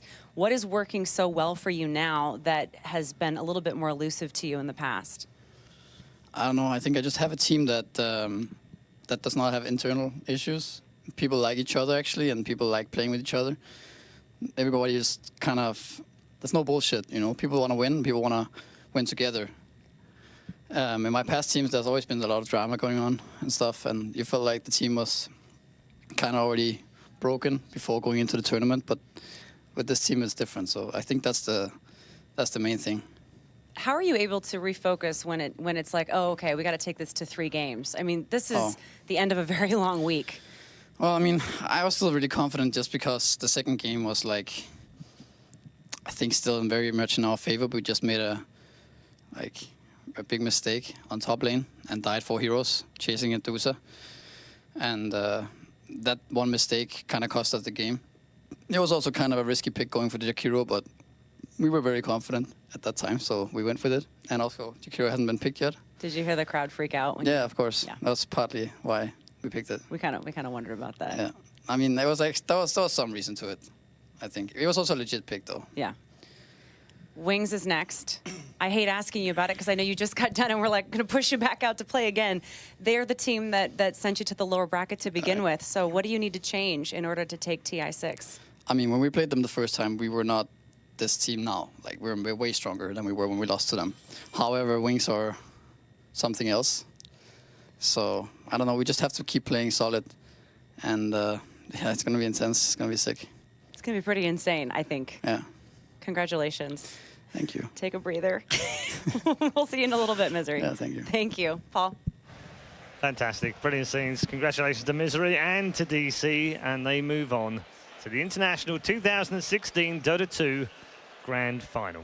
Just saying it slowly so that Misery can just take that in and appreciate it and understand what he's done already here. It's going to be a crazy final. DC versus Wings. Plenty more to come and plenty to discuss, of course, with our panel and also our draft panel. So let's bring in Dakota and the guys downstairs.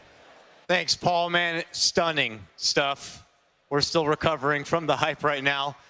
Fun fact, that game was supposed to end 2 minutes later, according to the script. Who writes this stuff, guys? It's ridiculous. Suns fan, probably, I imagine. But let's take it all the way back to the draft. How about the matchup? You know, the Brewmaster pick, Waga, go into it a bit. We all felt confident EG had the better draft, but it just didn't develop that way. I think mid lane should have gone better for EG for sure. Not getting Drunken Haze on level 1 confused me a bit. I'm just very taken away right now by that game, though. The finish is so insane. It was a pretty slow game in the beginning, and then we saw what happened towards the end. The entire stage, like, we were jumping, everyone was just going nuts. It's insane. It wasn't supposed to happen like that. Not from the draft, but that's what I'm saying. I'm really happy for Misery. I remember him tweeting like 2 months ago. He's like, Pokemon Go this, Pokemon that. Get this shit out of my feed. And then now, you know, he's happy again. No, he's happy. I mean, DC, at one point owning a DC jersey, it was kind of embarrassing to look at. But now, if you own one, you're just a cool guy because this is one of the more intense, likable teams that I've ever seen. And, you know, he talked about how in the pre-interview with Casey, they'd be happy with the top 8 finish. I mean, the guy agreed to go to our Mafia land. Like, TI was like, oh, well, maybe we'll do okay. But he was already like, it's whatever. And now 3 games away, 3 wins away from being a TI champion, that is absurd to me. I really don't know what to make of it, guys. It's ridiculous. It's just insane, and I want to say again as well, many people have said it before, Misery has grown so much as a player. It's insane to see, and as a person, as I said too, to see him here just going into a grand finals, it feels really amazing. This could have been a loser bracket round 1 match. Right? Like, yeah, that sounds about right. Jeez. They have to go up against Wings next, guys. So before we throw it back out, early impressions about that matchup. I mean, I thought at one point that Wings, going into this day, I thought Wings, no matter who they played, they were going to win this TI. But after seeing something like that, I mean, this team just makes clutch, resilient plays. Despite the fact that they get out-drafted in some scenarios, they still keep up. I actually think DC is going to take this. Yeah, despite, I think, having a worse draft last game, I think DC and Wings are the 2 best drafters in this tournament. I also think DC, they made so much happen. You said they played good when they got out-drafted. In that previous game, they just got their composure back, understood what to do to bring a lost game back and win it. That was so insane to watch. So I'm really hyped for the finals now. That was an absolute pleasure, and I can only hope the grand finals are a fraction as good. Like, this is going to be amazing stuff. So with that, we'll send things back out and up and above to where Purge is. Hey guys, going to talk about those 1v1 mid kills. They did mention, yes, that matchup was really important. They did draft Brewmaster against Ursa. They knew it was coming, but it still didn't go very well for Sumail. The first kill is pretty important because it comes down to the fact that Ursa has this really strong ability called Earth Shock, I think. I always mess the 2 up. It has a 5-second cooldown. It lasts for 4 seconds, and it only slows movement speed. So it's almost 100% uptime that Ursa can keep him not moving. He also has Fury Swipes. Every hit that he throws on him, it does more and more damage. And that's why Ben advocated for the Drunken Haze. Because in this situation, Sumail's able to use Thunderclap, and it slows Weehaw, but his skill is up far earlier since Sumail's Thunderclap is a 13-second cooldown. Chases him down. That's exactly how he got first blood. And that wasn't the only one. There actually was another one here. This is a good example of Drunken Haze. You're going to be missing about half of your attacks against the passive plus the Drunken Haze of Sumail. But slight out of position from Sumail, we just reading his ranges perfectly, and again does the same thing. Couple hits, chases, and when he's almost got his cooldown again, he slows again, finishes him off. There's some nice support rotations that did catch Weehaw, but due to the kill, he gets his 6, which stops damage taken, and he ends up surviving in this clip. Now, it wasn't all good. They did have a really good initiation here with Misery, with the Torrent, but we made a mistake. He popped his enrage a little bit late, and his first hit after Overpower didn't have the extra enrage bonus. They could have killed Sumail for the 3rd time there, and instead it led to Misery dying, which is part of the reason that this game started getting so hard, is these turnaround kills. That also wasn't the last mistake he made. The Invis gank on Zai, up here on the top lane, was a little bit poorly done. He almost gets the kill, has to blink out to dodge the stomp, but the stomp barely catching him on the edge, and that led to EG having time to surround and ultimately kill him here. And he's the highest net worth on his team. That means a lot of experience and even more gold going to Sumail. So some moderate mistakes here that made the game harder, and that got even worse at this position of the game. They were split pushing top. Weehaw jumped into the Roche pit to try to create some space, but at this point, you know, he's not going to be able to kill somebody that's Sunder. Luckily for him, he did get a lot of distance between himself and the Roche pit, so it did buy them time to force Sumail to try to get him, as well as PPD, so they do get a range barracks out of this. But despite Wee's amazing laning performance, it did eventually turn into some iffy choices, and that's the kind of boomer bust play that we expect out of Weehaw. It absolutely is, yes. Thanks, Bernd. We having a good game. Having potentially an even better game was Resolution, and voted MVP in that last game as well, Gods. Yeah, Resolution was solid. I still give so many props to Wee, and even I think Moo as well. Yeah. Actually, I maybe put my MVP on Moo. I think his split push was what really put DC in the advantageous position. He was the one, for the most part, keeping the lane shoved out. He was also the one who got the mega creeps at the end, TP'd back, bought a refresher, roared 2 different heroes to kill 2 of them. I think Moo's play at the end, to me, like, that itself is MVP worthy. So clutch. Yeah. And Saxa had a great game. Misery had a great game. They could have all been MVP. They're all MVP. They've changed the name. Exactly. MVP DC. To be in the finals of an international, you can't have a bad day. And maybe that mid matchup would have been a little bit better for Weehaw if he had a bit of a better day. But you can have an off day on the finals day of TI, and that is what DC does not have. They do not have an off day. I really like the way the draft panel talked about it. They were like, they kind of got out drafted, but what makes TI champions is these clutch plays, like the Misery play at the Roshan pit, moves, split pushing, control of the Hawk. Yep. Like that's what really makes a team. Yeah, it's no different to last year, was it? We saw some of that Storm Spirit magic from Sumail last year. Didn't quite shine as much as this year, but we've seen some great plays out of Wii in the mid. Yeah, it's all good. God's final thoughts on this particular game? Absolutely stellar stuff from DC. And for EG, they should be proud that they got top 3 at this tournament. I think they'll still be disappointed regardless. Anyone who's not winning the grand finals is going to leave disappointed if you make it that far in the tournament. But I mean, can't wait to see DC take on Wings. Okay, let's find out from Casey right now how hyped our crowd are, because our grand final is just around the corner. We do have some time between it, of course, and we're going to give you plenty of information and bring you right up to speed on all 6 days here at the International. But let's check in with Casey. Honestly, I think the crowd is a little bit shocked. When I first came down here, I was like, hey, anyone excited? And they were like, but I did find a couple people. What did you think of that last game? It's awesome. All right, I talked to you earlier. I asked who you thought was going to go on to win the grand final, and you said? DC. Why is that? I'm cheering for Resolution. All right, cool. I know high fives aren't cool, but I can't help myself. What about you? Here, I'll sit down. Excuse me. Sorry. It's fantastic. Who are you rooting for? Wings, for sure. Wings for sure. I think. All right, so we've heard from anybody else in the stadium for Wings? Okay, all right, okay. All right. What about DC? I'm pretty convinced this is going to be one of the best grand finals we've ever seen. Who else thinks that's the case, huh? We're going to go to 5, maybe? Huh? All right, so we're going to go from shock and awe back to you guys. I'm seriously out of breath from watching that last game, so I need a second. No problem, Casey. Thank you very much for catching up with the crowd. And yeah, I think we're out of breath, and we didn't even move anywhere, so I don't blame you for being out of breath on that one. Shiva, we're just going to wrap up on DC versus EG. Your final thoughts? That series was absolutely hype, and I know EG versus eHome game 1 was very hype as well, but that third game is up there for me. It was amazing to watch. Definitely in the top 3 of the tournament, Shane. Yes. I think the EG played amazing in game 2. The confidence to stay in the game, calm and collected. So I think they should definitely take a lot from this and be proud of it. But DC, they played amazing. The drafts have been great. The confidence to go for that Jakiro pick. And he's like, it was the crowd, it was the crowd. But he knew, he knew. He said it was also something else. I'm never going to ask Wii to pick Jakiro ever again. That was a bad move. Okay, that could have been a disaster. Yeah, actually, Cap tweeted just before we went, before they went on air, and said, if DC lose this game, it's all Red Eye's fault.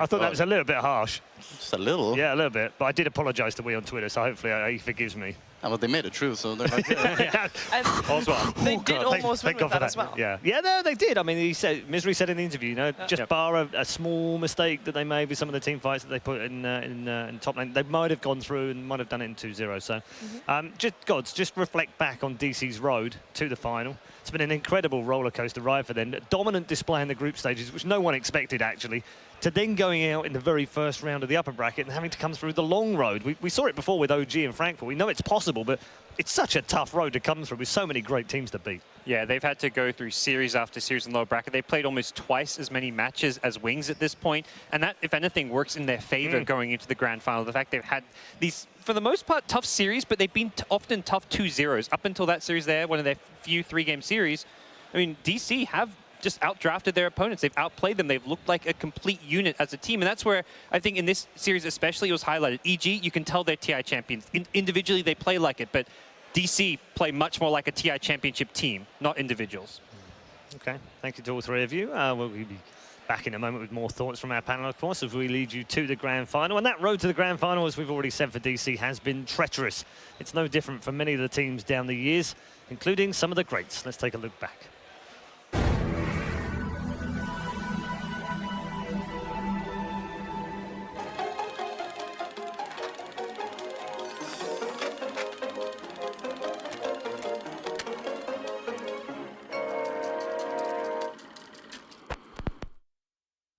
I think for any team that is in the finals, that's just 100% focus. You know that you're the 2 best teams in the world. Either of you could win.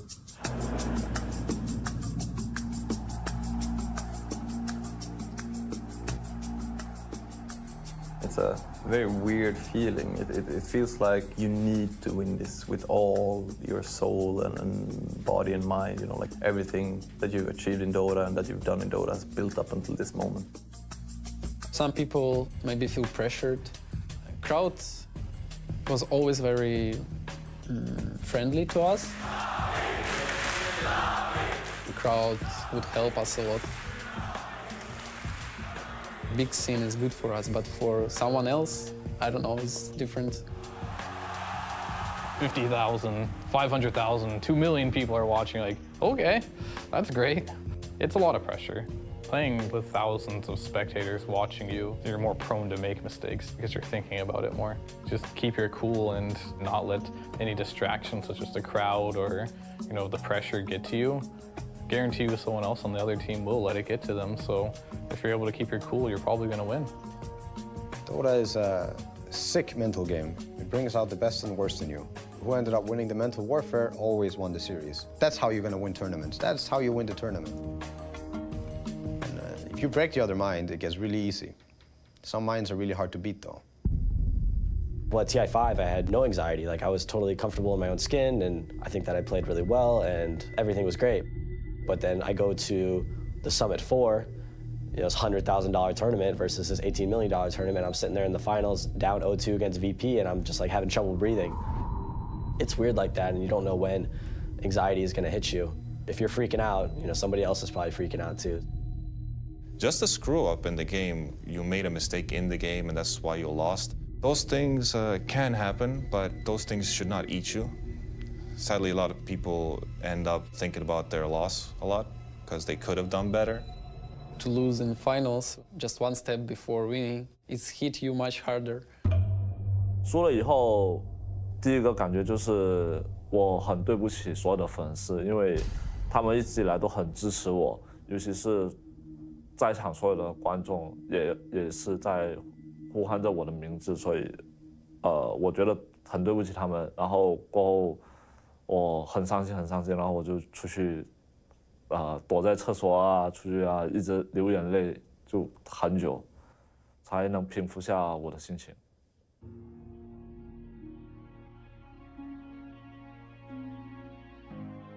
It doesn't matter if we lose or not.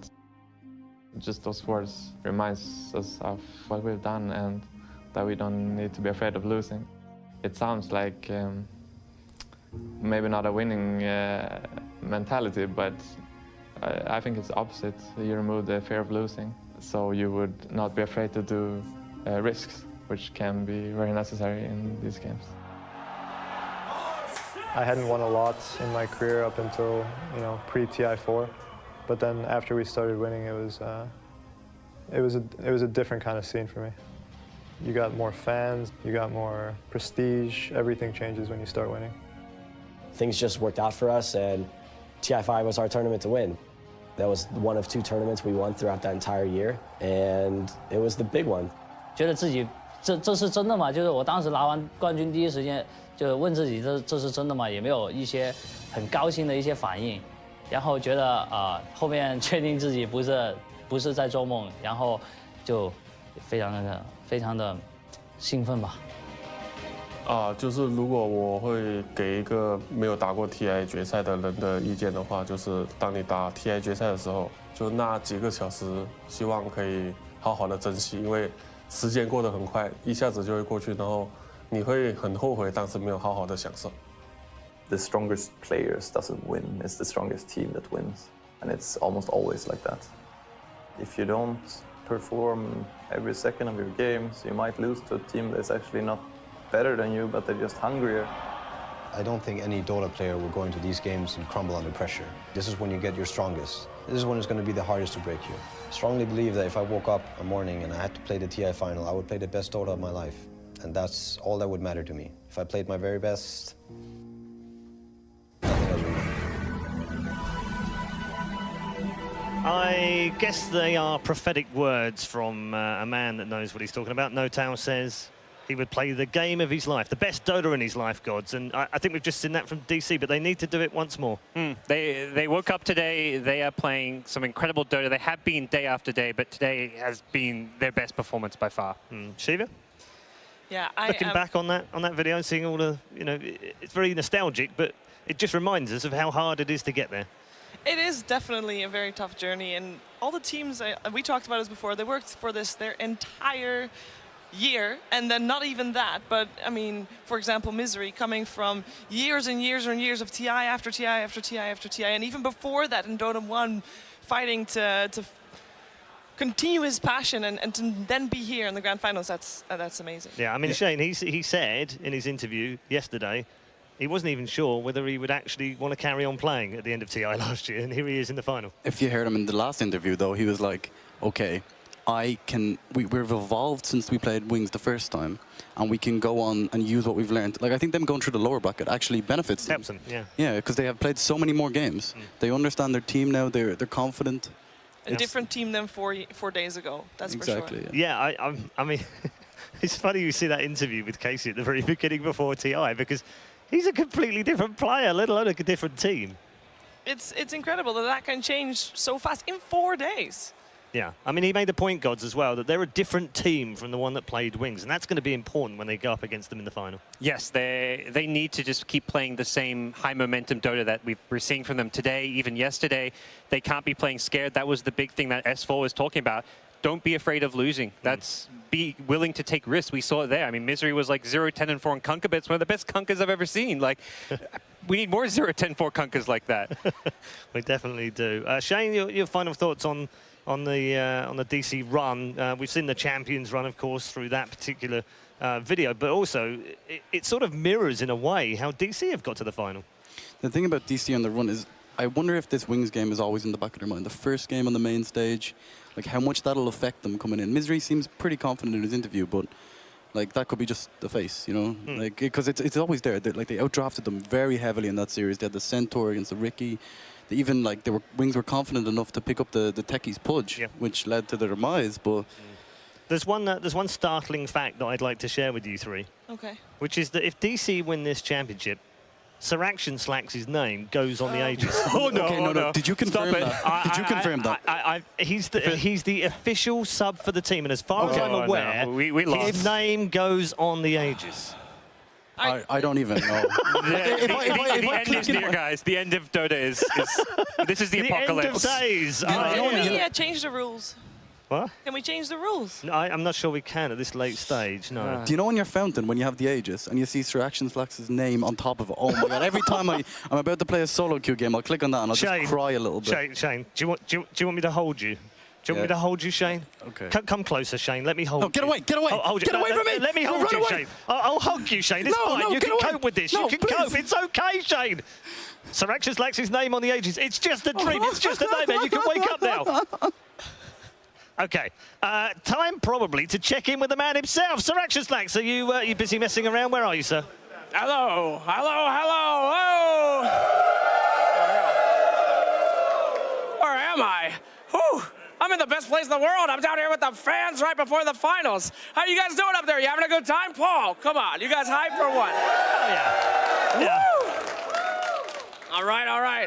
You guys are looking good. Paul, you're looking better than usual, man. You finally lost the bow tie. It's embarrassing stuff. So, wow, yeah.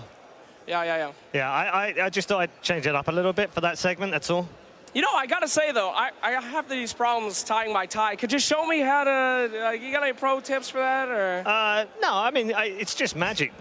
Yeah, again, you don't want to tie, oh, there, oh wow, that's pretty good. No, I mean, you just fit it and tie it, and then it's fine.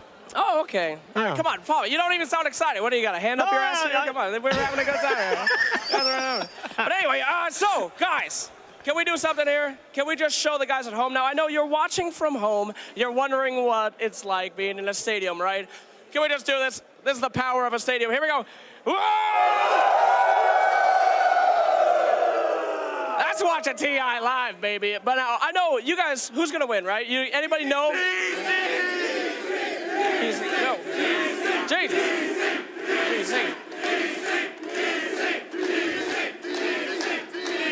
Jesus. Okay. Bring it back. It seems like nobody knows who's going to win at this TI. But I got a surprise for you. You know, I found one person that actually does know exactly who's going to win, and I interviewed him yesterday. pretty cool stuff, right? So why don't we show that off? I already know who's taking this champion home. Check it out.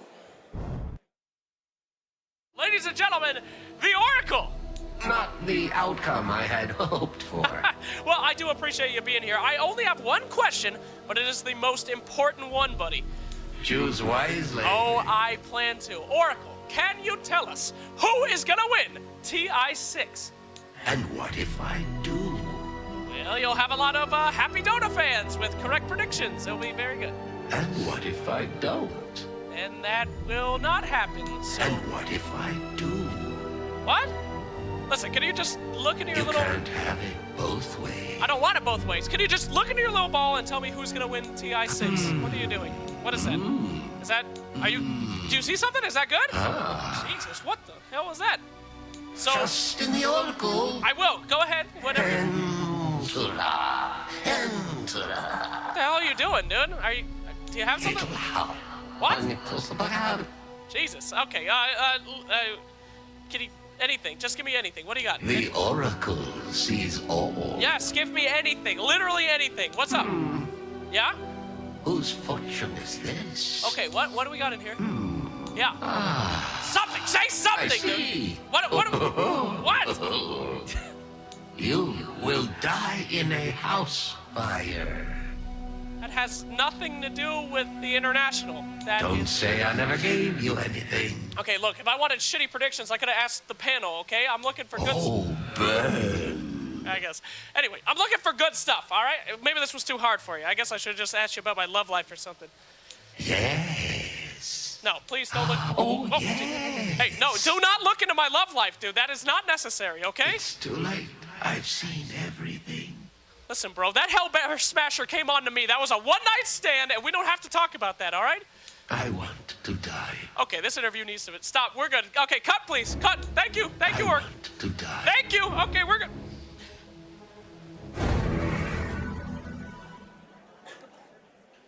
Yeah, so that about wraps it up. Hey, look at Zeus! Look at Zeus! Hey, look at go! So yeah, I have no idea who's gonna win. Ti, Paul, any ideas? Any ideas here? No ideas up here either. We're just the panel. We're just the panel. We're about to find out, right, buddy? Joining in with all of the different pieces that Casey and Sir Action Slacks do throughout the day. In terms of oracles, have we got any oracles on the panel? Can we prove Sir Action Slacks wrong? I predicted 2-1 for DC. Oh, so did okay, I. but that would be tough because we've got to play 5 games. No, but we did. Oh, you mean the previous EG series? Oh, yeah, okay. yeah. All right. So for this series, yeah, wants me to predict because he was trying to get out of the Oracle, he was trying to get a winner for TI6, right? Okay, so and all he got was that his house was going to burn down. I think you have to really. It's going to be a Shane, tough this game. isn't hard. Okay, DC going to win. 3-2. 3-2. All right, well, we're going to get predictions as we go along anyway. One of the other things that's been going on over the last couple of months, since the Compendium came out, since the Battle Pass came out, is there have been many votes. I know you're waiting for this one, so let's take a look at the Arcana vote final. Who wins? Okay. Jug or Wisp? Which way is it going? Thank God! Oh. No, we had Jug up. What? Go back. What? What's happening? Is it done? Wait. Hey, Okay, there we go. back. So, Juggernaut is the winner of the Arcana by 52 to 48. Yes, death to the memes. Death to the memes. I'm actually This is sadder than when teams got eliminated from TI guys. IO took out my Invoker. I wanted to do IO this. took out basically the line of IO took out Mirana and Wind Ranger. Yep. We just hate IO. It's not that we like Juggernaut. No, I don't play Juggernaut. I do. Nope, nor me. Don't play IO either. So. Nope, nor me. I'm surprised. Are you surprised? By the Jug? By the result? I genuinely IO thought the would Wisp was going to win that, hands down. Really did. I wouldn't have been too disappointed. Gods is not a happy man right now. They need a moment. They need a moment. Do you play IO? Or are you just... I have played the like IO before. one game? How many? How many games? I'll check right now. Quick, Dota buff, quick, I'll do check it. right now if you need me to. Just go on. Let's see. It's sad Do we times. get to see the Arcana, or is that still under We have to make construction? it, Shiver. They just finished the It's vote. yeah, but Give maybe them they time. have both ready. You know. Just a vote. We are going to change over panels very shortly, so thank you very much to Shane, Shiva, and God. It's been fantastic working with you all week.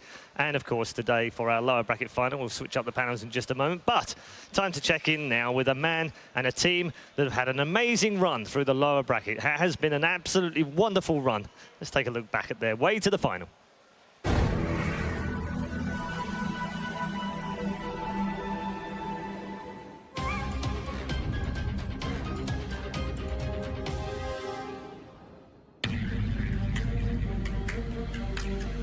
Everybody, is the International 2016 game number 1 of our first series, Wings versus EG.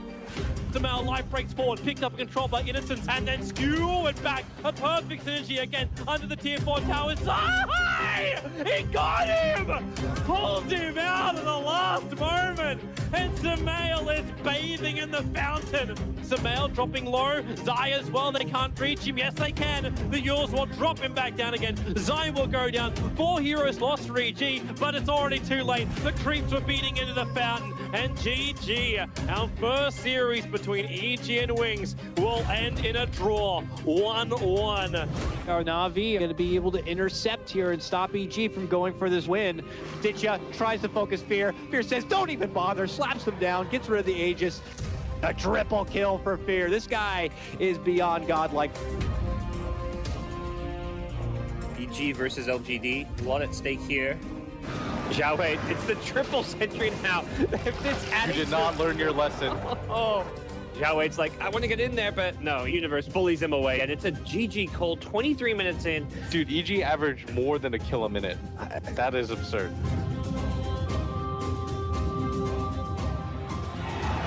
Ladies and gentlemen, welcome to the International. It's day 2 of the main event. We have TI4 champions taking on TI5 champions in newbie versus EG. And a long jump from Smell. Finds Tuan, a perfect pickoff with that Orchid. Makes it look too damn easy for Evil Geniuses. Oh, they're gonna go man. Smell, he just keeps on running in. Move, desperate to be able to get out of here, but not the case. An ultra kill for Samel as he falls out of control. Nubium overextended their welcome, and they lose 5.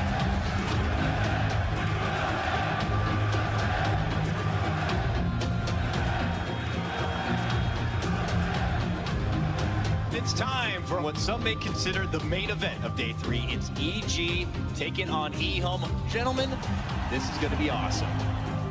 A lot of people are calling it the single best Dota game they've ever seen. It was a crazy experience. It just felt like we were losing most of the game. Old Chicken spins off the damage from Samel. He's now caught by the Primal Roar, and he's down. 4 dead from Evil Geniuses. Zai's next. Get the Yules for another Yule Scepter. Evil Geniuses will drop 2 and maybe a 3rd. eHome thought that has to be it. That they had to have broken EG, and it still wasn't enough. I feel like this is EG's time to just go for it. EG, what are they looking for? The initiation comes out of Fear. Refresher activated by Old 11. Not going to get the chance for a second Primal Roar. He's going to get blown up inside the chronosphere. He's down and out. Evil Geniuses still 5 up, but here comes Dead on these flash. Bouncing around. They're shattered even. Hoping to be able to go on his eye, but an arrow! Oh my God! Samel just nailed him, but he still managed to get himself way in the back. They can't end this game yet. They're going to try, though.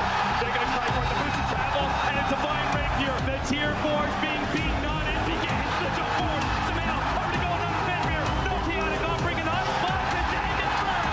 He'll take him out. eHome. Fenrir finds back with the tier 4. The throw's going down. The throw down to half HP. eHome hits him back. Game 1. It's over. Evil Geniuses. Game number 1 of this series featured probably the best Dota and the hypest match that we've seen all year long. Now, that game was out of control. That's a game that just makes you love Dota 2. That is crazy.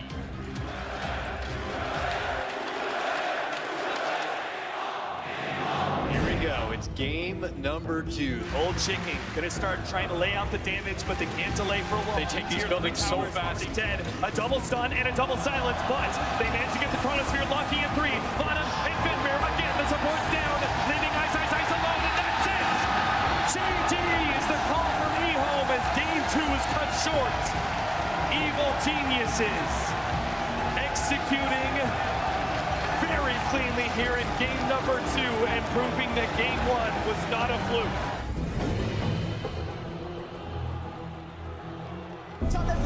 PPD, but Fee jumps forward. Black hole.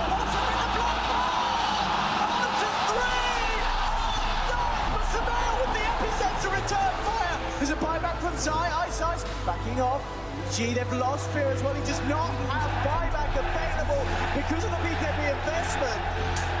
Game 2, Wings versus EG. EG, they need to do something big here, looking to the Shadow Demon, but Innocent, he's not going to fall. Play on to Fear. EG are crumbling on this top lane. Surveyor from PPD. They tap out 23 minutes in. EG. It's going to be interesting to see how EG pick themselves up after that one. The International has yet to be won twice by any team or any player. Surely things are about to amp up. We got us heating up on the big stage, and now boom! He unloads on EG, catches out 3.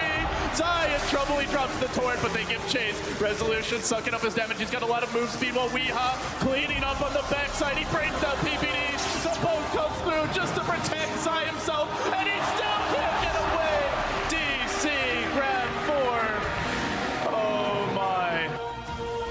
Live, he gets on the phone, promise. They turn on Sumail. Resolution hitting for almost 350 a pop here. Lashing down Fear. He'll drop the Luna. 3 have fallen. EG has been denied again by Misery. And on to Zai they go. A triple for Rezo. And GG! EG get shut down by DC. Back with a brand new panel, and a congratulations to Evil Geniuses for 3rd place. That won't matter to them too much, I guess, Charlie, but always the search for this second Aegis, it seems to be impossible. And it gets harder and harder every year, right? You see teams that you just don't expect at all to do well, players that you thought who had, you know, fallen by the wayside, just do incredible things. I honestly, after that game, after this tournament, I'm speechless. Yeah, it's crazy, Cap. I truly think this is the most beautiful storyline that we've seen in esports in general. That I think that the concept of us having 6 of these internationals and all of them being the biggest tournament that esports has had, and all of these teams, all of these players individually wanting it with everything that they have, and none of them had managed to take it twice, is just insane. It's absolutely mind-boggling, the level of talent and dedication that we have from our players, just due to the prestige of what this event is and what it means to everyone here. Ted, by the laws of averages, it has to happen eventually, doesn't it? Well, I mean, if we have the International 100, then you'd hope that eventually someone would have figured it out. But, I mean, that last series was exhausting. Yes. I have no idea how you group up after that and kick on, but I mean, holy cow, the crowd out there, everyone when we were walking around after the game was just sweating, just their throats were raw. It was incredible. And that's only the first series. Yep, absolutely. We've got the grand final, of course, coming up. The rest of us are going to recap and bring you up to speed as to how we got to that grand final. Before we do that, let's talk about the 4 teams that went out first day. Day 1 was the day of the lower bracket: VG Reborn, Team Secret, Escape, and Na'Vi. I guess the prominent one in there was probably Na'Vi having to face off against Liquid, Charlie. That was disappointing for them to start the first round. Yeah, I mean, PO1s are brutal. Yeah. You mess up one time, and you're just out. Yeah.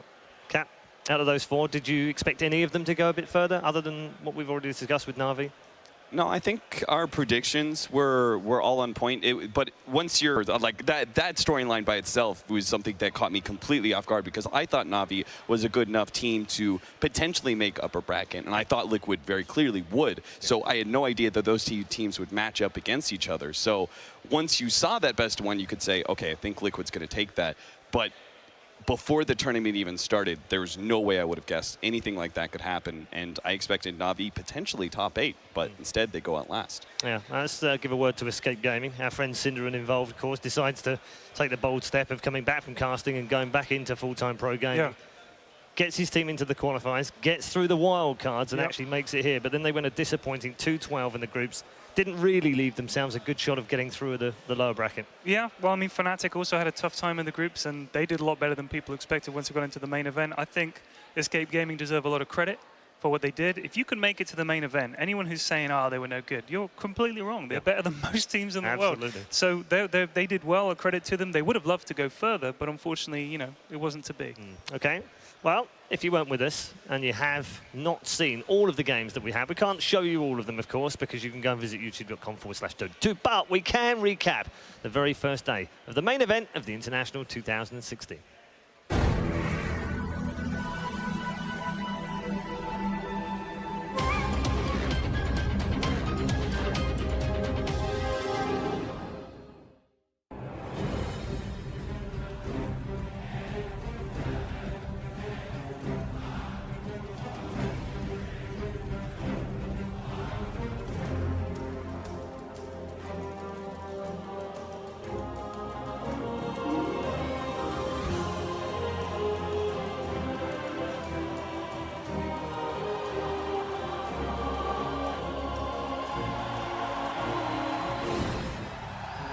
Welcome to the International.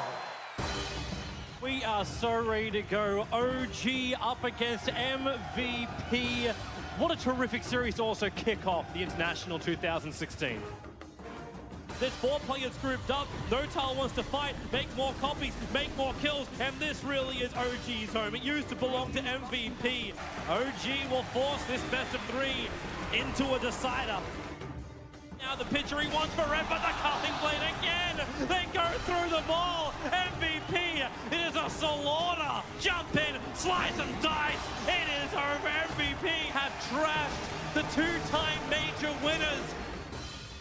Are these your fries? Yeah. Not anymore. Here's slacks. Holy moly. That's incredible. Yeah.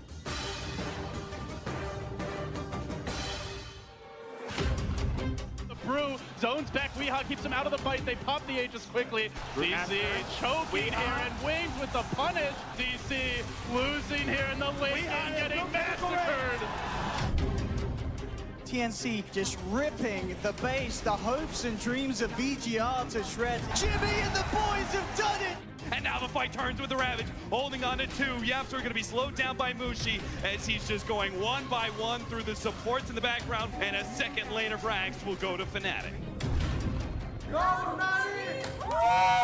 Let's go, Kuroki Matamba! Liquid are just pushing through the right-hand side. Na'Vi getting quickly surrounded. Good ult from Denny from the side, but it's just not quite enough. General, the only one to escape, but he too will fall as Na'Vi call it. As you can see how excited Liquid are.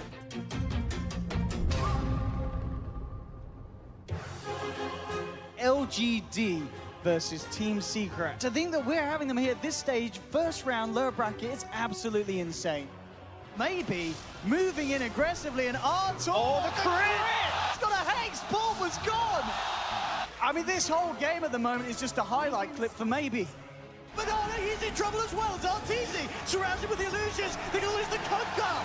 Secret, they are defending, but the boat comes in. Artizi's down. And Secret are crumbling after holding up the GG. It's all too much for them. Secret are going. Not the magic. It was coming back, but they falter and will be one of our first teams out.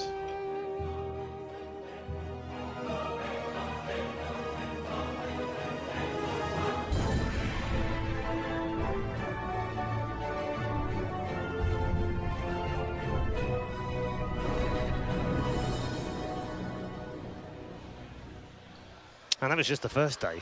There were already 4 teams eliminated. You look back, Ted, it sort of reminds you just what a crazy first day we had. Yeah, and it was only, what, 6 days ago, something like that? Yeah. It feels like a very long time. A lot of games played in the meantime, of course. But, yeah, this tournament has had a lot of upsets. And there have been some common themes that we'll come to later on when we've run through more of the days. But it was expect the unexpected was definitely the story of TI, and it started on day 1.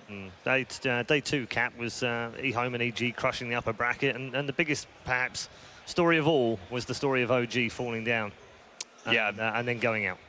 OG getting knocked out of the tournament, the absolute favorite. Absolute, right? They won 2 majors, very first team to do something like that, to be able to win 2 Valve-sponsored events, and then to go into this event looking like the best team. Like, it wasn't even close. They were just very clearly in the lead. and to get knocked out by MVP Phoenix, who were a bit of a dark horse. You know, everyone kind of looked at them as a potential team that would upset the big dogs, but to do it immediately, taking out OG, and then to have literally one of the biggest underdogs you could possibly have in the tournament, TNC, to finish off OG, that is just mind-blowing. Yeah, yeah.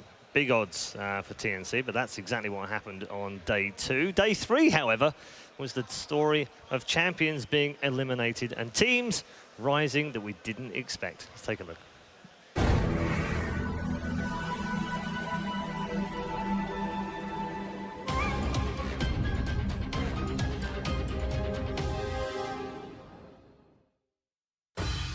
Ladies and gentlemen, welcome to day 3 of the International 2016.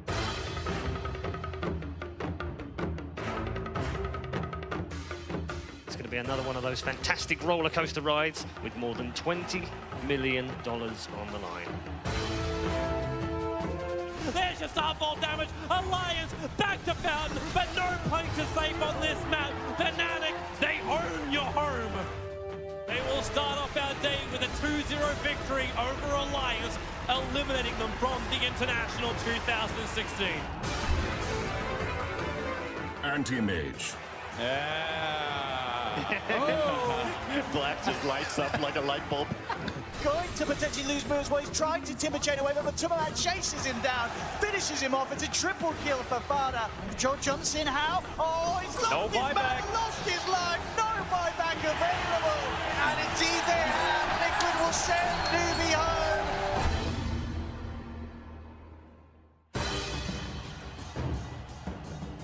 I am expecting nothing but blood, Mutt. And the chrono on to 2. Earth Splitter to follow up. MP Static Storm. He will fall. QO goes down as well. MVP about to lose everything. It's a massacre, Mutt. They can't stand against Wing. Now we get to go on further here, gentlemen. You know, talking a bit more about what to expect. Who are you hoping is going to win this event? Na'Vi. Na'Vi! Oh, well, I'm sorry about that. Did they make me a donkey because I'm an ass? USA! USA! USA! EG, baby! Woo! eHome versus Evil Geniuses. I can't even keep my hands straight right now. That game was out of control. A lot of people are calling it the single best Dota game they've ever seen. It was a crazy experience. I don't know, like it just felt like we were losing most of the game. Old Chicken spins off the damage from Sumail. He's now caught by the Primal Roars, and he's down. 4 dead from Evil Geniuses. Zai's next. Got the Yule Sprint. Another Yule Scepter. Evil Geniuses will drop 2 and maybe a 3rd. I think in a game like that, it was the Dagons in the late game that made the biggest difference for them. Yeah. They're playing that Dagon. Zai gets him. Ethereal got Dagon. Low enough and the Dagon finishes him off. Dagons. Oh, he goes down. Triple Dagons. 2, they're going on the universe. He's dead. 2 minutes on the clock. Sumail, they need to escape with Sumail. He can't make it though. Mega creeps incoming, but Evil Geniuses will stand strong for now. eHome thought that has to be it. That they had to have broken EG, and it still wasn't enough. One last hurrah as they march down this mid lane. The rest of the heroes will meet them there. No chaotic offering, an ice blast, and Dagon first. He'll take him out. Oh, the throne's going down. The throne down to half HP.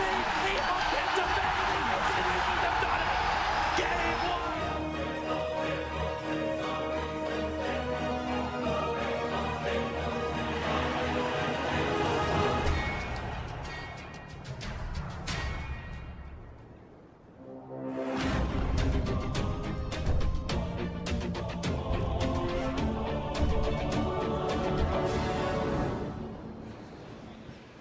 Brilliant looking back. Cap, you commentated on the game of the century, as they're calling it. A couple of days on now from it, you've had a chance to sit down and reflect on it. What comes to your mind when you see those images back? A lot of it comes down to, like, for lack of a better platitude, it comes down to heart, right? Like, to be able to be that down, like that early on in the game, with like the people who didn't watch that game, and maybe they're just, you know, just now watching the tournament, what they don't understand about that game from the clips is the fact that eHome had a very dominant lead, like extremely dominant. Like, it was one of those games you thought was going to be like, by 20 minutes, it's like, it's over. right? If all eHome had to do was just control the game. But what they may not know is that Dota is an incredibly intricate game, and such intricacy leads to mistakes, right? It's just natural. Every single one of the teams does it. That's what makes Dota such a beautiful game. So when those mistakes happen, Evil Geniuses, they kept that heart, right, the whole entire time, and they said, we can still come back. We can still do this despite against all the odds. And it started from the 20-minute marker, and it went all the way until they had Mega Creeps. What is commonly known in Dota is like the GG moment. Like Mega Creeps, you can't beat that. Like you can't push against that. There are so few games. There's such a small percentage of teams that have managed to make a comeback against Mega Creeps that it's commonly referred to as just like a GG. It's like, oh, Mega Creeps, it's all over. But they kept that heart. They decided, we're not going down like this. Yeah, we could go down, right? It's only game one, but they're not going to let themselves go down like that. They push out and they find victory. The first team to ever do that, by the way, in the international, win against Mega Creeps as well. Charlie, you saw Peter's reaction. It was almost like he couldn't believe what they'd done in the booth afterwards. I haven't seen him that animated even when he won last year. Yeah, I mean, it was a little different context because last year when it came down to the end, they already kind of felt like they had already won. But this, you didn't know until the end. They were down like almost the entire time. It was insane. Yeah, one of those games that, I mean, for me, it's going to define my memory of the tournament, or it did up to this point. And now I'm actually thinking that semi-final and then leading into the final, that it's actually going to get even better. And if it does, this place is just going to erupt. Yeah, that's okay by us. We're okay with it getting even better. Yeah, please. If day 3 belonged to Evil Geniuses, day 4 belonged to the other North American organization, sometimes called Europeans, DC.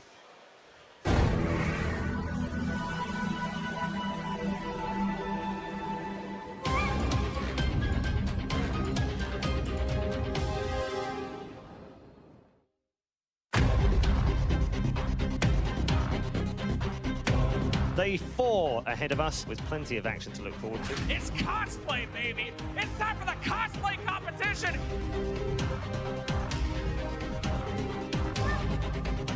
Welcome back inside Key Arena. We have a battle of the underdogs.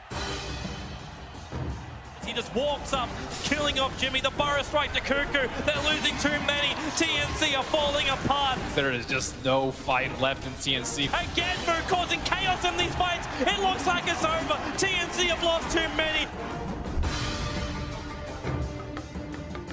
Liquid, they did manage to get up to a 20k lead, but it's pretty much all but gone. They know there's going to be a quad boxing in a higher. Epi, power strike onto 2. The Sonic wave, but took them out, falling low, falling down. Jack's down as well. They've done it. They've absolutely done it. Ice tries to go for a tricky TP out, but no. Mo says no way in hell. All 5 dead from eHome. DC could just be one push away from securing themselves a top 4 berth. Ice battling up against 5. He's not going to do it. eHome, they lose. The Digital Chaos have done it.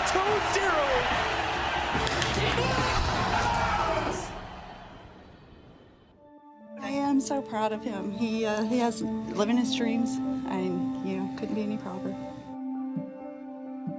eHome sent home in the round of 6. TNC, this will be the end of their long road.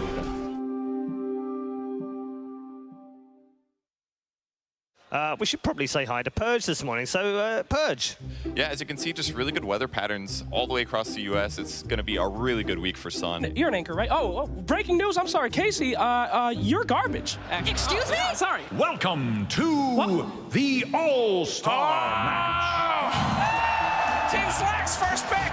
The guy in the back on the far right with the weird arm movements. That's the one I want. That's you, dude. Bring him down. Guy with the shirt off. If you put it back on, you can be on my team. You know what we're missing? Show me the pros. Woo! So I want you to pick one partner each out of all the pros, and I want you to tell me who you want to play with, pal.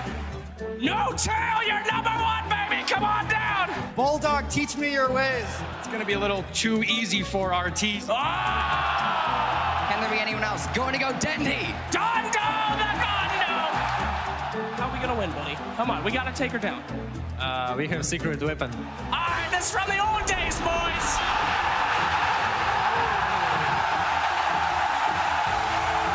Got ourselves no tail on pit lawn. Dandy with the echo slam. Make your team do better. The RP! The RP! The RP! Oh no! No! Yes! No! Yes! Guys, back to base! Get back to the base! No, baby! Someone kill it!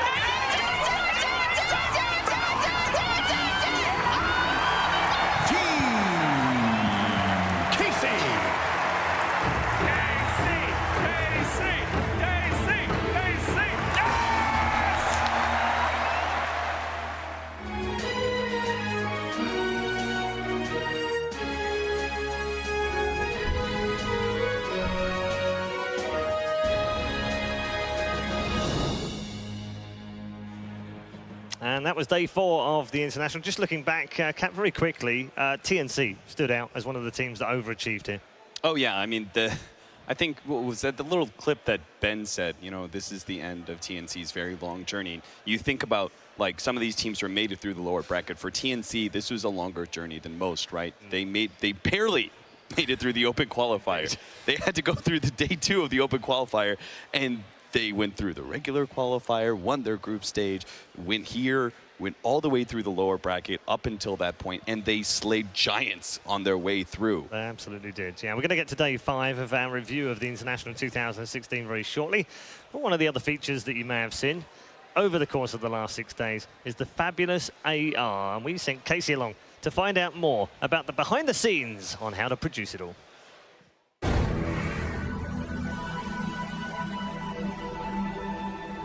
We are back underneath the stadium where we've shown you before. This is how the show happens. And there are a lot of behind the scenes stuff that actually make the visual cues happen, the graphics. I've kind of deemed this the graphics guts of the entire stream for TI6. And Matt is the man. Walk us through what this is and what this does for the show. We have a lot of machines here that are controlling some of the overlays that would be on the floor during pick ban. And in the top left, it's feeding data to the AR machines, which are rendering the heroes. Nice. Yeah. All right, and these guys over here, you were telling me earlier, what is it that they're doing while the game is in action? Scriff is controlling the main view, so he's picking what you see. He's making all the decisions about what the best view of the game is going to be. And Knoxville has stats, so he's going to put stats in the side and keep you up to date on it. So they're working so quickly. They are. They work nonstop, and they're really good at it. And then this computer over here, you said this was automated, so you put in a lot of work for this before we even started TI. We try and automate as much as we can, knowing which seats the players are in, which sides of the stage they're on, and catching all the things that happen in game in real time. So usually we just set it up, fire and forget, and everything goes right. What specifically is this computer firing? So it's keeping track of what abilities are on the screen, and it's whether it's day or night, who's won the game, and it fires all that information to other machines, lighting in the stadium, Pandora's box, which controls movies on the stage. All right, so we're going to take a little field trip over there, is that right? Yeah, let's go check out Pandora's box. This is Pandora's box? Pandora's box, we found it. What does it do? It does all kinds of things. Mostly it plays videos on the game. Sam does a lot of the stage performances that you saw during the Monkey King reveal, during the All-Stars, all the intro performances, he hand performs a lot of those things too. All right, Matt, where are we? We are here at the AR rendering station. AR rendering station. Made that up. Yeah. We're just calling all kinds of things today. Phrases. So what specifically is happening here and where does it go in the show? This particular one goes to the English analyst desk. All our analyst desks have one. On the right is a custom game, a Dota custom game that we wrote. It gets data from the camera tracking system, and it can overlay it over the shots that you'd have of the desk. Introduce us to this young man and what is he doing specifically? Ricardo. Ricardo is picking which heroes would appear on the stage, and he's also doing a little performing. He makes them dance and clap and things. You're the one that makes them dance? Wait, when we see the heroes going nuts when they're in front of the players, that's you? Yeah, that's me. Is that ever you like back here just going, all right, let's just see if anybody notices? Yeah, kind of actually. I'm trying to figure out to see, just add some nuance to them to see if anybody notices, anybody picks up on the fun that they do. I think we all do. We appreciate it. Good. I'm glad. Yeah, I've been having fun doing it. Great job, guys. Thank you so much.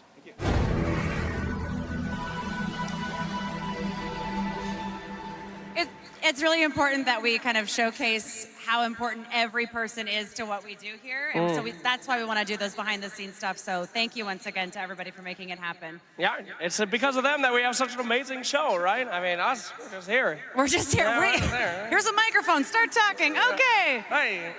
We do want to take it down a notch just for a second because we have a lot of fun and you see Slacks and I kind of freaking out and making complete asses out of ourselves, which we enjoy. We're fine with that. I love it. But Slacks, seriously, I'm really impressed with what you've brought to TI this year. Stop. I really am. Thank you. Casey, if we're doing this, if we're going to get real, your growth in this community has been amazing. And when you came to us, you were an awkward, frightening woman, and now I feel like you're one of us. Thank you. Thank you. All right. I feel like we're on the therapist couch, but I really have to say I can't underscore enough. When I first started, I was so terrified, and you guys have all been so welcoming. And every time I get to come back to TI, it's like coming back to summer camp with all these people I recognize. And I'm fans of all of yours, so I see a lot of you in the hallways, and I'm like, oh my God, it's you. Remember me? And they're like, you're the weird chick, right? I'm like, yeah. So just thank you so much. And I really enjoy spending the rest of the year telling everybody what an amazing group of people you all are. And so many of them have now come to check it out and say that they're really impressed with all of you. So thank you, thank you, thank you for being so kind to me. I really appreciate it. All right. Well, they told me to be real on this one and to come from a real place, so I'm going to do it. Don't be weirded out. But to me, TI means a lot. I mean, it's where I started. It's where, you know, I think it means a lot to all of us because it's not just about the games. It's a celebration of who we are. I mean, the players, the viewers, the guys that watch, the workshop artists, everyone. It's not about what we do and, you know, the games. It's about coming together and showing that we are a family. We're together, and it's a celebration of us. So I just want to thank you guys for the celebration of us. We love you, Slacks. I don't have emotions. It was all a joke. This is where we start to feel really awkward because we're not used to being so heartwarming. So we're going to make funny faces now. In all seriousness, we've had a lot of fun. It's been a heartwarming week, but also a lot of energy. Who's taking it in the grand final? Oh, that's a hard question, Casey. It's really rough for me. Back when nobody knew who Team Wings was, I love you, Team Wings.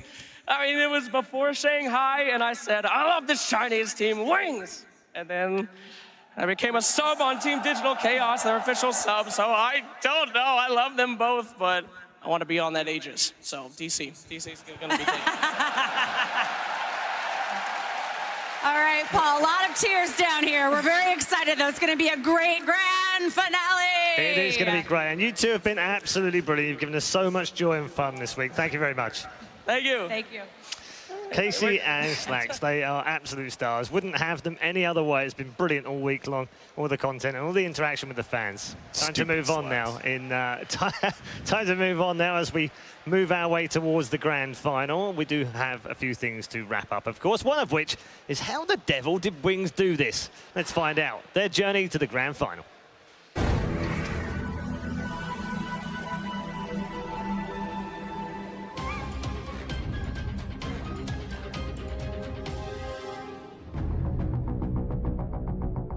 Ladies and gentlemen, welcome to day one of the International 2016 group stage. Wings going up against TNC. I don't know if these guys are really going to get that far. They're in the bottom 4 predictions.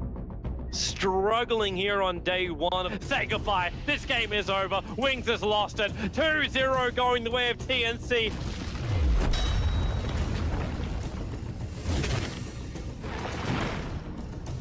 Day 2 of the group stage. We've got Alliance versus Wings. We'll see how Wings will go after what was a little bit of an unsettling game 2. The Xbox bringing S4 back. He's looking to finish off Blake. 3 stacks for the arm that toggles too much of Alliance. God. GG is called a Wings Gaming. It's all too much for Alliance this series. 2-0 and both games finishing absolutely beautifully. We've got Wings against Navis. Every single game counts now. Oh my god, Na'Vi just totally destroying Wings here. There could be another track kill. Innocent's gonna get netted up by the Chen. Looks like he might get away for now. Diggerod gonna get slowed. Meanwhile, oh, General with the epicenter gonna connect onto 2. They're looking for the kill onto the TA. And you got Diggerod just sprinting after that Night Stalker. Another track kill going the way of Na'Vi. Just a well-executed game by Na'Vi. Inconsistent is just Wings in a nutshell, right? Yeah, worried for him a little bit. Wings has to win this. They have to make a move. They're gonna go in. They will get the call, the adaptive strike, so they go in. Shen may have losing his life. Oh, 4-man Chrono coming back in, but there's just no damage to follow up. Zhao Wei's the one going down here, gonna get slapped around. They've got the Juggernaut running away like a kid on Christmas. He's just going, and whatever he wants is his. It's gonna be 4 dead on LGD. And Wings just looked triumphant in that fight. The Chrono connected onto like everyone. LGD are just demoralized after that return from Wings.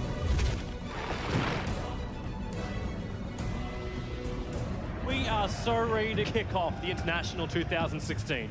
Digital Chaos versus Wings Gaming. Wings Gaming, this team can win a tournament, they can finish at the bottom. DC losing here in the late game, getting massacred.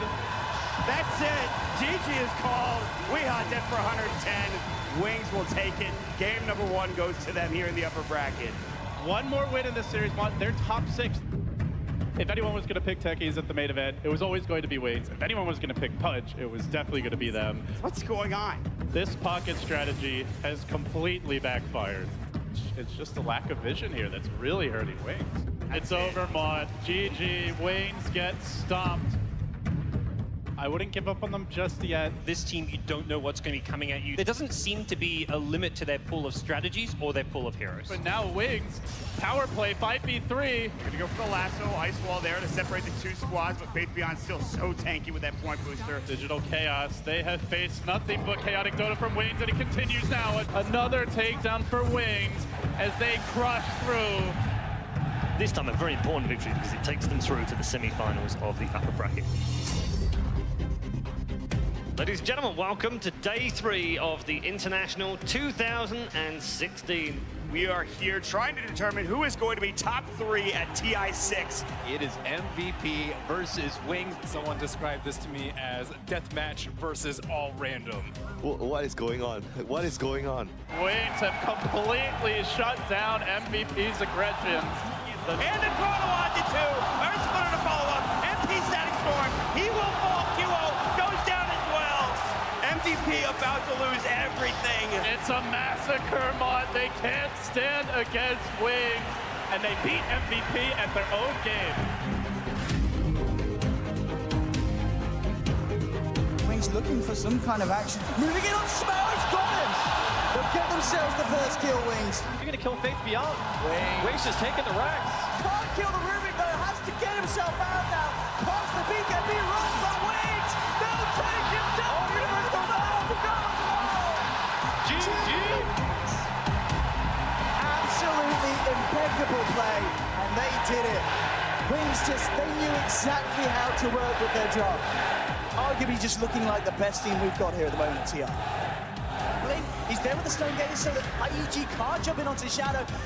The Earth Splitter coming through is going to land onto PPD. The corner breaks is going to keep it alive for the time being, but Shadow will just start to stack up the Burning Spear, so PPD will go down. Side take it down, and EG, they're turning this one. Fear does still form. Sumail needs to kill but he can't.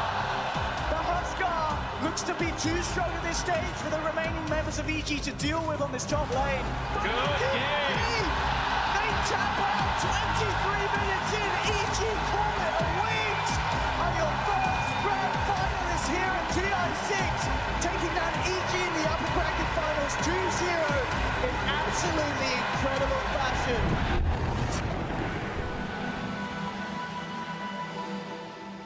A terrific run through the upper bracket after a scratchy group stage was erased by Wings. They were our first finalist. Our second finalist, however, had a much more treacherous road. They came through the lower bracket, and my golly, it was good.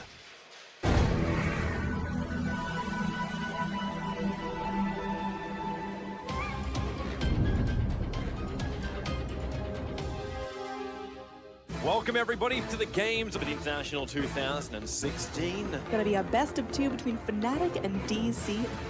DC looked really strong all day.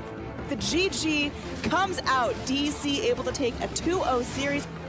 DC and Newbie. It is all DC the first 10 minutes. DC are walking all over Newbie winner. What the hell is happening? The GG does call out in favor of DC. Team Liquid going up against Digital Chaos. It won't happen. Liquid have lost too many. It is GG. Get 2-0'd out by DC.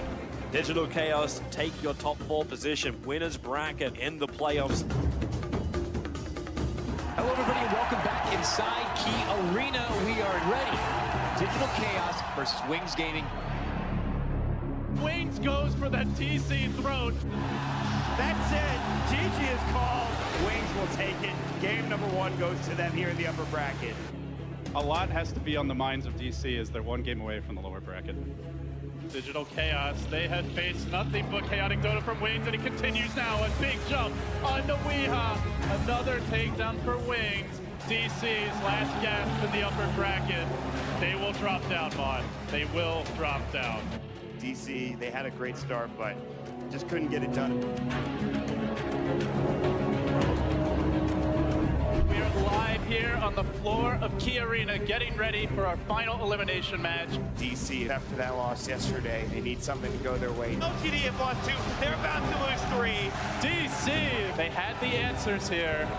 Mood's been on fire. This game has become DC's to lose. Jumps in, Weeha starts storm on just about everybody. LGD will lose 3, and that's it. GG is called. DC move on, LGD out. We have a battle of the underdogs.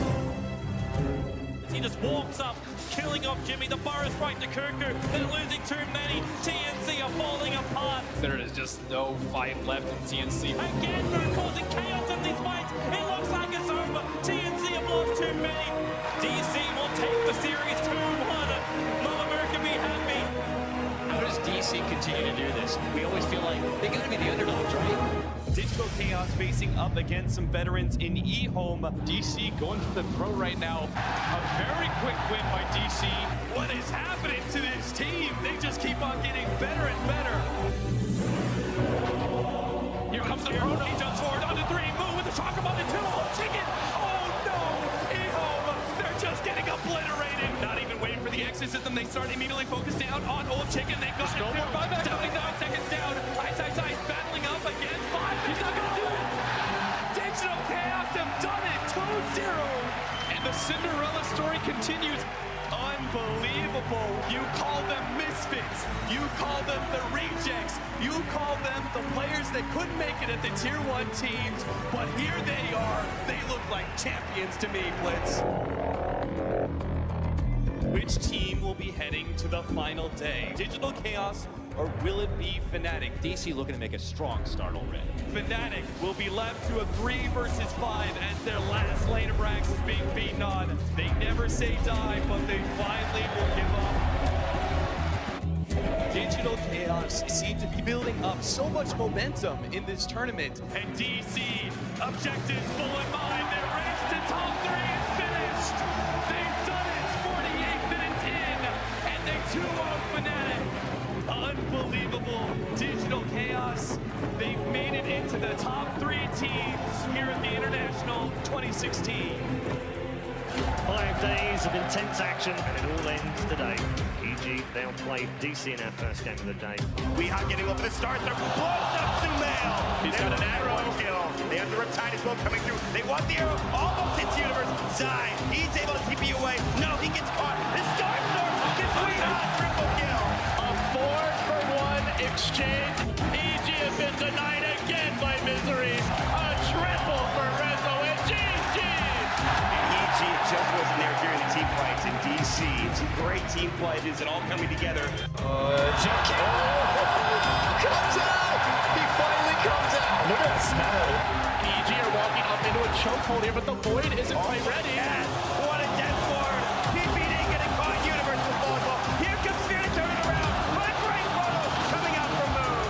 Nice step forward, the follow-up damage, but Stone Gaze disengages a bit for EG. They try to back away, but they found the old man. They isolate him. They brain him down. Sumail has the regen room, has the Aegis. Not gonna matter.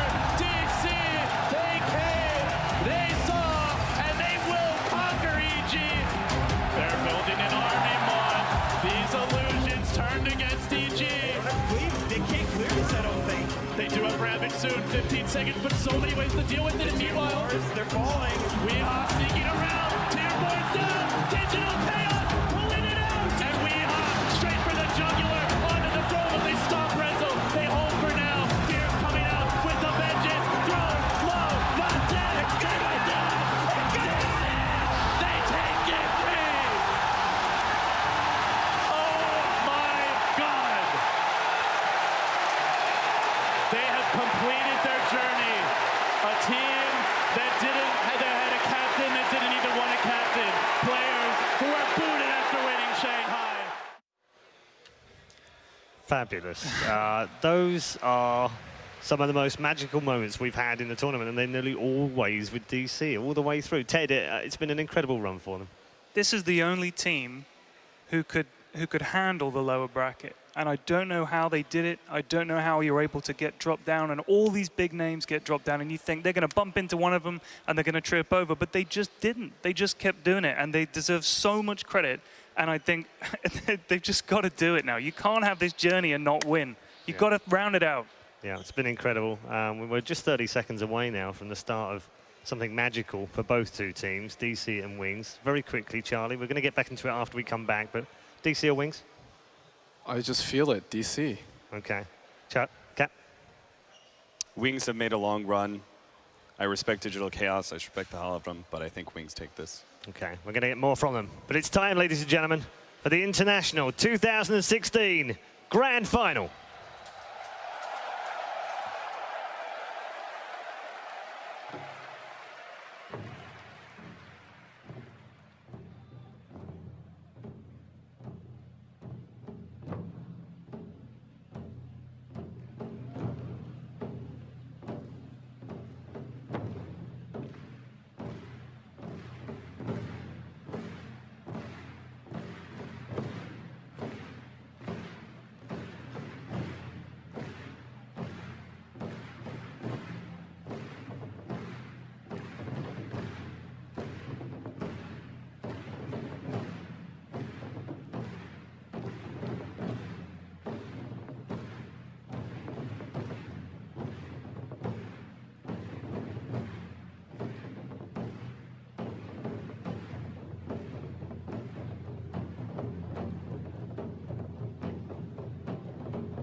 Ladies and gentlemen, it is time for our grand final. Your first team, a team formed almost a year ago to the day, have dominated the upper bracket.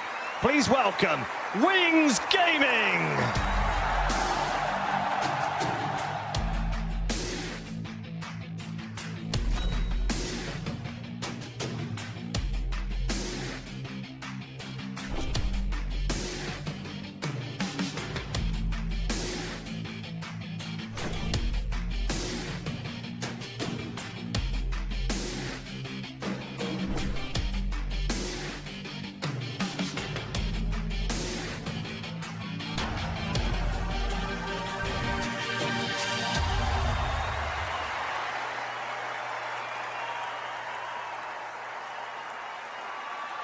And their opponents, a team of rejects, they said. A team who didn't deserve to play Tier 1 teams, they said. No more do they speak these words. Ladies and gentlemen, playing in their first ever International Grand Final, Digital Chaos!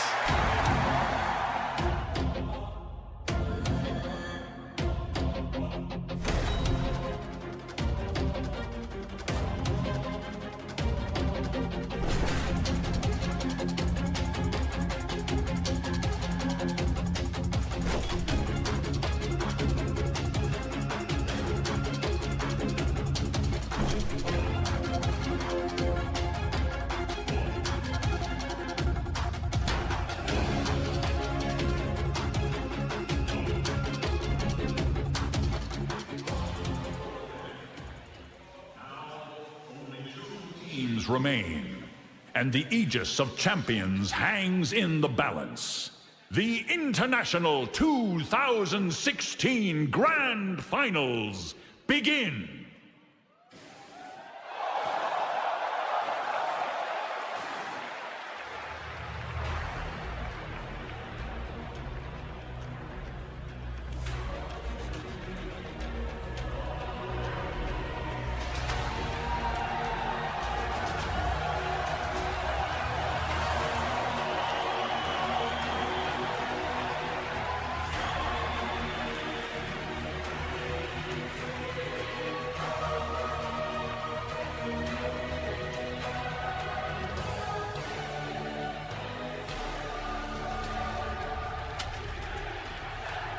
Okay, here we go. The International 2016 comes up with its final game of the year. It's a big one. Ted, how hyped are you right now? It's a big one. I mean, I had adrenaline after the first series. I'm glad DC had a bit of time to calm down, to recompose themselves, because they've got a hell of a task ahead of them. Wings, I've spoken to a bunch of people, and every single person I ask, unless they're speaking with their heart, they think Wings are going to do it. Yeah. I think DC definitely have a shot. Look at all the big names they've knocked out. Look at their journey through this tournament. You cannot write them off, but Wings are crazy good. And they're not crazy. People say they're crazy, but they're not. It's a mind game. It's a mind game. I'm serious. Okay. I'm serious. It's a mind game, Cap. They've played almost every style imaginable through this upper bracket. We've seen a bit of run at you. We've seen a bit of rap. We've seen a bit of standard. Let's just play simple. We've seen everything. What are they going to come up with in the final? I don't think anybody can really guess. You know what the you know what the meme in China right now is the fact that, you know why Wings always give up first blood, Paul? Why? It's because they want to be able to offset the advantage they get from all randoming their heroes. That goes to show, like, they have some insane versatility. And the thing is, all of these young players, they're innovative, they're experimental, they're pushing the game to the limits. They're always thinking about it. If you look them up, like, they're always thinking about how to play the next big carry, how to play that next big hero to fit it into the draft, right? And this team, it's just this magic that they have that I think they can take on any team in the world, and that includes Digital Chaos. No matter how indomitable that spirit has been of theirs, I think Wings is just simply one step better. Okay. Charlie, you've been in this position with the team last year. You were here with Evil Geniuses. Everything in my head tells me that Wings is going to win. They have a deeper hero pool. They play everything. They've won more tournaments. They have a better track record. But for the first time in maybe my life, I feel something weird. Oh, no. Is this hope? No, what's going on? Charlie. I can't help but but say DC wins. I don't know why. Charlie, we're proud of you, brother. I don't know why. We were in the talent suite and we were all sitting there saying, we think that Wings beats either of these two teams, whoever wins. But after that game, I don't really know anymore. Ted. Charlie's using his heart, Ted. Let me take you back to the Summit 5, all right? The grand finals there when they beat OG 3-1. They didn't pick the same heroes twice.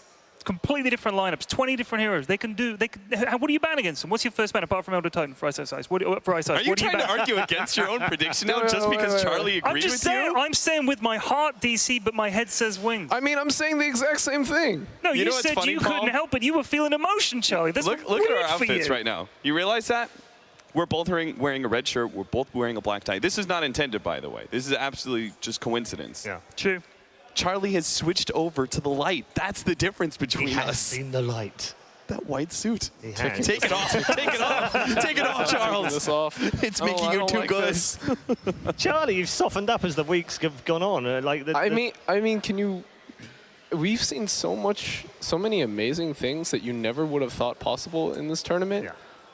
Yeah. I can't rationalize any of it. Everything that I know about these teams coming in and like how they prepared before, it doesn't make any sense. Misery said their Starladder and the Sun, it was all awful for them. Like they were on the verge of if they had another reshuffle period, they would have disbanded 100%. How did he do it? The reluctant captain comes in. He even said, I didn't want to be captain. Someone had to do it. And it's like Jon Snow or something, you know what I mean? He's like reluctantly taking the commander. I don't know how he's done it, but he's motivated these guys. I mean, let's not forget that the story starts here at the International for Digital Chaos. It starts in the American Open qualifier, the American qualifier, right? And they finished third in that. In the group. And they went to the finals, and Complexity pushed them to a 2-2 and managed to have a highly contested game number 5. Yep. I think this is why Digital Chaos are here right now. They've got that indomitable spirit because they have something special that doesn't let them say die, even when the game is in game 5 and it's going to the bitter end. They don't say die. All right, very quickly, Ted, you're going to stick with Wings. My heart genuinely says DC. I will be cheering for them because of what they've achieved, but it's got to be Wings. All right, okay. Charlie, very quickly. I just feel like some crazy shit's going to happen and DC is going to win. It's just my gut right now. Okay, all right. It's time to get into the draft for game 1 of the grand finals.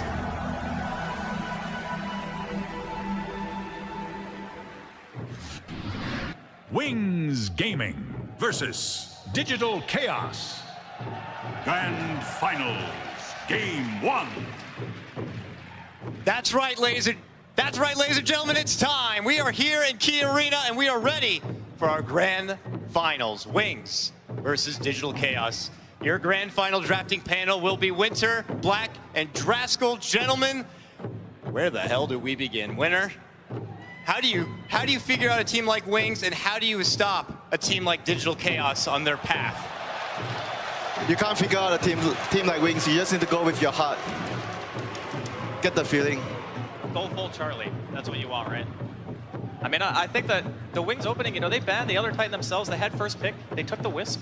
I think this opening just shows that they're not scared, Winter and I were talking earlier. He said that maybe the earliest part of the game is Wings' biggest weakness, but as soon as mid-game rolls around, they're just hyper-aggressive. They know exactly what they need to do. And DC's response with the Timber Saw, I mean, it's a comfort zone pick for them, but both teams looking to come strong out of the game. Oh, that is his best hero, I think, for Mo. Yeah. Like, in this matchup, you don't know what your opponent is doing. You want to pick your heroes that your players are most comfortable with. That's very, very important for DC. Oh, it's the greatest hero in the game. DC, game 1. Like on top of the Timber Saw just being a comfort zone pick, usually you pair the IO up with like a CK, like a Tiny, like another Strength 4, and it's like really, really hard for them to like play against the Timber Saw because he has so much burst damage against them. And obviously, Cuddle, one of DC's stable picks. It's also, I feel, a bit of a denial here on the side of Wings. I mean, maybe they don't pick it now, but going into the second phase, it's possible that it could have been banned. Obviously, very good against Timbersaw. Second pick. This is something I was saying that EG maybe could have considered was securing that Sumail pick in the first phase. Wings say, we have the guff. We'll do it in game number 1.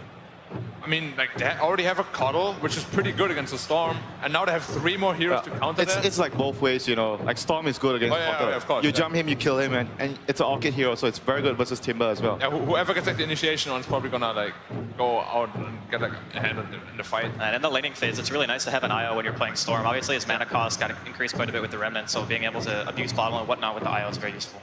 Yeah, for Wings right now, initiation, like you said, is going to be key. So DC in the second phase takes out the Bat Rider, one of the heroes that are very good at dealing with the Kotal as well. I mean, we spoke about it before. Storm's like weakness is the laning phase. If he survives the laning phase unscathed, then he's like... I mean, that's why you have the IO for that. Yeah, exactly. But DC need to make sure that like they destroy the lane. You do not want to have a Storm free farming against those 2 heroes already. Like he will just cause havoc and he will just like destroy the game for them. Yeah, you want to have Disable as well on top of those 2 heroes. Those 2 heroes has a lot of damage, but you need heroes to disable them. I mean, what is DC looking for here? Like they could go middle Invoker still, which is pretty good. I wouldn't mind like seeing an Invoker. I wouldn't even mind seeing like, if we're talking about cores. Even Lion would be good. Lion would be very good. Lion Cuddle is pretty good together too. I mean, DC is a team that picked Anti-Mage a lot in the past too, perfect against those 2 heroes as well. Really good with Cuddle, you get like a double blink, you get the recall split push. There's so many things that you can do. And like picking the Storm that early, we spoke about it, why it's so vulnerable. You have so many heroes that actually hard counter it. Like Brave, like Wings is really, really brave.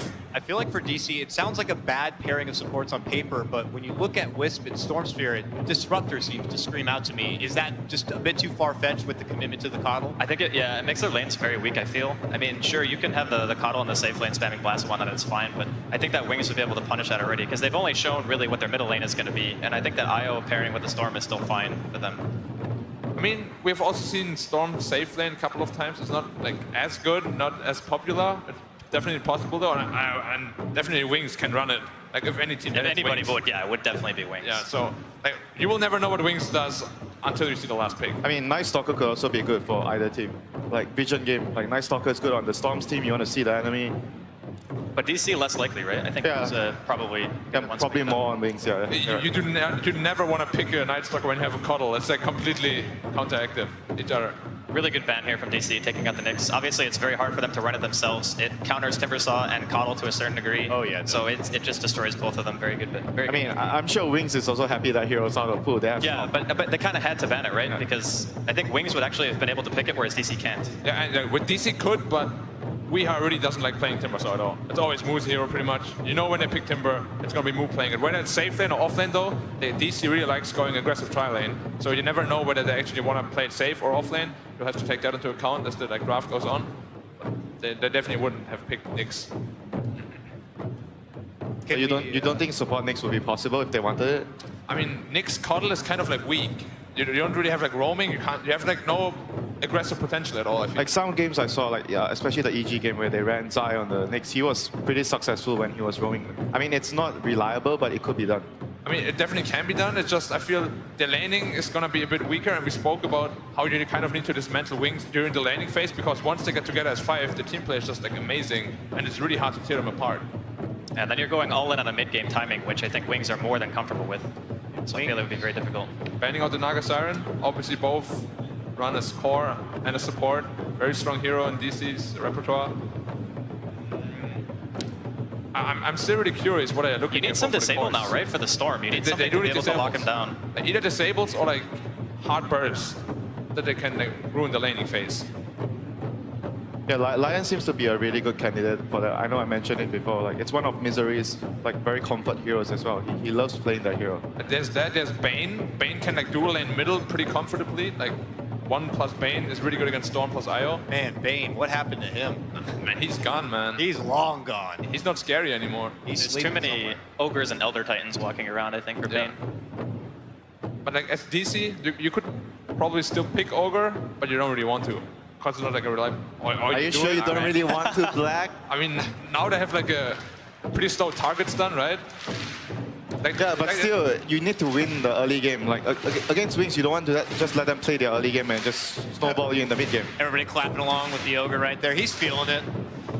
This second phase is so precious. They're just beginning to dump right into that reserve time. If you're DC, you definitely need to pick counter cores though to store.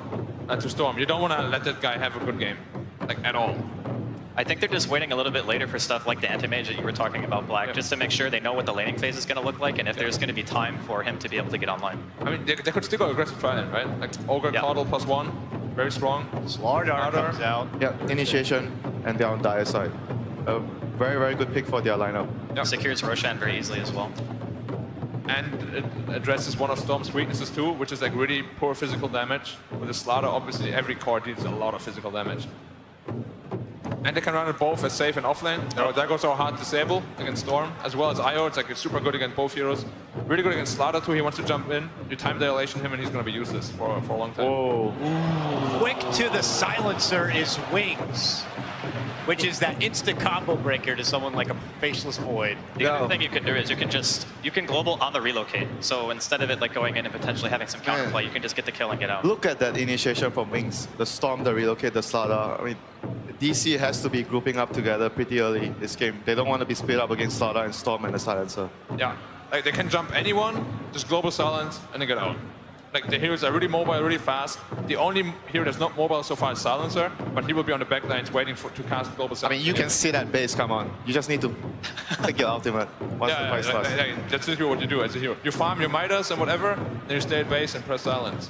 Refresher.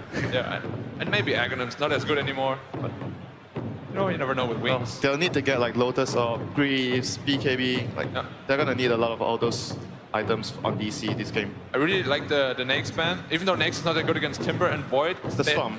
Yeah, the Storm as well as the Silencer. Like if they jump anyone, they're just gonna die because they can't do anything. They can't help anyone, and they'll just die. Yeah, it's like Nake's plus Slaughter. We've seen this combo before, like maybe 2 months ago. It was really popular. You don't have time to react to that. You just die instantly. This drumming is pretty hype, man. There's actually also one more thing about the Silencer too, is that in lane, if they're assuming that it's going to be Mood Timber, Silencer is actually extremely good against the Timber. You just get wrecked in that. But you want to skip Glaive though, one just Harris him out of the lane, right? Yeah. And then last word, obviously really good against him. All his abilities are just going to ruin Timber in the game. From the laning phase to the mid game to the late game. You know, as soon as... Oh, shit! Game number 1 from Wings says we're going to go for the punt. They love doing this against Void. They always do it for the save. This is the chrono counter. Yeah. You chrono my teammates, I'm going to hook my teammates out. And it's going to be a core Silencer too.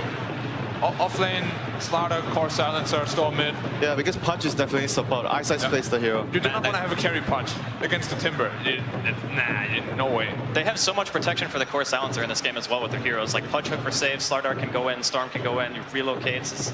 They can protect this hero so well, and it destroys DC's lineup. And they have so many setups too. If Punch ever gets to blink, he jumps in, dismembers, you just global silence on top, you will burst anyone.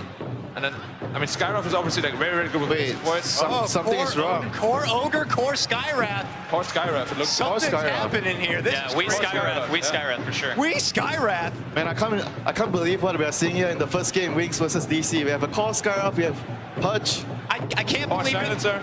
But I can also believe it at the same time, gentlemen. This is going to be a hype grand final, I can already tell. It's game number 1. Let's throw it over. Ladies and gentlemen, give it up for your grand final casters. It's Toby1 and Merlini.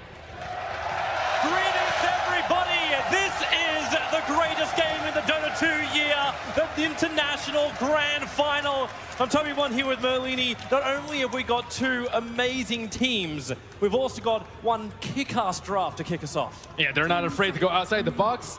Punch, core Skywrath, we haven't seen any of this throughout the main stage. All of it got thrown to the wayside, but we're expecting random. Like everyone's been describing Wings as this all-random team. You never know how to play against them because you never know what they're going to pick. But Digital Chaos, also one of these teams, heavily respected for their drafting throughout the tournament. Let's hop in the game, see what's going on there. That's right. This is the place where we ask the questions. How does it all unfold? The Weeha on the Skywrath, the Moo moving to the Timbersaw. It is going to be classics in some ways, but also the curveballs in the other. You saw that grin on Misery. He seems to be very, very confident coming into this tournament. I know they have to be riding that high after taking down EG, and I haven't seen a core Sky in ages. I've seen him play it on stream a couple times, though. He really likes that hero. I think it's one of his favorite heroes. Is this when you actually go to what something like EG, like PPD said about the old TI5 final? You pick up heroes which are just the comfort zones, where you know you're going to have a really good game because it's just your style of hero. I guess we believes this is it. He had other options. He had a lot of options. I also think you need to take Wings out of their comfort zone. They always seem to be able to know exactly what you're going to do, what lanes you're going to throw at them. And Weeha won't stop it. He is clucking like a hen at the moment as that Skywrath Mage. The battle will begin in 15 seconds when the runes will spawn. Digital Chaos, they're grouping up heavily to contest this top rune, but so are Wings. And it looks like they're actually going to try and aggro over here. Wait for it. Wait for it. Here they come. They're coming down into the river. Who's going to get that first rune? It does both go the way of Wings. Weeha taking a lot of damage early on, but the Illuminate, it hits on 4. Blink is so low. DC's almost got first blood. Resolution. Time looking into the first blood, but it's Weeha on the Skywrath throwing the orbs from range. That will bring down Blink. Man, this early Observer Ward set up by a DC too. They had vision of all those heroes, and Wings, they did not see that Illuminate coming. The Wisp came in, got chucked by that Illuminate. Early first blood goes the way of Wii. And again, we see DC turn to this Misery Ogre mid lane zoner, trying to keep the Storm Spirit out, while Weeha taunts the Storm Spirit back to his tier 1 tower. But the top lane's going to be a bit of a rough run here for Resolution, as Ice, he has leveled up Rot level 1, he'll have Innocence to back him up, but they're trying to create a little bit of space here for Shadow. Resolution is not alone. Zuxa is up here to help him as that Keeper of the Light. Early salve already coming out on the Skywrath Mage, but he's doing very well in terms of CS, limiting the Storm to 0-0 with the aid of Misery. And Misery is just making life an absolute living hell. A Storm Spirit with no progression. That's got to be a dangerous thing. How can Wings change this up? How do you change the balance of these lanes? You do have one of the best rotating surprises of the game, and that's in the Pudge of Wings. But you can't need level 2 on him until he's got a hook. It's also the Wisp. The Wisp comes in when you overcommit to a lane. But they have really good vision inside. Well, now that Io's arrived in mid, Misery has rotated to the top lane. Ice is still not level 2 yet, but okay, with the Observer Ward behind the tower from Zuxa, he's able to see Ice moving around. So now the Pudge rotations. The second he leaves that top lane, DC's going to know about it. And that Sentry Ward is a little bit out of range. And Wings have a lot of trouble in this early game. They want to get stacks up with a Wisp, especially when you have a Storm Spirit. They need some levels on the Pudge so he can actually hook this Keeper of the Light. Well, that's why Misery's moved over. Shadow going to cut through the tree line. Ice needs to get in range to make that Rot work, but that's also an Ogre, an insanely tanky style hero. Not even the core is able to zone this out in this one position. Silencer not really having any love, even with that pull. Same time, DC do the same and keep the equilibrium their way. Even if the early game's going poorly for Wings, they can still make it up in the team fight. It's going to be a long time until they can build Greaves, Lotuses, PKBs, the counters to Global Silence. So come 15-20 minutes, I think Wings can start flexing their lineup. Bottom lane Faith dropping very, very low. We haven't even really had a close talk about this bottom lane, the Slaughter versus the Timber. Right now, things seem to be pretty even on the CS board, but how is this lane meant to progress? We actually see Timbersaw not going for a Quelling Blade here. This is why Slaughter is able to actually overcome him in CS. It's very low on regen on the Slardar, but you expect it to go slightly Timbersaw favored. Well, if Moo can have that, he's going to have a really great transition into that mid game. Maybe be online by the time Wings are ready to fight. One of the best runes for a Skywrath Mage, the Regeneration. That's definitely gonna win the lane for him. Yeah, that's just gonna spam out the Storm Spirit, and he needs a second option. At least Storm, I don't know if he really wants to start farming up inside of his own jungle. There's actually a couple of stacks prepared, so maybe that's his catch-up, use the Remnants. Yeah, they also need to get levels on the Wisp. Wisp might need to help him out with like a bottle refill to deal with this constant spam from Skywrath Mage. Well, the lanes are settled down after that first blood in the river. We've had 3.5 minutes of peace.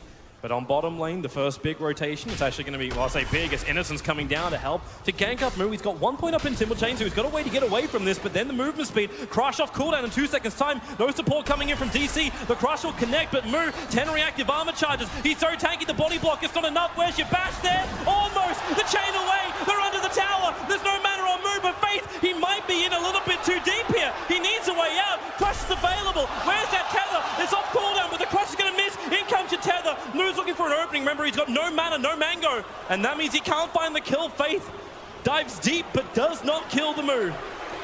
I really like how Moo baited out that Crush there, just ran right outside of the range of Wings trying to make something happen in the other lane, and no TPs even from the supports, so they're comfortable in Moo being sacrificed down there. I'm wondering if he asked for anything and DC's just like, I'm sorry, man. We got to hold this top tower. You survived that gank and DC gets so much more. The top 3 CS is on the board. The lanes are looking fantastic for DC to start with. They have a small advantage as now they might find a bigger one. Ice caught out. Rot denial, not possible. Misery gets the last club and in. One bright side for Wings there is that they did drop 2 sentry wards on the top lane at the same time. A little bit of miscommunication from them. And they won't be able to get that D-ward on that Ops. So Wings, is this repair zone now for them, or are they still comfortable with the progression in the first 5 minutes? You don't want to lose the lanes this badly. Look at Sky's CS compared to the Storms. 29 versus 11. They were neck and neck at one point.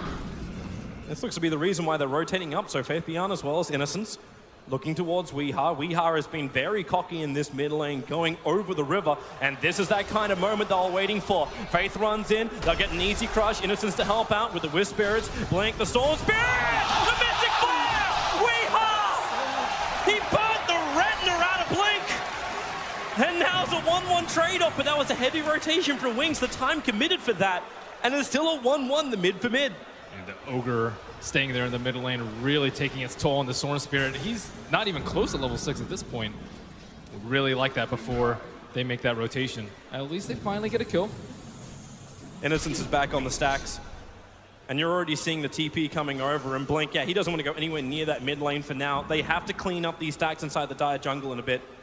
But as we say that, DC is already moving into that area, although it will be under the eyes of the Observer. Ice is pinging out. He feels like he's got an opening here. While Resolution was farming the camp, the Dire Observer was still sees quite nicely. The Radiant Obs and Sentry is too far away. Now Ice moves over. Oh, wafts the hook. Actually threads the DC needle, and they have to turn with a rod. Ice stunned up. He'll deny himself with a rod.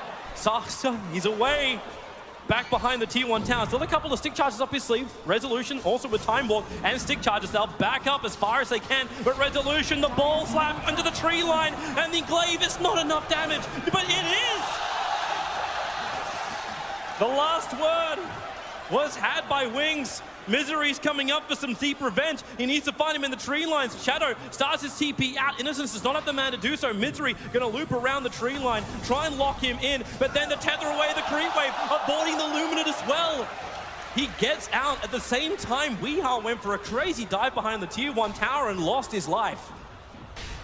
Wow, with that outplay from the Wisps too, they're having a lot of trouble keeping track of him. He doesn't even have boots at the moment, opting for the raindrops instead. Might have even lived from that short charge Illuminate. And now TP on the top, bottle refill on Io, and they're doing well in this early game now. Off the back of the rotation of the Wisp, they really need some more hooks from Ice. However. You know, it's that same thing we saw from the Wings part just previously. Never really felt his big influence inside the game. He normally was just that fear which allowed his other supports to have space, but this silencer can't really make the most out of that. Yeah, DC have to make sure not to overstay their welcome in the safe lane, in Wings' safe lane, that is. A lot of times you'll see the 3 heroes just stay there way too long. They get cleaned up by heavy rotation from the mid laner. But Storm did not have a good time. He's also not gotten any kill runes. Last 2 runes for haste, double damage, going to their way to the Skywrath Mage. 8-minute rune will be a bounty for Storm. So again, no joy on the rune. There is a lot of joy to be had in that bottom lane. DC, Moo is just having a great time as he comes in close over on the Slaughter. 2 points up in Timber Chain is available, but he's not going to play that game as on top lane. Oh, Keeper of the Light gets caught out. Finally one of those hooks.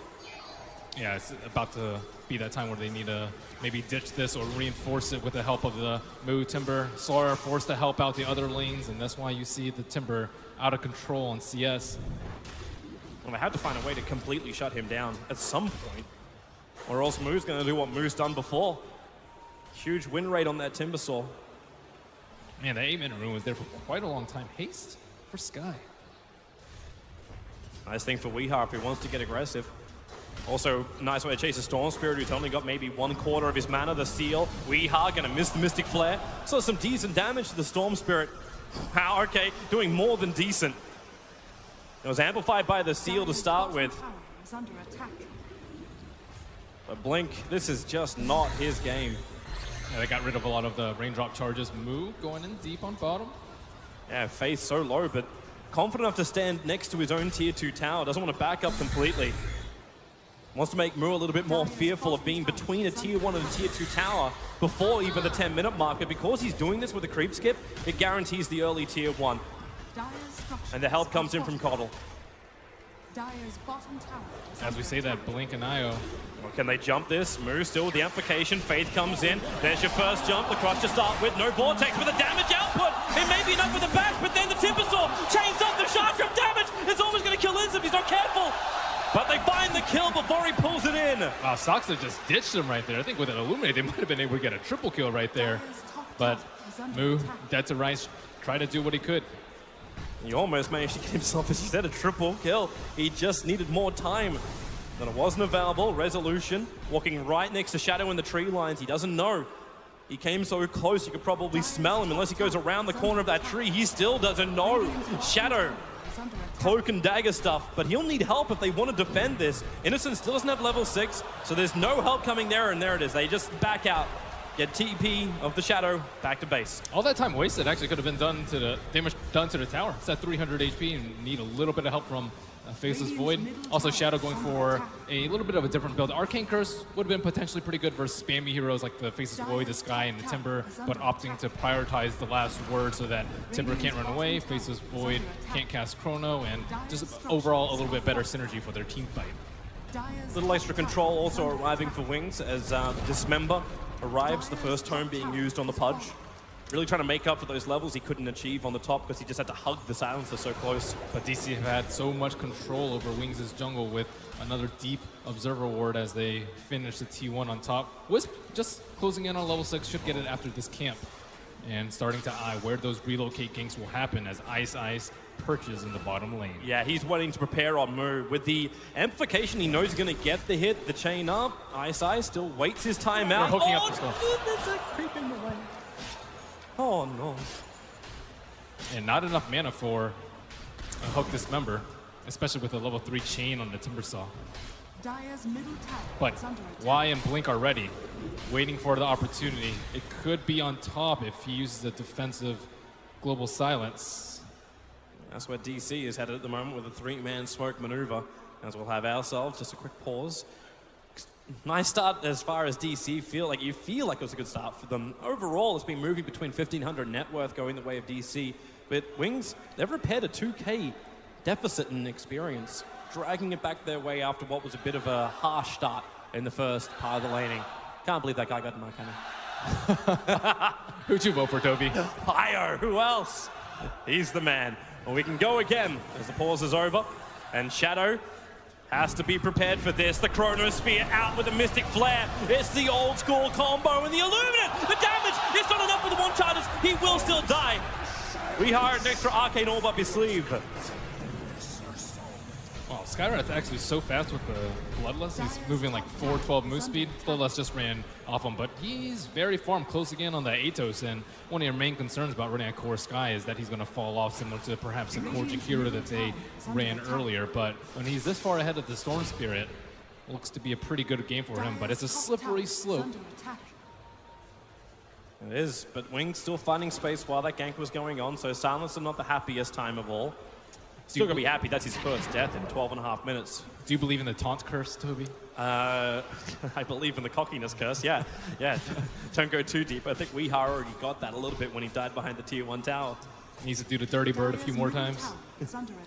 Top lane, Mu's gonna come over. Resolution waiting in the trees. No Chronosphere available for DC. They're just baiting it out at the moment, just waiting. I'm surprised Faith comes to... Okay, that's the reason, yeah. He's already got that early Blink Dagger. With Tranquils, it's a little bit raw. No early stat items over on Faith Beyond. And that Observer Ward will not catch wind of the Slardar nor the Io. So they are still blind. Although, you know, Silencer farming out alone with threat of relocate. The ping actually came out. They think there's something going up here. DC's rotating supports, but it might be too late. Misery taking heavy damage. The multicast not enough to save his life. And now Resolution has to time walk back to the tier 1 tower. Wings did such a good job of evading vision of that Observer Ward, but without Chronosphere up, not sure if DC can fight here. They're forcing it. bearing up. Leap in, time dilation. Global Silence comes out from Shadow, making this very difficult. Faith Beyond, blink forward. Stuns over on Resolution with the Timber Chain over. They need more damage. Resolution's going to go down. The Illuminate barely nicks the back of Faith, but with the Timber Chain forward, Moves bringing the damage, but it's still not enough. Faith Beyond into the tree line. Blink, he's got it. He's into the trees, starting a CP. The Hawk away, keeping it going all the way home. It's Fountain Hawking TI6 style. You're still brought back with the relocate, so Innocence will have to give up his life here. He lost a whopping 4 gold from that, already purchasing his earn right before, and I don't know how Wings managed to make it out of that one, but that was a very fast Global Silence from Shadow right as Moo went in. As we can see, like, DC can't do anything during the Global Silence, not as of yet. Faces Void going for an early Vlads, it seems. The Diffusal Blade is normally the build, maybe a little bit later on for the Faces Void if you want to counter the Global Silence. Timbersaw still has a long way to go until his Bloodstone, then maybe a Yules or a Lotus to deal with it. We see now how DC love to push. Second Global Silence goes down. They know they've got the advantage. They've got Chronosphere up as well, so they attack into the Tier 1 tower, and they can keep going unless Wings want to try and fight them. Not there. Maybe at the Tier 2. DC, are they going to keep going? They need to take it easy during the Chronosphere, and Pudge has to be really quick with his hook during the Chronosphere because Skywrath ult does insane amounts of damage, especially with how high level Wii is. He doesn't have level 2 ulti quite yet, but the response time has to come within half a second. Nice deep ward down by Zuxa. Looking deeper in, Shadow. Well, easy TP out of the top lane too. Moo can't cancel that, no stuns. No Yule Scepters for this Timbersaw. They use a dire scan near the top rune, so they know that everyone's down here. Well, that's one way to... No, he even missed the denial. It's one way to deny a catapult. But look at where they're setting up. Global Silence coming off cooldown in just 10 seconds time. We in very, very deep. Faith doesn't have vision of him. Now he will. Blink Crush. Storm Spirit jumps forward. Skywrath Mage. No real defensive abilities. Resolution. He time walked in like he was about to go for the Chronosphere and then pulled out. I have to applaud Wings again for taking all these fights outside of DC's vision. They do have a ward in this mid lane, coming over. That Observer Ward sees Faith. Ice still on the back lines, ready to be that saving grace. Blink, Crush, Misery now hooked down. Does he have enough damage? Resolution, no mana for a Chrono, and the Global Silence. They can't respond now, DC. Literally, mute button's been pressed. Wings, they will be forced out. As Moo is on the front lines, they go back up to the hillside of the Radiant Jungle. But they're still surrounding that mid-tier 1 town, but not for long. Such a tricky place for DC. They want to fight because they're right outside their T1 and they have vision, but their Skywrath has been down, and as soon as we respawn, Wings are out of there. Notice too where Wee's TPing, he goes straight down to bot lane. He'll walk up and find the Storm Spirit with that Rod of Atos. The hook out again. The Rod of Atos slow. It cannot hold people inside that Mystic Flare, and it's still a level 1. It wasn't enough damage to get through Blink anyway. They really want to take a fight with the Chronosphere up here. No Global Silence on Wings, and they know they have to get out of here right now. Yeah, no global, no relocate, so you don't even have that saving grace when one of your cores gets caught in the Chrono. But the battle of the cooldown of the ultimates are going to Wings at the moment. Global Silence, 130 seconds. Chronosphere, same, 130, but they haven't been able to use it. And if this keeps going like this, Wings are just going to continue to get a lot of farm on the Storm Spirit, who had a terrible early game. He was maybe 1,500 below the Skywrath, but now they're caught up DC with an aggressive maneuver, smoking down near Roche. You wonder if it's one of those lanes again. Like, Jakira's really great up against Medusa, but what happens after you hit the 15-minute mark? Like, how does this Skywrath Mage keep doing work? They want kills. Like, ideally, it's just with the Ogre, so you don't have to blow the Chronosphere, but Shadow, he, I believe, was scouted out as he headed into there, but if the smoke pops, they're going to think it's because of the tower, so they can't head over there. Radiant has used Scan, thinking that Shadow's in the trees. It will light up green, and we will have to find another person to kill. Yeah, they missed their target. They can go down a bottom lane, but there's 3 dire Observer Wards all through the Radiant Jungle. So vision superiority, at least in the jungle itself, will go to Wings, but around the tower fight, it will be in favor of DC. DC have also missed their D wards on the bottom lane, and Wings still have 3 up there. Smoke, again, right as Global Silence is about to come off cooldown. They want to defend bottom. The recall already came in. Weeha was brought in. Blink in the neighborhood. There's your first crush. Is there help with the blinding light? Yeah, there is. Double TPs, but global silence again causing problems. Misery will arrive, but Faith, he's in way too deep. The double crush, but Seal, Mystic Flare will find the kill. Ice Ice, he's trapped. The creep is locking him in the tree lines. He can't escape. The Illuminate will help get the kill. But it goes to Weeha. As Wings force the issue a little too hard under the tier 1. They expected a relocate coming right there. Faith went in. You got a very important hero in a Skywrath Mage, but Storm seemed a little bit too far behind. Even with level 2 Electric Vortex, it would have been a kill. And don't know where the Wisp and his partner was, but they don't even have to blow Chronosphere for that. Early Vlads, they can threaten Roche, but they don't really have good heroes to take it out at all. That's a very overwhelming concern for DC. At least when that Diffusal Blade is up, that's going to be less concerns for DC. But for now, Wings, Bloodstones are up for both sides. Blink gets his fresh one, now with 12 Bloodstone charges, and the same for Moo. So these guys are very happy with their mana regen pulls. The itemization from Wings looks like a Force Staff is coming out from Slardar, counter the Skywrath ulti, then some magic resistance coming out from Ice Ice with a casual cloak. Shadow, early damage item in the drums, and working towards that Atos. Atos is, yeah, pretty decent if they want to focus people down that are having trouble locking people down because the Pudge does not have a Blink Dagger. And Slaughter has to start off the fight. You could say, yeah, Ice Ice. Well, here they go. He walks straight up the hillside, Mana Leak, and he goes for the Dismember. No lucky rot death there. So DC get a free kill. 3 unanswered kills by them, but Misery looks to be a little bit vulnerable in the mid lane. And instantly reinforced by Wii. Well, that's a nice rune for Shadow to have if he can force a fight. While it's still up, that Arcane rune. Lowering the cooldown, or maybe no, they're actually going to give it over to Blink. They have that Observer Ward. DC know exactly what's going on. Well, that's why they've already moved to the Dire side of the river. They need to set up wards over here. And this T2 tower is going to go down unless Wings come over there, but no one's in sight. Well, they still have a relocate, but Io is probably the closest of any of these heroes. Like, he can drag Shadow up. And that's all. Chronosphere now on Faith. TPs begin. Global Silence once again making this difficult for DC to get the instant kill. But now the Timber Chain forward. Faith just explodes. They're going to have more damage once Weeha can get that ulti down, but he can't. Now he can, but it's all being chained up. Wings together, holding hands. But they may die together just as they fought. Moo is low once he's the tower. Chains away. Wings, they buy back on Faith. They need a good crush out from him. Blink is off cooldown. He'll find Sasuke over in the tree line, so he'll take a fall too. I will grab that with a denial of the tower. Still a costly fight for Wings. If they lose a tower, they have to buy it back on the Slardar, and it's going to be really slow on his progression for that Force Staff. Faith, Blink, Crush. It's Resolution though. Time walks off cooldown in a second. So he'll time dilate and then run away. It's like Faith trying to force an issue, or at least make it so DC doesn't feel comfortable to move across the map. They had a lot of trouble bursting down Wii, and it's going to be even more troublesome as he picks up his Yule Scepter. He managed to get his Mystic Flare off very early on into the fight.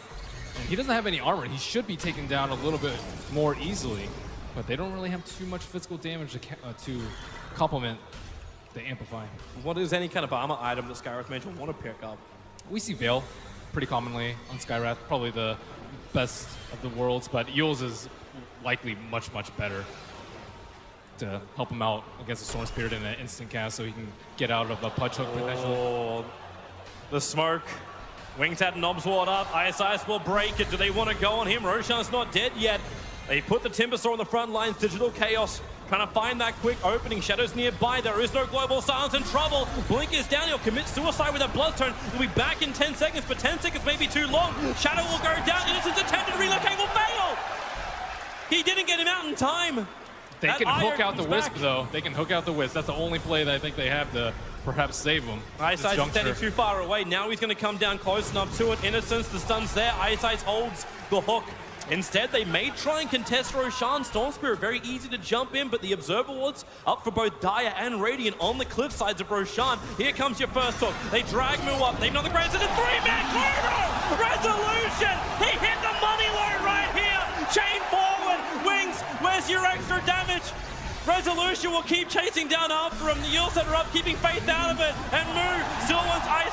They're going to go on Faith first. He'll drop down, and they get them all! Wings, they had 5 feet. Times it by 2, 10 of the grave. What a godly Chronosphere from Resolution. Wings thought they had that advantage with a high ground Observer Ward, but DC, they sneak an Observer Ward from inside the pit. Wings think they're safe over there. They think they're under the cover of fog, but I also really like the positioning of the melee heroes from DC. Resolution was standing to the north side of the Wisp in case Pudge threw out the hook. He could just turn around with the Chronosphere, and Moose positioning over there too, getting hooked instead so that Faceless Void can do what he does best. Well, they give the Immortal over to Weeha. As they can look to the tier 2 tower. A lot going their way. Global Silence is back up for Wings, so they do have their strength in the team fight. 50 seconds for Resolution before Chrono is up. You have to remember still, DC want to fight around the timings of these big ultimates. And Wings, they want to make sure if that Chrono is down, they have Global Silence up there looking for kills too. Something which we haven't seen from Ice. This Pudge has been more like a get out of jail free card. If you can stay in the right position. They've been 5-manning a lot. They haven't really been in a vulnerable position for Wings to gank them with a relocate. Ice, he's found Moo, relocates on the way. They got extra help, but Moo's gonna pop.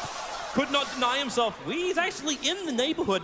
Might try and find a revenge kill. It was a relocate in, so he knows there's only gonna be one hero left. And it looks like Ice, the man without a single point up in Flesh Heap, will die to the magical damage of Wee. Inside the Dire jungle, while on bottom lane, Global Silence helps kill a Void, so tit for tat between DC and Wings. DC have to be careful not to give out too many kills. They actually gave the Aegis of the Immortal to the Skywrath instead. Maybe thinking that Faceless Void not terribly useful after his Chronosphere is done, Wii being the biggest damage dealer on their side. They might still be really concerned that Wii could just pop way too easily. Don't have him there, so hey, give him a second life. I think you're more worried about the Faceless Void dying first in the fights. Timbersaw has enough Bloodstone charges to be almost instantly recalled into the fight. Faceless Void, if you don't have Chronosphere, you're actually pretty likely to lose the fight. No to his item build on the Faceless Void. He went for Manta style as opposed to finishing up a Diffusal Blade. That's fine. Both of them get out of Global Silence one or the other. It's also really good to counter the Pudge Hook. As soon as you get Pudge Hook, you Manta style, and the cast time on the Time Walk is not instantaneous. So it's an easy way to get out without having to rely on your team to back you up. Moo's also bringing some damage of his own, going for that Yule Scepter we're talking about. And Storm also picks up a Yule Scepter, more likely than not to counter the Skywrath, Silence, and Ultimates. Give him some way to jump in and out, some time to regenerate, some time to think about the fight. For now, DC, they're the ones holding the advantage. They're coming in towards the mid lane, towards the tier 2 tower. Chrono is up. Basically, everything apart from Global Silence is up. That's 42 seconds still on cooldown for Wings. And Faithfully has some momentum on the bottom lane. Might make DC think twice about going to the tier 3s. Dire's middle tower has fallen. And that's exactly what happens. They're going to back out. New items from DC. We going for a very early game style build. Atos, Yules, and now a Blink Dagger on the Skywrath. You can get on the back line and kill that Storm Spirit, or sorry, kill the Silencer. He doesn't have a way out of the Silence right now. He is the easiest target to kill. If he gets the Ancient Seal on him before he can pop his Global, I think Wings lose that fight tragically. So you need Silencer to have some kind of way out. Or just good positioning too. We initially thought it was going to be a support Silencer, but core Silencer, very vulnerable without BKB. Sometimes we see Shadowblade come out from him, but might be a Force Staff at the moment. And everyone's getting Yule Scepters. Faith just finished his. From DC. Are they going to find anything with this, with a 4-man maneuver? And they're smoking at the same time as Global Silence is off cooldown. And looks like they are going to show the Timbersaw in the mid lane, but they can easily recall him to the fight. Dire's use scan, they know exactly where they are. So smart from Wings. They see it coming, but how do they react? They need an Observer Ward. They actually can't TP out Blink. Blink is walking so far over that he can just jump, and yep, there she goes into the tree line. Number 1, but the seal is up. Yule Scepter will dispel it. Global Silence, but Resolution drops the Chronosphere. They wait for him to hit the ground and then burn him in the light. They knew that smoke was coming, but he didn't jump that far. I'm surprised he actually went to the right side instead of the left where the rest of his team was. It was just the TP being on cooldown. Maybe he felt like he had to jump all the way to the tier 3 tower, but he had to close the distance to do that. Perhaps, but if you just go to the left side, you have the Observer Ward there. You can hide, pop the smoke. Innocence. Oh, Weeha! Blink in, Yule Scepter, the crutch! Hits on 4! They hook out Resolution! Almost back to tier 4 towers! He'll time walk down after 4-star from Misery trying to save him. The Aegis Immortal will trigger, so Weeha back up again, and they're gonna burn down the Slaughter. The assault into the base. Ice Ice can't keep the fight going for Wings. Unable to latch that hook, but it's still Shadow finding a double kill, repelling DC. They wanted to go in that small window where the Storm Spirit was still dead.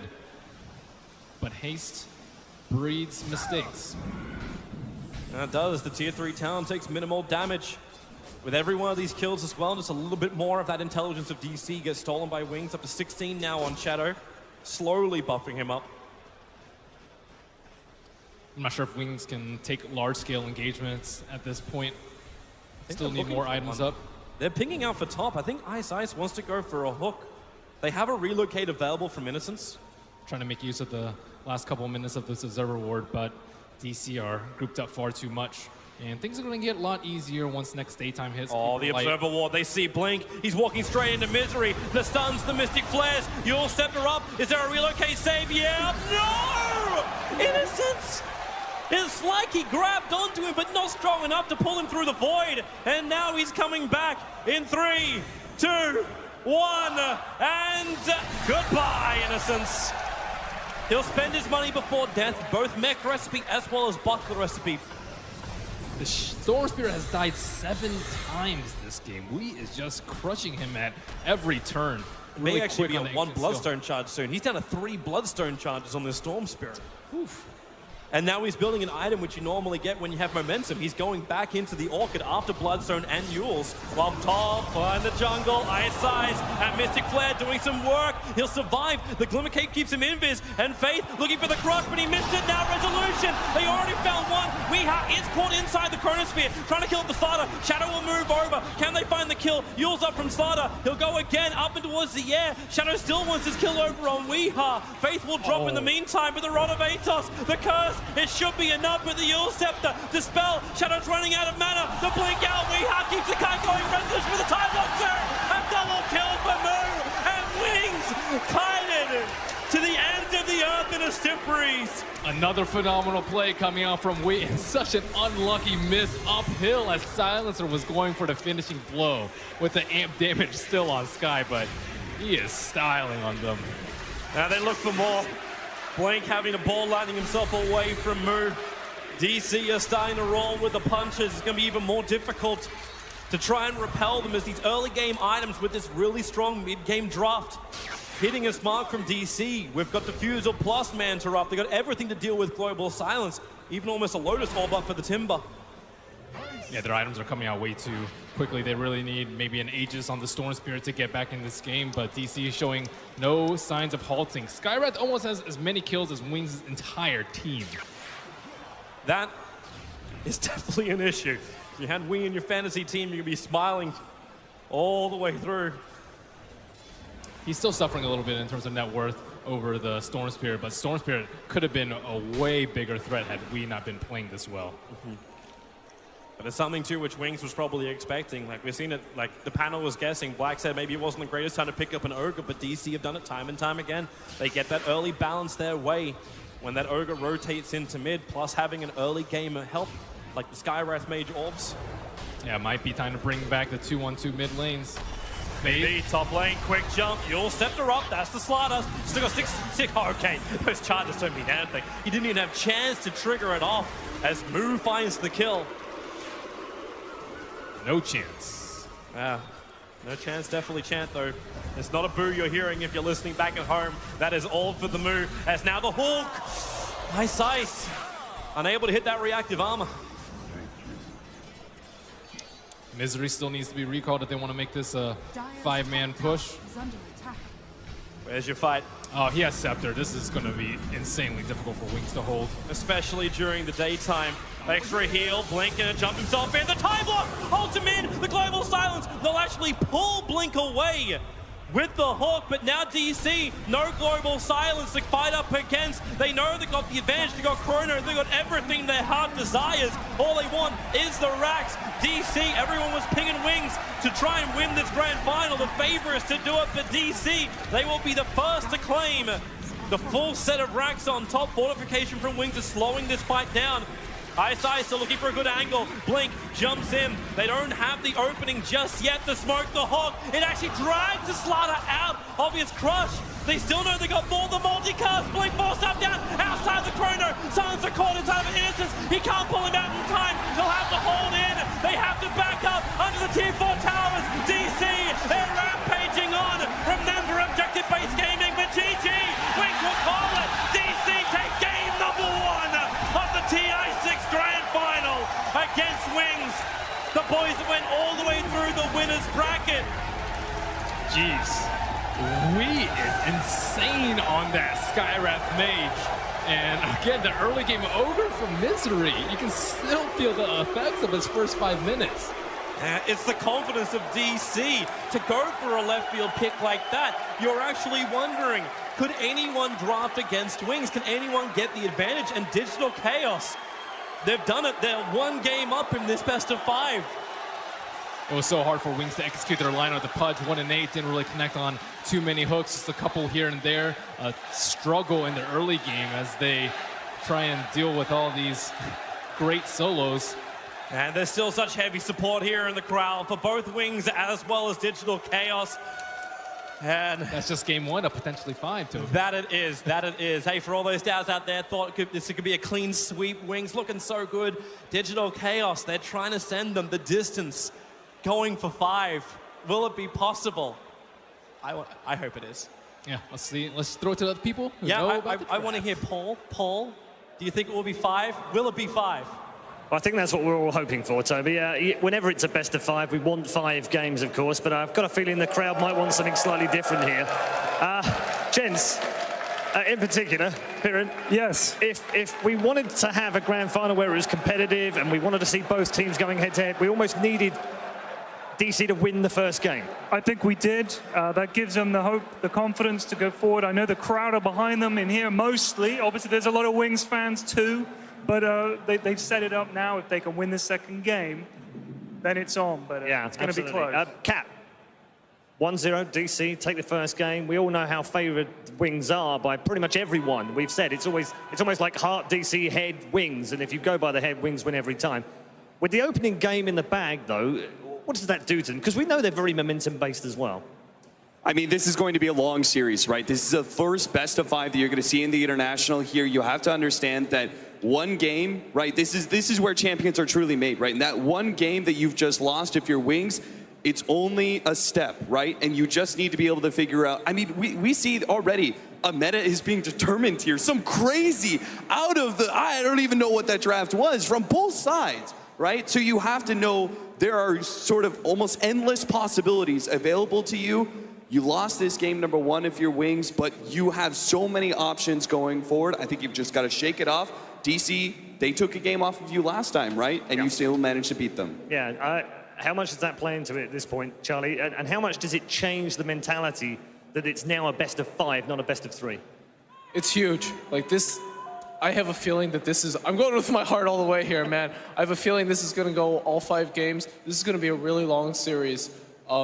If you're Wings, you shake off the first game, go into the next one, like take a hard look at your draft, and then, do what you do when you're Wings. You just draft crazy stuff and then go at them again. See whether they can come back with their own flavor of Dota 2. We're going to head back upstairs to Dakota and the boys to break down game number 1. Thank you so much, Paul, here, of course, at the drafting headquarters. We got the experts here. We got Winner, Black, and Draskell back in action. Gentlemen, game number 1, bit of a ridiculous draft from both sides. They both say, hey, we can both be a bit funky here, but it's actually DC who come out with the win. But we were a bit nervous because you're committing for a Skywrath Mage in the mid lane. You got to get the job done. It was a bit risky, wasn't it, Andy? I mean, it's very risky, but if you look at the straight-up laning phase, Skywrath just demolishes Storm, like at every single stage. Like sometimes he can trade okay because he's got good base armor, but Sky just constant ruthless harassment more than anything else. So Blink, he even got killed the first time they ganked him. They went for a 3-man smoke wrapped around mid, and they still lost Blink. I think the even crazier part about this game for me, though, is even though he was under such a huge amount of pressure, Blink still managed to stay relatively consistent on farm. It wasn't until later in the game where he had 2 deaths back-to-back after just purchasing the Bloodstone at Roche where things really kind of got shaky for them. Yeah, I mean, Black, also looking at like the Pudge, we love seeing a Pudge, don't get me wrong, but it did feel a little underwhelming at the end of the day. I mean, it didn't really work out. He got like 1 or 2 saves, not really any hooks connected for him, and it's the first game of a best of 5, so you want to like bust out those strategies right from the start. I mean, they can pick it again. They're Wings. I don't know, but like, it didn't work this game. Maybe second game we should just go for something like very stable, you know, no like super risky hero like Pudge, and I think that's where they're best at too. I mean, the Pudge, he was just way too defensive just now. I felt like if you're picking Pudge for his defensive capabilities into hooking out from the Chrono or the Rod of Atos, you're not using the hero 100%. You want a hero to get kills for your team. That's how you want to play the Pudge. And they were just way too defensive just now because they were forced into it. They were having a hard time in the lanes, and Storm was very far behind after the laning phase. To help us provide a bit more information about game number 1, we'll go to Mr. Purge. He's going to take us to school. So I really liked the draft out of Wings. It was a good way to try to approach beating the Timbersaw. They did a similar thing against MVP Phoenix, trying to draft against the PA. And it caused a lot of problems in the early team fights for DC. When they initiate on people, land Chronospheres, the Global Silence prevented the Weehaw follow-up. So by the time he's finally able to get the kill on the first person they go on, it allows him to turn things around and possibly kill Skywrath Mage, a hero with very, very low armor. He has a big weakness there. So despite what looked like a really good early team fight for DC here, it ended up being a Wings turnaround where they picked up 3 total heroes. Really nice early fight here by Wings. The Roche fight was probably like Winter said, the crucial part in the game. They weren't able to grab Ice, not expecting him to be there, but a very crucial Observer Ward in this area completely won them the game right about here. Maybe not the game, but let's be real.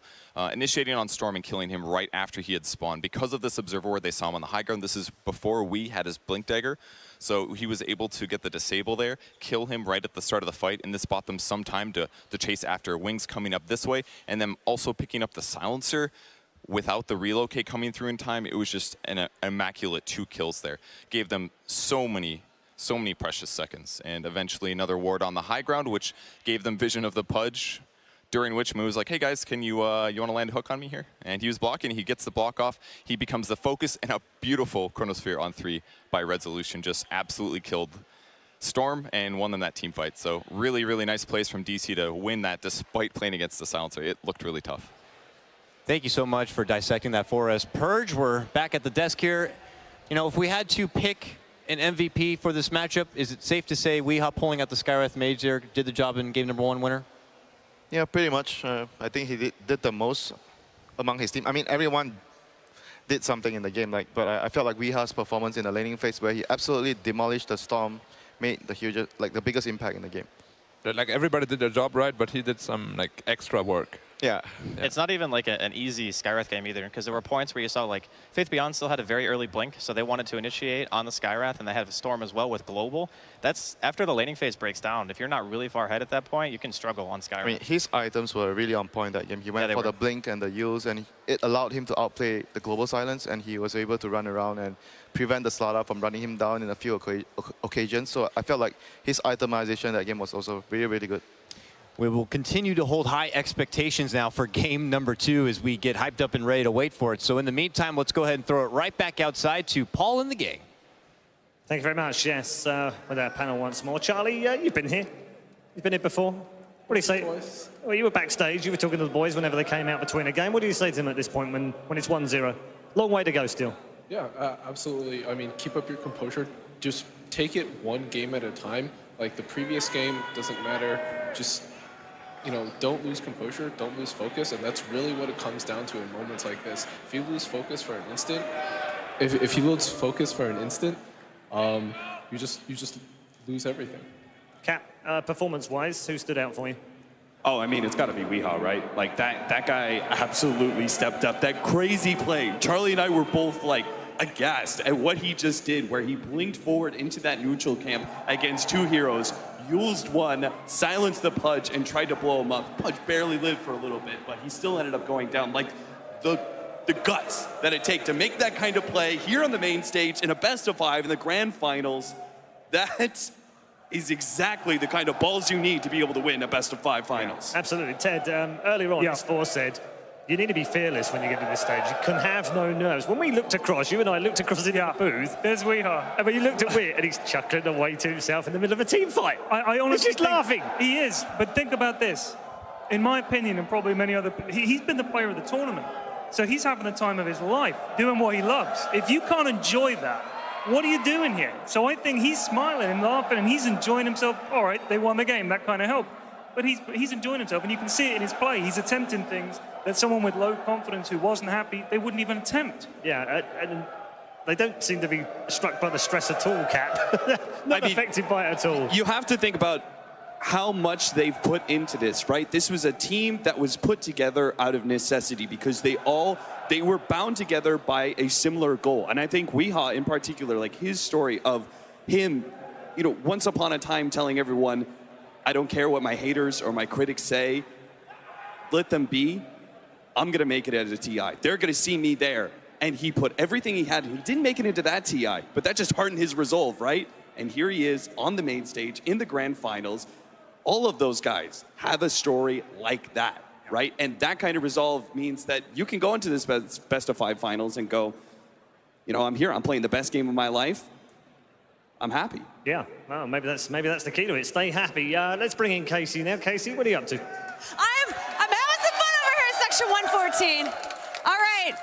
Oh, excuse me, I'm sorry. Team that you are here to cheer for, go. DC! What makes DC so exciting to watch for you? They are the underdog store. They're the store going from the bottom to the top, baby! Are you just gonna say everything like this? Yeah! We should get some chicken strips! Yeah! Right, all right. All right, wings, right? Wings! Yeah, I'm going for wings. Why are you pulling for wings? Because they are the most diversity team I have seen. They play Pudge in finals, and I have seen they make beautiful plays. They're like the slash random team. Yes, go wings, baby! Oh, yeah! Oh, are you all looking at, oh, that's beautiful. That's meta right there. We're on the big screen watching ourselves. So I saw us doing the wave earlier. Can we start that back up again? All right, this section, let's start it up. You ready? On the count of 3. 1, 2, 3. Yeah, keep it going, keep it going, keep it going, keep it going. Yeah! Go, go, go, go, go. Yeah! Ready? Here it comes, here it comes. I'm gonna let this keep going, but I'm not gonna drown in it, so we're gonna send it back to you guys. But who's getting hyped? Yes! Well, we certainly are. Thank you very much, Casey. Yeah, good job, everyone. Good job. That was nice. The waves can keep going round. And here come our teams, apparently. They're back to enter the Key Arena once more for the grand final. Game number 2 just around the corner as DC enter back into the arena. And Wings also on their way back to the booth. Fantastic to see all of the support here, Ted, as well, for both teams. So much noise. I don't know how they keep their focus. It's a good thing the booths are soundproof. As we said earlier, they're not boos, they're moos. Moos. You quite like that, Cap. Yeah. Moos? I do. Like he tweeted out, he's like, I've got to get used to that because it sounds like booing at first. The first time I heard it, I was like, what the hell's wrong with this crowd? What's going on? And I realized they're moos. The moos. Yeah. I thought you said you'd rename the booths Moods. Thank you. Right on cue, see? Yeah. They cue the moos. They're good at that. Very good. Right, let's get into game 2 and talk about game 2. Charlie, when you go into a best of 5 like this and you're 1-0 up, does that give you a bit more freedom to play around a little bit? Maybe throw out a couple of things that maybe make Wings think? It definitely does. It gives you, if you can win. Thank you. We've been teasing him about it all week. If you can win with something a little off kilter, something that they're not expecting, then they have to think about it. Then they have to take that into account in their bans. You're like, oh crap, I didn't think about this before. Now we have to account for this in the pick ban stage. If you win with a hero that they're not expecting, maybe you make them waste a ban. Yeah, and it's the same the other way around, but it's actually harder now for Wings to play because they've been the funky team. Yeah, I think that's what is particularly interesting about this matchup in the finals is that every previous TI had a very set meta. And I think we had this discussion, right, about when we were seeing EG versus DC, we said, I'm not sure if either one of these teams can beat DC, and Wings rather. And one of the main reasons was EG, they beat CDC last time off of a very clear strategic advantage that they found in the draft. There's no opening there against Wings. We're going to go into game 2, and we're not going to see like the same band, same pick. So here's going to be the slight change and deviation that managed to create this whole entire dynamic that gets a win. Like, there's nothing going to be like that. You could have 5 entirely different new heroes that come in, and that's going to be the beautiful thing. That means that Wings, there is nothing that DC have figured out against Wings, except for the fact that we can play hyper-aggressive and beat them at it. I don't know necessarily if it's going to be 5 brand new heroes. We'll see. Don't give them hope. Maybe this time they're going to pull out the techies without the Pudge. Who knows? And a Bloodseeker and a Leshrac, no doubt. Hey, you got the Jakiro that you wanted. I did get a Jakiro early. Oh, yeah, I owe you. Come on, Paul. Stop being greedy. Jesus. I forgot. $50. I don't have the money on me. Have you not got it? But I'll get it for you. I promise. Yeah. That was a bad bet, by the way. Cap, can you lend me $50? I cannot. Charlie, can you lend me $50? Yeah, I'll lend you $50. Thanks, Charlie. Give it up for Charlie. Wow. He said he would lend me $50. What is going on with you two today? Well, I feel have you made up? I feel like I'm in a Disney movie. You know? It's like the underdog story. They get beaten in the upper bracket. They drop down to the lower bracket, make this incredible run. It's a team of rejects. Nobody ever believed in them, and now they're in the grand finals. Did you not get the script today, or? The mighty DCs. Where am I? You know? It's like... I never expected this. No, I don't think anyone did. Team of rejects gets adopted by an eccentric memer. Like,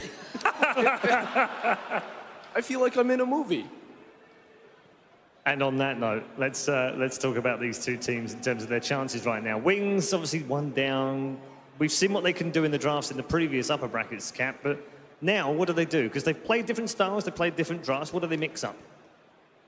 Well, it's very clear that Digital Chaos are willing to stretch the bounds just equally as Wings stretch it when it comes to draft to be able to get themselves. Because I'm not sure if many other teams would see, like, okay, you know, here's a Storm Spirit, let's pick up a Silencer. Or conversely, right, there's a Storm Spirit, let's pick up a Skywrath Mage mid, right? Both of these teams are willing to stretch the bounds a little bit. So I think one of the things is they can't have a hero that is potentially clearly countered by a matchup, even if that hero is out of the meta and hasn't been picked up too much. You have to consider all the possibilities. It's no longer a very set, determined picks and bans that go back and forth. That's not the way Dota's working right now. No, absolutely. These have, Ted, been the best 2 drafters of the tournament. Yeah, I mean, Wings' drafting style is that you don't know what they're going to do, and I do like that a lot. But there is a plan to this. There has to be. You don't get here by just picking random stuff and winning with it. They have a plan, and DC have to make sure that they focus on what they want to pick and how to make their team win. Otherwise, what are you going to do? You have no idea what they're going to do. They have no go-to hero other than Elder Titan on Ice. So it is very tricky for them. I just think they have to keep faith in what they want to do and just follow Misery. Okay, Charlie, from Wings' point of view, as we've said, they've mixed it up, they've muddled it up. We've seen Pudge and Techies, we saw Pudge in the last game. That didn't really work out for them. Do they try something new now, or do they go back to something that has worked for them previously? I think the key in these 2 drafts is going to be adapting and trying to out-mind game the other captain. I think both of these teams don't have any sort of clear thing that they're going with. It's not like TI5 where there were 3 or 4 dominant heroes that you had to pick or ban. There's so many heroes this patch, and this is all going to be about reacting to what they pick and then making sure that you have enough options at the end to be able to deal with whatever they're going to throw at you. How important are the supports in this game right now against how they match up, Cap? I'm not entirely sure, honestly. Did you hear his question? No. He said, how important? I could tell right away. Thank you, Ted. Are the supports, do you think, in this matchup? It's all right, I can handle it, Paul. It's fine. All right, okay. So in this next match, Cap, how important do you think the supports on each side are going to be playing against each other? Very important, Ted. Thank you. Very important. Charlie, anything to add to that? If you see in the past matchups, it's usually been the supports rotating around and creating space. So this is very much on Misery, Saxa versus Y and Ice to do their thing. I mean, for me, Misery's been not only just the captain, but very much the playmaker in these series. Yeah, you still want to enable Ice, I think, as much as possible. That last game didn't really work out for him so much, but I think you still want to be able to enable a big playmaking support, actually out of both sides. And in terms of their mids right now, how do you think they're faring up in the first game? And I mean, Blink was pretty inconsistent that last game. Like, he was obviously countered in many ways. That was going to be a tough game for him no matter what, but it just seems like Weehaw has built up some momentum and is playing like beautiful Dota. Blink has to match that somehow. Otherwise, he's got to get help from his supports. Okay, it's quick 10 seconds. Final thoughts? I should listen to my heart. I believe in DC. I think they can do it. I'm going DC. All right, okay. Let's get into it. Draft number 2. Welcome back, everybody. It's time for game number 2 of our grand final matchup, Wings versus Digital Chaos. We're in the drafting headquarters once again with Winter Black and, of course, Draskell. Gentlemen, game number 2 underway here. We really don't know what to expect. Winter, what did you just say to me before we came back on here? There is no meta. There is no meta. I think it's fairly accurate at this point, right? And people change, like even the opening bans, like almost every single game. I mean, sure, we've seen the Drobbin taken out quite a bit, but yeah, just look at Wings, what they're doing this game. I mean, like, to correct it a bit, there's no meta for those 2 teams. Like, there's no grand final meta. All right, yeah, that there sounds we good. go. So there's no meta for the 2 greatest teams in the game right now. Yeah, okay. Basically. But I think that just That's why they're speaks, great. it speaks volumes about why Dota's in such a great spot right now. The meta is self-belief and confidence. That's the meta. The power of the heart. It's the meta. Yeah, we've seen the same with the Lions. Their meta was the meta. Wow. Very deep from Black. Thank you for that. Wings, your meta is anti-mage invoker. Get the heck out of here. Yeah. You can win any game with the AM first pick, I'm just saying. Yeah, in your dreams. We'll have to see if they heed your advice or not. For now, No, their they first won't. picks will stay a bit more traditional, if you will. Oracle right into a Faceless Void there for Wings, while DC, for now, snag up Mirana, and then look for the secondary grab. We'll anticipate possibly a Naga. I was going to say maybe Shadow Demon, but no. Naga Siren counter. I mean, counters the Void. They've done it before. Oh, yeah. I expected a Shadow Demon too, to be honest, because it's just so good with the Mirana, but instead they just wanna go for the Naga Siren to completely counter the Void. And if you get a net on the mid laner, you can still arrow him pretty easily. Both teams have their significant way of dealing with the Void. We saw from Wings last game, they picked the Pudge. This time DC, obviously in a few games we saw, they like to go for the Naga against the Chronosphere to deal with it. Be it a support, be it a core. And they get opposite reactions from their spectators. Pudge, hype, Naga. I mean, to be fair though, it's such a solid opening for Wings as well because you have the Oracle already against the Mirana. That hero can pretty much protect two different people on his team from the burst of the Mirana once the Aghanim's is out. You know, you fade CX1 and then you just pop ulti on the other. The game yesterday, you just reminded me of That's why I'm saying it's like so good. Yeah, it's a hard counter. Like literally a hard counter. Like the only thing you do with Mirana is you blink next to people and you Starfall, and then he's like, he's like what? Fate's Edict. Fate's Edict. I know you don't know the name of that spell. Yeah, he just said it. Of course I know. Fair enough. Dude, to be fair, it took me like a year to learn what those things were called. I don't know why it was so hard for me to remember them, but Purifying Flames, dude. Yeah, that's his E. Do you know his Q? Go. Fortunes and... I didn't ask you. I know you know. I was testing the cores, but it's all right. Are you a core player? I am. Yeah, so for Wings in the second ban phase, they choose to take out the Tide. Tide, a very good hero to deal with Chronosphere if you don't catch him in. It's very difficult for your teammates to run in. It's like, it works both ways. You want to chrono the Tide, but if you don't get the Tide will be able to blink behind the bubble and just ravage your teammates. And on top of that, it's like super good with Naga Siren. It's like TI3, TI2 meta, Naga Sleep into Ravage. It's still very, very strong, and people just don't want to deal with it. Right, don't you think like Disruptor is probably better in that sense where the setup is much easier than the Tide Ravage? No, Disruptor is like way easier, and like the cooldown is way shorter as well. Yeah. But it also could be scared that they don't have a mech carrier as well, whereas Disruptor doesn't really fit into that slot. Yeah, and that's a really good point about like Tide. Not many off-laners right now that offers that, being the mech carrier in the current meta. Only Tide and Darkseer does that. Yeah. Darkseer is actually a possibility for Wings too, right? I mean, now that we bring it up, because they have the Oracle themselves. Yeah, super good with the Void as well. You can Chrono. I mean, you can like vacuum people into the Chrono. You Iron Shell the Void, make him like super strong early on. Yeah, but the issue is like, it's not one of Moo's comfortable heroes. He plays best on Timber or Batrider. No, we said for Wings, right? Oh. Yeah, for Wings, not for Wings. not for DC. Okay. The DC definitely wants their Batrider, their Timbersaw, his best heroes for sure. Like by far as well. Oh. They'd also gotten rid of the Huskar, of course, on the side of DC. Yeah. An Oracle comes out, you got to make sure all bases are covered in the second phase. The second phase rather is really where you hit the other team with those respect bans, and then obviously any sort of cheese bans if they're necessary. So basically, like we mentioned, Wings took out the two mech carriers for the off lane for DC in case push comes in. Still in Walker. setup. They have good setup for the Sunstrike, so it's a very solid pick overall. Yeah, I mean, I'm a bit surprised that DC banned Timber and Wings banned Darkseer. Like, I mean, we said Darkseer might be good for them and Timber is good for the other team. No, Timber is like still good for if you're gonna run a Naga core. You don't want to deal with Timber. You rather deal with Invoker. They always want to keep their options open. They always want to, like, with the last pick, they want to determine whether Naga is carry or support. Yeah, but at the same time, going back to the Darkseer ban, I felt like if DC's lineup have Darkseer and Naga and you're running a Naga core, the lanes are always going to be pushed. I mean, I get your point where the Oracle's going to like crush the Darkseer in the lane, but you just Iron Talon in jungle at the start if you can't go to the lane.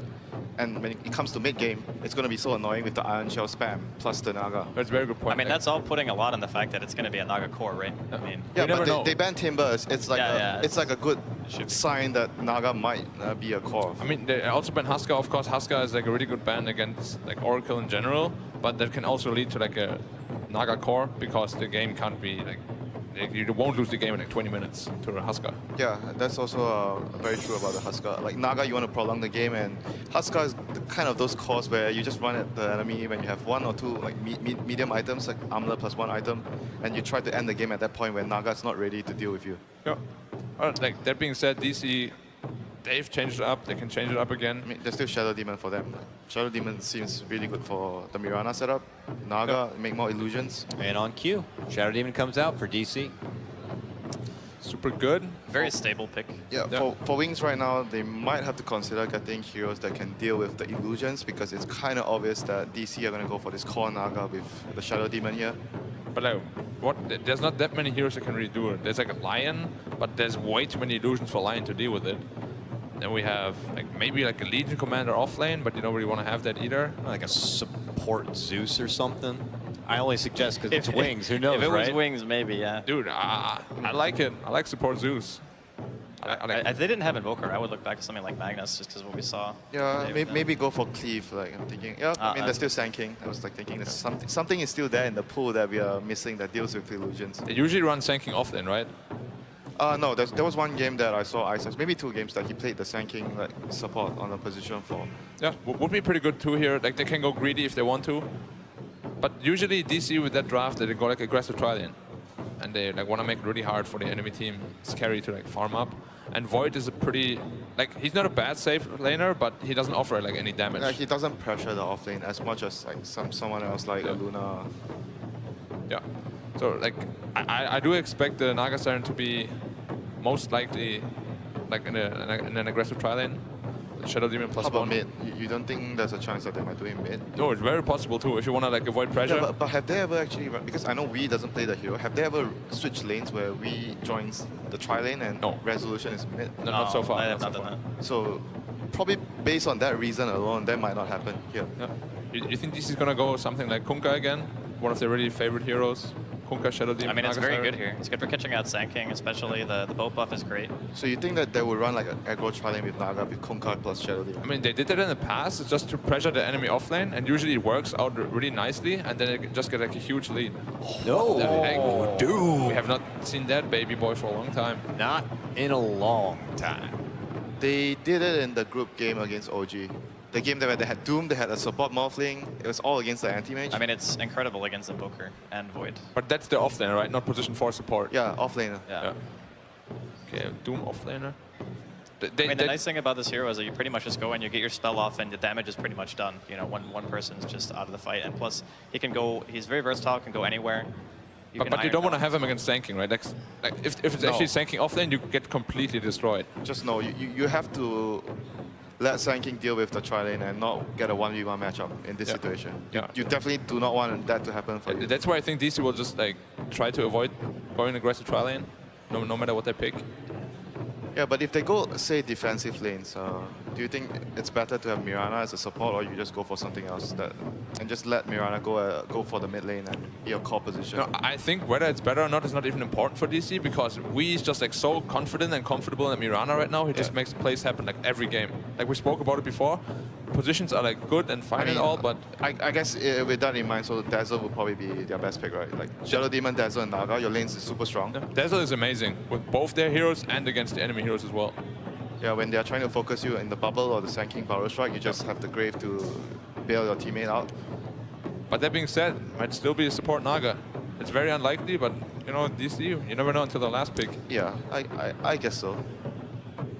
And support Naga does have its. So it is a support Naga again. All right. So aggressive Aggro trialing. Like, I don't like this for the single reason that if it's offlane Sand King, Doom is going to have a very, very hard time. Yeah, but he's always good at recovery, right? Like you have Devour, you can Iron Talon, and plus you're pretty much. I think. Do you think it's worth it though for that? Yeah, and to give Sand King a free lane though. He can still be. He can be the mech carrier for the team as well. That's another thing. Yeah, but do you want to give like the only real playmaker of Wings like a good lane? Like if that SK gets like a super fast blink, he can turn those fights around. I mean, it's going to be a trade-off for sure. But I think for DC, they can still make it work. Yeah, maybe they go defensive lane as well. So I'm not sure. So there's going to be a Slaughter support Sand King. Offlane Slaughter then. I mean, in that 1v1, I think Doom's fine. Now I like it way better. Yeah. Like if they go aggro now, I actually think they're favored. Yeah, I'm going with DC. Yeah, I'm going with DC too. Same. We'll see if DC are going to be able to move ahead 2-0 in this best of 5, or if Wings are going to be able to match things up 1-1. Let's send it over to the sidelines right now where we got our casters. It's going to be Toby1 and Merlini. And Team H. DC versus Wings. First, these guys break the meta, then they make the meta, then they break it again just to give us a new thing, a new spectacle here on the main stage. The Doombringer pickup, now out for Digital Chaos. Ben, thoughts? That's Moo's signature hero. That's when I first saw Moo. I was like, wow, this guy's really good on a hero that wasn't super popular at the time. I think it's one of his best heroes. Similarly, on the side of Wings, we have the Invoker for Blink, which is what they won ESL Manila with. Well, can't wait to see it. It's time to get into the game as game number 2 of this TI6 Grand Final is underway. Digital Chaos 1 game up over the Chinese Wings as we will be bringing in an Iron Talon Sand King for the off lane and an Iron Talon Slaughter. They're doubling the talons on these two boys. It's going to be tough for them to stay in lane. Yeah, double Iron Talon. Yeah, though. they're actually right off the bat. They're actually doing this. And DC have already placed them as a reward on the high ground to make sure there aren't any Iron Talon shenanigans. You wonder, like, do they come over and contest this as well? You can send an SD over. For now, like, you'd also be concerned about the SD rotations. What happens when he moves into mid lane? Setting Weeha up for some really good arrow combinations is an old classic combo. The SD Mirana together, you've even got the Ensnare from Misery, so multiple ways to enable resolution as well, like with static link combos, other ways. It's like DC just have everything as far as combos go, the Wings have a superior team fight. I think Invoker's also one of the few heroes in mid that can actually stand up to the SD. Mirana, you want a hero with summons so that you can block the arrow without any of your supports having to rotate over there, but more so concerned about their Iron Talon. Yeah, where do these guys go with that? Like, do you actually send one of them into the Radiant jungle? Like, is that the way you start this off? Like, you're running double R in town, so you've You mean Dire jungle? Sorry, yeah, well, you could. Haven't seen a Radiant support invade the Dire jungle for farming in, well, since Ricky's, like, Enigma started to try I and think only dodge Enigma Ricky's. can do that. Yeah. Maybe Doom too, actually. Hey, you could always pick an Enigma. I don't think anyone here will be sad about that. So Moo will start off in the off lane. They're just safe lane, try lane. Yeah, so nothing unusual from them, and the dual off lane from Wings. So, but you know, they're starting off Wings. They see that 3 heroes are up there. They expected the aggro. Look at the quick rotations too. Moo walks all the way over, gets hit by the crush. Ice Ice's Bone Strike. Shadow's on his way in, while the Static Link up on the top lane. They're battling there, and Innocence makes a break for the tree line. It's Moo who's trying to escape on the bottom. He actually devoured a Centaur, got a 3-man stomp, and trying to reach back to his own tier 1 tower. It won't happen, however. How is Innocence still alive on this top lane? I do not know. He's had so much damage, stolen Misery. He hasn't even leveled an ability. Now he'll level up the Ensnare, but what help is there? It's only that one range creep, and he actually... He stops him from attacking by putting the Fate's Edict on him. Oh, they actually did not have enough damage and no vision inside those trees to finish off a solo Oracle after the Faceless Void have. And I wish we could see that Moo player get on the bottom lane. That was superb from him. For now, though, the top lane, a little bit more difficult. Misery has leveled up in Snare early on, so we can't harass out with Riptide. They just don't have enough damage to follow up. They need a lot of right clicks after the Static Link drains enough damage, but no oov, no way to really slow them down. So make the best of what you got. That's what the Sand King can do. Mr. Iron Talon, go wherever the hell he wants. He does have a level 1 Burrow Strike, so it's also not great for him, but he has hit level 2. So the options are there. Faith deciding to go a little bit deeper into the Dire jungle. So, hey, you said it. Like, is this that time when you send a Radiant hero into the Dire jungle? Instead, Faith's actually going to loop all the way around. It's like he's here to pull the creep wave down to get some experience that way. But he won't find it. He doesn't have an observer ward either, so there's no way to establish vision inside the DC jungle to safely farm. Yeah, he had to play especially carefully. He had to use 2 stomps on the bottom lane, or 2 crushes on the bottom lane, and a TP. Moo might be... Okay, he's fine. You got a Fortune's End to slow him down. It's a level 2 time lock up for Shadow. But he'll need some serious RNG to get through that Doombringer. And the Doom is also an excellent pick versus the... They're going top lane. Ice locked up to start with. It's the Ensnare. They're still stealing a lot of damage. Now also, Ice, the Sentry Ward, both of them being dropped at the same time. Disruption is up here, but the 3-man crush from Faith Beyond. Ice, one more attack. There it is. The Shadow Demon Poison will reach it. Ensnare into the Slardar too. They can make this a 2 for him. They do. Digital Chaos, they couldn't find the time to inflict the damage before, but this time they found it. Maybe a little bit of nerf getting to Wings. They missed the Burrow Strike on that Naga Siren, would have definitely helped him out a little bit there. And the Ensnare will take down 2. And Wings, they are not one to really give up on the off lane, and I'm a little surprised by that because they do have Iron Talons, but Iron Talons aren't terribly useful if you're sitting in the lane. You'd prefer to have Stouts, Salves, Mangoes, Fairy Fires, Sticks, pretty much anything else aside from that. I guess the armor helps him a decent bit, however. Zuxa scouted out, moving over. He starts with the poison, still got disruption available. Weeha, hard to hit that arrow, so he leaps over to try and hit the arrow. Maybe just a starfall. Burrow Strike from Ice, dropping that SD low with a cold snap. It's Weeha who finds the first kill. The Sand King will get revenge, however, into the SD. And we'll have to back away as Slardar rotates over. The crush to Wee, but Ice has no interest in being involved in this. So suffering on the mana front. They're not really getting too much value out of the Iron Talons that are under way too much stress from all of these lanes under heavy fire from DC. I'll take your tribute. Easy bottle refresh for Wee, so he can go back up to full health, full mana. He does miss the bottom rune, however. Innocence made his way over for that. Wonder what build Shadow's going to go for. We see him get Linken's first a lot on the safe lane Void, and I think it's definitely warranted here versus the Doom. At the same time, a lot of the faces Voids we've been seeing on the main stage have just picked up Vlad's early on as well. Probably depends on when Wings feels like they can fight. We still need to create some more space for this Slardar. Like, yeah, he's got boots and Iron Talon, but the dream is getting that early Blink Dagger. Right now, DC don't want to give him any level of space as they force into the tier 1 tower. Ice. It's only a level 1 Burrow Strike. With the crush, they do get the distance. It's also only a level 1 static link, so Resolution not stealing that much damage. He's put more points into the AoE of that plasma field. But now DC, they don't have any creeps to tank, so they're just gonna sit here. They have a very deep observer ward too, and Wings look like they do not want to let this tower fall. Usually this tower is not that important, but this game a little bit more important because of the Iron Talon. They can't both utilize that south jungle. They need this large camp. They're trying to go for a revenge on mid. That SK is wrapped all the way around the back lines. He has the observer ward on his hillside. It's going to time out in 8 seconds time, but it gave enough information that he's able to escape the gank as time logs move. Fortune's End again. Shadow needs another time lock to make this work. He'll get it. He may die in the tower, but Innocence, no, the heal is there. And Shadow barely survives. Also with a salve up his sleeve, can save Innocence the mana. Oof, that was close. Nice face edict coming out from Y. He definitely needed that tick of a heal to save him up there. And Wings, finally that observer ward is down on the side of DC, so Faith can safely jungle.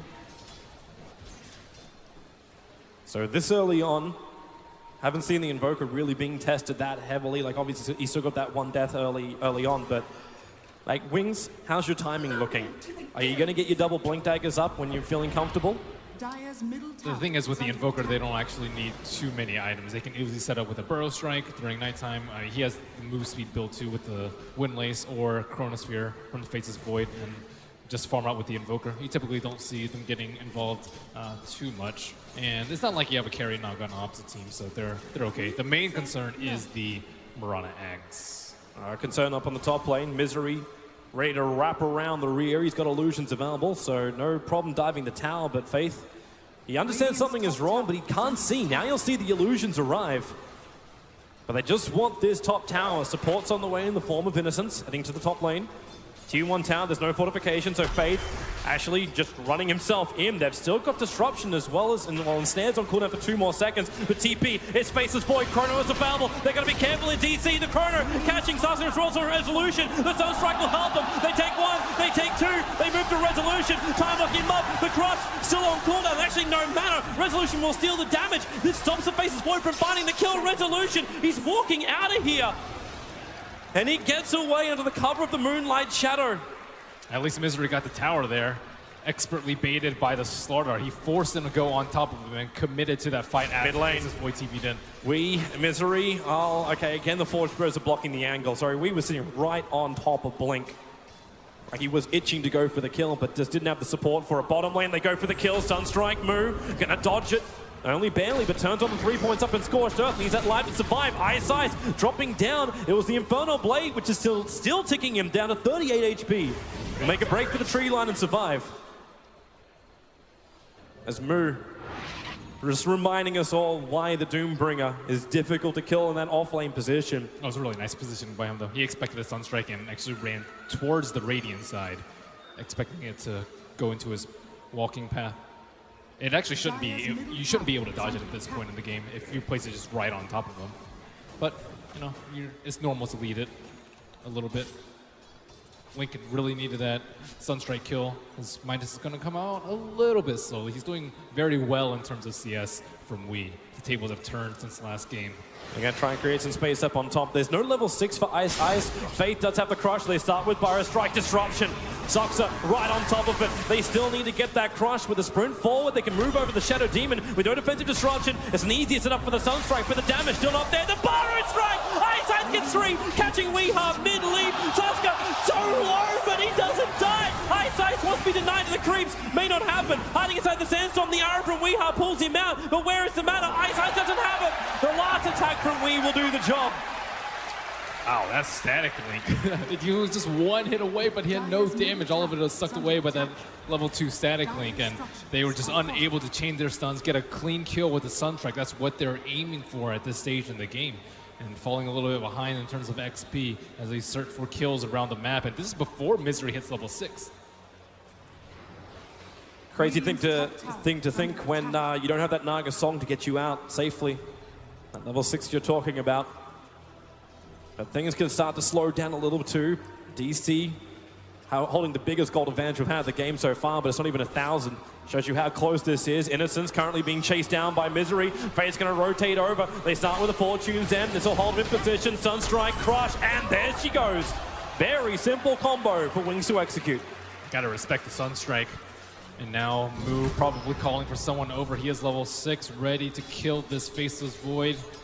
Looks like he will be going Lincoln's. See the start of the Perseverance.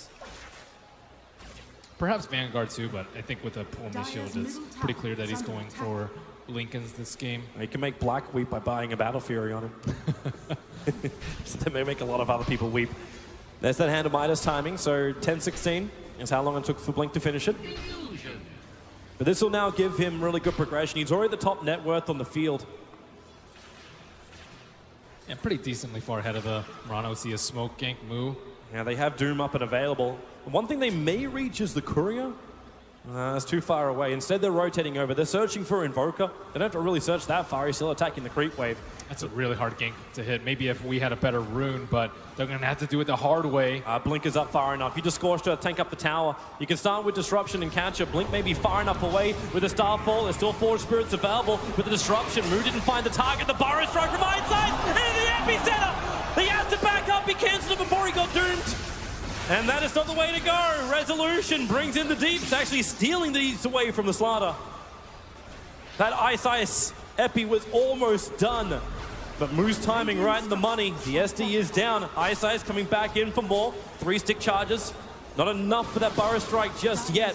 He's going to go in. Naga's not 6. There it is. They look for a Burrow Strike up. Goes towards Wee. He gets Infernal Blade. Ice actually getting nuked. Moo let out the Hadouken from inside of his chest. Invoker will get away. Resolution Plaza Field in 3 seconds. Does he know? Does he know to go down? The Plaza Field, here she comes. Too far away.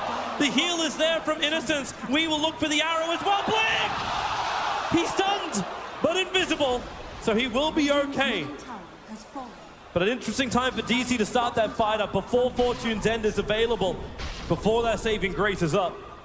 Yeah, they did not have the Faceless Void available for that fight. And that shockwave coming out from Doom really caught Wings off guard, combined with the Starstorm. So it brings the damage in. While Shadow not really involved, still got Chronosphere up. Ice. Dire's bottom tower. They don't, they have that one Observer Ward, which is now down freshly inside the Radiant jungle, which scattered out the movement of the SK. But DC's backing up a very long way.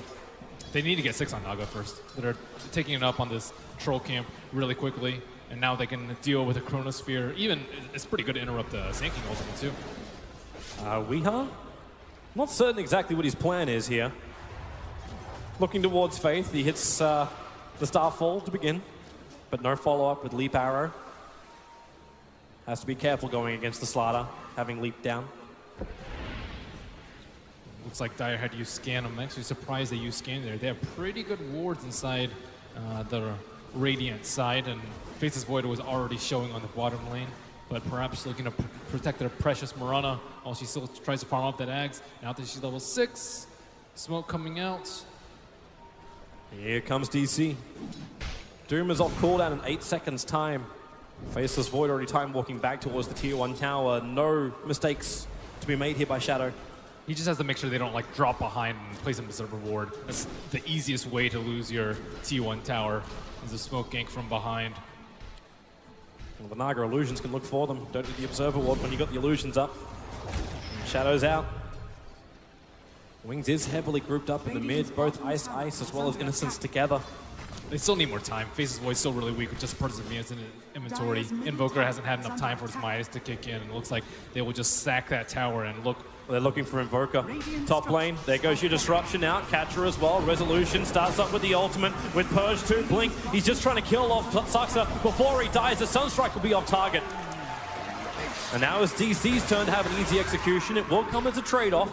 The tier 1 tower in middle lane taking considerable damage. Smart movement from DC. Wings expect their whole entire team to be down there for that push. Oh, they're coming in. Ice, he's got a haste rune. He looks to come from behind. Burrow Strike into the epicenter. The Chronosphere, it cancels the epicenter. It does catch out 2 DC players, however, but Ice now has to haste himself away. Fortune's End out from Innocence, keeping that SK alive. He'll lose his own life in order to do such a thing. The Misery's right behind him too. Burrow Strike available, no TP scroll, so he goes down the hillside. Haste is off, arrow wrong way. You went west when the arrow went east. They will give up the chase. Yeah, not really coordinating too well in the Sand King. Ooh, we almost catching on Ice. I think he's still looking for another one. There's, like, as far as vision goes, he doesn't have an Observer Ward watching the movement. Have to be one hell of a guess from Weeha to hit it. Faith fairly close to his Blink Dagger, but not quite yet. We still sleep down for just a second. Yeah, that'll give time for the crush. Innocence is on his way. Hasn't actually started up the Fortune's End. He's too far away from the Mirana for that. And always has to be wary of that Sunstrike. But now we already see the early BOTs coming out from Razor. He is the most farmed hero in the game. Dragonlance, very good at spacing herself, so you don't have to get caught in the Chronosphere by the Faceless Void, or get jumped on by the Sand King, who's still a long way away from the Blink Dagger. I like his item choice. They all are. Iron Talon's not paying off. This is how these guys break meta. Misery will have to fight, defend underneath the tier 1 tower. With Song of the Siren up, Wings have to be a little bit more cautious too. The laning Iron Talon? that's not a thing. They expect you to go to the jungle though. That they do. Maybe that's it. It's the next level mind game. Ice, sweet. He's getting really close to that Aghanim set, but then Wing's going to have a problem with the burst damage, which DC can provide. At the same time, though, they'll hit their timing with maybe the first item up on Invoker and the Lincoln Sphere on the Faceless Void. Right now, they don't have to worry too much about the Roshan. No signs of a Vlad's. Mu, usually the builder of it, but this game opting for the phase drums instead. He has converted his Satyr to an Alpha Wolf aura, however. Double smokes, DC, they smoked and went through the bottom river looking down to the bottom lane where Ice is currently farming up. But it's the double smoke coming out from Wings. They're going to see Weeha actually invis thanks to the Sentry Ward. Very quick Chronosphere, the nuke, the Sunstrike. Suxa, perfect place to cancel that one off, and the Song of the Siren. They may realize that Sentry Ward was down, hence they went on him. And the Song of the Siren will allow them to back out. So no Chrono, no Song, but they keep looking for the fight. Ice, the Invoker can die in the meantime. Shadow caught out by the Purge, as well as the Mirana a little bit further up. And with the Ensnare to hold Shadow in position, he time walks away a little bit of the damage. Needs a little bit longer with the Barrow Strike. Epicenter from Ice to the back lines. He may find damage. He may have enough with the help. The leap away. The Mirana, she's not out yet. The bash, it's the damage from Slaughter. He'll find it. Blinking over the Crush. A double kill for Faith. You still have DC going in deep looking for the other kills, but Ice, the Barrow Strike up, away from Resolution's oldie. Now the double crush. They don't want any more to do this, Wings. That Blink Dagger won't put back on cooldown thanks to Plasterfield. They trigger the drum charge, but Wings back underneath their own tier 2 towers. Ice, what are you waiting for here? Razor's coming over. He'll hit him once. The Plasterfield will be enough to get the kill. Oh, why is he hanging around? The Barrow Strike was off cooldown as well, but he tried to save it. And Resolution gets a freebie. Yeah, just more and more kills going the way of Razor. He is becoming incredibly difficult to deal with. All these melee heroes trying to go on him, but he just stands his ground, not really under any threat as Blink constantly gets picked off in the side lanes. And he's going for a more of an early fighting build too. That Sun's just flying on the courier to him at the moment. So it's not an early BKB he's looking for. It looks to be an SMY to go along with that Dragon Lance. Plus the maneuverability, the speed he gets from the BTs. Like, he's already moving at 442. It's only going to get faster. Yeah, that combined with the threat of the Mirana, it's going to be very difficult for Void to hit Chronos in these upcoming fights. And this is even before the Doom has come out onto him. And Void's still trying to finish up. Like, he's not even thinking about a Blink Dagger at the moment. He's still trying to get that last bit of money in to finish up the Lincoln Sphere. And I would like to see a Force Staff come out from one of Wings' heroes to deal with a static Link. They're getting a lot of damage from that. They both need to get money. Oh, nice Sunstrike with the Cold Snap. Misery gets hit. The crush on a Weeha. Fortune then holds him in position. The attack. He leaves and disjoints. Ice held back thanks to the Purge from Zuxa, but it won't be enough to help him stay alive. Oracle purifying him with flames. And they'll take the tier 1 tower after the 2 kills. And I like how they don't really... Like, normally when you're in this position of sinking, it's like, okay, I need a few more minutes for my Blink Dagger guy. Just let me stack up a camp or two. But no, they go the opposite route. They go for kills, they get the tower, they almost even get the Mirana with that. And not looking to lay off on the pressure here. You don't farm creeps, you farm heroes. That's the way Wings want to approach this. They'll give him the top lane now. They have to be careful to not get caught up by a Moonlight Shadow over here. They don't have any sentry wards in the area. No one's showing on the map, so they won't actually know if they Moonlight Shadow up. They're in position to do so.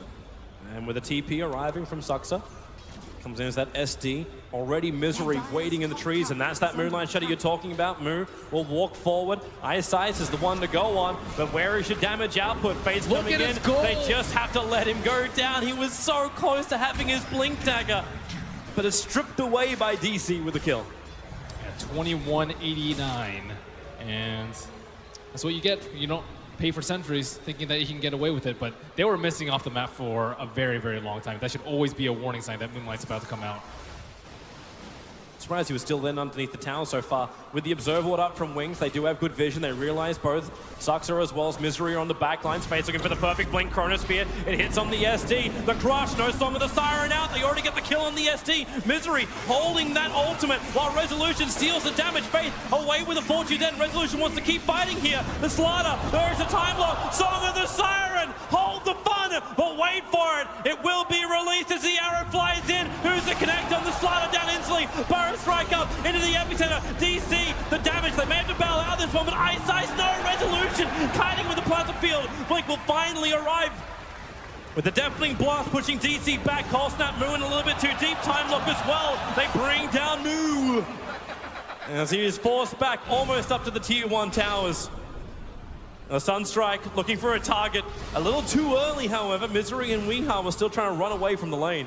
That was almost an excellent chrono, but at least he caught the higher priority target. The Shadow Demon Sox has been on point with nice Shadow. Arrow, Weeha. You still have Blink here to deal with. The Force Spirits are up, but Shadow time walks off the damage, just barely. Oof. That HP from the Lincolns coming to help him out right there. It's funny they didn't even trigger the Lincolns for him. Still, the Razor is such a huge problem. Sinking almost has his Blink Dagger, still 400 gold away as he perishes another time. I'll let the guy have the mid lane, then he can catch up. Yep. Mid lane as well as the mid camps. But they have Vlads now on Doom, so now they can look towards Roshan Pit maybe as the next Song of the Siren cools down, but he's only level 8 on the Naga Siren. They have to wait a whole 3 minutes in between songs. Is this going to be like game number 1, 2, where like play around Song, play around Faceless Void Chrono? Obviously that cooldown, as you said, like there's a big difference between the two. There's more teamfight ultimates this game, so they don't have to rely on just one big one for either team. The Moonlight Shadow can be used to initiate a fight like we saw on top. The Doom can go for solo picks with his very long cooldown ultimate, and on the other side we have Wings with the Epicenter, which they can easily combo with Slardar to get some easy kills. Wing's going to finally make use of this timing with the Blink Dagger on ISIS. They smoke up. They are headed towards the pit. The question is, they go? Nope, they arc up a little bit further north. They were hoping that DC would take it without Song, because then that's perfect opportunity for jump them and get a really good lead on this game. But DC are not that careless. Rating has used scan. They expect the smoke, not in the right direction, but they still kind of know what's up. Well, they want to go in. Yep, they're going to slip inside the pit, but the TPs, they're arriving. DC.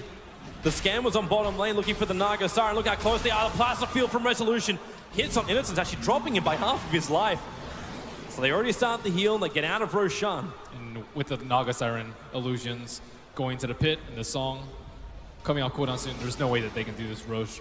I don't even think if they like headed straight there and didn't go to the Ancients, I still don't think it would have been enough time. Not enough physical damage yet. Faces Void with a defensive build and Invoker with just not many items at this point. And this game is still so close throughout this entire, like we've gone through 23.5 minutes at the moment, and no one's held advantage over 1,000 really in this entire game, both gold and net worth, just showing you how close these teams are. It's all about the team fight. Can they combo Song with a static link before into like an arrow into a Doom, or is Wings gonna get the jump on them with a finally blink on the Sand King into an Epicenter? Yeah, that Epicenter always seems to come in just a little bit too late. You'd think it's gonna have a big burst, but it doesn't. It is a level 2 Epi. So this is a difference which will be there for the Wings team fight. It depends on how they start out the fight. Like he has a couple of ways of doing it. One combo with a Chrono, but you expect the Naga Siren ult to come out if you don't get the Naga Siren. If the Naga Siren's in there, then yeah, you channel the Epi. But if it doesn't come out, maybe you wait until after the Chronosphere, wait until they're about to jump after the Song, and then go in. So I don't know how Isis is going to play. He's been in the fight a lot early, but that's because he doesn't have his Blink Dagger. Well, with it now, he does blink straight over the top of the Dire Observer Ward, so DC realized that Wings are doing an incursion towards the top lane. Oh, there's the Ags on Invoker. I saw his item just a few minutes ago. It's like, he's on top of net worth, but he didn't look like he had that many items. But yeah, with a completed Ags, they have the damage. He only bought it a minute ago, so... Well, bottom lane, DC with the smoke on top. Can they find their target? Wings are already bailing out. They bring both Innocence and Faith Beyond down the bottom lane, looking for resolution. The Observer Ward is giving him the information they want. As Digital Chaos, they see Ice onto their own Ops Ward. That's a long way to go. They don't have that easy jump in like you get from an SK. The SD and Naga have to close the distance the old-fashioned way.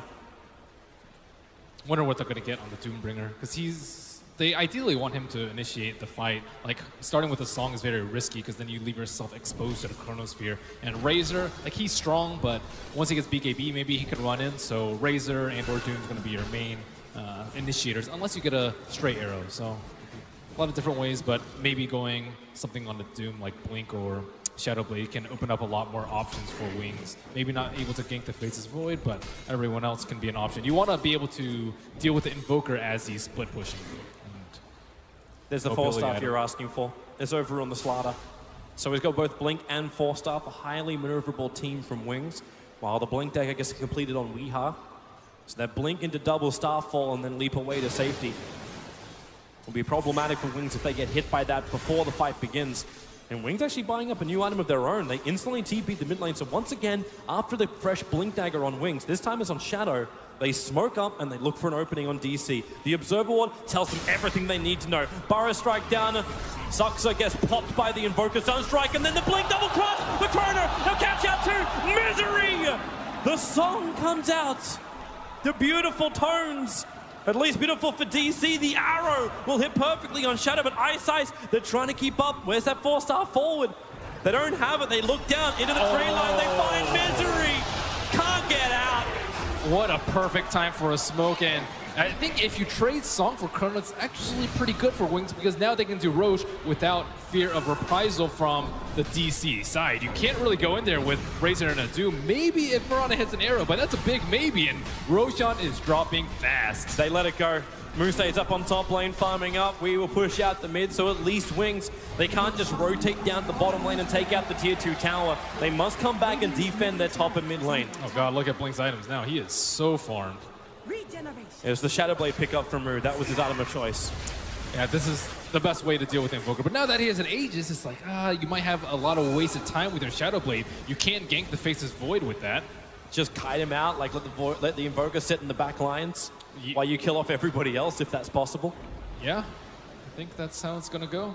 Ideally, you maybe even kill the Slaughter at the start, but then again, you have the Oracle, able to just save anyone who gets doomed.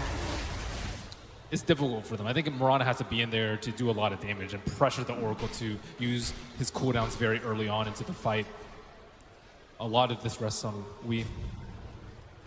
Well, this man is used to pressure. He's had a terrific tournament so far. They need more tomes on the Naga Siren too.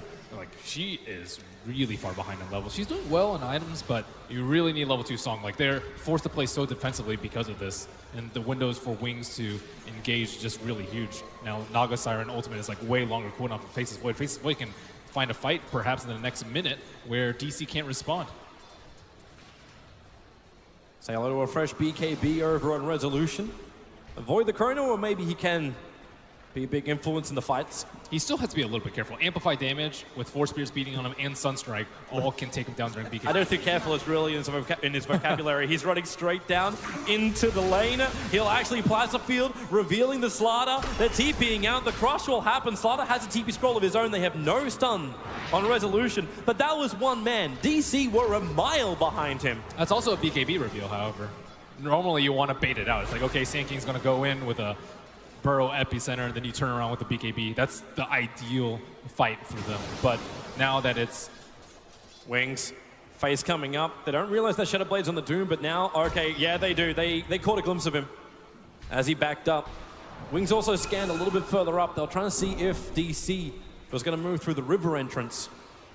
But they already have a gem on Slardar. Yeah, I mean, they're not worried. Shadows take us. At Innocence cost, Moonlight Shadow forward. As he said though, with that gem, this may be a big trap in the tree lines. Ice is close. Do they get a glimpse? The Slardar's not far enough forward. Now they see Resolution. He reveals the fact that Moonlight Shadow was used. The mid lane just makes this too obvious. Look at mid lane, look at top lane. The creeps are just beating on the tower. This is just a clear sign that DC are away and up to something funky. So Wings, they remain patient. They don't find any pickoffs as DC bailed out, but DC were also very, very, very deep as far as Wings look into their jungle. And Mirana's falling pretty far behind in net worth, at least relative to the Invoker. The minus, the Aegis, all these have added up to him being a huge leader in terms of net worth. I'd be much more scared of a farmed Invoker than a farmed Razor, because Razor can only do so much. He also had to commit to a BKB, which isn't that much damage. Yeah, how does Resolution, in fact, build from here? Do you try and go for this, like, do you continue for a very heavy mid-game build? I like the Shiva's build.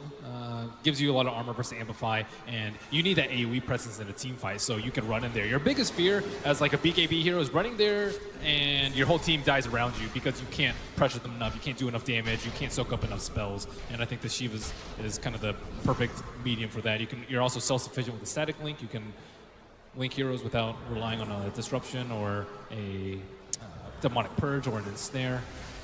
And also just limits a lot of damage output, especially from summons like Invoker, Faceless Void, who doesn't have that much attack speed. Although, as I say that, he has a Hyperstone. Well, you have the plate mail up, so it's fine. Where do they go? Down to bottom lane. Everyone's grouping up again, but in the trees, Ice stays there with an Observe Ward in the lane. He can make really good decisions. Yeah, he can. As far as not dying. They can set up for an Epi Blink into Sunstrike, but it has to be on a weaker hero. Nagasaran actually has a gem. They will scout it out. They might kill him right now. Oh, well, there goes your obs. Ice. I thought he was going to go on him right there. That would have been the perfect kill for them. I don't see him in the trees. Yeah, Ice no longer has any vision. He has to get out of there.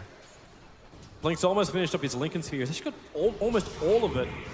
sitting inside of his stash. Actually, no, he's finished it. It's sitting on the courier. It's the best build to deal with the Doombringer. And Doombringer, you'll usually see them go for the Sage creep, or sorry, the Purge creep to deal with the Lincoln Sphere, but at the same time, Oh, you really want to be go really careful. That gem is there from Faith. They understand the Doombringer's in the neighborhood. As the Observer Ward on the hillside gave Wings the good vision. They're split pushing the sides though, and Aegis will expire. DC have to be happy about that one. But they're still looking to pressure this side of the map. Will they be able to take down their Observer Ward before they have to defend the lanes? I don't know. This Observer Ward still sees them. Yep, and here they come. Blink up, Slaughter, double crush, Amplify up with a double burst right from Ice Ice. The Song of the Siren. It cancels the epicenter. Moo, Misery, we. It is bail, bail, bail. The TP away to safety. Oof, what a save coming out from them. Sinking, yeah, the epicenter. He has to initiate. That's the problem right now. The Slaughter has to. He went in first, and they weren't really well coordinating that. They wanted to coordinate their stuns, but I have to applaud Misery with his positioning too. As a Naga Siren, especially a support one, you never want to get caught out. And with all these blink initiations and the 4 stabs and all these Yules and whatnot, it's extremely difficult to keep a low death count. This game he's already had 4, but not too troublesome. But now they have Chronosphere. If they want to take a fight with Chronosphere, there is no Song of the Siren. Shadow Demon now has to be the one to stay outside of the fight. Arrow almost connected Shadow. Oh, that Burrow Strike forward, Ice Ice. Weeha actually committing the double Starfall to try and hit the SK. Not possible, and Wings just make the right decision. They're going for all the remaining outer towers. They take the mid, now they rotate top. They still have the advantage for another 115 seconds. That's until Song is back off cooldown. Dire's top tower is under attack.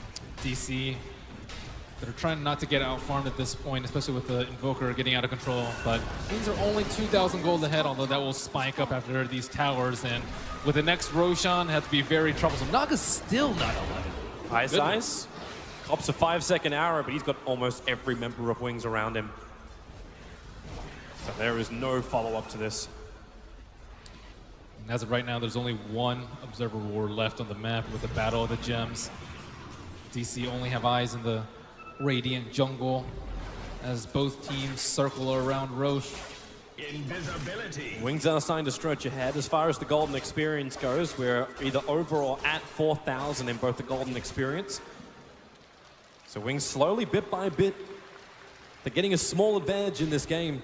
Even if their team fight and the way the heroes be moving, it kind of feel like they got a huge advantage. They have better split push threat. Despite the Razor having the early BOTs, the Invoker is just much better at pushing out the lanes because he can solo kill anyone who's out alone. Whereas the Razor, you can force them to run away, but you can't actually kill them. So DC are having their lanes shoved in at the moment. Not what you want as you eye the Roshan. So does Wings keep farming up until they're at like an immortal position against DC? Or do they need to focus on finding kills outside the base? Because I'm thinking, like, how does Wings take the first lane of Rax? How do they work towards this objective? It's a long process. Firstly, they have to push out the lanes so that DC split up. Ideally, you want to get the gem first. Once you limit the gem, then you can get Observer Wards, and then you can take Chronospheres when the Naga Siren's not there. You can get Epi Blinks when the Naga isn't there. You can get Slaughter to crush them with a Sunstrike when the Naga's not there. But it all depends on them having vision of DC. And DC, they do not want to split them as 5 and give Wings that opportunity. Once you do those, you can take down Roche and slowly make the siege. But you know, Dota's not a book. Dota's not a script. You can't just follow things like that. And you got to keep the Observer Wards up. So we see one Observer Ward up placed really. It's such a smart ward too.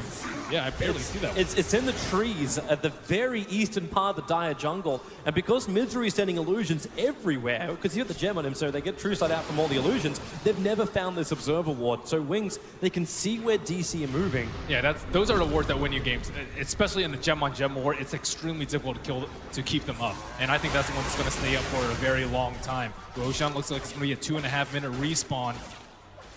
Well, the AC is done in time for it. So not too far up before DC can move down. So they have some nice auras to work with here, DC. At the same time, Ice Ice is trying to finish up his Aghanim Scepter.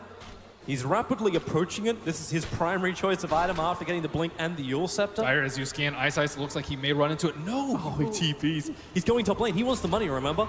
Like, if he's going to reach this Aghanim Scepter, he needs to get this top lane farm. It's 100 gold away now. The TP out super risky there. What if Roche were up or right after that Sunstrike? Then they could easily take it. If Wings try and go in there, then Naga Siren sleeps. I don't know if they know that Ice Ice TP'd up there, but it's very likely considering he doesn't have a TP in his inventory. Well, with this smoke up, it's going to expire. Maybe Wings can scout out with the help. Ooh. Well, they don't need Force Spears when you have a scan. It will land red. Perfectly done. Think they're in vision. Well, that's the beauty of having the Observe Ward over on the edge of the Dire jungle. They understand the DC are not in their jungle at the moment. And this allows Wings to use Shadow as bait. Ice Ice with a fresh axe, hoping to put it to use. And a fresh Octarine on the Invoker. But that means very few buybacks on the side of Wings. They're throwing all their net worth on this impending Roche fight.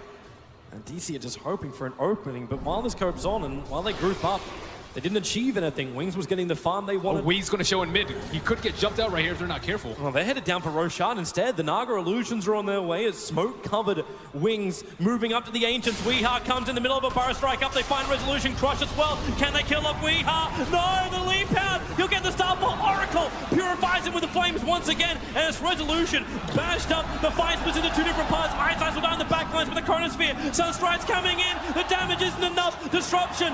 Suxia tries to keep his core alive as Resolution runs away, but now with the time dilation, Tornado, it caught him! Thanks to the crush from Faith Beyond, Resolution won't die, the fall, the attack from the back from Shadow, who finds a secondary one into Naga. Suxia, he needs to get out, the damage is not enough! Sunstrike, no! He was drawn to the light, but you do not walk towards the light! Oh, man. The crowd goes wild as Wings take down 4. That was, man, I really like their positioning. They didn't go for the Mirana in mid because that was the only hero showing you. Expect them to go up there, but they go in, they find the back line, and the Sleek comes out, but Razor and the rest of his brethren fall. Mood, the sole survivor, as Wings close in on this T3. And I can't wait for Weatherman Person to tear that one apart. You thought DC had the high ground, but unlike Episode 3, it is Wings who take the advantage, and they will take the melee racks away from DC. Invoker, no disable, he'll get out safely. The Slardar has been playing really well. Like, this entire game, he's just been finding these multiple men crushes. That was despite like a really terrible laning phase by them. Well, Sunstrike, it's all about Wings hitting the damage, and before DC can respond, they don't have Song of the Siren.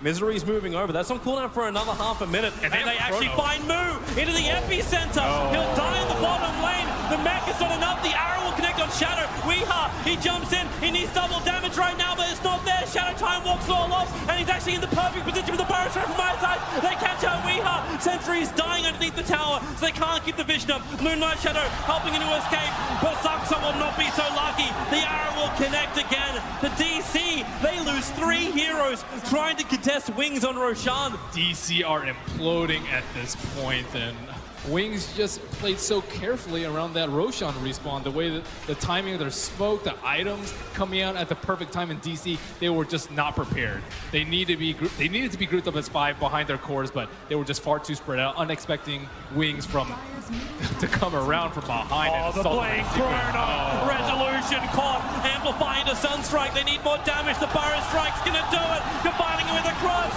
There's no resolution. Moo will go down too. This will be it for DC. They've lost so much. They want to keep fighting. Misery, he'll go down as well. GG! Team Wings will do it.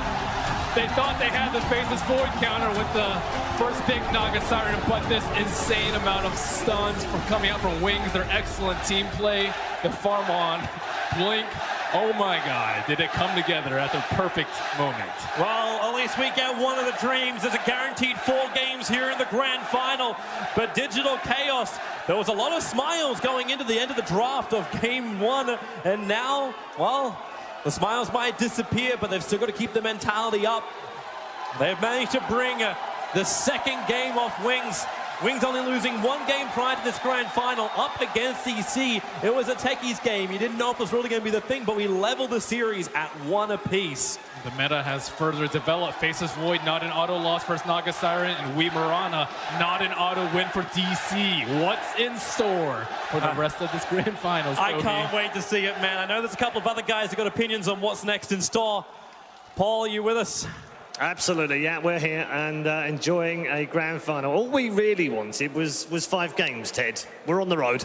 Yep, I mean, this TI, I don't think it could finish any other way. That's 1-1, so we'll see how it goes, but it feels like the story has to end on a game 5. Yeah, absolutely. Cap, a great performance by Wings in that second game, really showing us the team play and Blink basically showing us that he can do whatever we can do. Yeah, absolutely. I think Blink definitely stepped his game up. They had amazing team play on Wings. The combination of Faceless Void and the fact that they were able to make it work. Fabian and Ice, oh my God. They just went so far out there when it came to the playmaking and being able to, like, there was one situation that, like, the top lane where I watched the initiation come out from one player, and I was like, uh-oh, that's going to be a Naga Siren sleep. It's coming. And then, boom, Faith Beyond lands on that Song of Siren before it goes off, stops the Naga from being able to get off. Like, that kind of coordination is truly what makes Wings' team fight work so impeccably. Yeah, Charlie, impressive performance from Wings, especially bouncing back from 1 down in the grand final, because DC came into this with so much momentum that it almost felt inevitable that they would win game 1.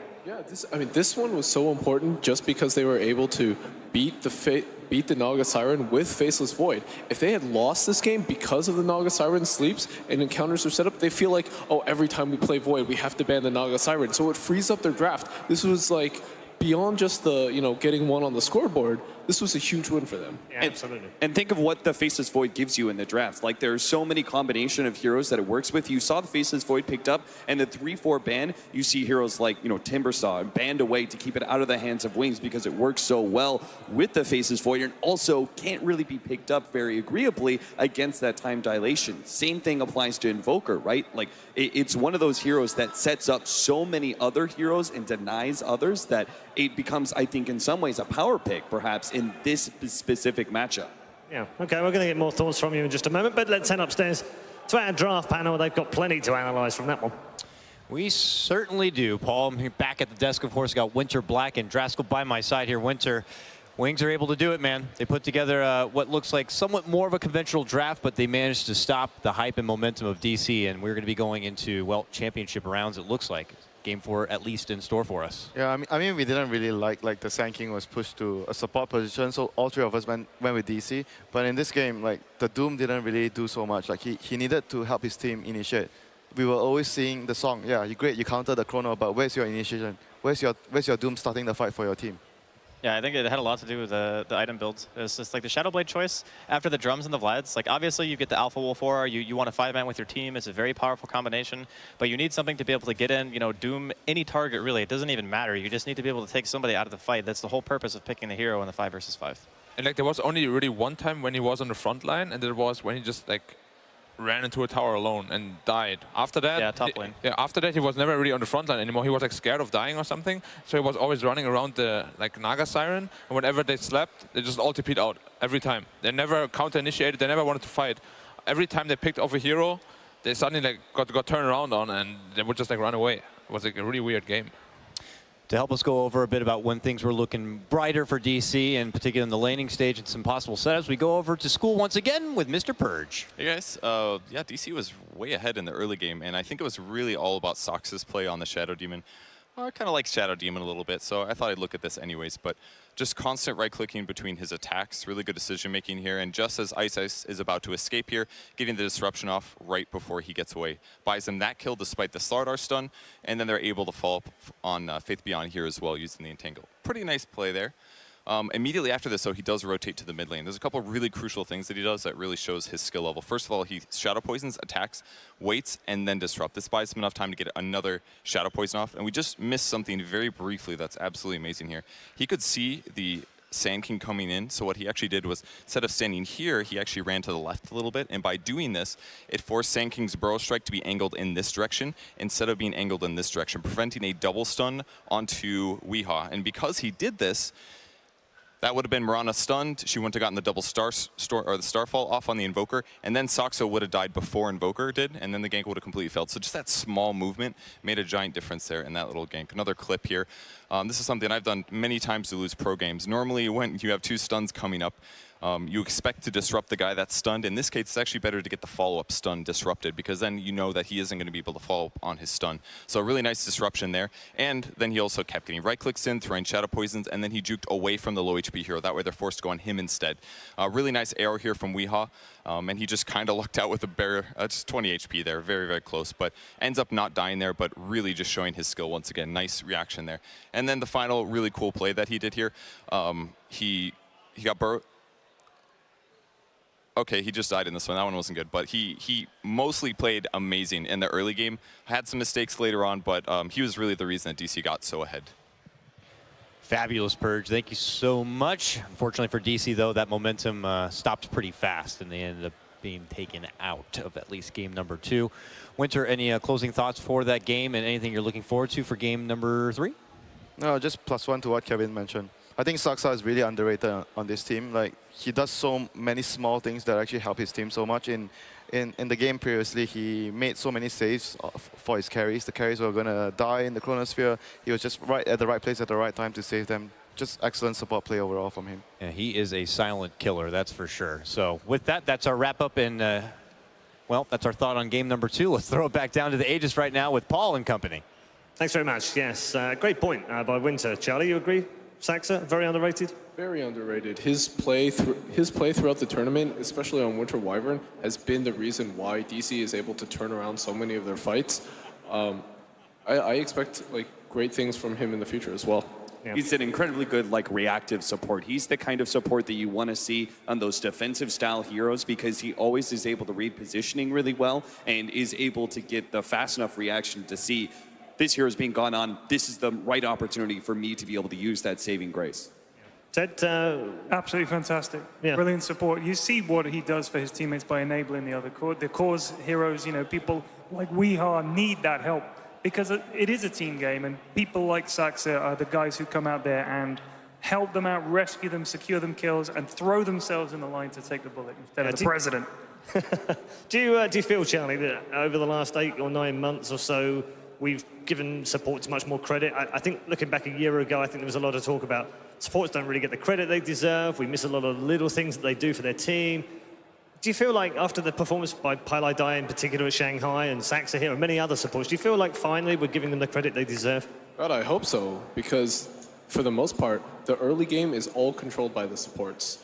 For the small, minute plays, the movements all around the map that secure your cores, that early game farm, that's all supports. That's all supports. It also helps that the recent patches have managed to allow supports a lot more freedom in their roles. They're able to get a lot more creative, not just with their item choices, but with the extra gold that's available to them to be able to figure out what exactly they can do, that extra step. I mean, we talk about the defensive style supports, but what about some of the supports like we've seen from Lunham, for example, running a Kunkka that turns into a core. That is still a support position, and you have to be malleable enough to be able to go from being able to read when I continue to support my core, and when do I continue to try and buff up his laning phase and make sure he does okay there, and when do I start making my own transition into real damage. Yeah. Ted, what do you make of the supports? You played a bit of support play?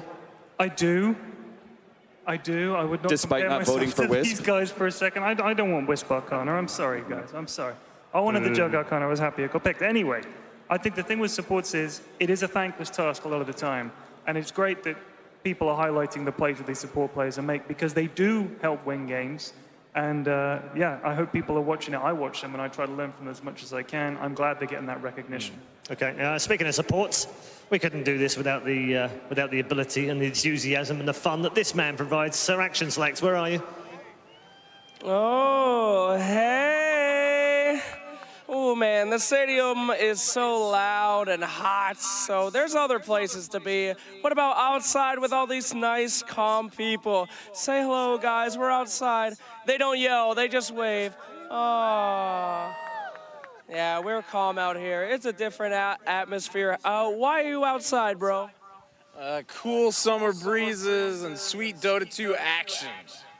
Oh, Oh, yeah, that's nice. That's nice. Over here, what brings you outside? Oh, it's just beautiful weather for DC to win at TI. The weather memes every time.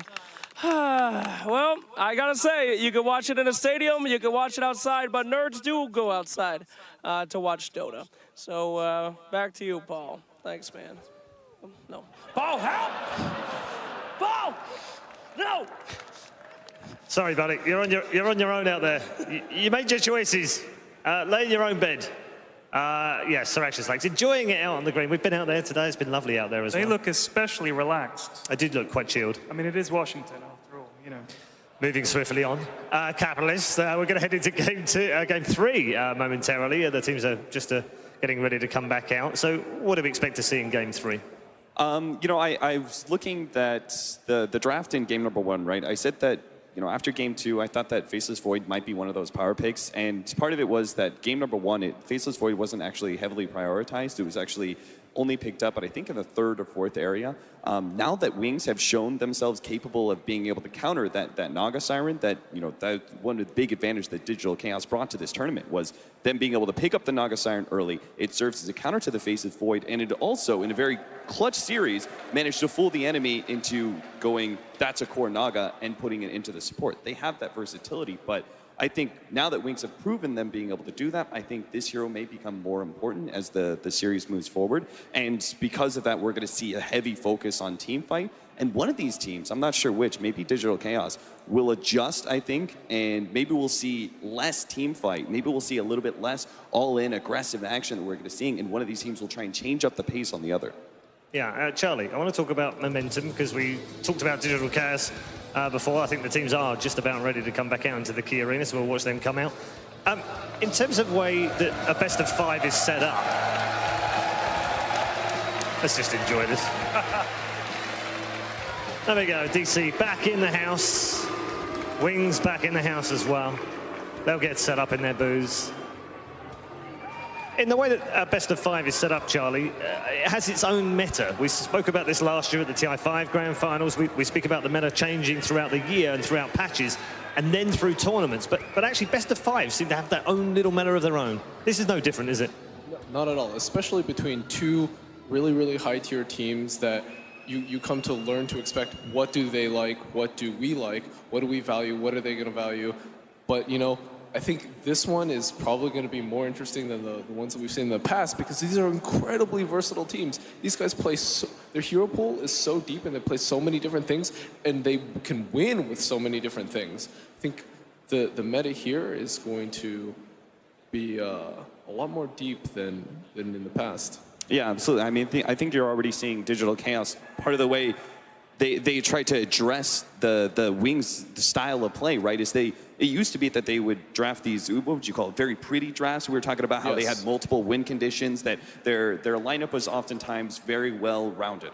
I think that they had multiple avenues to be able to, okay, win the laning phase, they short that up quite a bit, and then they had opportunities to win mid-game team fights, and they still had late-game prowess, right? So we're seeing them, especially in that game number 1, right, adopt a much more aggressive stance that would try to combat Wings on their own battlefield, I would say. And we're still seeing some of that going into game number 2. But I'm wondering if Digital Chaos are thinking about maybe going back to adapting a little bit more late game, seeing what they can do against Wings, and that because I feel Digital Chaos, that's their biggest strength. They've gone through so many clutch matches at this point, you know. I would love to see what they can do against Wings past the 45-minute marker. Ted? Please don't woo. Please. Anyway, the draft, I think, like the guys are saying, it has its own meta. It does. And, you know, over the best of 5 series, God damn it, people! You did it all the wrong way, Ted. I just, you asked nicely. No, yes, exactly. I bargained with them. That's what I did. Cap dabbed for them. I dabbed for them. Did you? Yeah, I gave up my dignity in order to save the broadcast, Ted. You can't yell at them. That's not how it works. All right, I'll just ignore it. Okay. Or you could dab too. Well, I don't know how to do the dab. Another wave. No, it's are we really going to get this wave going properly, people? Because that's quite important. I think you could do much better than that. Are we going to start here? That person made a very noble effort. That's good. Okay, let's see it go. We can start on the panel. We could still. Do you want to do it? Are you ready? You want to start on? Yeah, go on. 3, 2, 1. Ready? Weak. Oh. No, that's oh, good. There we go. That's good. That's very good. Good work, crowd. That's good. Look at that. You all made Ted very happy. Perfect waves. Perfect wave. Keep it going. Keep it going. We'll head into game 3 very shortly. The players are just getting themselves set up. So the draft is momentarily away. Charlie, change of pace perhaps for Wings here, do you feel? Now they've got on an even kill, they can be a bit more funky if they want. I mean, they're always going to be a little more funky, They're right? funky from the start, right? Yeah. I don't think we'll see too much of a change of pace. It's just going to be reacting to what the other team wants to do. That's it. Okay. After all, I mean, both of these teams, they're just happy to be in the finals, right? Like, I'm not sure if either one of them expected, they're like, it's win or nothing. I think they were just like, let's get top 8, let's get top 4, let's get top 3, So they're not going to change up their game just based on the pressure, Yeah, sure. Ted, I want to ask you about this. This is a really pivotal game, isn't it, to win in a best of 5, because you want to have that advantage. You don't want to be down to one game Exactly. you're out. Yeah. That's huge. I mean, the mental advantage you get from having 2 in the pocket, you're a game up in this series. If you lose the next one, you're out. You don't want to face that. I mean, the tension there must be unbelievable. Wings are young guys and a new team, so we haven't seen them under that kind of pressure, but neither have we seen DC. All right, let's get into it. Draft number 3. Welcome back upstairs. We're here at the drafting station getting ready for game 3 of Digital Chaos versus Wings. We're here to talk drafts, not dabs. That right, winner? Yes, Dakota. Let's do it then. Wings Gaming, they opened up with an Oracle. Digital Chaos, they got the Mirana once more, gentlemen. And we await Wings Gaming next pick. So far, things seem stagnant. Yeah, I just want to mention really quickly that I wasn't actually sold that Wings actually beat the counter to the Void in the last game. I feel it was more just like the Doom not quite piecing it together with the rest of the lineup more than anything else. What I'm really surprised of, nobody's banned the Void. Like, both teams tried to counter the Void, but both teams lost against the Void. Like, why would you not prioritize banning it? Speak of the faceless. I mean, if you're Digital Chaos right now, you have to believe in the counter pick, right? No, you need to pick Naga again. You need to force it down the throat. What do you think, Winter? Do they believe? I mean, in my opinion, something like Tide is easier to deal with. Like Void, I mean, I'm okay with the Naga, like the way they ran it. You use the song to counter the Chronosphere, but they need something else much more solid to counter initiate. You can't just be defensive all the time. We saw in the first game, Wings, they picked the Pudge. Oh yeah, you save your teammate, but you're not killing out the enemy team. So they don't go with the counter, they go with the comfort zone pick instead. But I think this is good because, it's a move comfort zone pick. And I think in the last game, obviously not much Doom has been played. So giving him a hero that he's going to be able to perform on, especially in the hybrid. But isn't that one of the heroes that he played a lot in the past? I mean, it was like what he became known for, but at the same time, he hasn't played it in a while. And I also feel like it's a very different change of pace compared to what he's used to playing. But it's also a bit difficult for Timber to play against the Void in general. Like, the time dilation really makes the life hard for you. Like, you need Bloodstone, and then you need Lotus Orb, and as offlaner, it's really hard to farm. But if you get a good lane, then it's easy. Yeah, of course, if you get a good lane. I just literally think one of the teams should, just ban on Void. Like, both teams always try to counter it, and they just can't. Well, I don't really think it's that difficult to deal with Void, though, honestly. No, I don't think so either, but, we'll see what they have in store for us, I guess. We saw the Shadow Demon ban. Yeah, so we don't have to see Purge talk about it anymore, so that's nice. Yeah, game 4. You will talk about it in game 4. You think so? Oh, yeah. What's wrong with you, Dakota? What? Hate her. I love Shadow Demon. Hate her. We won't get to see him in You this love game, Koto. Yeah, he's just mad because it's not Keeper. Yeah. No, neither team probably. You will never see Keeper anymore in this series because every game is going to be banned, Dakota. No more. Sorry. Bold call coming out from Winter here. But what do we notice? For the first time in a long time, the first 2 picks are the same for Wings. What happened there? Great Maybe they started observation. taking it seriously. Great observation skills, Goldie. Taking it seriously? Yeah, I mean maybe more so than obviously they like throwing curveballs, but at the same time, I think they want to do that in a position where they're a game up. They don't want to do it in a position where they're tied. I think it's a reaction to the Mirana. I noticed that they picked Oracle specifically against Mirana. Of course, like it's hard counter. We spoke about it before. Yeah.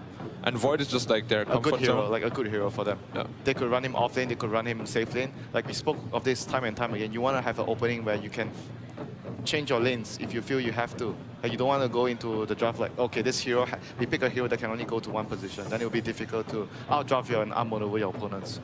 Yeah, I really like the Invoker ban from DC here. Obviously, they would have picked it up again if they could, and they have the pick after the ban, so really solid ban there. Banning out the Morphling after that. I guess Void and Oracle, they do have a lot of problems with Morphling. In general, it's like you can never really focus the hero, and it's really a nuisance later on, especially when you get like E-Blade and stuff. Like, yeah, the Oracle kind of counters it with Fate's Edict, but it's more like you get bursted down too quick to be able to save somebody. And it actually counters Void pretty hard too, because like, Morph is pretty much the only hero that can, like, obviously because of Morph, he can just like survive the Chrono. Ice Blast. Yeah, I mean, of course, if you couple it up with Ice Blast, but you know what I mean, right? Like, your Chrono, you usually just die, but Morphling can morph up, and he's like the only hero who can really do that. How do we feel about maybe Wings Gaming going for Skywrath Mage or something here? Good against the Timber, good with Faceless Void, and it's good for their name. It's super good, I would like it.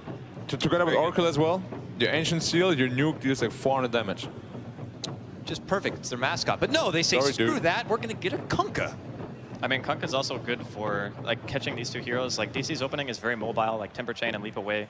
You want something that's going to be able to start a fight outside of just Chrono. You don't want to play on such a long cooldown, I think, if you're Wings during the Come on, let's be real. Kunkka is just a great hero now. I mean, yeah, he's just overall really good. I mean, he is, and they have 2 setups for him too. Like the Fortune's End can like disable someone or like freeze someone for 2 seconds, and then you have like the Chronosphere, where it's like really easy to get a boat and a torrent in, on top of the like mobility restrictions. Yeah, they have 2 really good saves now for the cause.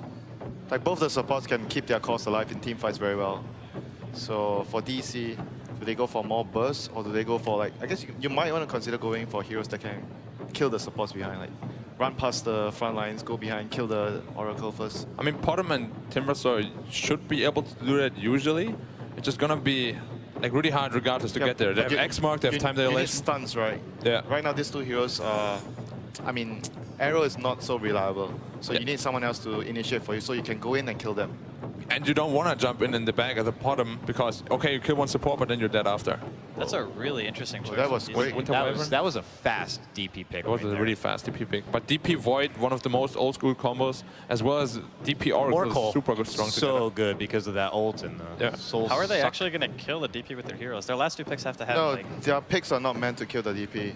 Because as soon as they saw the Kunkka, they had Void, Kunkka, and Oracle. If maybe DC feels like we're not going to take team fights. Right now we have Mirana with like going for the axe, so you have a lot of deep push. Then we have Timber. Just split push, you mean? Yeah, then you pick the Wyvern where you have also split push.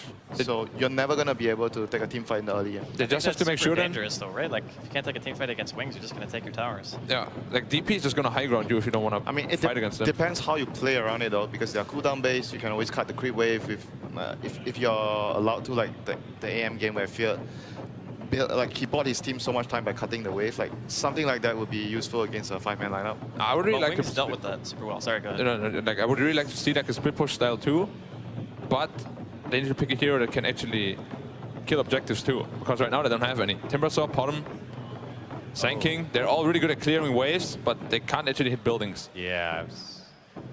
Is this a support Sand King?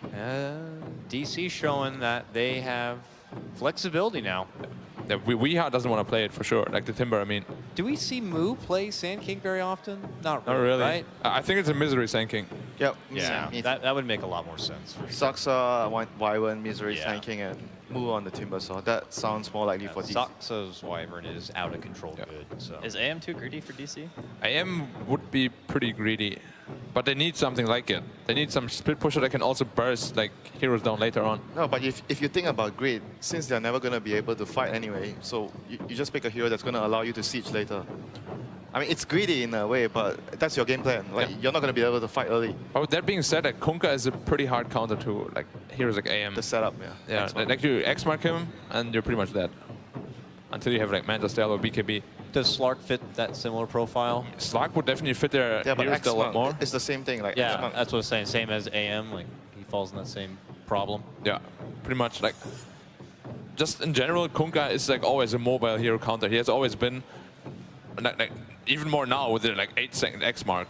Yeah, but you're a carry player. Look at their heroes. Like they have Chronosphere, they have X-Mark. It's very difficult to play a carry around. Yeah, it's really difficult. And what you need to do is, you need to get a hero out there. Probably, if you really want to split push, you can pick an AM because he can get out of control really easily if they're focused like on pushing all the time. But they have a lot of team fight now, though, don't you? Is it possible that they pick a team fight called Just Fight? I mean, it's definitely possible. It's just like, how do they kill the DP on top of the Kunkka boat and the Orchid ult? It's like really hard to kill her. you Barrow Strike epicenter her and curse the heroes behind. You could just go full spread damage and just pick Gyro, right? But Gyro would be beast too. And they ran it before too. I've seen people go Sven against DP for the burst. Yeah, and the armor. The armor helps a lot too. And those are pretty good options. Yeah, if you want to really team fight them. You're a lot of melee cores then, I guess. But oh no, sorry, Moran is there fine. We'll have to see though. I just always feel like Sven against Void is kind of iffy to play. Because you get chronoed and suddenly you're all the armor's gone. All the carries are, you know, pretty difficult to handle. Yeah, of course, but like when you're more likely to get chronoed than like let's say Slark or AM. That's why you got that Wyvern and that SK behind you though, just in case. Yeah, you need a tank. You basically just need a tank for those two heroes to do their job. There you do. I mean, Timbersaw could kind of like fill in that role, I guess. It's like a difficult choice for DC. Whether they go in like team fight direction or split push direction. Or somewhere totally different. We have not seen this little guy on the main stage, that's for sure. The Bone Fletcher comes out. But that's kind of what Winder and I spoke about before. It's like they want to have the split push hero that can also kill objectives really fast, and Klinks definitely fits the category. The other thing too is Oracle is not particularly good against that kind of hard carry. Yep. He deals insane damage. You need Ghost Scepter as the Oracle, so you don't have to use your ultimate to save yourself, and you're able to survive against the Klinks. He pretty much solves all their problems. Like he can get to the back line as well. Yeah, it's like a super good pick. Like how would the Wings respond now? They need another core mid that is good against bottom. And like lineup as a whole. Oh no, that has DP. What am I talking about? Offlane or carry. Probably offlane. Yeah, probably offlane. Probably. Yeah, they usually run carry Void on Shadow. 5 seconds remaining. Nyx Assassin offlane. It's good. Good against Timber, obviously. Good against Wyvern too. I feel like that lane's incredibly hard for him though. Oh yeah, like Klinks against any offlaner is like terrible. All right. Final thoughts on the draft? My heart is with Wings. Their heart is with Wings. My heart is with Wings. I'm gonna go against. I'm gonna say DC. And Draskell has no heart. So let's go ahead and throw it down to the casters right now. We got Toby Wan and Merlini. Thanks. We got a lot of heart down here. It's a heart that loves Dota 2 and has drawn up series 1-1 apiece, Merlini. Who's your heart rooting for? My heart roots for great Dota 2. It always That's has. A cop out. It always Get out of here, Toby. I don't care about a cop out as long as I had terrific Dota. I don't care, and an Enigma. Maybe one of these games, Toby. One of them. Just one. Just like one. That'll be fine. All right, let's get into it, man. DC, they're bringing in the Klinks. He's a man, the draft panel where they were asking for someone that's able to fight, but someone also that can push towers down. Klinks, he sort of ticks those boxes. Yeah, and he's much more resilient than the mobile carries like the AM, those split pushers that you think of that Kunkka's really good against. I really like the draft. How long do you keep resolution farming on the Klinks? Do you want him to early rotate? Do we look for the early Orchid build into like hero kill rotations? It all depends on how much they can keep the Nyx Assassin down. Nyx Assassin, they did not go the Iron Talon laning strat this game on Wings. Yay! They still won with it. Just the mind game. I'm just going to throw that one out there, that even though we're sitting there going, we don't understand why this isn't working. Actually, no, we understand why it isn't working, but they still take the game. Yeah, I'm interested to see the timing of resolution. I also like the Klinks a lot because it gives them Roshan potential. I think they had a lot of issues with that in the prior game. Are you still concerned about what the Oracle can bring? We've seen Oracle working beautifully with Death Prophet in the past. Now you've also got potential saving from Kunkka, from Void Chronos. That's an interesting timing for a smoke too.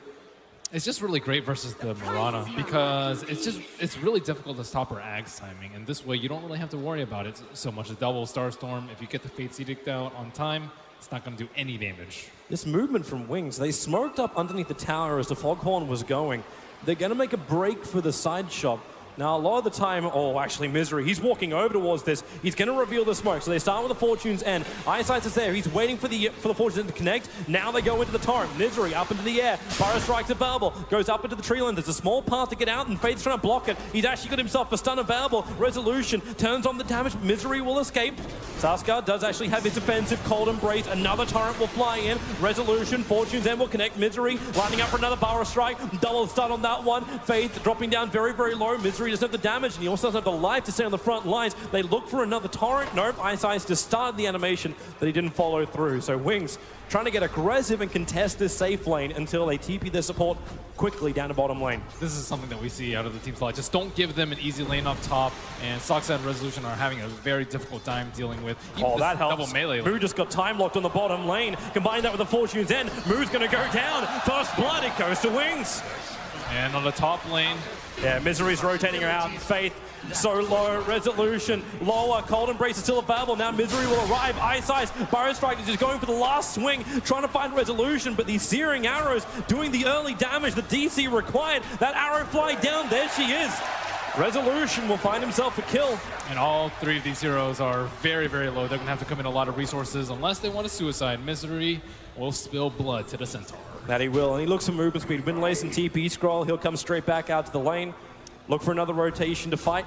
Wings like doing this. They like it looks bad because they both die, but they have to expend so many resources, so much HP. Moo's going to be careful. They're going to go again on him. He walks over. Such a simple combo. Fortune's End into Torrent. We saw it on the top lane. Now bottom lane, he has reactive armor this time around, but still no Timber Chain available. So Moo, poor man's shield will not save you from that. He thought he was in a one-on-one situation, and then he skilled up for this one-on-one build with the level 1 Whirling Death, the level 1 reactive armor. In a very defensive situation, you want to max your Timber Chain, but with that, might be time to think about that Iron Talon. And this has been a heavy rotation early game, only 2 minutes into it. We've seen multiple lane switches. The one lane which hasn't really had anything happen in it is that mid lane. It's the Weehaw versus Blink lane. The Mirana on Death Prophet. Misery smoked up behind, looking for a stun into an arrow. It's only a level 1 stun though, but Blink's so far out with no Spirit Siphon. And you still got the Starfall available too, so Weehaw connects on this. Now into that Starfall, the Torrent! The secondary star! It connected on Blink. So he does fall down. And he does have his bottle, but he needs someone to pull him a TP scroll if he wants to get back to the mid lane. He also had to waste a Fairy Fire for that. And Misery is not giving up on this mid. It's a little bit different though when he runs an Ogre. Ogre is a lot tankier than the SK, so I'll give some extra respect as Ice Ice comes into mid. Nice Torrent, Weehaw. He's got Leap available, pounces himself away. Will bottle and salve up quickly as Misery's rotated to the top looking for Faith Beyond. And in the meanwhile, Timbersaw finally gets the space in the bottom lane, going for 2 reactives. Screw the Timber Chain, he says. I can just tank up. I'm wondering if this is one of the other reasons why you're seeing rotations heavily into mid. They're trying to pull the attention of Wings off that bottom lane to give Moo the space he needs. And Moo still has a lot of regen. I don't know if they're going to be able to harass him down. No clarities on the Oracle, and he's only level 2. They got to help though. Ice Ice looks to come in from the rear. I still don't think they have enough damage. Do you like this build coming out from the Conquer, going the early point up in Tidebringer as opposed to X marks the spot? We see this a fair amount when the Kunkkas want to go armlet first and farm up. It's just a good way to keep up your farm so that you're not heavily reliant on the X-Torn combo to get kills and accelerate your farm. But I think they have enough setup. I really dislike it if you don't have any setup, but with Nick Stun, Chronosphere, Oracle, Fortune's End, should be pretty easy for him to land with the Torrent. Misery's coming back down to the mid. There's still no Observe Wars this season, but Ice Ice sitting on the high ground. He'll definitely see Misery. Now he puts down his own ops. It's not something he needs to see Misery anymore. He'll hit him with a Torrent. And over they come. Spirit Siphon, Burrow Strike available. He'll actually get a double stun thanks to the arrow also connecting on Blink. With a combined up Starfall, Misery will back out, trigger his salve. So just a trade-off of damage, no kills coming from that. You have to be careful. He still has the Arcane Rune on him. Getting a lot of value out of that. And in reality, he already had the arrow, leap, and everything else back up, not to mention the low cost. Moo's been stacking up this large camp. Shadow's going to pull it, but we could see a small contest for it in the bottom lane. It's a 3-stack now. Well, it will be easy for Moo to deal with that if he was level 6, but doesn't have the chakram available yet. Another heavy rotation to top 3 from either side. They stun on Resolution, Torrent as well. Saksa, he needs to get that Cold Embrace off, but Oracle has more than enough magical damage. Misery with a Burrow Strike forward, wants the next Assassin, doesn't have the damage output, but maybe with the help of the Wyvern, he will have it. Misery to the tree line. The salve is actually going to get cancelled off. It was the Caustic Finale that did it, and now Faith, 28 life. Will it be enough? Is he going to pop? Faith barely survives, dropping down to 8 at one point. And Wings, the rotation works from them. Wow, that was so close. Man, that salve tick really saved him there. Resolution wants a kill on top lane, however. Ice doesn't have anything to play with. No mana, Resolution, Searing Arrows, and Strafe will take one more, and there she is. Resolution, a good answer back. And an overstaying of welcome from Ice. One thing about DC's draft too is they picked the Winter Wyvern perhaps maybe a little bit too early, expecting a lot of physical damage out coming from Wings, but their mid-court especially doesn't really do that much. Moving for Wii, don't know how this kill's really meant to work. He can easily leap away from Crypt Swarm and as well as the Spirit Siphon. No point up in silence yet for the Death Prophet. And I said focusing more on laning as Innocence actually roams around the back line. Now, it is nighttime, so DC had no idea that he moved that way. And Weeha right next to him, start with the Stun Fortune's End as well. The Torrent, if it wasn't that was going to connect, it was a Purifying Flames from Innocence. And that's what found the kill. And that Observer Ward just scouting him out of the whole time. Saksa in there, but he can't really do anything. He has level 2 Splinter Blast, but that's going to do little in the way to stop their push. Dropped an Observer Ward behind. Doesn't look like it was scouted out by Wings' own Observer Ward. And they need TP support, but from who? You don't have any real big ultimates up yet. You don't even have the Chakram, so Mu will walk in. Now, Ice can wrap around the back of him. As he's just trying to go for the kill on the Death Prophet. They can't hold her in position. The arrow will fly out from Wii, but easily dodged because you can see it coming from a mile away. No level 6 yet on Mu. There's no chance of them getting that kill. Not really that much damage on the tower though, so Wings not really getting that much out of their first Exorcism. Radiant has used Scan, expecting a smoke perhaps. I think they were expecting a rotation from Resolution, and they are right, but he walks out of the Obs and Sentry in mid lane. That was after the Dust and the Scan was used. Well, there is a Dust on the Oracle in case they want to... Oh, the arrow off target. If that hit, Resolution still can't find the kill.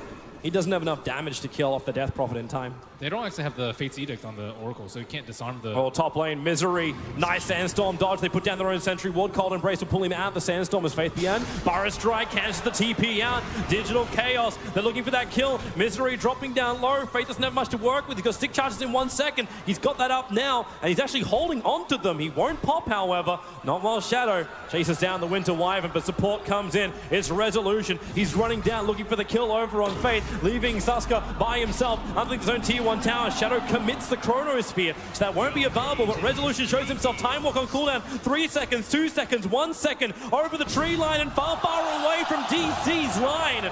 They run down, but Resolution's not giving up. The arrow will force Shadow a little bit closer towards the tree line, but Innocence is in the neighborhood. Simple yet effective. What a juke.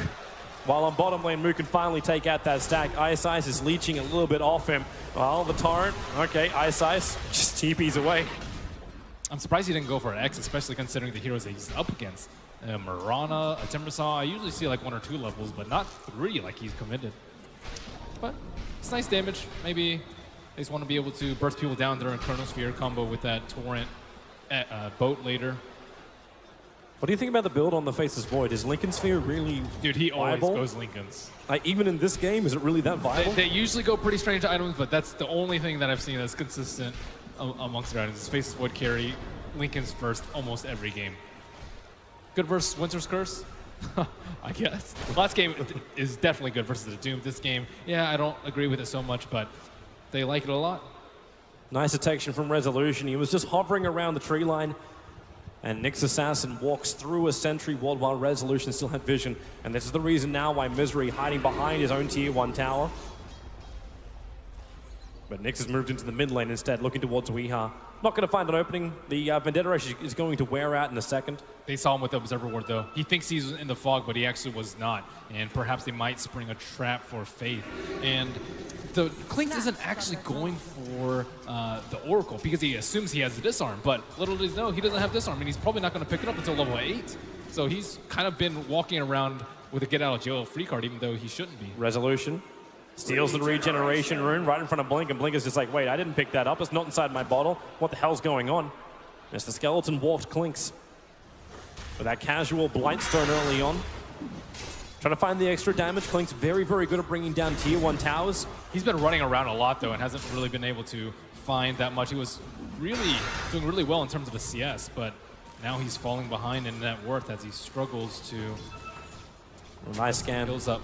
They reveal the Nyx Assassin sitting in the tree line. But they have the ward behind the tower. Wings does. They don't see Winter Wyvern just yet, but now they'll know there's only 2. Nyx is on the edge of the vision. He's going to walk in range of the tower. Faith will reveal himself, bottom lane, Chronosphere over on Moo, very tanky, Resolution bringing in the damage, Moo chains up, the Torrent well off the mark as Resolution. Skeleton Walk will come off cooldown so he can run himself away. They are out, while Faith going to find Weeha back behind the tower, dropping down that Ring of Aquila to use wand charges, and now the commit. It is the Exorcism going to work. Range, the Radiant Sentry wards up, so they see Wee. He has to leap up to the tree line, takes Spirit Siphon, know exactly where he is. He can't get out this one, the stun will connect. An Icicle one from Faith. Finding Wee in the trees. Wow, look at Wee's farm. He is so underfarmed. Not only has point booster and then some at this point, but he's about to lose his T1. He's died 2 times at this point. Each Mirana game coming from them getting worse and worse. Resolution coming around from behind as a TP comes in. Yeah, they look for that damage. Resolution stunned up, and Misery brings the extra help. Barra striking forward towards Blink, but the damage is enough. Misery, the Sentry Ward was still down, so the Exorcism finishes him off. Wow, they try to kill him right before the Exorcism returned all that health back to him. And this Winter Wyvern hasn't really been able to do that much. It's great against mass summons and a lot of units that are pushing, but Splinter Blast doesn't really do that much versus a Death Prophet +1. Yeah, it hasn't stopped the Wings pickoffs and the push. Yeah, they're not pushing with units. They're just pushing with a couple heroes in their ultimate, and maybe wishing he had gone for max Arctic Burn at this point. Still, they're unable to get those combos. Once Winter Curse come out, easy setup for an Epicenter Burrow Strike follow-up. Moo in a lot of trouble. Yeah, again, they're going for this combination with no X-Marks. They're not going to drag him back, but now the ship, the Ram is on the way, and Moo gets his fill. Weeha. Who needs time dilation when you have Bash? Faith is looking at Resolution too. Invis up around the tree line. You'll need to hit him first with the Vendetta, then follow up on the stun. Either that or he waits for the Death Prophet, who's rotating up to find this kill. Vendetta will last long enough. That is a level 1 Vendetta. Blink is Invis. They have him reserve reward scouting any TPs on top lane, but he thinks he's safe. He thinks he's alone. Here they go. Resolution. Pop him up. And Resolution, he goes Invis, but not in time. They trigger the dust just in case.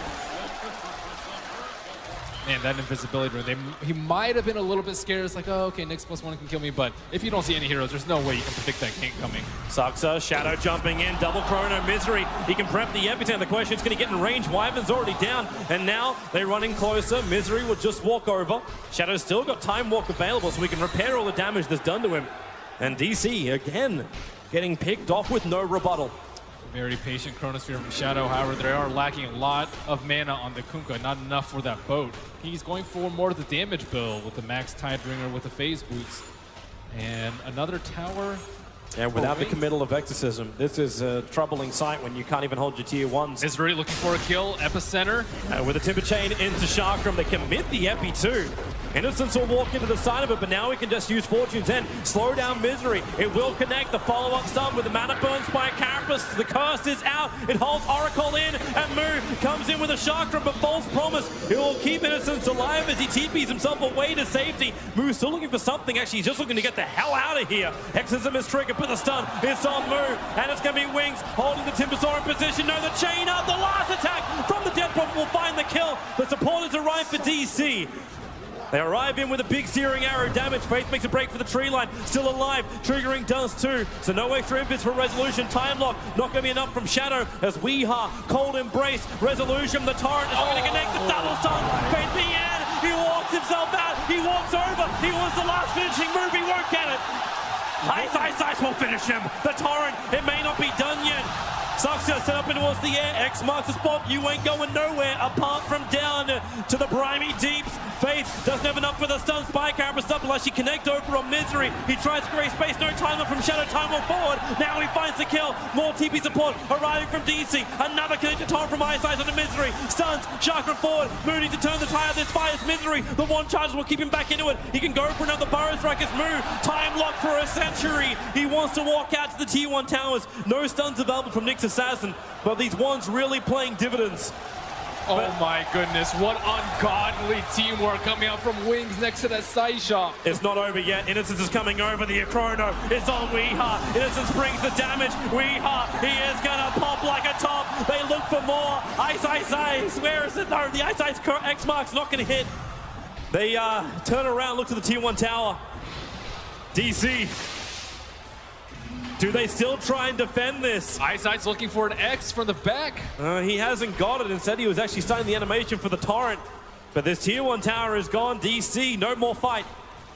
They push the Clinks to the top lane. They need that Desolator done. They need the damage. They need the Blink Dagger on Misery. There were so many small things in the last fight. The dust triggering on the Clink so that he can't get around and kill the Ice, has he really done this? The Torrent. If it connected on Misery, he would have had it.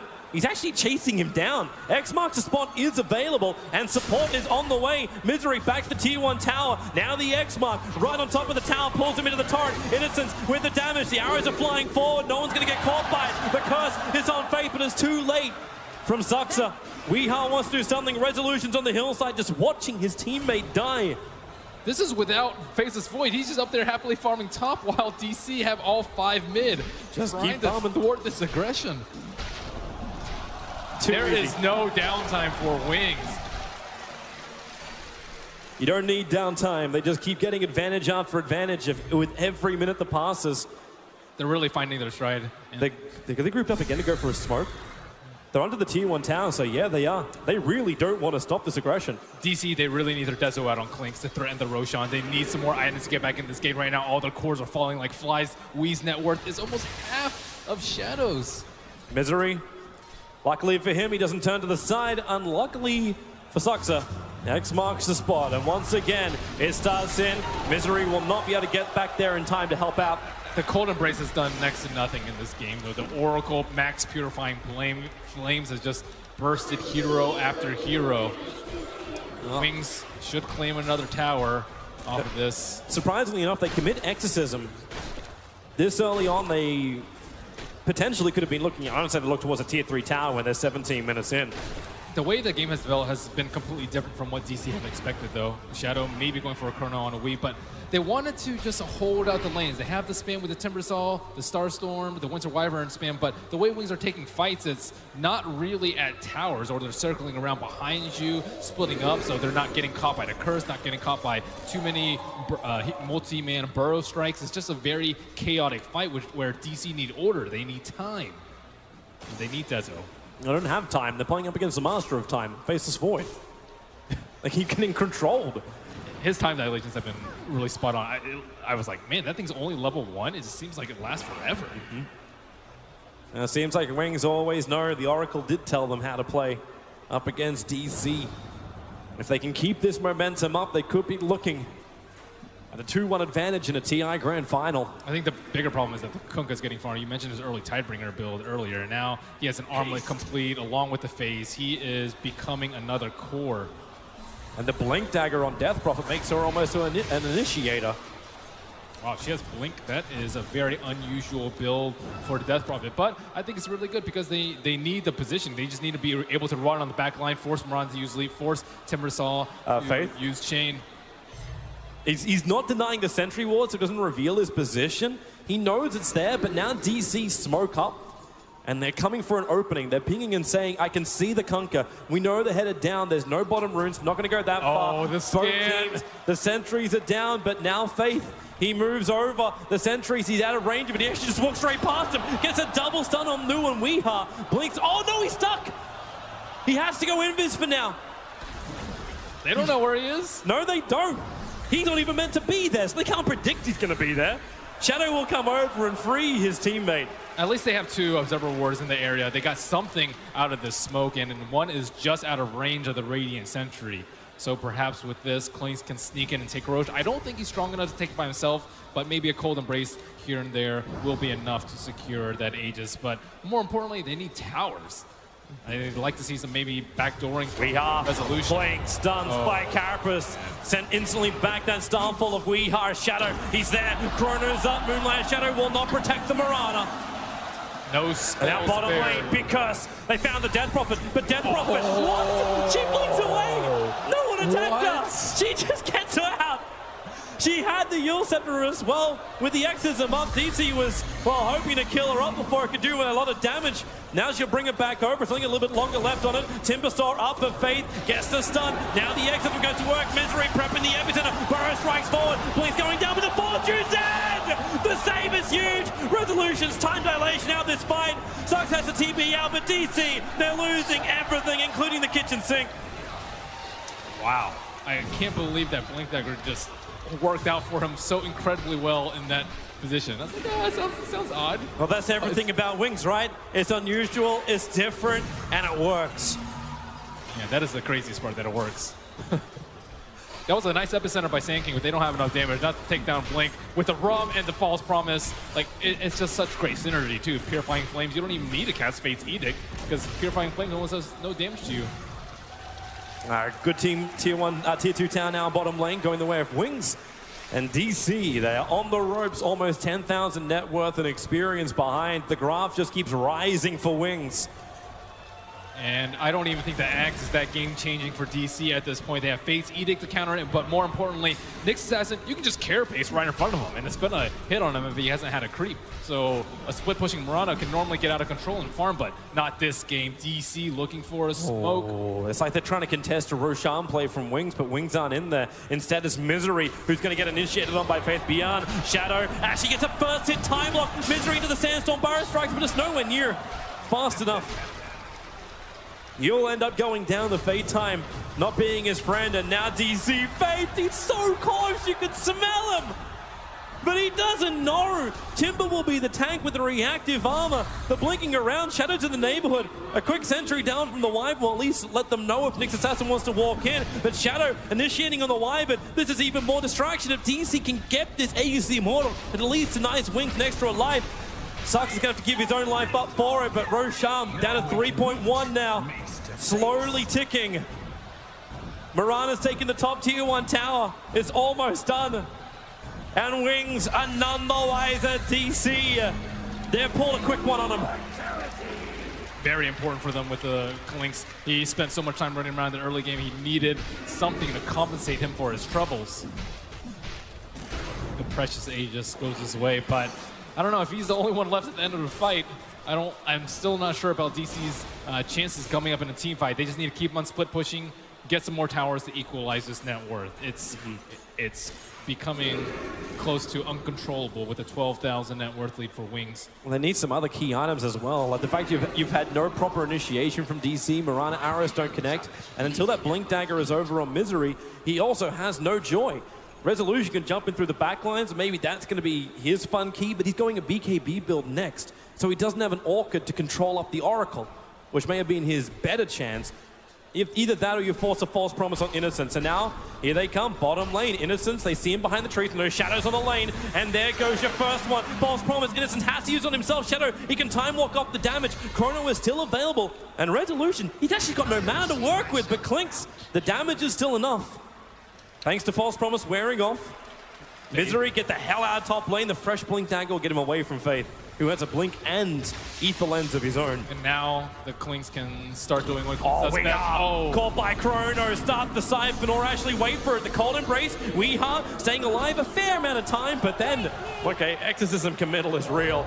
They're looking for more, and they're going to find it. Yule Scepter up, Timber hits the ground, starts with the Timber Chain over, Shadow taking heavy damage, and now Resolution wants to help out, but he put himself in harm's way. In comes your Epicenter from Misery. He'll Burrow Strike through. It'll slow him down, do a little bit of damage, but not enough. The curse is big on the Faceless Void. Resolution's back alive. Give him some space. Suxer caught on a cliffside. His Arctic Burn wore off at a very, very bad time. The Rum's wearing off. They have to back off now, and finally they get a Winter's Curse, which is especially difficult with the Lincoln Sphere on Faceless Void, but no heroes die on Wings yet again. DC get nothing. A penny for your troubles. And a penny will not fuel a war. They have to find some kind of better opening. The Aghanim Scepter is now done on Weeha, but it's cost them a lot to give him that much space to get it. Clinks will also have his BKB, so 2 critical items arriving for DC. In fact, you can still say 3 after Misery picked up that Blink Dagger. So they have ways to surprise heroes. The Dire Observer Ward on bot river almost scouted out Ice. A little bit too far away as it can. Faith Bian rotating around, looking for an opening. Middle lane, Blink, Burrow Strike, Death Prophet, the arrow will connect. That's a good 5 seconds. Innocence getting ripped apart by Resolution. He's still got the False Promise onto Blink, but the life just won't be there. Blink is guaranteed dead when he hits the ground from the damage, and it will happen. Clinks will take the kill. Cold Embrace keeping Misery up. Now it's Faith Bian's turn. Resolution finding a triple kill. Digital Chaos have just pulled out the team fight of their life. It may give them some way to quell the bleeding that Wings have been doing to them. Finally, they kill the Death Prophet, even though the Oracle has been ever so vigilant, sitting behind them. And they got caught without the Faceless Void. He has a very greedy build without a TP score on his Is he thinking about going in? He will. He'll Chrono over on Resolution. Hard to find the kill. Cold Embrace available. So is the Curse. They're teaming up actually really, really close together. And now Blink Burrow Strike. Misery tries to create more space. Resolution needs to wait for Ice Ice to hit the ground after the Yules. And he will do so. Armor toggling his way out, but not enough. Mirana was still there. The Aghanims giving the extra damage. Not really respecting the Cold Embrace that time. Without the Oracle, they cannot burst through that. And that's 4 kills. The way of DC. How much does it swing?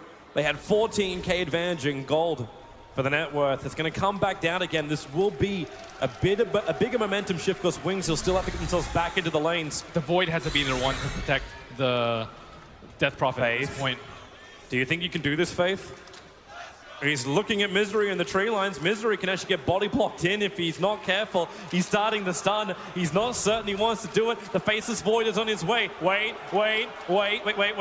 Misery, does he blink? Does he burrow? He'll get stunned. He'll get controlled. And he can't burrow out in time. How many bashes does this guy get? He only needed 1, but he got 2.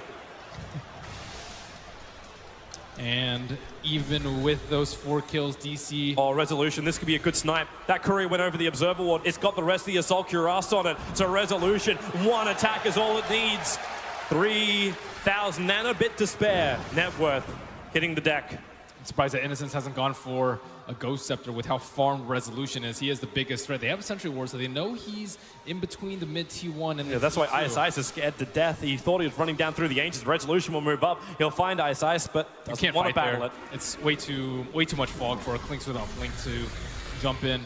And Faceless Void, Chronosphere coming off cooldown very, very soon. We see the first Ghost Scepter, possibly many, coming up on a Death Prophet. One way to stop the damage from the Clinks, especially when he's going Chrysalis, not Diffusal. But then it opens up for your Mirana to do a lot of damage with the Starstorm, so they have to be careful about how and when they use it. Very true. What kind of damage do you try and repel? Like, it's not like you can Fortune's End to everybody, unless this Oracle gets to a point of having Refresher.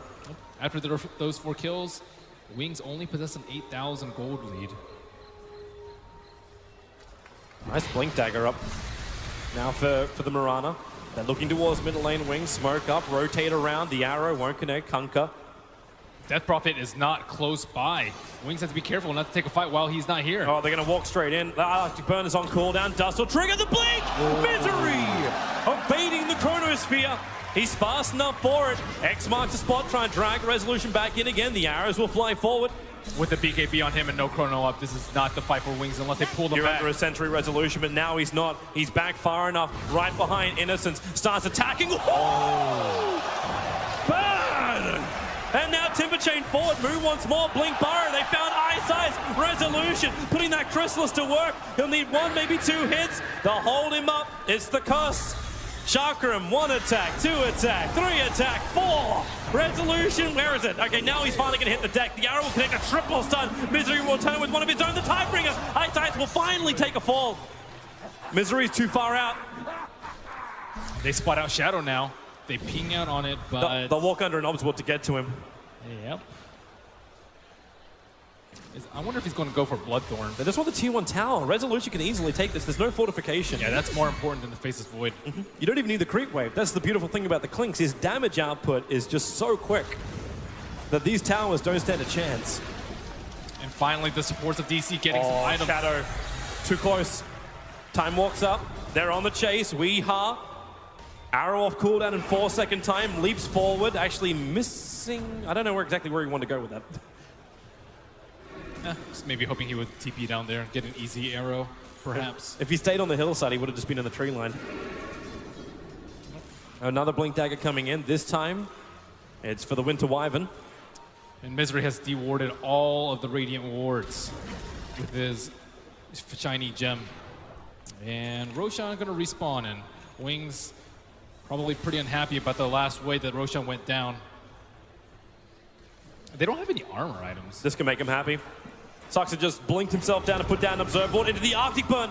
He goes inside the pit, outside the pit. Now starts his jump out. Where's the Torrent? The bash! It connects the Curse, however, for the Wyvern. He still can't get down. He'll Cold Embrace, buy himself at least some breathing space.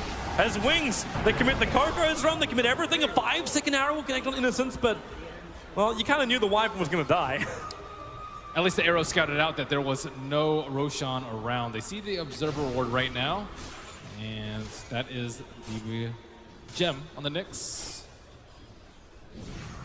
So they have to huddle around the pit. The Clink threat is way too much. And they probably have to commit Exorcism to it, though, which just leaves Sand King in a perfect position to jump upon them in the pit. Do you really want to commit that much, however? Like, that's... It's way better to find a pickoff, though, than go into the Roche pit. It's far too risky. It just delays you push high ground if you do it. Then there's no Exorcism. They are not really in a rush to take high ground, not with Kunkka. Oh, this will be nice. They find Misery. Misery, reaction, blink up. Still got Burrow Strike available. Gonna dodge even under the Sentry Wall. The Chronosphere. This is the gem of DC. Resolution wants to help out. The Nyx Assassin caught in the end of the Chrono. He'll have to tank up the False Promises. Resolution gets bashed up. Even on the first hit. BKB another bash as well. He'll run away. Where's your curse? 6 seconds still is off cooldown here for Saska. He has to back out. Moo in the neighborhood with the Chakra, making it difficult for Wings to come down to kill. They don't have their gem carrier. Nyx had a TB home to get some extra healing from the False Promise in order to survive. Roshan going to respawn in 2 seconds, but that is a big momentum swing. Oh, wait, he doesn't have the gem anymore. I think he passed it to Wii, or Wii picked it up. Real? That's pretty good. You're right. It actually got on a Wii. Yeah, I thought it was on Misery. I think, yeah, that's why he used a Chronosphere on him. Nice pickup. And that was fast. Now it's DC. They still have a slight advantage, obviously being Dire side with Roshan being up. And their ultimates are up. Sand King, Epicenter still up, Winter's Curse not expended in the last fight. So they are ready. Chronosphere is still down for 40. I think this might be a time for DC to say, hey, come at us and Roche. Nice new item as well for the Timbersaw, picking up a Yule Scepter before this fight. So he's got some kind of escape or control against Wings. And time dilation counter. Much cheaper than Lotus. That Observer Ward scouted out by Faith Beyond, but he does not have a call. The jump, the curse! Just as Death Prophet blinked himself over. The arrow will connect. Nyx Assassin, False Promise will keep him alive, but for how long? Resolution popped a lot of damage in. Shadow with the time dilation, trying to force him out. Moo, the Cold Embrace, giving him more life. Yule Scepter up towards the end. Nyx Assassin stays alive. The False Promise did its work. So it's only Moo to die. Weeha! The leap, the blink, he's still up, but now he actually runs into Blink. He needs more time. He'll get the Starfall up, but Faith Beyond again being saved by this Oracle. The rest of DC are away. First pick Oracle doing so much work when they can't lock him down. That is the Clinks' job. He has a lot of damage, but he cannot jump on the Oracle. You want him to blow False Promise on himself, and if he does it, he's going to die in 2 hits, like we saw on that fight top, especially if there's a lucky crit, which is going to happen a little bit more often now that the Daedalus is complete. They need to bring the gem back. Is he in range? Can he not attack the ward? X marks the spot. Okay, yeah, now we go. Gem is over and pop him. Observer Ward will drop. DC does still have another big advantage. I say this is an advantage. They have no out of towns that Wings can easily just move over and take. Yeah, despite the kill lead being 31-14 for Wings, they're only up 6,000 gold and spending a lot of time just running around. And also, most of the DC's kills are on, or Wings' kills rather, are on supports. A lot of the kills for DC belong to Resolution. He's taken 9 out of the 14 of DC, and it reflects in his items. I'm interested to see where he goes from here. Like, is it worthwhile getting that Diffuser Blade to get through the Ghost Scepters? Yeah, I think eventually they're going to get more. I don't know. They only actually have 1 on Death Prophet. Why isn't saving up gold? So maybe not. That's a normal build though. The dewarding happened, so DC definitely know that Wings are around Roshan. They're going to group up, smoke up. Remember, without the Exorcism, there's not a lot of quick damage arriving from Wings. So Roshan at now 2k life. They're a little bit too far away here, DC, so Roshan will go down to Wings. The question is, they want to keep fighting. Sentries are down, leap up, looking for the Chrono. Leaps away, however. Timbersaw has the Yule Sash. He gets the Yule Scepter up. He's trying to avoid the time dilation. The Chrono! It got Resolution! That's a big one! They need to find the kill! Shipped on the way in, a Resolution crushed on the hull! Zuxka also has to Cold Embrace, but there's too much damage there to still find that kill. X mark him back. Weeha thought he might get out this one. The epicenter arrives from Misery. Minimal damage. Wings can just tank through it. Misery, silence, nukes. He's got enough life. He's moving north, and will it be enough? While the battle happens in the pit, Misery will die. DC lose 4 and Wings Wow, that Chronosphere, that's one of those super high risk ones. It looked like two of them were right about to be on the edge, but he knows the range of that perfectly and catches one of the most highest priority targets, Clinks, without a BKB. Lock him down with a Torrent both to follow. No BKB, no Clinks, no damage. That's the problem for DC. It's a big problem because Wee's not farmed enough at this point. He needs to be able to carry his own weight in terms of doing magical damage to their back line, pressuring the Oracle, but right now he's just unable to contribute because he's died so many times. He's died 8 times this game. Yeah, it's not a happy game for Weeha this time around. And I don't know, you mentioned the Lincolnsphere maybe not being the greatest this game, but look at Shadow, 11-0 and 12. He does what's needed. I don't know how it he works gets out the for him every perfect time. chrono. You're the perfect chrono, and you've still got the beautiful thing that is Oracle. Like, DC commits so much to finding one hero, and then all of a sudden, Oracle, he's giving the extra life over. We saw that from Shadow in the bottom lane fight. Oracle always had his back. I also like the Lincolnsphere build because it gives you a lot of HP. If you go Vlad's, which is equally good for farming and sustain, you can just easily get bursted down by a double Starfall or Timber Burst or whatever it may be. But if you have that extra layer of 15 strength, then you can time walk off. Your Oracle has more time to throw that false promise on you. You have more time for the Coco's ship to come out, Coco's rum.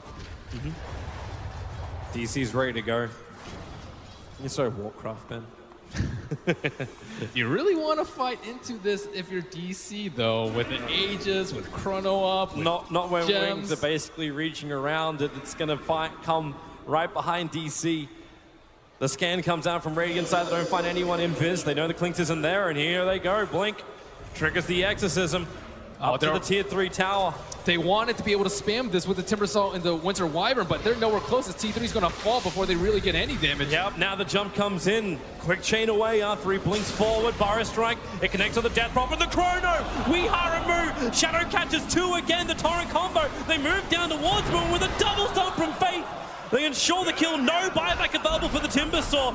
And Clinks is still waiting for an opportunity. Resolution sitting outside the base. He doesn't know where to go. Blink Burrow forward. Blink takes some wears off, however, so all the life kicks back into her. Misery. Called out. Another double stomp from Faith Bian. Jump forward from Shadow. Looking for the damage and a time block first hit on Weeha. This could be it. A triple kill for Shadow. The cast is good, however. Nixus hasn't been brought down. The arrow flies forward. Misses target. Resolution needs to pump in more damage. The gem stolen by Shadow as he'll run back out through the front lines. The Starfall dodged by the first Manta. Still got hit by the secondary one as Clinks. Where is this control? Where is this damage? It just isn't there. The silence on Murata means he can't arrow. They see Innocence TPing out. It's going to be too late. The TP was more than well completed before the arrow reaches his point.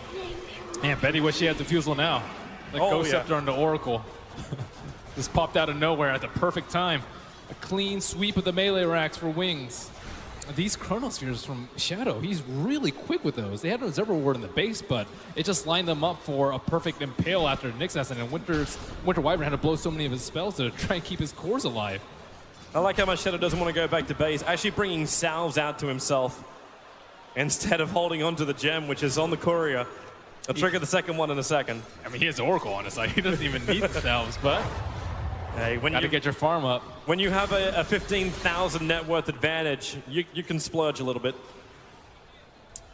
DC trying to spring a trap, but the Manta Illusions looks like it's going to scout out any shenanigans that DC can throw on this bottom lane. They can't go into the area. They know those wards are there, but Ice Ice might run into it. Yeah, he walks straight over. Misery, does he want to? Does he want to? He doesn't know. Oh, no! Misery misses a target. The arrow will also miss. DC, the tilts again, and Misery's just like, screw it. Commit the ulti with the Yule Scepter up. Ice Ice running circles around DC's missed stuns. They're going to lose more. Moo actually chronoed a little bit further up. Shadow's able to find him. Support will arrive with a stun in from the next assassin. It gives Shadow the time to get the hit. Weeha, as well as Misery. Misery doesn't actually have a TP scroll. He'll Burrow Strike forward. Weeha, no arrow available, so they're looking to kill off Innocence. But now the arrow will fly forward, but it's well off target again. Innocence, with so much confidence, stands his ground, and Weeha trying to predict he'll move back now as Shadow again on another run under the tier 4 towers of DC. They do not have a creep wave with them, but they can start a pincer. Innocence might get picked up by Resolution. Oh, can they do it? There's a Ghost Scepter. You can't pick off Jack. Yes, he can now. Diffuser Blade is up. Turns it off. The Curse. It holds Death Prophet in position. Shadow jumps over, but now he's in range of it. Weehaw with the Starfall. Not enough damage. They have to force up back to Winter Wyvern. Away from Blink. Coco's run well off the mark. And well, Misery is the stun there. 1 second, 2 seconds. Shadow double hit. Nice and quick. Finds the pickup on Misery. All he wants to do is retreat. Still alive and healthy on the side of Wings, and with no BKB on Cleeks, they're going to have to hope for a miracle here. Exorcism is down, however, a miracle's been eliminated. Move. There goes your Chakram forward. Arrow flies in off target. Nice hit from Weehaw, but the better hit from Faint Beyond. He has been godlike this game. Another big stun. Resolution. He'll finally bring down Blink. There is a Spike Carapace available. Resolution, no BKB charge, so he'll stun up himself. Chakram, or you can just Timber Chain into Whirling Death. Gem can be recovered as Moo, hot on the tails of Ice. Does he have the damage? Whirling Death, one punch, there it is. Moo gets the double kill, but the damage has been done. A full Raxing on mid and bottom lane done by Wings. I think it's rapier time for Clinks. I think he needs it. Moo, this will be godlike if he can get it, but the Chrono, how much life has he got? Nowhere near enough. Shadow ripping him apart. Woo. There is no white flag on the door from DC. They continue to fight. Wings thought they could end the game with a refresher up on the Death Prophet, but he didn't Yules himself in time. That's actually what killed him. The Clinks was just beating on him. It was very close to the Exorcism being returned, but didn't Yules, and then once she dies, everyone else dies around her.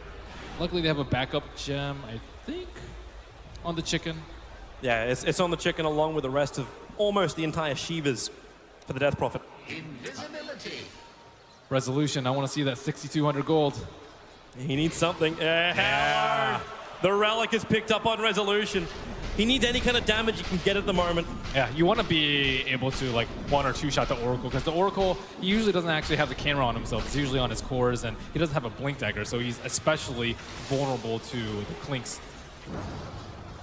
With Resolution, he'll still have multiple problems, aka he's down to 4 diffusal charges, so by the time he can buy up the Rapier, he may not actually have any diffusal charges left. Yeah, I don't think you can sell an item at this point too to get the Rapier. You just have to farm out your 2,000. Yeah, he needs Screw to hold buyback. Everything you can get. As an Orchid build out from the Void, it's actually, well, one of the most expensive items in the game. The Bloodthorn is arriving for the Faceless Void. Yeah, you can Yules off the time dilation, but then you're just going to get silenced up. And then the Mirana has no solution really to the Bloodthorn. And even that, like you get an Aghanim Scepter on the Nyx Assassin bottom lane. They initiate Ice Ice, they want the kill. The stun is there on Misery as Yulset protects Ice Ice again. Misery forced up now. The double ones. DC, they just need to bail out here, but Misery pulled back. Cold Embrace will keep him alive a little bit longer. Burrow strikes up for him as the Chrono on the back lines. They found Resolution. It's a big kill. Mooney to turn the damage around. Innocence, he'll be ripped apart by the Chakram, and he will go down. The curse is too late to take the attention away from Wings, and now Epicenter. Misery will also jump in. Mirana dies on the left. Misery forced up down. Shadow hot on the tails. Remember, this is DC trying to defend when they got 2 lanes of Megas up. Moo has to buy back, but there's no buyback for Wii or Resolution. So a hard fight now in front of DC. Exorcism will wear off. That's one upside for them. And Wings will back out. Even with the 2 cores, they're not going to push the envelope too far. They have the Refresher Orb on Blink, so you have a second Exorcism if you want to push, but without all 5 heroes, it's just not worth it. There's a gem just sitting on the ground. I wonder if they're going to try and pick it up with the chicken, but very close to DC's side. And Clinks cannot get caught out like that. Like, if they can recover the gem, I think it's more so like Shadow always finding the right targets with the Chronosphere. He knows that the Clinks is the only one that can really do damage to them. Mirana's countered by the Fate's Edict. That courier has traveled the whole earth. What is he waiting? Drop the TP scroll. Now the courier, the silence, Yules will dispel. Support's coming over. It's there from the Winter Wyvern, but with the blood, it'll be enough. The Bloodthorn, Timber Saw, he's not going to pop. They force up him out. Mr. Timber Chainer. They pop him, the gems on the ground, and there's no buyback. 80 seconds without the Timber Saw. DC, they're scrambling away. Zuxa needs some help. Misery's there, but again with the silence, forced off up. Nice arrow from Wii, hitting Blink on the backlines. They burrow strike forward. Blink is low with a splinter. It's not enough damage. Shadow the Chronosphere. Resolution! He walked into it. The damage is there from Shadow. Resolution is gone. And with him, maybe the hopes of the game. GG! Wings will take game number 2. What a god on this Faceless Void. 20 kills, 0 deaths, perfect chronospheres. Resolution tried to all in with the rapier at the end, but no death packs, walking in a chrono. Just a lot of mistakes from DC as they crumble in game number 3. Yeah, the big story is that bottom lane missing of stun after stun. You can see how DC, the smile turns quickly upside down as Wings have a flawless game, and you gotta say it, it's the way you do it non-Melk style. 20 for 0 on the Faceless Void, the anti-Melk. It's the Shadow Award, a perfect Faceless Void game from him, a great game from Wings, and this puts them 1 victory away from taking TI6. The Aegis of the Immortal could be soon in their hands. It's quite possible, but DC, they put up one hell of a fight. The crowd here is still behind them. That's not a boo, that's a moo. Can't wait to see what happens in game number 4. It is coming up, but before we get there, you know who we need to hear from? Paul, boys, how'd you feel that game went? Well, I think it was probably the most one-sided game that we've had so far of the 3, but let's check in with all of our panelists. Charlie, it was a demonstrative performance from Wings that time round. Yeah, there's a few execution errors. Well, actually, rather a lot of execution errors out of the side of Digital Chaos. I thought the drafts were fairly close, but Wings just pulled out ahead. I mean, Shadow can bash on command or something. Like, that was ridiculous. There's just one fight where we just got bash locked almost like half the time. Yeah, like, down by the Roshan pit fight, right? Yeah. Like, are you serious right now? I was like, we can't move. What's going on? I agree. I think there were some serious errors from Digital Chaos, but I think a lot of this is probably playing into the fatigue aspect, right? We haven't actually gone into that discussion, but it's something that you have to keep in mind for the team that's coming in from the losers bracket. They already had to play a very intense best-of-3 just to get into this grand finals, and now they're in the middle of a best-of-5. If you talk to any players, they'll tell you just a best-of-5 alone is very exhausting. It really drains you quite a bit. So maybe that's a little bit of the factor, but I got to say, I think Wings, drafting-wise, I liked it. I love the item choices that they did. Everything you look about the team just says that they believe in each other. You know, like the way that Shadow, like, he adopts his build to be able to set up Chronospheres for the Death Prophet. He's saying, like, I don't need to go Diffusal Blade Manta and immediately try and output damage. I'm going to pick up that Blink for you, buddy. I'm going to get those clutch Chronospheres every single time on Resolution. Every single time he locks down the primary carry. Yeah, that's a great point about the fatigue. Although you would also argue counterpoint for that is that they've got so much adrenaline in their bodies right now, they just want to carry on. Yeah, I mean, you'd hope so. You'd assume so. I don't think anybody's going to go out there and go in the booth and go, oh, God, guys, I've had enough of this. You know, the fatigue will vanish once you're in the booth and the game starts, I'm sure. But what a demoralizing loss for DC. Everything seemed to go wrong. People escaping on 14 health. It just seemed like they couldn't catch a break. The bashes were there, the chronospheres, I mean, it's just overwhelming for them. But hopefully they can go and regroup and come back. Yeah, absolutely. We'll get more from you in just a moment. But Purge, let's check in with our man, Kevin, and see what he has to say about game number 3. Kevin. Hey, I have a lot of clips to look at. Mostly have to do around the draft. I think DC picked the Winter Wyvern as a counter to Chronosphere. They couldn't grab Shadow Demon because it was banned in the previous round, so they wanted to use Cold Embrace. But this left them with this really weak support duo, Winter Wyvern and Sand King. Really not much damage. There was a little bit of engagement on the top lane, but instantly afterwards, Innocence rotates the bot lane. They end up ganking Mu before he gets reactive armor, and this was one of the easiest first bloods for them. They did get a bash here. 10% chance per hit, by the way. Really lucky bash up there. Later on, the support duo ganking up on Resolution here. Really nice spiked Carapace into stun. And again, trying to use Cold Embrace to keep him alive, but due to this, the support duo out of Wings, they have so much magic damage that it was just hard to keep their allies alive. And this is a perfect example. The Nyx pick was so good here because their two supports just couldn't do any damage. Like, what does a Winter Wyvern do against a Nyx? Really good Fortune's End as well from Innocence there to make sure the Sand King didn't get the kill. That was a really sick play also. Another example of low damage here. Stun on Resolution because of the Nyx Assassin. Again, Winter Wyvern doing everything he can, but he doesn't have Splinter Blast targets. He's barely died this game. He's been in the right place at the right time, but his damage output just wasn't really enough. And another really easy gank for Wings coming up. Just a simple stun hit with a rotation from the Death Prophet, and he goes down. There's just so many ways that Wings could gank DC, and DC couldn't get ganks in return. Now, they did eventually get a Roche. That helped things out. They snuck this one with just 2 heroes here, and they get an Aegis out of that, but I had a really hard time finding a fight that they convincingly won, and this was maybe the only one here where Shadow got a Chronosphere off, and finally the winner, or the Cold Embrace, was regen enough HP to keep Resolution alive. But this is 25 minutes into the game, and they just got Blink Dagger on Sand King as well, so it was just a really, really tough game for DC. Yeah, very tough indeed. Thank you very much, Kevin. Yes, a tough game. Cap, how do they bounce back? They have so many obstacles to get over, and you know, Digital Chaos have already climbed over obstacle after obstacle just to be in this grand finals. But if you look at the way that this is set up, right, this is game number 3 now. The very important game, right? In a best of 5, this means every single game, you know, you're just 1 away if you're Digital Chaos from losing and not being able to achieve your dreams. But then I think there's a significant draft advantage as well.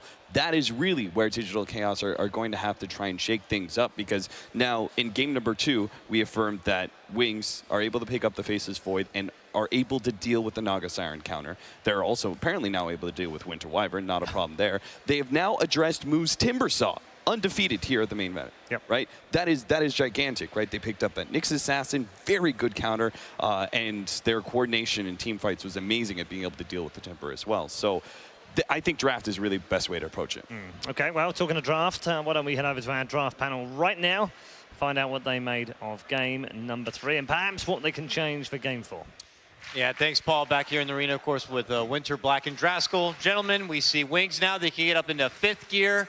You look at DC, I don't know, it's looking like a bit of a flat tire right now. Winter, they already went into a bit of a discussion about the game. Anything you saw you want to add on top of, or anything else to add to it? I think Wings right now found out the weakness of DC. When DC picked Timbersaw, they are very reluctant to actually swap it to mid on Weeha. They always put Timbersaw onto Mu. And the other thing is, what I noticed as well, when they picked Void in the first game, they immediately planned the whole draft around a safe lane Void as well. So these 2 picks, when you see DC, if you're Wings, you know who's going to play that hero and what lane that hero is going to go to.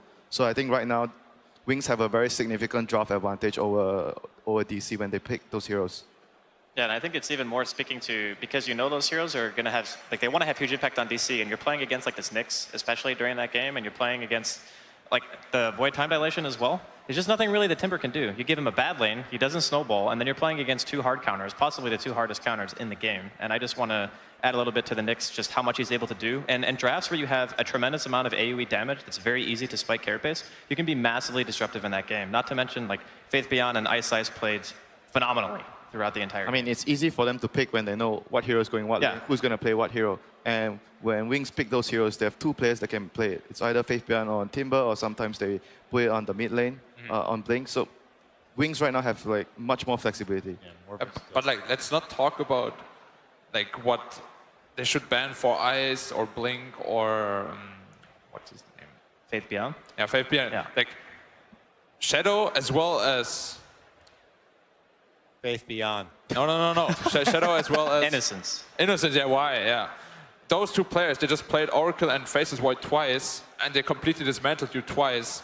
Like, that Oracle made the early game super easy for them, and then as soon as Shadow came online, he completely carried his team. I think you have to address those 2 heroes, like, a lot. Oh, there's actually, I want to add to that point about the Oracle doing a lot, because we were watching the game, and we noticed that Innocence actually didn't skill Fate's Edict.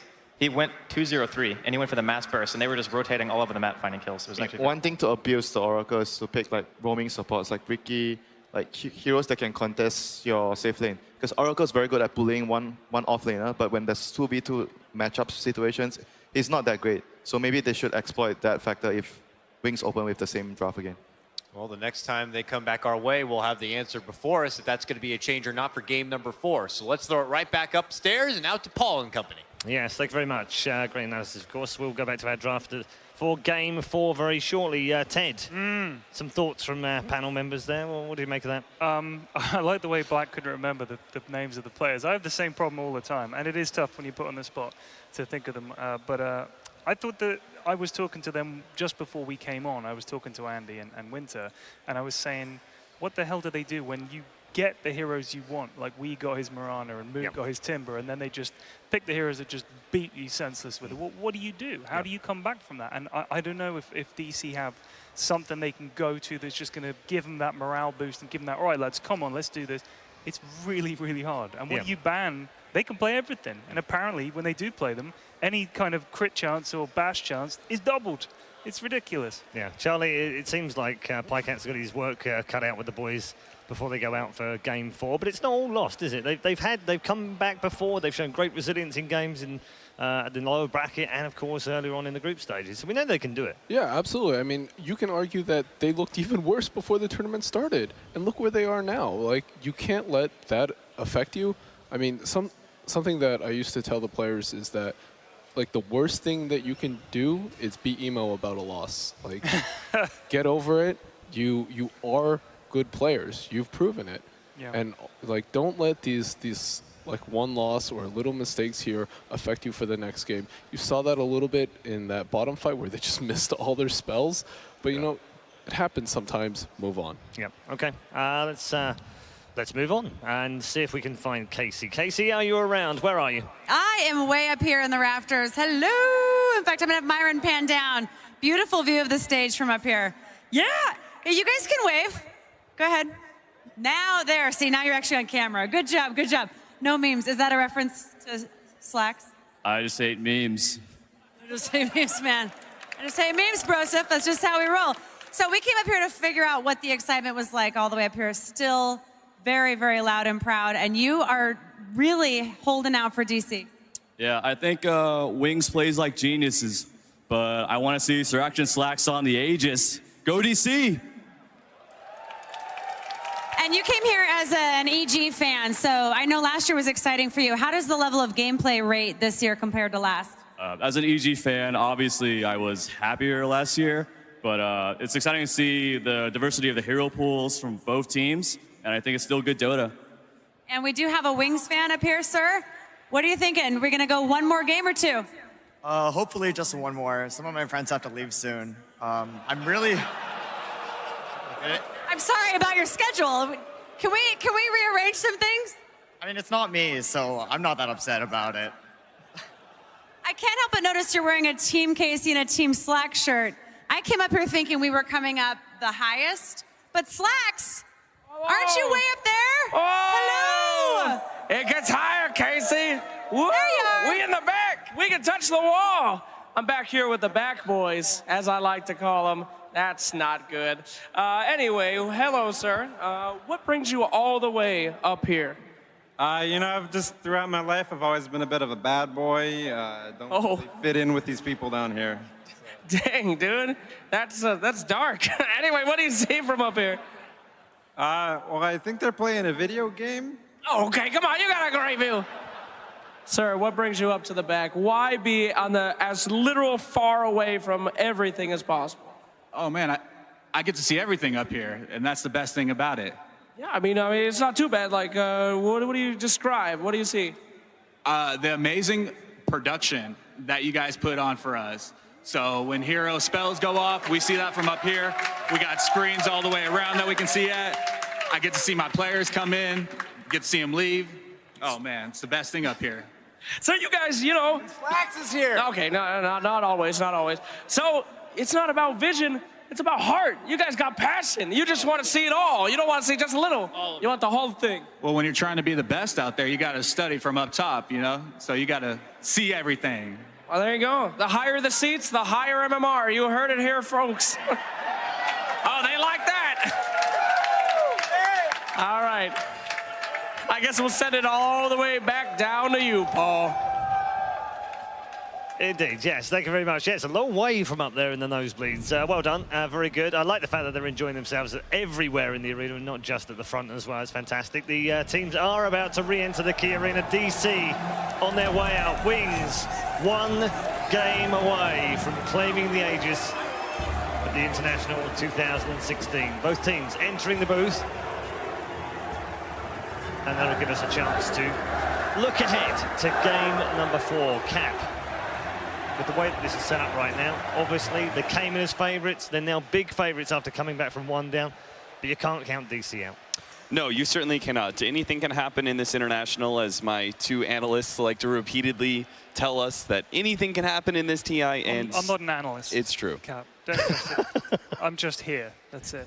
You're just here for the, carry on. You're just here for the memes, or maybe not. No, that guy reminded me about the no memes. No memes. Yeah. Thanks. Anyway, carry on. Sorry. So I would say Digital Chaos, it all comes down to, like, there are so many elements in the draft that determine whether you have an advantage going into the game. That can easily be offset, right? You feel like you have a drafting disadvantage because last game 2 and game 3, maybe Wings have figured something out. Well, I think that Digital Chaos just needs to trust Misery, right? Like, maybe it's not about giving Weehaw his Mirana. It's not about giving Moo his Timbersaw anymore. Trust in Misery's draft. Pick up whatever heroes that he is going to put you on, and just believe in that. Because that's what Wings do. Yeah. That's what Wings do. Wings trust innocence all the way. Yeah, so play the draft rather than figuring out what they actually want to do each. I think Misery's counter. I think Misery is a very intelligent drafter. He's proven that to be able to make it this far at TI, and I think that he has the capability to figure something out here to counter Wings. Okay, Charlie. Sorry, Ted. Right. Charlie, they've kind of got DC's number in terms of the way that they've drafted so far. They've given them the heroes that they thought they wanted, and they've countered them perfectly. So what do Wings do for Game 4? Keep doing what you're doing. I don't think it's just the draft as well. They're also outplaying DC. Yeah, especially that third game. Yeah, just continued aggression, perfect spell usage, and just rotations on the map. I mean, I'd say, like, the draft is part of it, but even more so, it's just Wings looks amazing out there. Ted, what were you going to say? I was going to say, when DC beat EG, when EG were running the Tidehunter, they seemed to play a different style to the one they played in the tournament. It was more of a kind of, they split more, didn't they? And they ran with the Beastmaster and stuff like that. Is that something you think they can go back to? Or I mean, I fear the Wings will see that coming a mile away and just stamp on it. I think they will. I think the series against EG, one of them was an outdraft, and then the last series, it's so hard to say just because Sumail had such an awful early game in that mid matchup against we outplayed the crap out of him. So it's hard to say how that game goes if Sumail has a better time. Yeah. Okay, 30 seconds. Cap, final thoughts? I do kind of agree with Ted that I think you maybe need to take a different approach if you're Digital Chaos. You've already showed you've got varied strategies. Try and adapt something different. I think Wings can deal with split push, but hey, you might as well put him to the test. Okay, Ted? Yeah, I agree with Cap. That's what I was thinking in the first place, and he put it perfectly. Nicely done. Good stuff. Let's head back to the main arena for draft number 4. Hello, ladies and gentlemen. Welcome back inside Key Arena. We're getting ready to hop into the grand final games here. It's game number 4 of Digital Chaos versus Wings Gaming. Back with Winter, Black, and Draskell. Gentlemen, let's do this thing.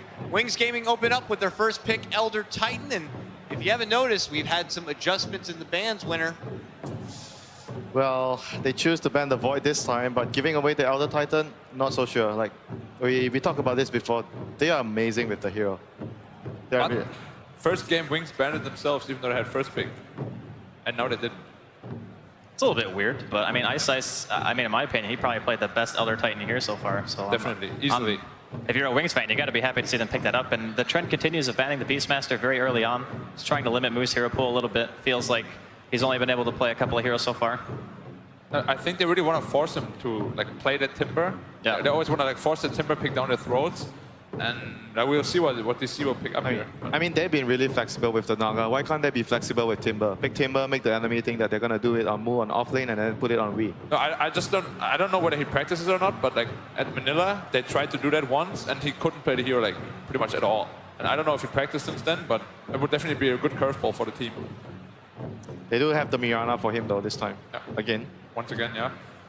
No Shadow Demon to couple it up with though. Yeah, but maybe they're thinking about snagging the Oracle right away, because Oracle has been so effective against the Mirana when Wings picked it up. Well, also got to remember they do have flexibility. I just get that irky feeling that maybe this time, though it is their elimination match, DC could pull out some options. They do go back to the Timber They Saw. go back for the forcing it in there again. They're probably just going to respond with an Oracle again. Although Oracle Titan, that can work together, not the worst. It's okay. I mean, Stomp and Purifying Flames, Fortune's End combo still have a pretty good amount of damage. But I guess you might not want to open up with 2 supports right away. Then it limits a lot of stuff that you want to adjust later. Yeah, you usually don't really. But if they already have a good idea of what the Timbersaw is going to do, what's wrong with opening double support? It just limits you. Like, what if you wanted to pick something else later? Like, yeah. It is not Wings style. Wings always want to be open until the very end with their heroes. And they're probably going to pick up a core next, whatever that might be for Wings.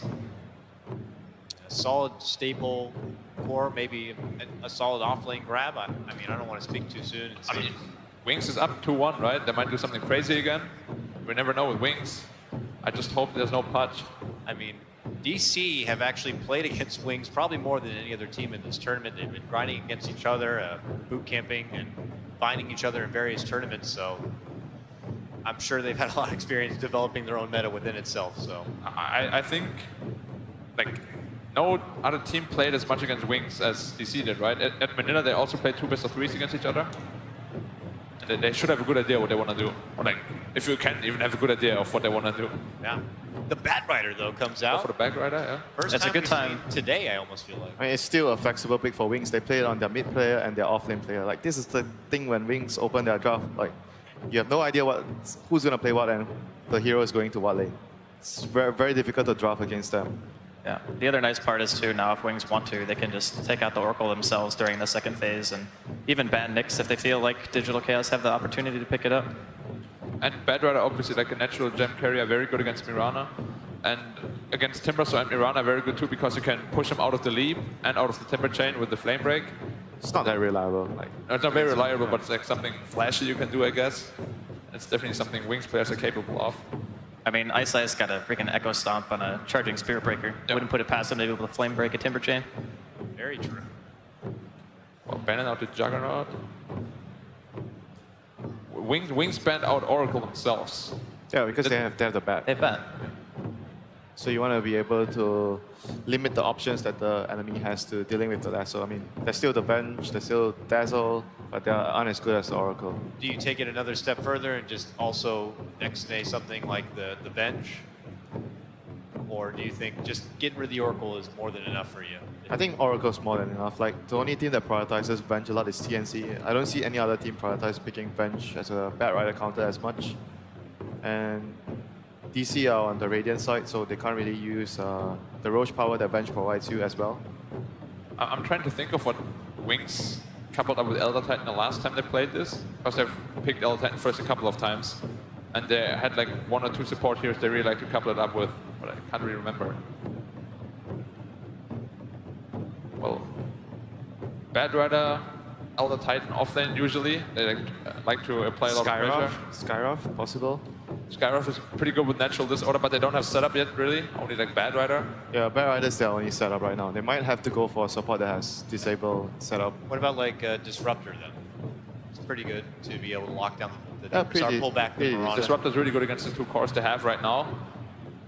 And it's definitely a possibility. Elder Titan Disruptor sets up for really huge combos as well.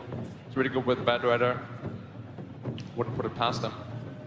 But we got to go to DC's side first here, gentlemen. So we have to see. Maybe it's time to pick up a trusty support. If they want to keep it defensive, a Dazzle is still there and available. If they want to have the scare tactic of a Huskar, let's say, and it was not acknowledged at all in the second phase.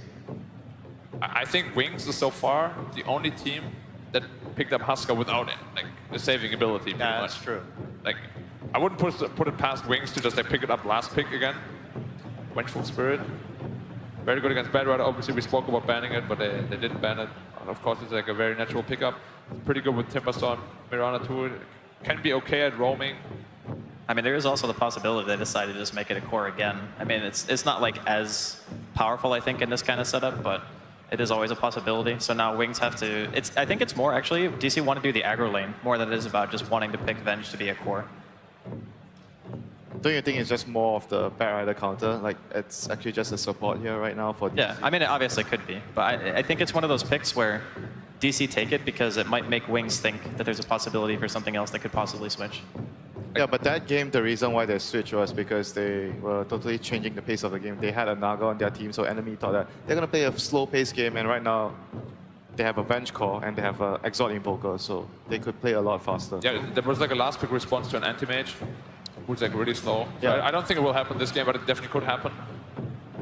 Oh, no, well, not anymore. Now Going back it to works, Slark. yeah. Yeah. Slark, Venge, very, very good against Bad Rider. Bad Rider's gonna have a really hard lane unless he has support there.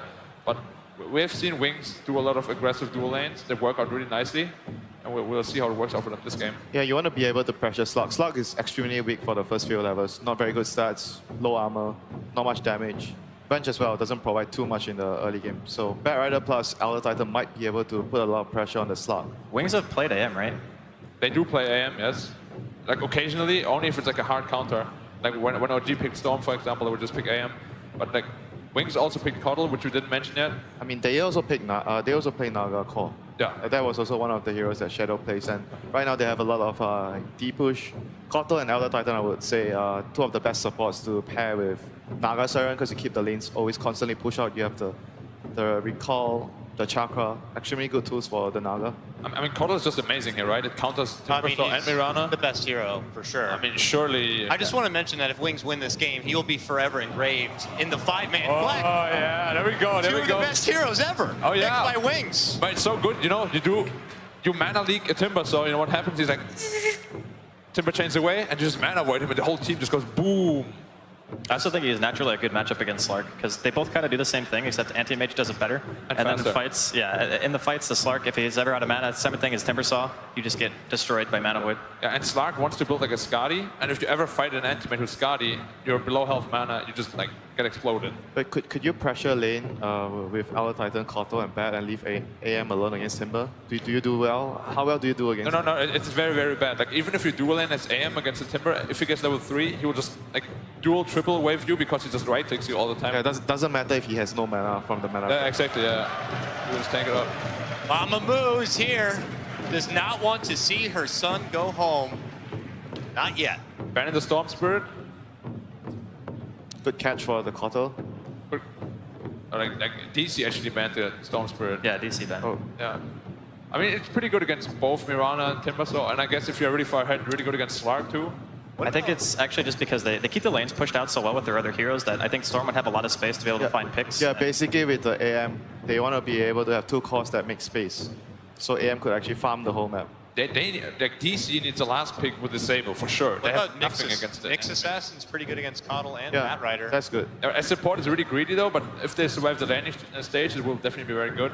Last Wings go for the axe. This is also solo mid bad, right? This is aggro lane for sure. And solo mid bad, right? Solo mid bad and aggro X possibly for them. Oh boy. I just hope they secure the AM farm because he can really take over this game. You need only one support on the lane, and you can dedicate the Elder Titan with the Axe to pressure the Slug. Slug's going to have a lot of trouble against Axe in the lane. Kotal AM is really good against Timber. Like really, really good. He's out of mana level 1. If they pick the Nyx here, the Nyx is great versus their heroes, but they might struggle too much in the laning phase, but it's a great hero here. Yeah, we'll see which route they go. Like the safer route, of like a more lane-ish support, or the Nyx Assassin that we spoke about. Could be DC's last pick of the tournament, Night and it's going to be a Night Stalker. Oh, double vision counter against the Bat and the Kotal. Totally shutting down all the vision advantage right there. We'll have to see if it's going to be good enough for DC to stay alive, or if Wings Gaming just need one more win to be your TI6 champions. Let's head it over to the casters right now. It's Toby, Juan, and Merlini. Never before in the history of Dota have we had a prize pool of this magnitude, 20,700,000 plus extra change. One of these teams gets to take home the lion's share of that. Wings are so close. One victory will do it. Digital Chaos, can they pull it back? We have a different draft, a different game. Do they have what it takes? I like that Digital Chaos have their signature heroes, but the panel really likes the Keeper and the Anti-Mage. Haven't seen too much Anti-Mage from Wings. Seems to be pretty decent here. And I really like the Axe pick. Yeah, that's how's that actually going to work with the laning phase as well? We were looking to see like if Digital Chaos can get off to a good start in this game. The talk about the mid lane is Weeha going to have success. Does this draft give you that opening for DC? I think so. They just need the lanes to go decently. They need Timbersaw to get some sort of level so he can get up those levels of reactive. They need Axe to not pressure the Slark. The Slark is very vulnerable in this line. It's actually going to be a re-Slark and a Resolution Mirana. They're switching it around. Resolution going back to its roots as the Mirana. The war is about to begin inside the game, but there's a war right behind us as the DC fans battle up against the Wings fans. It's a problem when you have English casters right next to the Chinese casters, but this type of grand final, the fans will clash. So let's see what lanes DC are trying to get right now. And they just placed an observer ward on the bottom. Will be scouted out by Wings' own observer ward. Looks like they're gonna do safe lane move, off lane resolution, and the off lane Mirana. Are they gonna really leave it at that? Like, it's usually Mirana +1, but she's not gonna get anything. And you can't leap out because of mana leak. And Wings, let's see how they're gonna deal with this lane. Now they see Moo going to the bottom lane. They can put, I guess, I know you got a lot of confidence, man, but yeah, he at least forces out the early storm from Ice. So now they know that Timber's solo on bottom, and let's see how they do the lanes. It'll be Shadow plus Keeper, the matchup that they want to make this Timbersaw very underfarmed. Top lane will be the Vengeful Spirit and the Mirana, paired versus Blink. Yeah, this Axe on Slark mid lane, so Weeha. See how much you enjoy this when you get that early spin up on Axe and the Stout Shield. That is such a tough matchup for Wee. And we should know, he loves that Axe. Remember him back on Balkan Bears. He played that hero all the time. And you're giving us a history lesson, Melini. Welcome to the also. Moo hates it. Moon hates it just as much. It's the Mana Leak level 1 from Innocence. Oh my god, look at Wee's HP. I don't know how you fight against this. All you could do is try and taunt the Axe away from your lane, drag the creep wave back, and just stay on top of CS. Ellie's gonna have a good time once he hits level 6. In the meantime, DC need good rotation. So Ice, they already sentry ward to unblock the camp. We already see a Mana Leak coming out on Moo, and he's going to get his levels down here because it's in a safe lane, but they are actually able to use the pull already, denying almost a full wave from the Timbersaw top lane. Ice being cancelled. That's 4 sticky napalm charges on the Vengeful Spirit. She can't get away from this. There's no extra help. Zux is going to drop right now. Blink burns him, but Misery looking for some revenge. Ice dropping low. Misery Void in 3 seconds. 2 seconds. Need to slow him down, stopping the turn rate to Blink. Continuously going with the sticky napalm charges. While on bottom lane, Moo is trying to 1v2. He's still got Mango available, so if he wants to try and turn and fight this one, the potential is there. While Ice, the arrow connects on top. Resolution combining with Misery. They find the stun, they find the damage, and they find the return kill. But Weeha is having a nightmare in the mid lane up against Faith Beyond. And he's a long way away from this bottle. I wonder if he's going to bring out more regen. Might need it versus Axe. Well, they do what they did before. Bring Misery into the mid lane, try and help zone out this Axe. Weeha's doing some early damage. The call's already gone off. But it's a melee hero. Rotate for the Void. Yeah, what are you going to do? Orb of Venom early on. Yeah, you don't want him to spin on you. Night Stalker has a lot of regen, a lot of armor, but not going to help too much versus the counter Helix Innocence. Trying to deal with Moo. Moo still has a lot of HP. He's not quite level 3, but Shadow top of the CS charts right now with a healthy 12. Definitely gonna be happy with that. Like I said, if you can get damage farm, Weeha trouble in mid lane. Dropping low, he's got Dark Pact available. He's burning out at the moment into the tree line. Faith, actually getting caught in by the creep wave. The attack from the tower. It may not be enough damage, it won't be. He'll get away. The TP's on the way from Resolution. He'll have to go for a blind arrow. Leaps over. Faith turns around. Saw it coming from a mile away. Meanwhile, Timbersaw. He actually got a kill on the Keeper of the Light on the bottom lane with the help of Misery. Yeah, I'm glad to see that it's not the Iron Talon from Misery. They really need him to fulfill that ogre-ish role. Just to roam around. Yeah. How do you build it from there? Like, are you looking for phase boosts? You look to use your spells as the damage with Arcanes? As Night Stalker? I think you want to play him as a vision counter. The draft panel mentioned it. You want to limit the Bat Rider initiation abilities. You want to keep the Keeper of Light during Ags. Don't want him to be able to see anything, especially that flying vision. So eventually they might need an Iron Talon on him, also because it's really good with the gem. But they need to secure the lanes first. And I think Timbersaw had like 2 CS not that long ago. Now he's up to 6, but nothing compared to Shadows. You don't want this AM to be free farming like this. Well, Moo's got to rely on basic attacks to get the kills. Can't use Whirling Death. Already burnt the Mango. And Shadow keeps burning him dry. Even with only 1 point up in the mana break, it was still enough to drag him down in combination with the mana leak. And they moved Resolution to the mid lane. The Slark versus Axemaster was just a disaster to begin with, and they have to get Wii some farm. Yeah, this seems to be a lot better having Weeha up against the Batrider. It's kind of what you wanted to have, but now Ice actually takes up the lane because Blink's gone jungle. This actually isn't a bad time for Wings because this is when they wanted to send the Batrider into the jungle. A little bit unlucky with the golem spawns. I wonder what build he's going to go for this game. Typically versus the Avenge, we see drums. Moo's in a lot of trouble. Mana Leak gives you an instant stun. Shadow can keep attacking him. There's no Mana Void available to kill off Moo, so no advantage for that on Shadow. But it does keep Moo out of the lane. Like, you know, it's a sad day when also like Moo has to go for the early Sage's Mask on the Timber. Just to have some level of regen. So now Night Stalker can start doing his thing. It's nighttime. The Observer Ward in mid just fell, and Misery's just looking for any easy junglers. Luckily for Wings, Blink's already back in base. Misery will not find an easy kill. Also just scouting for stacks. Timberzal can take that very easily once he hits level 6. Blink will show himself in top lane a bit, but it's the mid lane where Misery is running in. The arrow well off target from Resolution. Too early, didn't use the Void, so the call will arrive from Faith, giving him a lot of armor. And Misery, the spins are hurting! The Culling Blade comes down onto the head of the Night Stalker. Looks like they have a solution to the Misery roam in the mid lane, at least if it's with a melee hero. No chance of killing that axe. Soxa perhaps trying to get a kill. He does have the infused raindrop, though. Very difficult to burst down. Just seemed a little overconfident to think you can go with 2 melees to kill off that mid-axe after the amount of farm that he's got. Yeah. You'd have to leap in, but I don't think you want to leap in versus that. Yeah. And he's over-leveled right now, level 7 on that axe.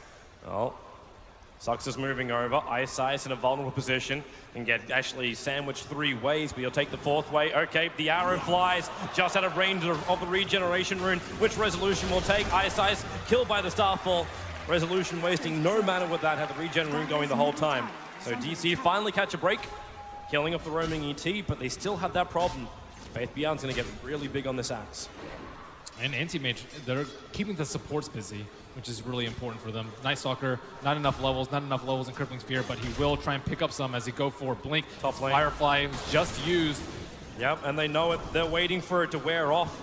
They also know that Weeha can shadow dance himself into this fight. Now the smoke's going to break Blink. He's still got another 2 seconds left on that Firefly. He'll hit the ground now, but he gets back in range of his tier 1 tower. So much wasted time for DC. That's a better part of nighttime already down.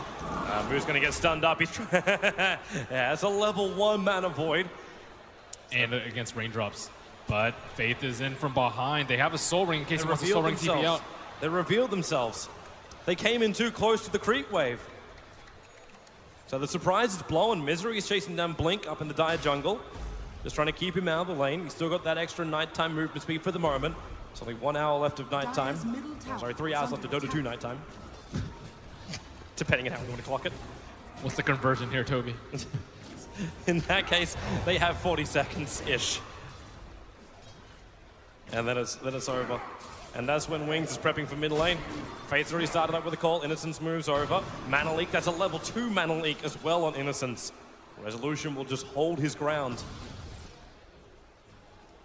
Now they're finally getting some farm on Wii and Resolution both, so that's decent. However, Misery's reign is going to end as nighttime comes to a halt. That's a really nice Observer Ward. That might let Resolution have enough information that he can just throw this up, connects perfectly onto Blink, and Weeha, the damage output's there, even though he's under the Firefly. He'll walk out of range of Dire Vision, and he'll regen up pretty quickly. So good kill for Digital Chaos. Nice, that was with the tail end of nighttime. Blink not really being too careful, but he is building a drums for him, so no loss in gold as he purchases the remainder of his bracer. It's the rotations which came after that from Wings. Like Shadow is still having a fantastic time as the Anti-Mage on bottom lane, almost at the same net worth as Resolution is at the moment. But it's the fact that Moo can farm underneath the bottom tier 1 tower. Yeah, they need to get the Blink up on Axe, and then they can start involving the Batrider along. Actually rotate the Anti-Mage to the top lane. Magic Missile, Mile, and Wave of Terror gets away.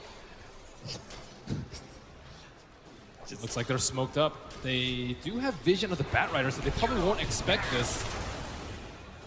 Wii is really low, but without the blink dagger on the axe, this is going to be an extremely tough. Actually, he has no pounce. He's got Shadow Dance, however, but the stomp, the stun, the magic missile from Saxko will be able to help out enough. Slark, pounce still on cooldown for 4 more seconds, but Moonlight Shadow from Resolution will allow DC to make a break to the tree line. Weeha. Okay, it looked like he was thinking of turning around and going for another opening. Shadow is fairly low, but his bottom lane, Innocence, Silent Stump, the Moo whirling, deaths him down. Faith looking for a revenge, but his top lane where they're about to initiate onto Shadow with the Dark Pact and Magic Missile. The Stomp will force him to split, but back on bottom lane. Faith moving back to his own tier 1 tower. Moo body blocking it up. The silence is there. Whirling Death. I'll just use Chakram, Timber Chain. No! Moo goes too far to the side.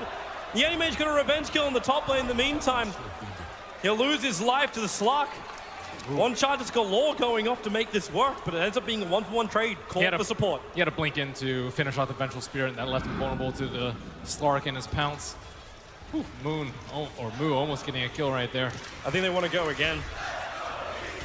This would be so much easier for Moo if it was nighttime because their Misery's Voids would be so much more effective. Same with the Crippling Fear. Instead, Moo having to do a lot of the work himself and missing one of those abilities cost them an easy kill. And another kill rune going Resolution's way. Much more farm than we was in the last game.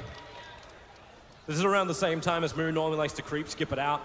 But that's why Resolution with an Invis Room smokes him behind the tower. So it won't be that obvious to Wings if Moo does get him behind the tower. He's got 4 points up in reactive armor, so he's very happy sitting back here. 36 HP a second coming back into him. They're expecting the Keeper to be here, but he is nowhere to be found. They really need the Blink Dagger on Axe. Still working on it, 200 gold away. And just, they need so much time in the jungle because of the Batrider and the Axe. Slark getting close to his mobility item. Let's see, Blink and Shadow Blade, both pretty good this game. I like Shadow Blade a little bit more so he can scout out the Keeper Light, but maybe he doesn't need it because he has Night Stalker to give him vision. Might also be a little bit scared once Blink picks up 1, the Blink, and 2, the Gem. With the Flying Vision, Shadow Blade may not be the greatest item for him. Moves away. Wings probably expecting that they have that Obzord. I was just pointing it out right there. How did he see me? A little too deep. Just taking it easy until nighttime. They can even park Darkness right now if they want to, so. It's kind of funny, like, you're taking it easy on DC, but there's still, like, they repaired all the damage that Wings did early on. It was a 2k deficit in golden experience, and now that's changed around.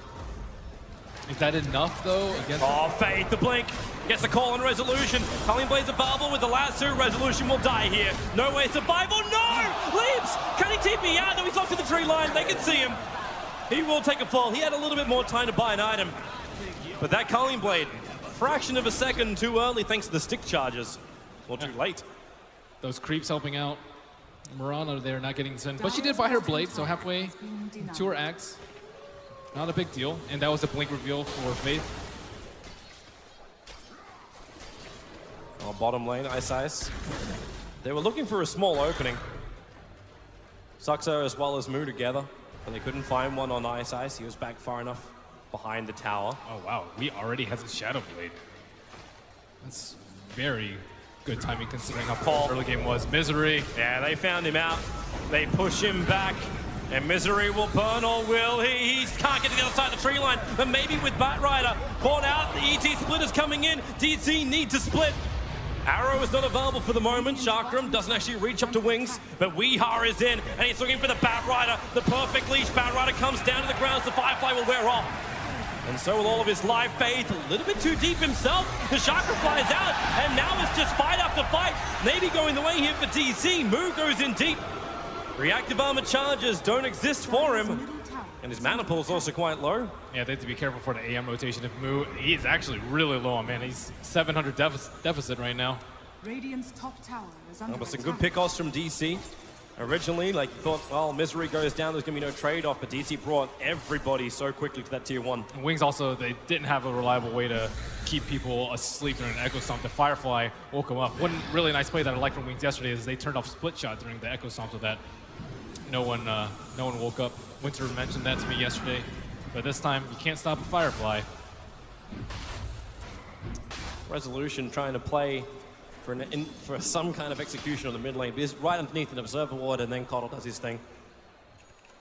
Ricardo who bypasses his ultimate in order to get 3 points up in mana leak. But it does such a good job against both Mirana and Timber. Even Night Stalker. Very low mana pool. Always like to have high movement speed. Weeha staring down the Anti-Mage. He moves out. Really wants this creep. One level of Crippling Fear should be more than enough to kill him. He's so close to his battle, yeah.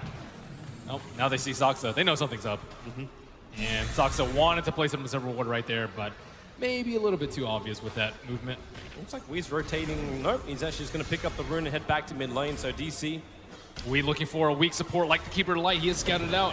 Yeah, where is that target? Instead he finds, well, not the targets he wants. He found ET. Cole pulls him back out of it, but the Chakram flies forward. ET, not enough damage to kill him until the Timber Chain from Root connects. ET Splitter well off the mark. And they look for more. The Courier into the tree lines. Blink kept out by Resolution as he's finally rotated up from the mid, but Wings fighting back behind their T1 tower. Still another 15 seconds till he's up. That arrow flies. 5 seconds on the Axe. Wee pounces over the trees and in comes Moo! They have the damage. Wings into their own Tier 1 tower will be slaughtered. Shadow has his blink available. They need more stuns and the damage. Shadow blinks out, but the iron is killing him off. Shadow will die here. Nothing will stop this. Even the Flame Break can't buy the space. Huge fight for DC. Wee is dissecting them with the Shadow Blade. They cannot feel safe anywhere. Keeper Light just like to stand there, defend towers, but when you wrap around behind like that with no vision, it is impossible to defend that. And this is when you still have the super fragile Anti-Mage. He was so close to his Battle Fury. Arrow connects on Faith Beyond. That's the word go for Timbersaw. And not only will this set the Anti-Mage back with his Battle Fury, it also makes his jungle a little bit riskier to be in. They've already been committing mass amounts of Observers and Sentries, Wings, to protect their jungle, but it's just not the dream for him, and now Wee's going to find another target down to Ice. He's still got Noel. Okay, the Stolen Essence needs a little bit more. Dark Pact into the Shadow Dance. Ice puts the Spirit down, but now Misery comes over and also move! From left field he arrives! The bigger they are, the harder they chop. As Blink making a break for his Tier 2 tower. Supports the neighborhood in the form of Innocence. But yet again, another kill going the way of DC. They now hold 3 out of the top 4 net worths in the field. The Axe's momentum has slowed down significantly too after dying so many times. Timbersaw is one of the dream heroes that you want to fight against, especially before the Blade Mail from him. And it just always feels like Wings needs one more item first, the Battle Fury and Anti-Mage. Now they need like the Blink on the Bat Rider and then the Blade Mail on the Axe. And this is just not the way that they typically fight. Usually they're the aggressors, pressuring DC as they try and get their key items. But that is almost a Scepter on Mirana. Yeah, there's a Scepter on Mirana coming. The Bloodstone finishes over on Moo. Key item now arriving for Wings, but they would have liked that during the last fight. The Bat Rider with a Blink Dagger. Also not a great thing, the fact that Blink was not even involved in that engagement on the Tier 1 tower. Because of the late timing of Resolution rotating up, he kept the Bat Rider out. And they also don't really want to fight during nighttime, but with Darkness, you only have like 3 minutes out of 8 that you can really take a fight. Until Anti-Mage is ready, but that's still quite some time. Wings doing what they always do. You pick up a Blink Dagger, you smoke and gank. But Slark's already back behind the tower. Axe does have the blink if he blinks into the trees. Venge is also sitting right behind Wee, just in case there's a swap. That'll be an easy save. That actually would cause a couple of problems if Axe wants to chase it down further, but it's Resolution. They're expecting on the end a of that trap. double damage, and Resolution's got to get the hell out of here right now. If he leaps, however, the Blink Lasso already catches him. The ET Splitter, Resolution needs more life. 15 one charges, he can't get them off in time. Wow, what an excellent use by Timber. Scan. Trouble, he got mana leak, so Moo trying to stand his ground. Now the swap, well, Blinding Light will push him back. Moo almost out of mana. You still have swap up for the Vengeful Spirit, pulling the Axe back in close at range of the tower as Misery runs in, but the Storm from ET will split the spine up, and in comes Weeha. Where's the damage? Too much on him. Faith misses the call, but Weeha should have danced himself away to safety. The Dire Sentry was down from Wings, so they knew exactly what they're fighting up against, but DC hold their Tier 1 tower. They love doing this, mass committal to ensure not a single building drops. Worth, but maybe too much committal on the mid lane. They used a scan behind the tower to see if it was a trap going on Wii, and then it scanned red. They read it perfectly. Okay, there's probably no one behind Mirana, and DC probably should have called for him to get closer to that T1 because he was the only vulnerable hero in Wings. Taking another smoke. Still darkness up though, only for about a few more seconds. They don't have mana for lasso. Batrider is very dry coming into this fight. Still 10 seconds till the lasso comes off cooldown. If they can get him that bottom rune, life will be easier. Resolution, he just TP'd down bottom. Faith is going to find him, it looks like. Yeah, they really want him. He's hiding in the trees. They may know the smoke will break. There's your blink call. This time DC won't have as many TPs available. Resolution tries to leap against Culling Blade at mid-flight. The TP did complete, so Mu is back behind the tower. This is not a great position for him. That mana leak lasts forever, allowing Faith to blink and call again. Mu, highest reactive armor charge are kicking up, but his ult's coming too late. So he has to commit suicide into the tier 1 tower. Wow, so much for Resolution getting his axe at a timely clip. 2 consecutive deaths with the swift movement from Wings. That's just not what you expect. It's like, oh, it's nighttime darkness. They're not going to smoke. They're not going to fight into us. And now they will lose control of their jungle, and Shadow is free up to farm up some more. Yeah, this actually opens up the Radiant jungle if he wants to go into that.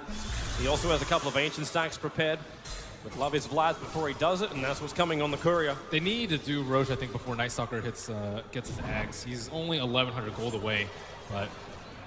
This is a really nice stack for Shadow. And with this movement out, it's a Black Dragon. It actually moves out far enough. Faith also had to stop this move. They pinged out. They want to go over there. Well, the Observer Ward, it doesn't fully see this. It just knows that they're there. The line being drawn out by Misery is one to go straight down mid lane. So unless they want to flank around, this isn't really going to work for them. And the Axe, now Slark runs in. There is a Sentry Ward. The attack comes on the Axe and the call. Maybe with the lasso, Mu gets control, but Faith Bien already down. Weeha able to jump away with the splitter, not finding a kill. Not to mention, Blink very, very low on life. He might try and go in again as Misery. They move forward to Ice, stomps available. Mana Leak with the blinding light, forcing back DC a little bit. Elder Titan can't get the stomp off. Mu is there for the double kill. The arrows fly forward as well. Who's it going to connect on? Nobody. Innocence and Shadow back to their tier 3 tower. And they lose that Obs Ward around it. At least they didn't lose their gem. Batrider was so close to dying. He doesn't have Shadow Dance, but he has an Echo Saber and 5 still Essence shifted. So he'll love a target. The best one he's got is the Anti-Mage on the tier 2. But it was Innocence who could have walked down the stairs to die. Yeah, he can't solo go Anti-Mage. Maybe like a really nice swap or an arrow can connect onto him. Anti-Mage reads it perfectly anyway. Shadow blinks into the tree line and then TP's home. Getting closer to finishing up his Yasha. With Mana Style, getting that Magic Missile is going to be a lot more difficult to connect on. Also breaks free of the silence of the Night Stalker and potentially dodge arrow. Anti-Mage getting pretty close to fighting shape as he works on his Yasha. Really need that Manta so he doesn't die to Night Stalker, Crippling Fear. Night Stalker in the middle of the fight. Axe going to miss out on the call. And now in comes Mu. He's looking for an Innocence in the back line. The Stomp from Ice will slow down this fight. Not the greatest thing when you want Misery running. And Innocence dying in the tree lines. Mu finding yet another kill. Ever since he got that Bloodstone, he's triggered his suicide. Back up to 11 charges. I'm not quite certain what Resolution's waiting for. He's just sitting in the middle lane for the creep wave to arrive. The call from Faith, the Axe. Oh, Batrider gets hit by the arrow. The splitter is good, but then the leap into double starfall. The magical damage is too much for Wings. Nu will survive. He was the one they wanted, and it's Weeha who gets the double kill. And Gem now goes away of Night Stalker. He almost has his axe and a gem complete. This is disastrous for Weeds hunting the kill. Weeds actually hunting the kill. He walks up the high ground under the tier 3 towers. He wants Ice. The call, the silence is there from Misery. The arrow will be soaked up by the creep wave, but it doesn't matter. Ice is already down. They jump forward aggressively. But this will definitely open up and make sure this tier 2 tower goes the way of DC. No denial attempt. Slark, not again. They just did not have enough vision around that area. They needed more Obs, needed more sentries. They got caught off guard by the Slark last time. You did this once before. Now he wants Innocence to pounce forward. Doesn't get the leash, so this won't work. He'll Shadow Dance away. That TP aggressively coming outside the base. Faith Behan very quick on the blink. The arrow actually passing him before the TP was completed. And another gold lead. Goes the way of DC, just 5,000. But with this Axe coming out, I don't think Wings are going to have that much opportunity to make use of their Blink Daggers to get clean initiations on DC. It's kind of a nightmare as well for the Keep of the Light. Yeah. Like, I know Innocence is a very long way away from having an Aghanim Scepter, but even if he does get one, he'll never have the buff ups just because it's always going to be nighttime. They need a big mana void in one of these fights, and they have to play carefully. Only 20 seconds left of nighttime. Scan hits red. They know a DC's around. They've been really good with their scans this game. And they're actually looking for the Obs Ward, D Ward. But because that gem's on the Night Stalker, nothing's going to stay up for Wings. Those clever little wards we saw Wings planting in the earlier games, it doesn't work now. With unobstructed vision from the Night Stalker and the gem, like the only upside is the fact that the gem true sight vision isn't the same as the Aghanims, but they just still see so much. And Wings, they hide next to Secret Shop right on top of a Radiant Observer Ward. DC know it, but then again, the Sentry Ward just got planted by Wings. They're not even sticking around to do the D Ward. They understand that if they hang around too long, they're going to lose too much. So the chicken flies in, it's got the Manastar recipe, Ice Ice, taken out, Wings. They just didn't know where to go. They'll actually die. 2 heroes down. They may find more. The Courier will survive back over to the tier 3 tower, but it's Moo who's on the charge. The Yule's on the Batrider. He'll force staff down, start his TP. The Yule's already been committed, so there's no extra stun from Moo. Now Shadow, he has to start doing the creep skip. We saw Fear attempt something similar. Just keep that pressure up. Okay, he's not even doing that. He's too fearful. He TP's they want Roche. They want a DC to push top and then take Roche. Well, the arrow misses, but Weehaw tracks. He finds Blink, the pounce forward. Faith gets the call off. You still got a decent amount of essence shifted in Faith. The Blade Mail will protect him. Now Lasso. They pull Wee in, but he already triggered the Dark Pack, breaking free. The Mana Void! Shadow won't be enough. The swap out for Weehaw. Pull back in range of Innocence Mana Leak. A 1-for-1 trade-off for now. The Culling Blade ensures the kill. The Moo, Timber chains forward. There was only one tree there for him to work with. He's underneath the range of 2 sentries, but the arrow from Resolution connects on Anti-Mage. Will there be enough damage? He'll blink himself out to safety. DC, not that healthy. Again, this Mana Leak being a pain in the butt. And that's why Yule Scepter up. Timber Chain cancels, a very short one anyway, but Misery moves over. No nighttime available. He's also got the gem. Wings, they'll follow this one to the ends of the earth. The Spirit's on top. The Split of Misery's got nowhere to go. Stunned up by the Mana Leak. He'll give the gem over to actually no Resolution. I thought they might have done a handoff. Doesn't happen. Anu dying to Wings. The blink. Oh, he gets interrupted. Yule Scepter, he had to take off the burn effect of that flame break up to the trees, but he knows he's dead. Great chase by Wings. What a flame break right there. Windsor was skeptical that they could pull it off. Well, this still hasn't happened yet. DC is still leading. Even though their graph is going to start to dip down, they were over 8,000 advantage in golden experience. Oh, I was just talking about the flame break on the Timber Chain. It's a pretty hard one to pull off.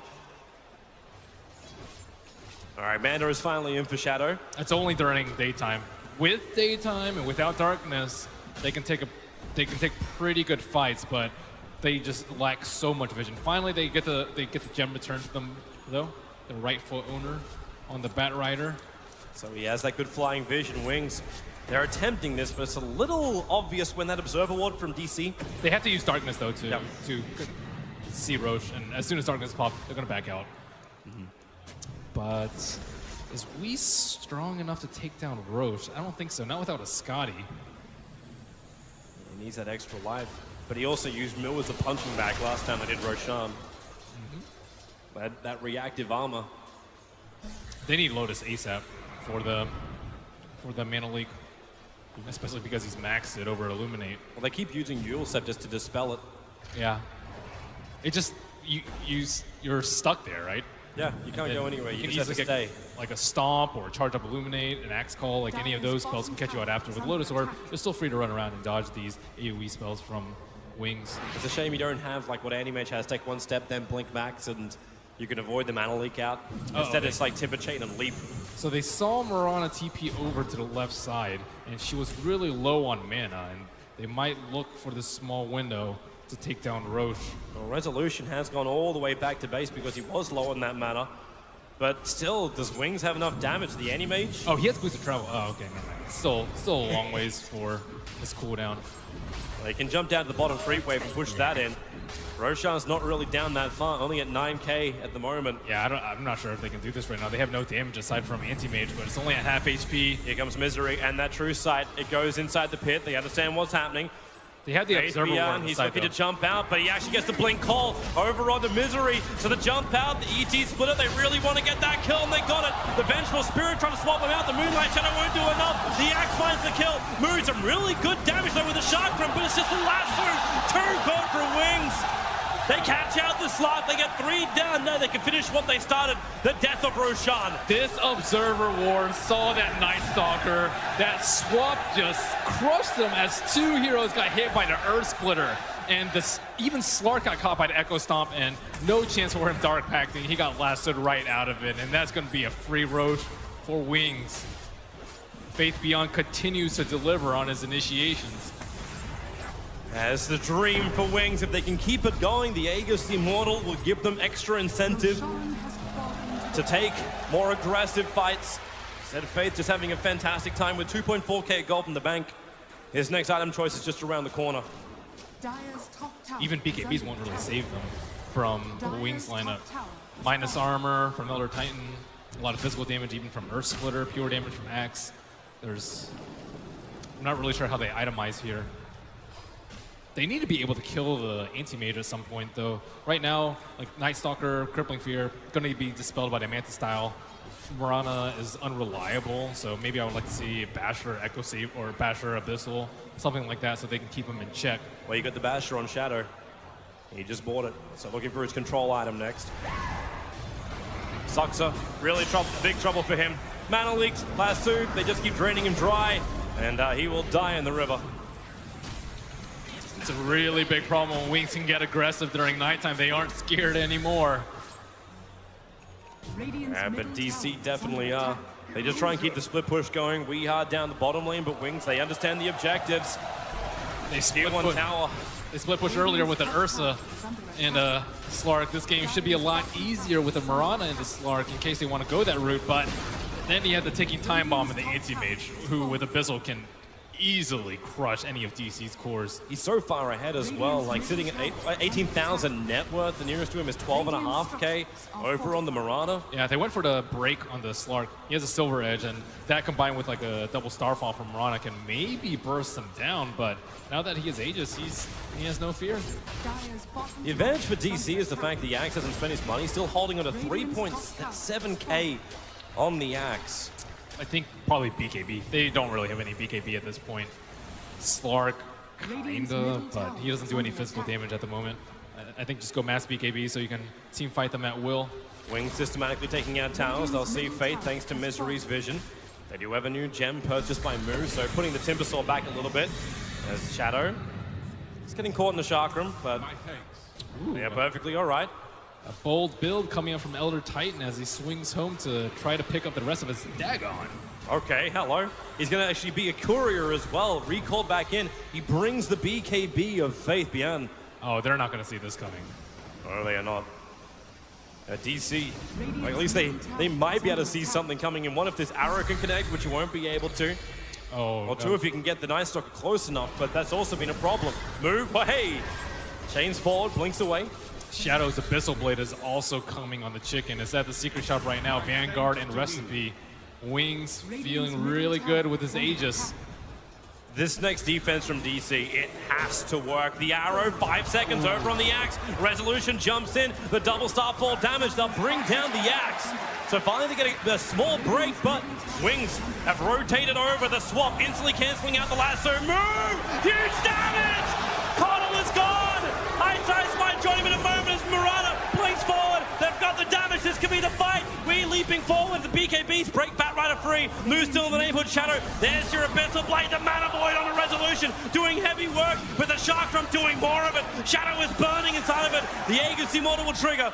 Blinkers away on low life. Do they have enough to kill the anti-Marga once again? He'll blink out. Moose sticks with him. Yule Scepter up. Blinks off cooldown in 1 second time. Now in comes Blink himself. Flame Break pushing DC away. This will give Shadow just enough space to escape.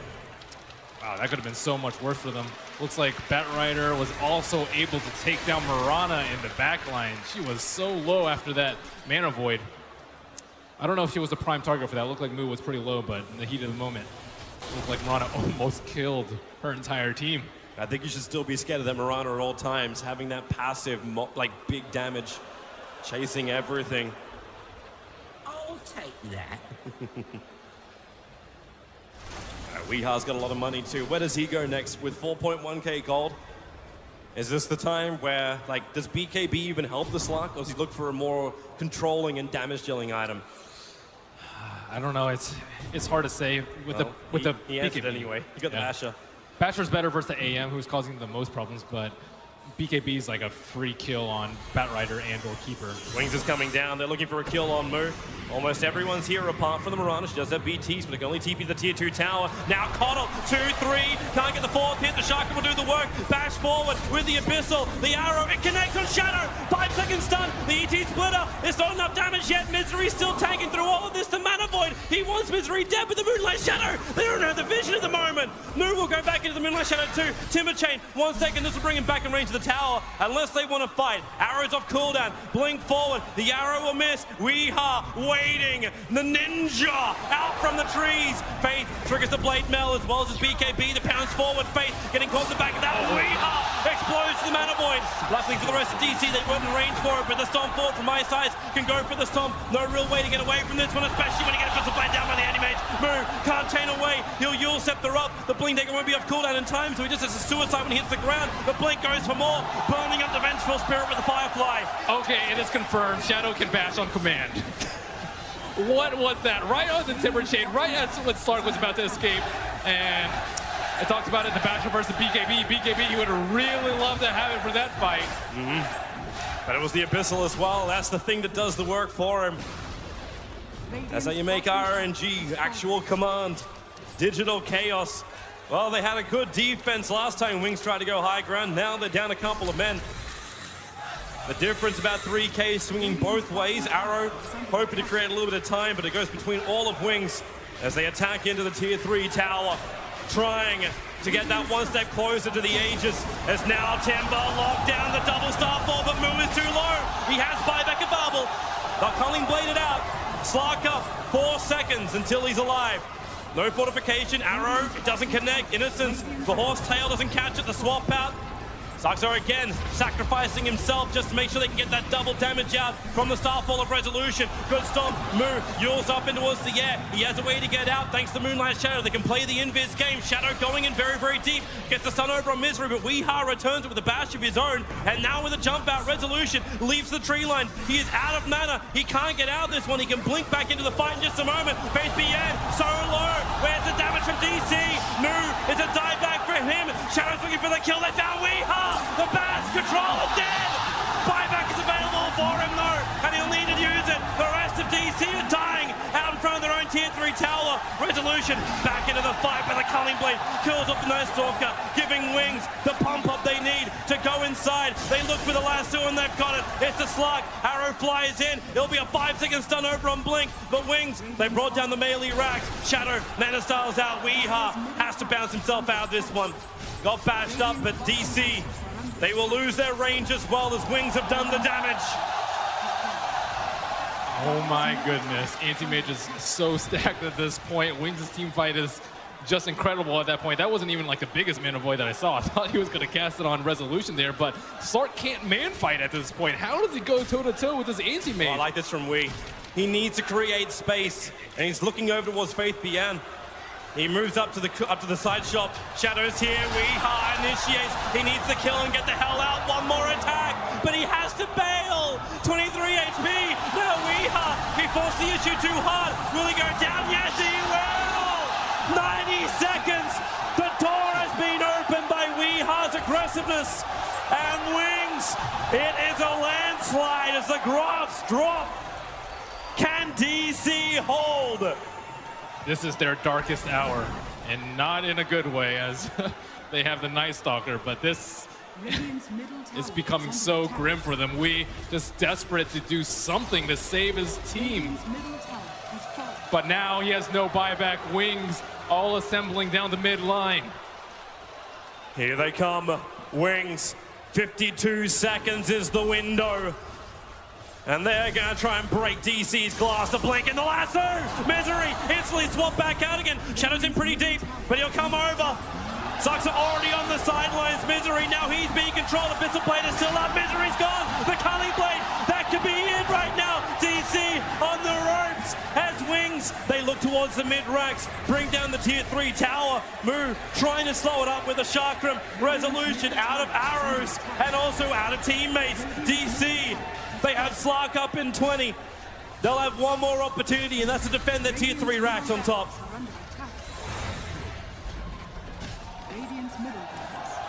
There it is. The mid. The melee is down. Range racks will follow. Wings.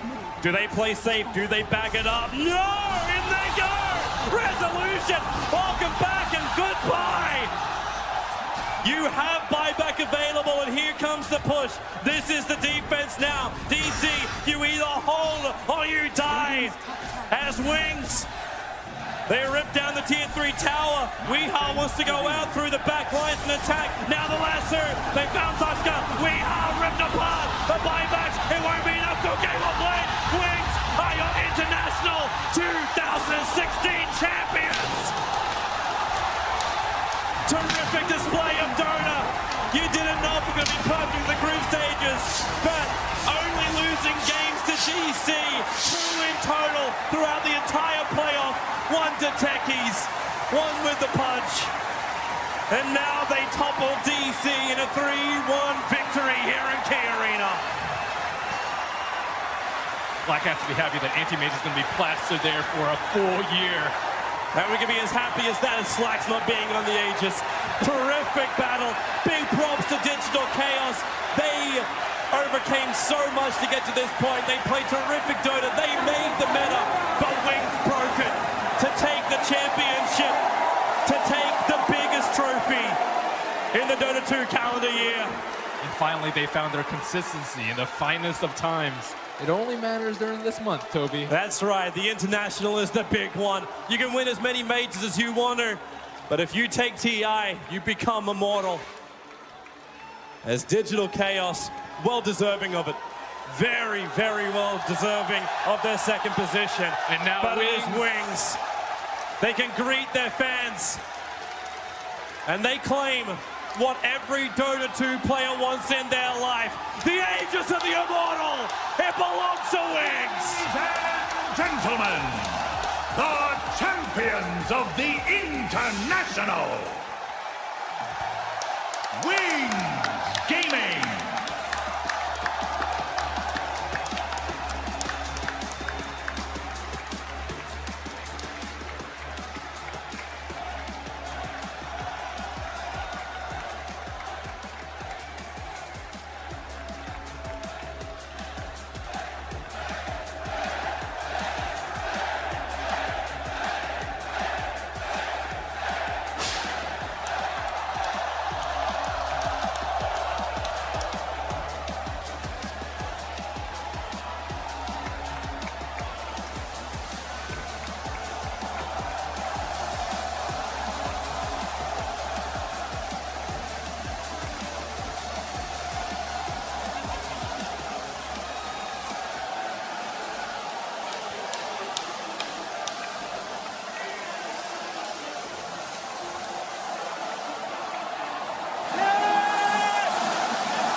Ladies and gentlemen, the International 2016 champions are Wings Gaming.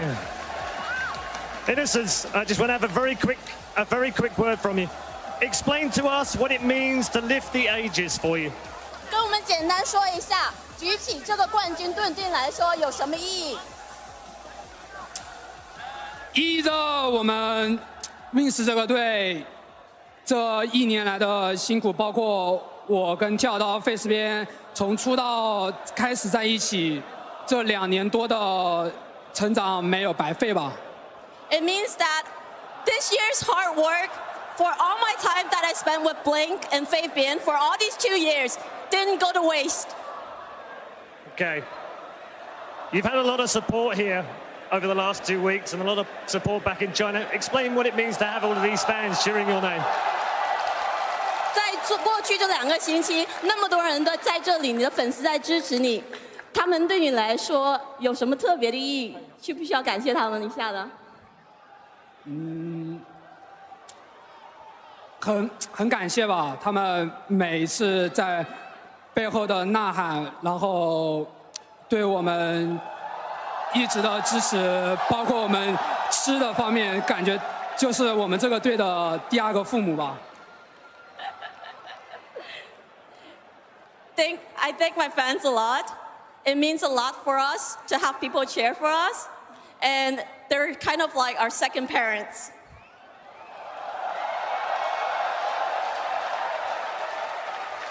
Just one last question. DC played a great game against you. Any words for your opponents? 最后一个问题 ，DC 他们对你来说也是一个非常值得尊重的对手，你跟他们有什么想说的吗？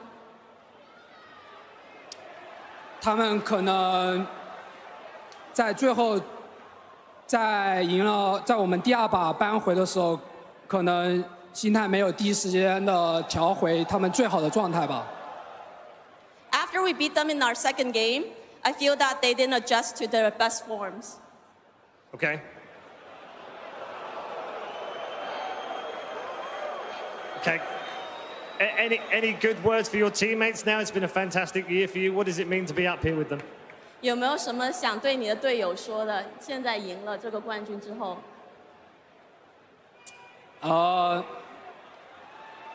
跳刀一直是我在打职里这所有经历，我一直是我的最好的长辈，他对我感觉到很安全。然后face边嘛，就感觉他很蠢。然后小哲算是在经历过程中，我是慢慢看着他成长的。我是觉得他是目前最屌的开瑞，没有别的了。然后阿斌就是很完美的一个人，但是他很需要人照顾他，然后他能变得越来越成熟，越完美。So for Blink, for all the time I've spent with him, he's like my respectable elders and watching over me. Faith Bien is just stupid. Shadow, I watched him grow. He's the best carry, no one else right now. And Ice Ice, he's perfect, but he needs someone to take care of him so he can be more perfect. Okay, I think that's enough. Thank you very much. Ladies and gentlemen, the International 2016 champions are Wings Gaming.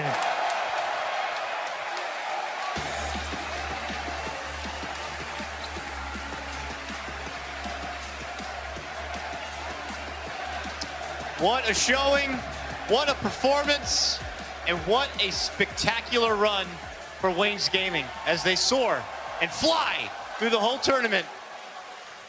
And these guys could not be any happier as, yes, Anti-Mage will now be put into Legacy as part of the 5-man draft. Gentlemen, good for you.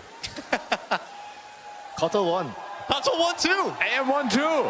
It's been ridiculous. Wings have done it, guys. We have experience. We watched. We had front row seats to a lot of their drafts. They've showed people that they could play anything they want when they felt it count. Master strategists. Like, what can you say about Wings Gaming? So they just have everything. The teamwork, the drafts. They are able to adapt to whatever the opponents are doing. And this team is by far, I think, the best team I've ever seen so far at TI. Yeah, like in Dota, ever. They're just like, you know, perfection is like, you can't reach perfection, but they're like so close.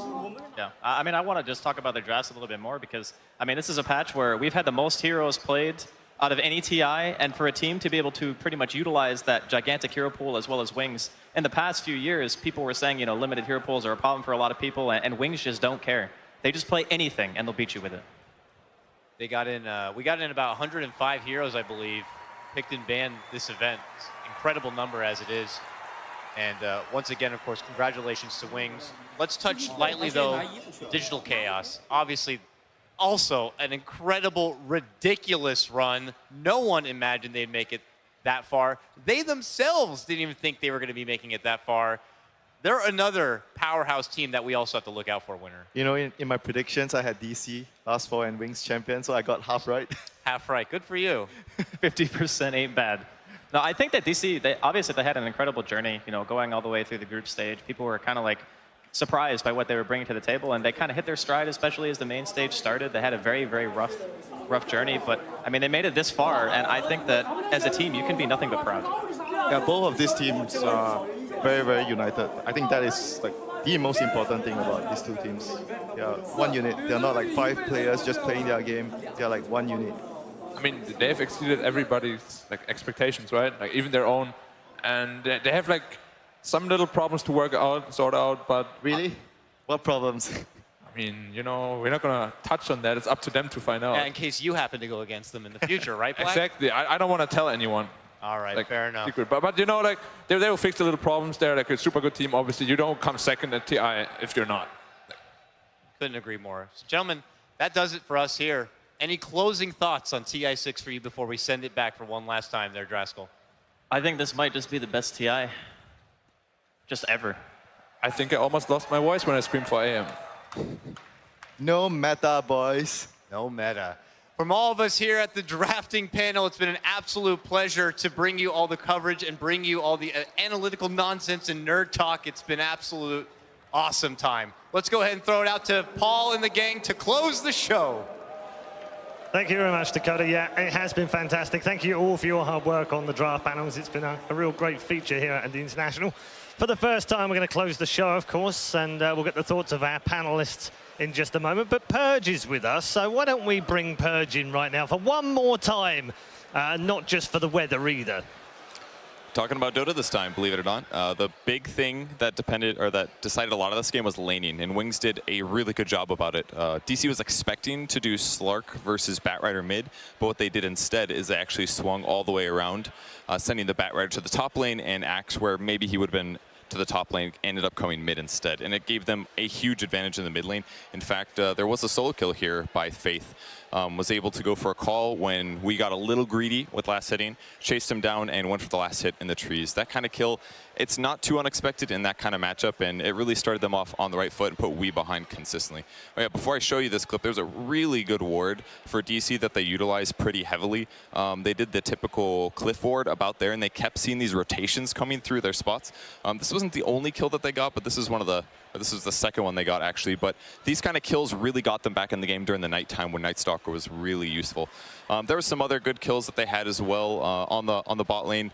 They utilized Potom Ultimate to get a setup kill here on the Coddle that also led to a much later Axe kill as well as they chased him down. So that was pretty sick out of Moo. Moo had an amazing game, by the way. He was laned against an anti-mage, which is a terrible Timbersaw matchup, but he just never died for a very long time in this game. But really the team fight that did everything, despite DC having a big advantage, was this one. And it pretty much all came down to that swap right there. When you're doing that short distance of a swap from here to here, and the main issue is that the Earth Splitter was coming in the same direction, so despite swapping him out of danger, they still both got hit by the Earth Splitter, which did a huge amount of damage and started them off on the right track as DC planned to start the initiation. It made it even worse when we got caught by the Echo Stomp, lassoed, and killed. So that was the beginning of the end there, and Wings just kept getting more and more advantage as the game continued. And that's it for me. That is it from you, but I'd just like to say a big thank you to both you and Rob for some fantastic segments. We've really enjoyed them throughout the International, so thank you very much, Purge. We are back with our analysts for one last time. We'll just wrap things up. Charlie, we'll start with the champions, deservedly so as well. They've been playing absolutely incredible Dota. Yeah, you can't take anything away from them. I mean, I'm never going with my heart ever again. Like Charlie's a broken man now. My head told me that Wings should win, and they did. Yeah.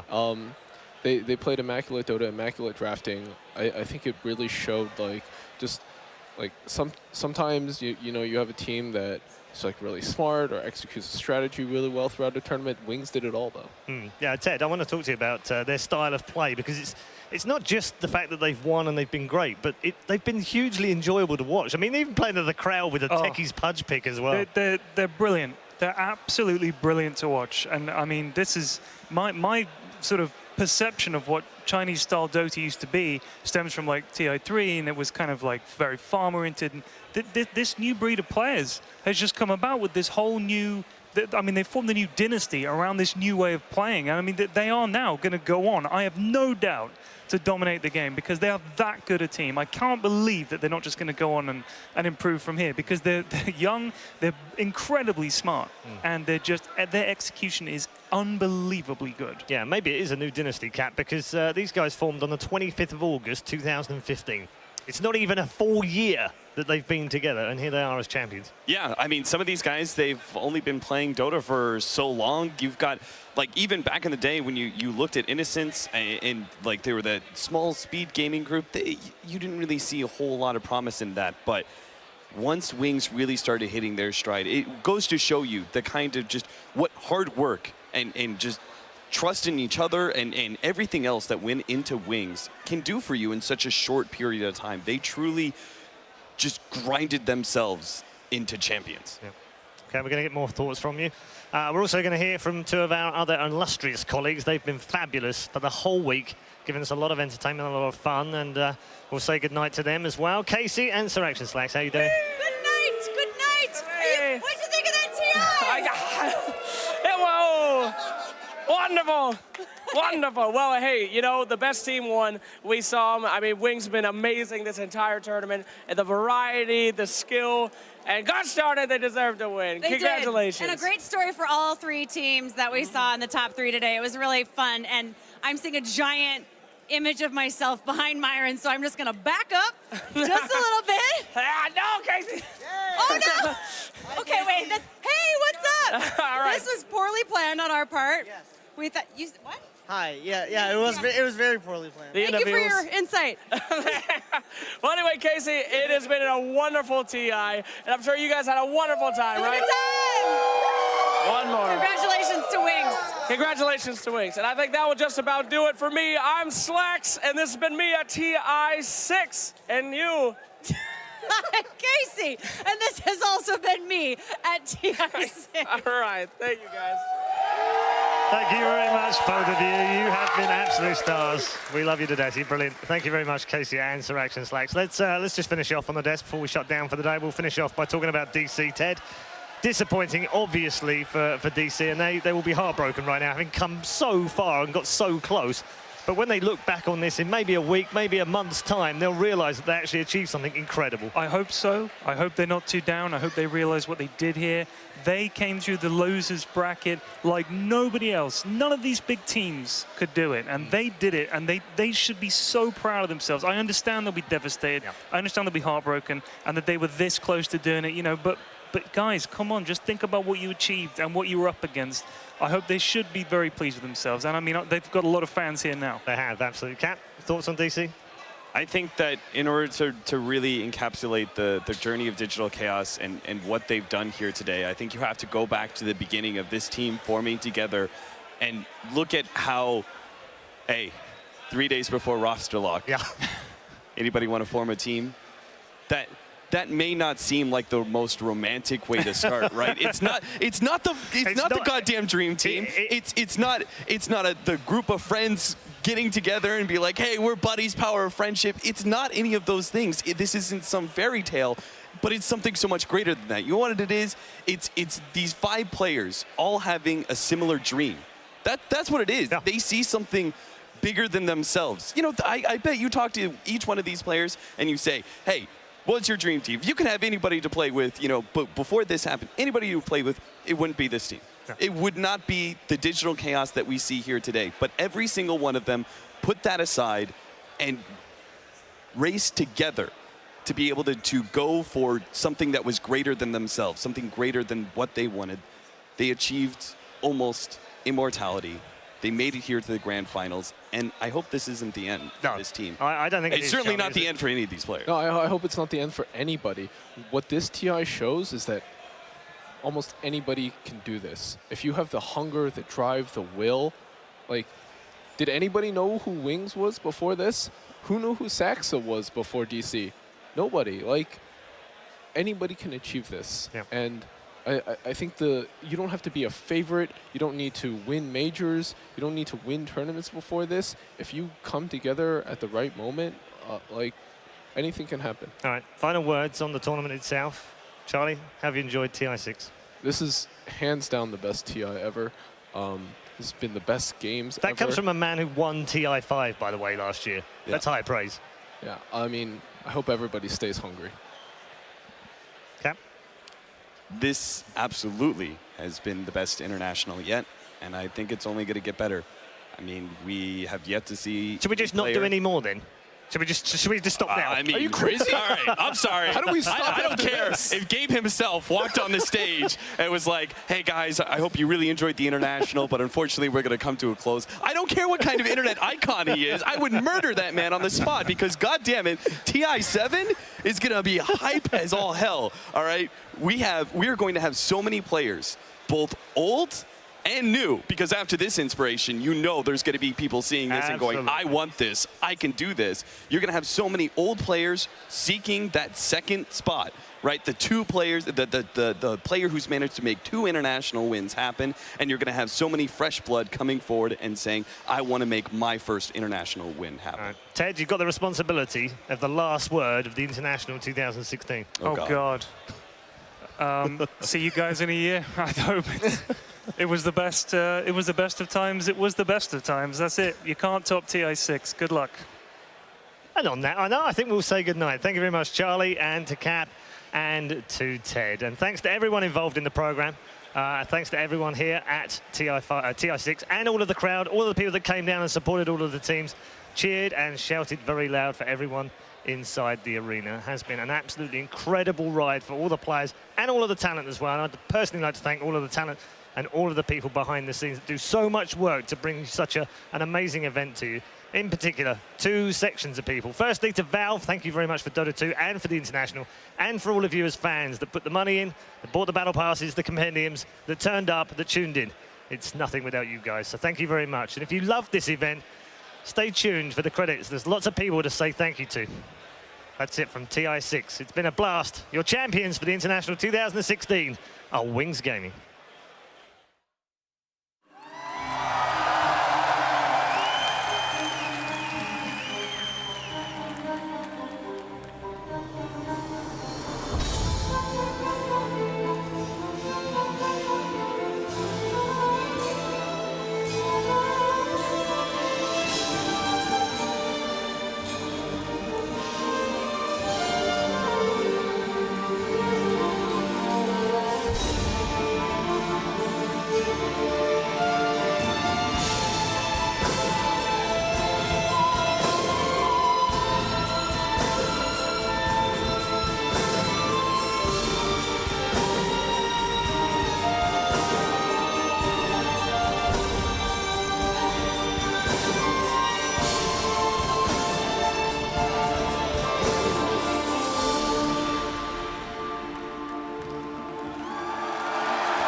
It is a tradition, a crucible. It is a hammer to forge greatness, and a spark that inspires millions. It is the International, a tournament summoning the finest Dota teams from across the globe. Yet, for those who would seek the Aegis of Champions, the road to glory has never been longer or more treacherous. In Frankfurt, the sounds of upheaval echoed as fledgling teams struck down seasoned adversaries. In Shanghai, revered veterans showed their strength, standing tall against new blood. In Manila, the battle between challenger and champion raged and established a new pantheon. In tournaments worldwide, old bonds were rekindled and fresh rivalries took root. Now, the time has come to put them to the test. As the world's attention turns to Key Arena, as crowds gather, eager for war, 3 teams will clash. Each fights for a chance to change their lives. Each hungers for conquest at the International. But only one will seize glory. Who will emerge victorious? The battle begins. 5 days of intense action comes to a close today. Welcome to the International 2016. We have 3 teams left, 2 series, 1 Aegis, and it all ends today on day 6 of the International here. Saturday at the Key Arena. Good morning. Welcome to our panel. Shane, Shiva and Gods, good morning. Good morning. Hyped, ready? Didn't sleep. Didn't sleep. I got up very early this morning. I was like just on Twitter all night. I was like, I can't sleep. And then I'd go to sleep and then I'll just check again. I don't know. Yeah, it's crazy. Tense. Shiva? I mean, I'm ready. I did get a good sleep. Did and you? I want to watch all the games. I don't want to miss a single second, so I'm well rested and I want to watch everything. Nice. Gods. Excited. Final day. It's I love these days. They're kind of tingly when you get in. There's a buzz around the room. There's a buzz inside the arena. There's a buzz outside in the queue. There's a buzz on the bus when we came in.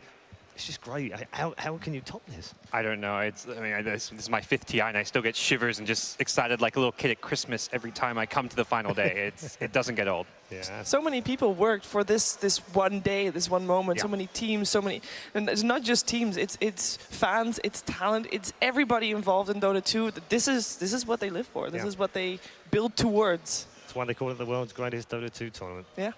It is a fun day to look forward to, plenty to look forward to as well. We'd also like to hear from you, of course, via all the usual social media channels. You can also check out the official facebook.com/Dota2 channel with lots of exclusive stuff on there as well. Of course, on Twitter, if you prefer, #TI6. We have to get it trending today. I've got a sneaky feeling it might do today as well with your support, and also on the Instagram channel, one of the best Instagram channels in esports. Go and check it out. Some fantastic exclusive photographs being put on Instagram today as well. And don't forget youtube.com if you've missed any of the action. How dare you? But don't worry, it'll be on YouTube as well. And also all the extended features are on there 2. So plenty for you to view. If you're bored today, well, I pity you, because you really shouldn't be. There's so much action here and so much content to view as well. You really have not got a chance to get bored.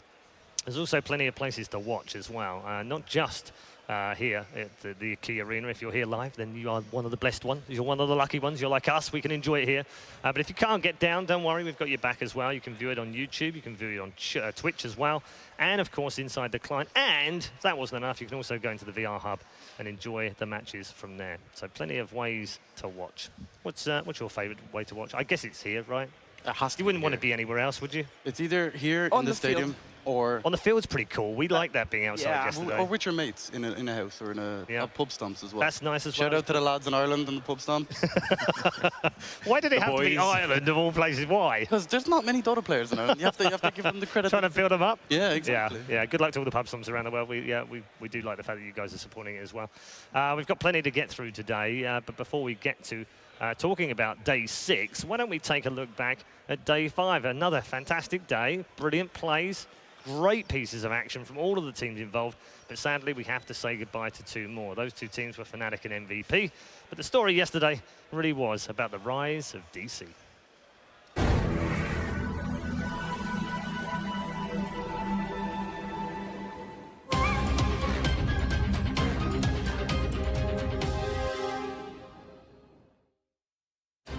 And the battle is well and truly on. Ladies and gentlemen, welcome to day 5 at the Key Arena for the International. We've lost 11 of our 16 teams as we head down into the top 3. Fnatic versus MVP quickly becoming a classic matchup. They have the healing ward up for it, getting low, will not be able to time lock, and they will get up here with the Omni Slash. Mushi says, I'll turn this around. And P cannot afford a death here, and he's about to go down. GG, Fnatic continue their rampage through the lower bracket. Evil geniuses versus the Wings Gaming here in the upper bracket finals. This is going to be absolutely mental. They're looking for more. Black Hole out. It's going to catch Universe, but it's not. Will get the kill. He jumps forward. Black Hole. Also for the Black Hole. On to 3. The Huskar looks to be too strong for the remaining members of EG to deal with. Onto Fear.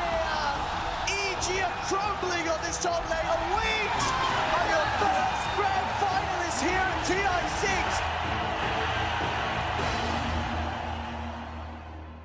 This dress style, very different. Interesting choice by Ted here. A little interesting, and another thing, really different than the other 3 people as well. Anyway. All right, who has a good hero charade they want to show me? Give us your best slurk. Come on, I need another Enigma.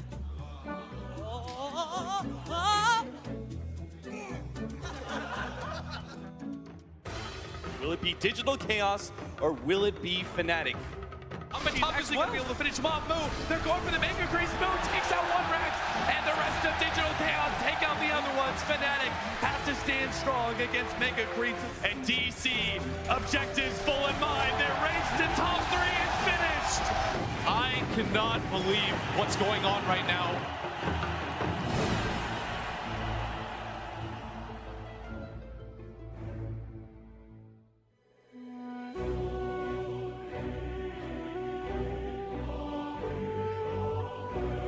Southeast Asia as a region has to be so proud of their teams. 3 in the top 8, 1 in the top 4. They really left it all on the stage.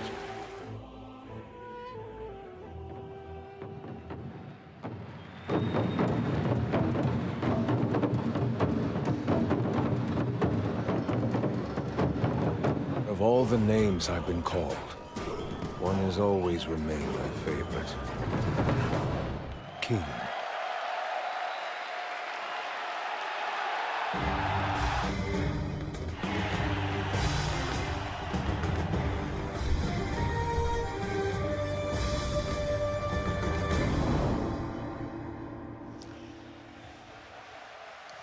Just 3 teams remaining. Some great memories from yesterday. We've had fantastic memories every day, Shiva. What do you pick out from 5 days?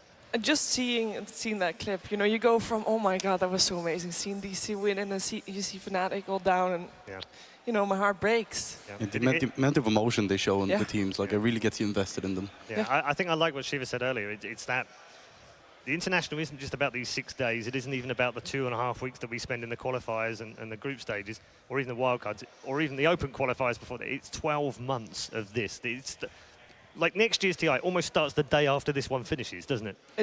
It already has started for some teams. It already has. Yeah, it kind of has. I never really thought about it like that, but you're definitely right, Paul. Yeah, it's 12 months. And again, same for us as well. It's one of those kind of, you know, it's the thing you look forward to at the end of the season, even though the season goes to August, weirdly. I don't know. So an odd season. Yes. But we like it.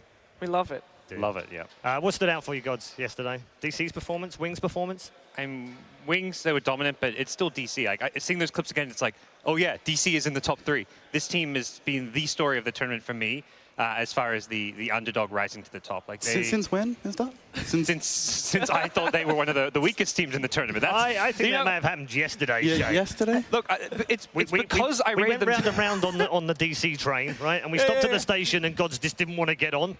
And then eventually, after like 5 times of going round and round on the train, eventually Gods was like, all right, I'll get on now. Maybe they're okay now. On the other side, you guys have already believed them. You already thought they were going to go the distance. It's because I didn't believe in DC. That's why it's such an incredible story for me, because this is a team that a lot of the analysts had in the bottom 4.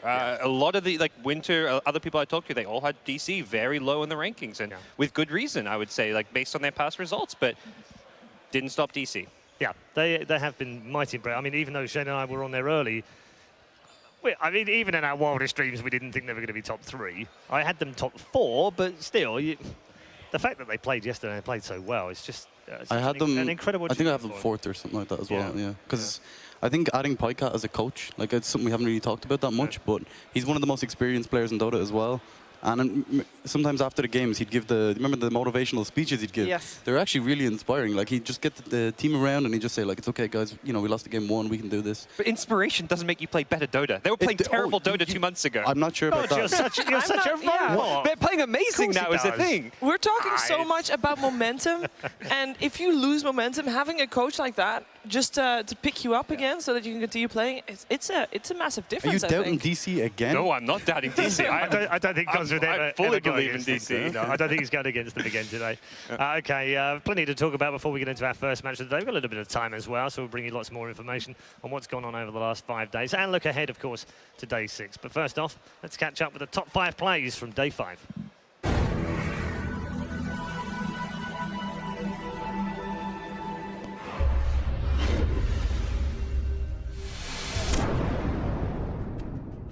Picked up an inventory. They are going to be able to get the dust onto him, and an arrow is going to be able to land. They're going to combo up him. This is just the Aegis, however. Fnatic are going to try and escape. A Resolution hot in their tail, throws out the Pounds of Misery with the crush. Stops 2 in their track. Now backing back. Oh my God! That was a beauty. Now Weehaw going to be able to jump right in the middle of all of Fnatic, hits a nice Earth Shock, and pursues whatever he can get his claws on. 2 down from Fnatic, and a third going to fall as well. 3-4-3. Loses his life, and Resolution will get the triple. Slowly bringing down the mid-rack. Samael gets the jump in, the grabbing of the backliners, but it doesn't hit on all. Universe got the PKB off in time. They've lost PPD, but V jumps forward. Black hole. Pops up in the black hole. On to 3.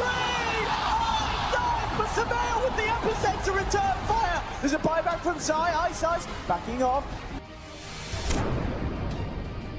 Not popping it just yet. The Sunstride's coming in. The relocate will be just in time. Pulls him out. Ohio going to be the target instead as he gets Primal Roar. Oh, he didn't go that far. Back into play. Will start going on to Resolution. Takes a lot of physical damage, but now he jumps forward. Resolution is going to be his target. Turn around. 2-second stun. Not going to be good enough. Weehaw definitely blast pulling Mushi back into the Necronomicon. No! Armlet goes off. Mushi will survive. He's trapped inside the trees, but it looks like he will go through all of this. Meanwhile, Midwan catching up. Has the double kill. Will find a third. Misery. He tries to go for the turret. Oh, he gets the Sunstrike! The man is alert, and Misery, he's doing it! He's already got the Armlet toggle fighting out Midwan. Midwan kites him around, but it's long enough for Weehaw to come back and play. The cold snap! No, the cold snap stops the echo! Now, Weehaw looking for Midwan in the trees. He's hiding away. He's got that battle. There's only one more angle to find. Sees him now. Midwan ring around the Rosie into the tree. Slide of his trying to dodge. Tornado hits, and Sunstrike was a thing of beauty. This team appears to be getting hot. They have the Shaman wards. They're not dropping them for tier 1. Duba looking for the deny, but he gets hexed. What a hex from DJ. Will they go any further? He drops the wards and he gets the ward trap off. No time walk available. Smoke screen. They have the stone gates. They've got the lockdown on MP. They'll lose the void. They might lose MP as well. Bushi running low on mana, however. They want to fight this. Biha chasing down Bushi with the cold snap and jump forward. Time dilation by Ohio, just hoping to be able to slow down these heroes. Nice stop out there from 3-4-3. Will be able to hit multiple heroes, but Weehaw with a beautiful combination takes out Ohio. And now Mushi's left alone to Mushi. Mushi's dead as well. The TP out 3-4-3 will complete it. But that's 3, 4 Oh, he down. gets him. He got him with the Sunstrike. Well, if we're in any doubt as to the usage of Sunstrike yesterday, I think that was totally eradicated. Plays 1 and 3 in there as well. It's hard to pick them when you put them in order like that, but they're both great, aren't they? I could watch Weehaw play Invoker all day long, for sure. Yeah, I think Misery could as well from some of his comments yesterday. Just got to keep picking it. Keep the Sunsfan strikes, as we're calling them The now. Sunsfan strikes, indeed, yes. And it's not even just the Sunstrikes. It was the Ice Wall and the clip and the meatball combo up with Misery's boat. Like, everything about it was really perfect. Yeah, some great clips in there. I'm going to push you a little bit, guys, because how would you put a top 10 together for the week? Of plays? Yeah.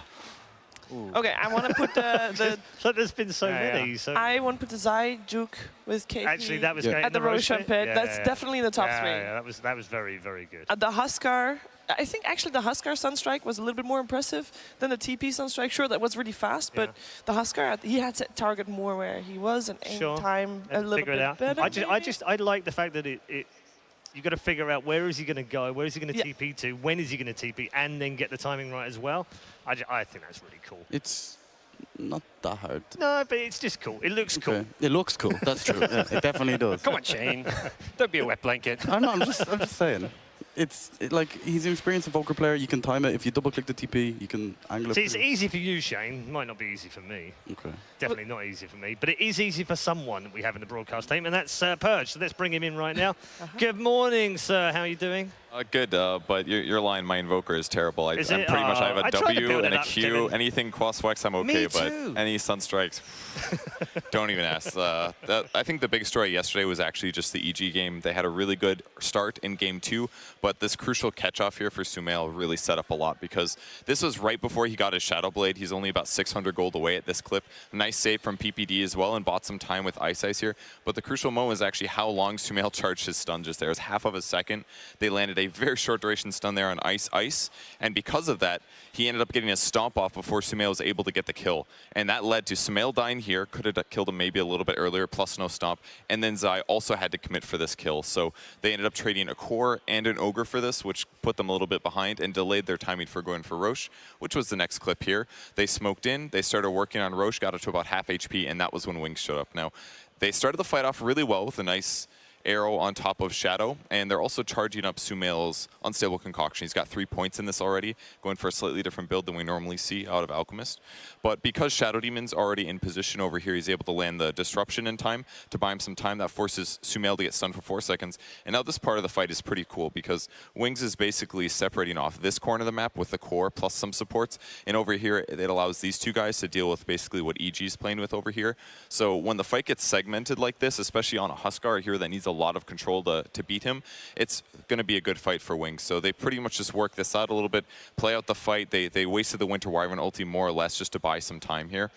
And then the next crucial thing was that Sumail is charging up another stun, uses Invis, but the very, very crucial thing is this Sentry Ward that's already placed. So as he approached, they already saw him coming. So even as he hits and throws the stun at the same moment, he actually gets roared. So basically Sumail gets no damage off. This guarantees the Stone Gaze, so he takes more physical damage, and it just means 3 heroes on EG die. Plus, they just got Unstable Concoction up right now, which means he wasn't able to regen up. So they get 3 kills out of this with PPD, and they get the Roshan afterwards, basically just completely cutting into EG's early advantage. They had to win this fight, and they didn't.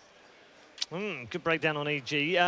Kevin, what's been your favourite bit about doing the weather every day? Because you've brought out all these little intricacies and little bits and pieces, itemization, builds, movement. All of it's it's shown us a different side to Dota that we perhaps haven't been able to see before. But what's been your favourite? I think my favorite part is the fact that we could have been doing this for like 3 years. Like even excluding the TV camera, sit somebody down, watch the game in-game, take clips of small things. It's basically like watching a replay. There's so many things that you can get out of replays that you can't get watching a broadcast, and I really think it enhances the experience a lot. Absolutely does. Thank you very much. Thanks for your hard work as well this week. We're going to get more from Purge, of course, as we go through today, and I'm sure there'll be plenty to analyze as well.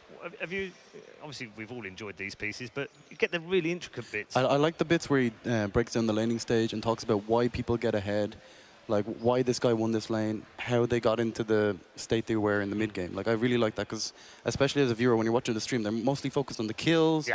You know, and they don't talk about the small like 1v1 matchups so much. So. Well, it's busy, right? Yeah, there's exactly. There's a lot so much going on for a on. commentator. Yeah. You can't possibly go back and trace every step. I'm not saying that. I'm just saying there's just so much. I heard you. Yeah, I'm flaming OD Pixel.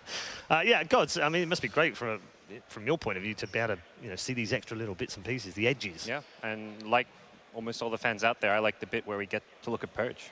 He's a beautiful man. He is. Particularly good analysis yesterday of Shane and Shiva. Yes. Yes.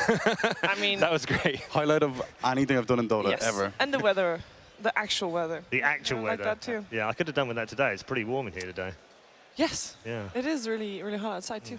Yeah, it's going to be hot in here, for sure. We're going to talk teams that have not achieved what we thought they might achieve right now in the run-up to our first game of the day.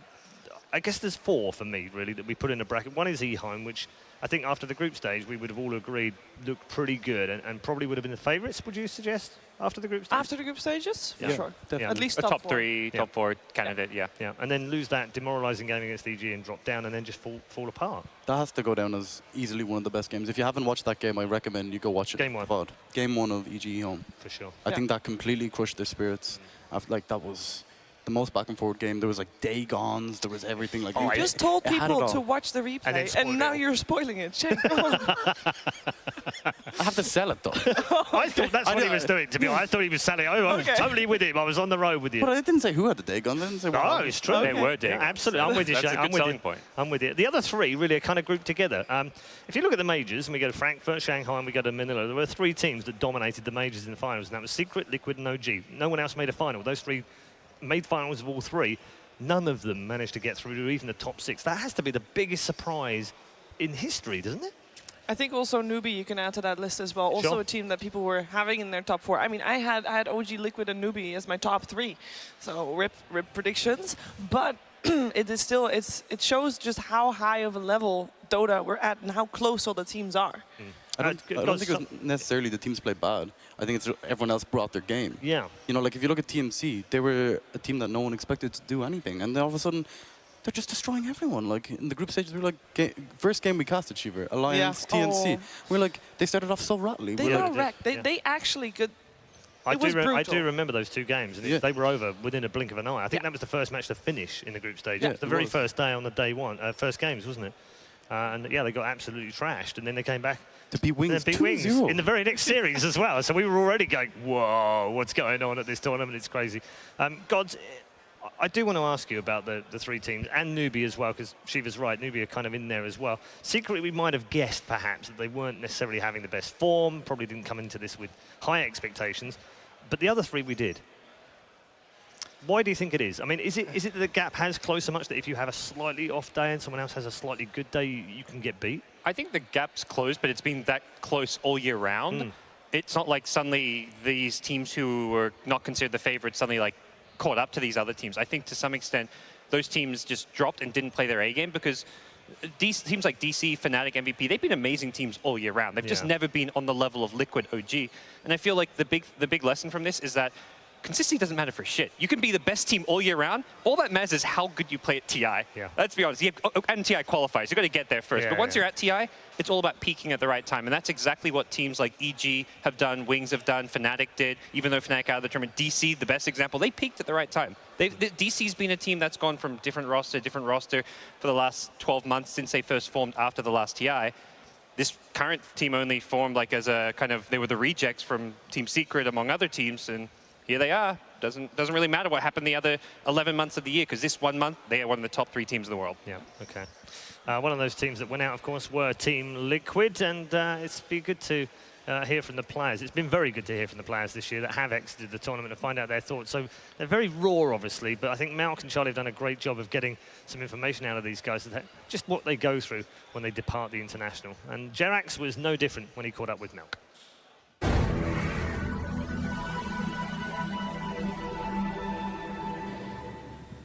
We are here with the original Earth Spirit. Jerax, your claim to fame was originally playing the Earth Spirit before it got even into Captain's mode. Since then, you've played a TI as MVP Hot 6, and now you're participating with Liquid, or you participated with Liquid, sadly. Yesterday was the demise of the last European team. So that was a bit regrettable, but you guys have had a very successful year. Is that something to look back at and be proud of? I mean, at this moment, I feel very disappointed at our performance at TI because we expected more from us. And obviously, like looking at back yesterday, like dropping out of the game, I think many of us got surprised that how quickly it happened that suddenly you're not in the tournament anymore. You can't play any more Dota. Yeah, because player-wise, outside of Kuro and Fader, you're all fairly new in TI. You played last year as well, but Matumba and Mind Control have their first TI. How do, for all the viewers out there that has this aspiring dream of becoming a pro player, how does one get detected? Like, how are one discovered as a talent? Mind Control, for instance. How did you guys come about finding him? I think the first thing what people look at is like what kind of what kind of skill level are they playing? Like if your mechanical skill is really good, or you see this guy is like he's doing great plays and he's very innovative, like playing these new heroes like nobody plays. Like for example, for me as well, what happens is that Kuro and Farah just came to talk to me, and they really felt committed. And because otherwise you're gonna feel like they're gonna kick me soon. If I do bad in this and this part of the game, they're gonna kick me soon. I'm gonna feel afraid. So you need to make people feel good. So that's the recipe for success. It's like going in fully, just taking a leap of faith and trusting that you have the right idea of this person. Yeah, but like you feel this freedom to do anything in this team, and I think that's really important. And yeah, that same happened for Matumbaman as well. Just look at these people, and I had past experience with Matu, of course, playing the same team, and I was always impressed how he played, and I could convince Kuro and Fada and into this kind of thinking that he's going to be a good teammate for us, and like his personality fits as well, and all these kind of things. Okay. Yeah. Thank you very much for taking the time out to do this interview. I hope to follow you guys as the year progresses and we go into the next major, and of course TI next year. Obviously disappointed to have exited the tournament. Great that he could get some words out at the end there. He made him laugh. And he did, and he actually lined up as well. I think that's nice to see. Yeah. They have played well, and Melk mentioned it up top. They can be proud of what they've achieved this year, but I guess they'll probably just, at the moment it's so raw that they'll probably just look back and just be, it doesn't really matter what we did this year. It kind of is. We said just now, it's 12 months.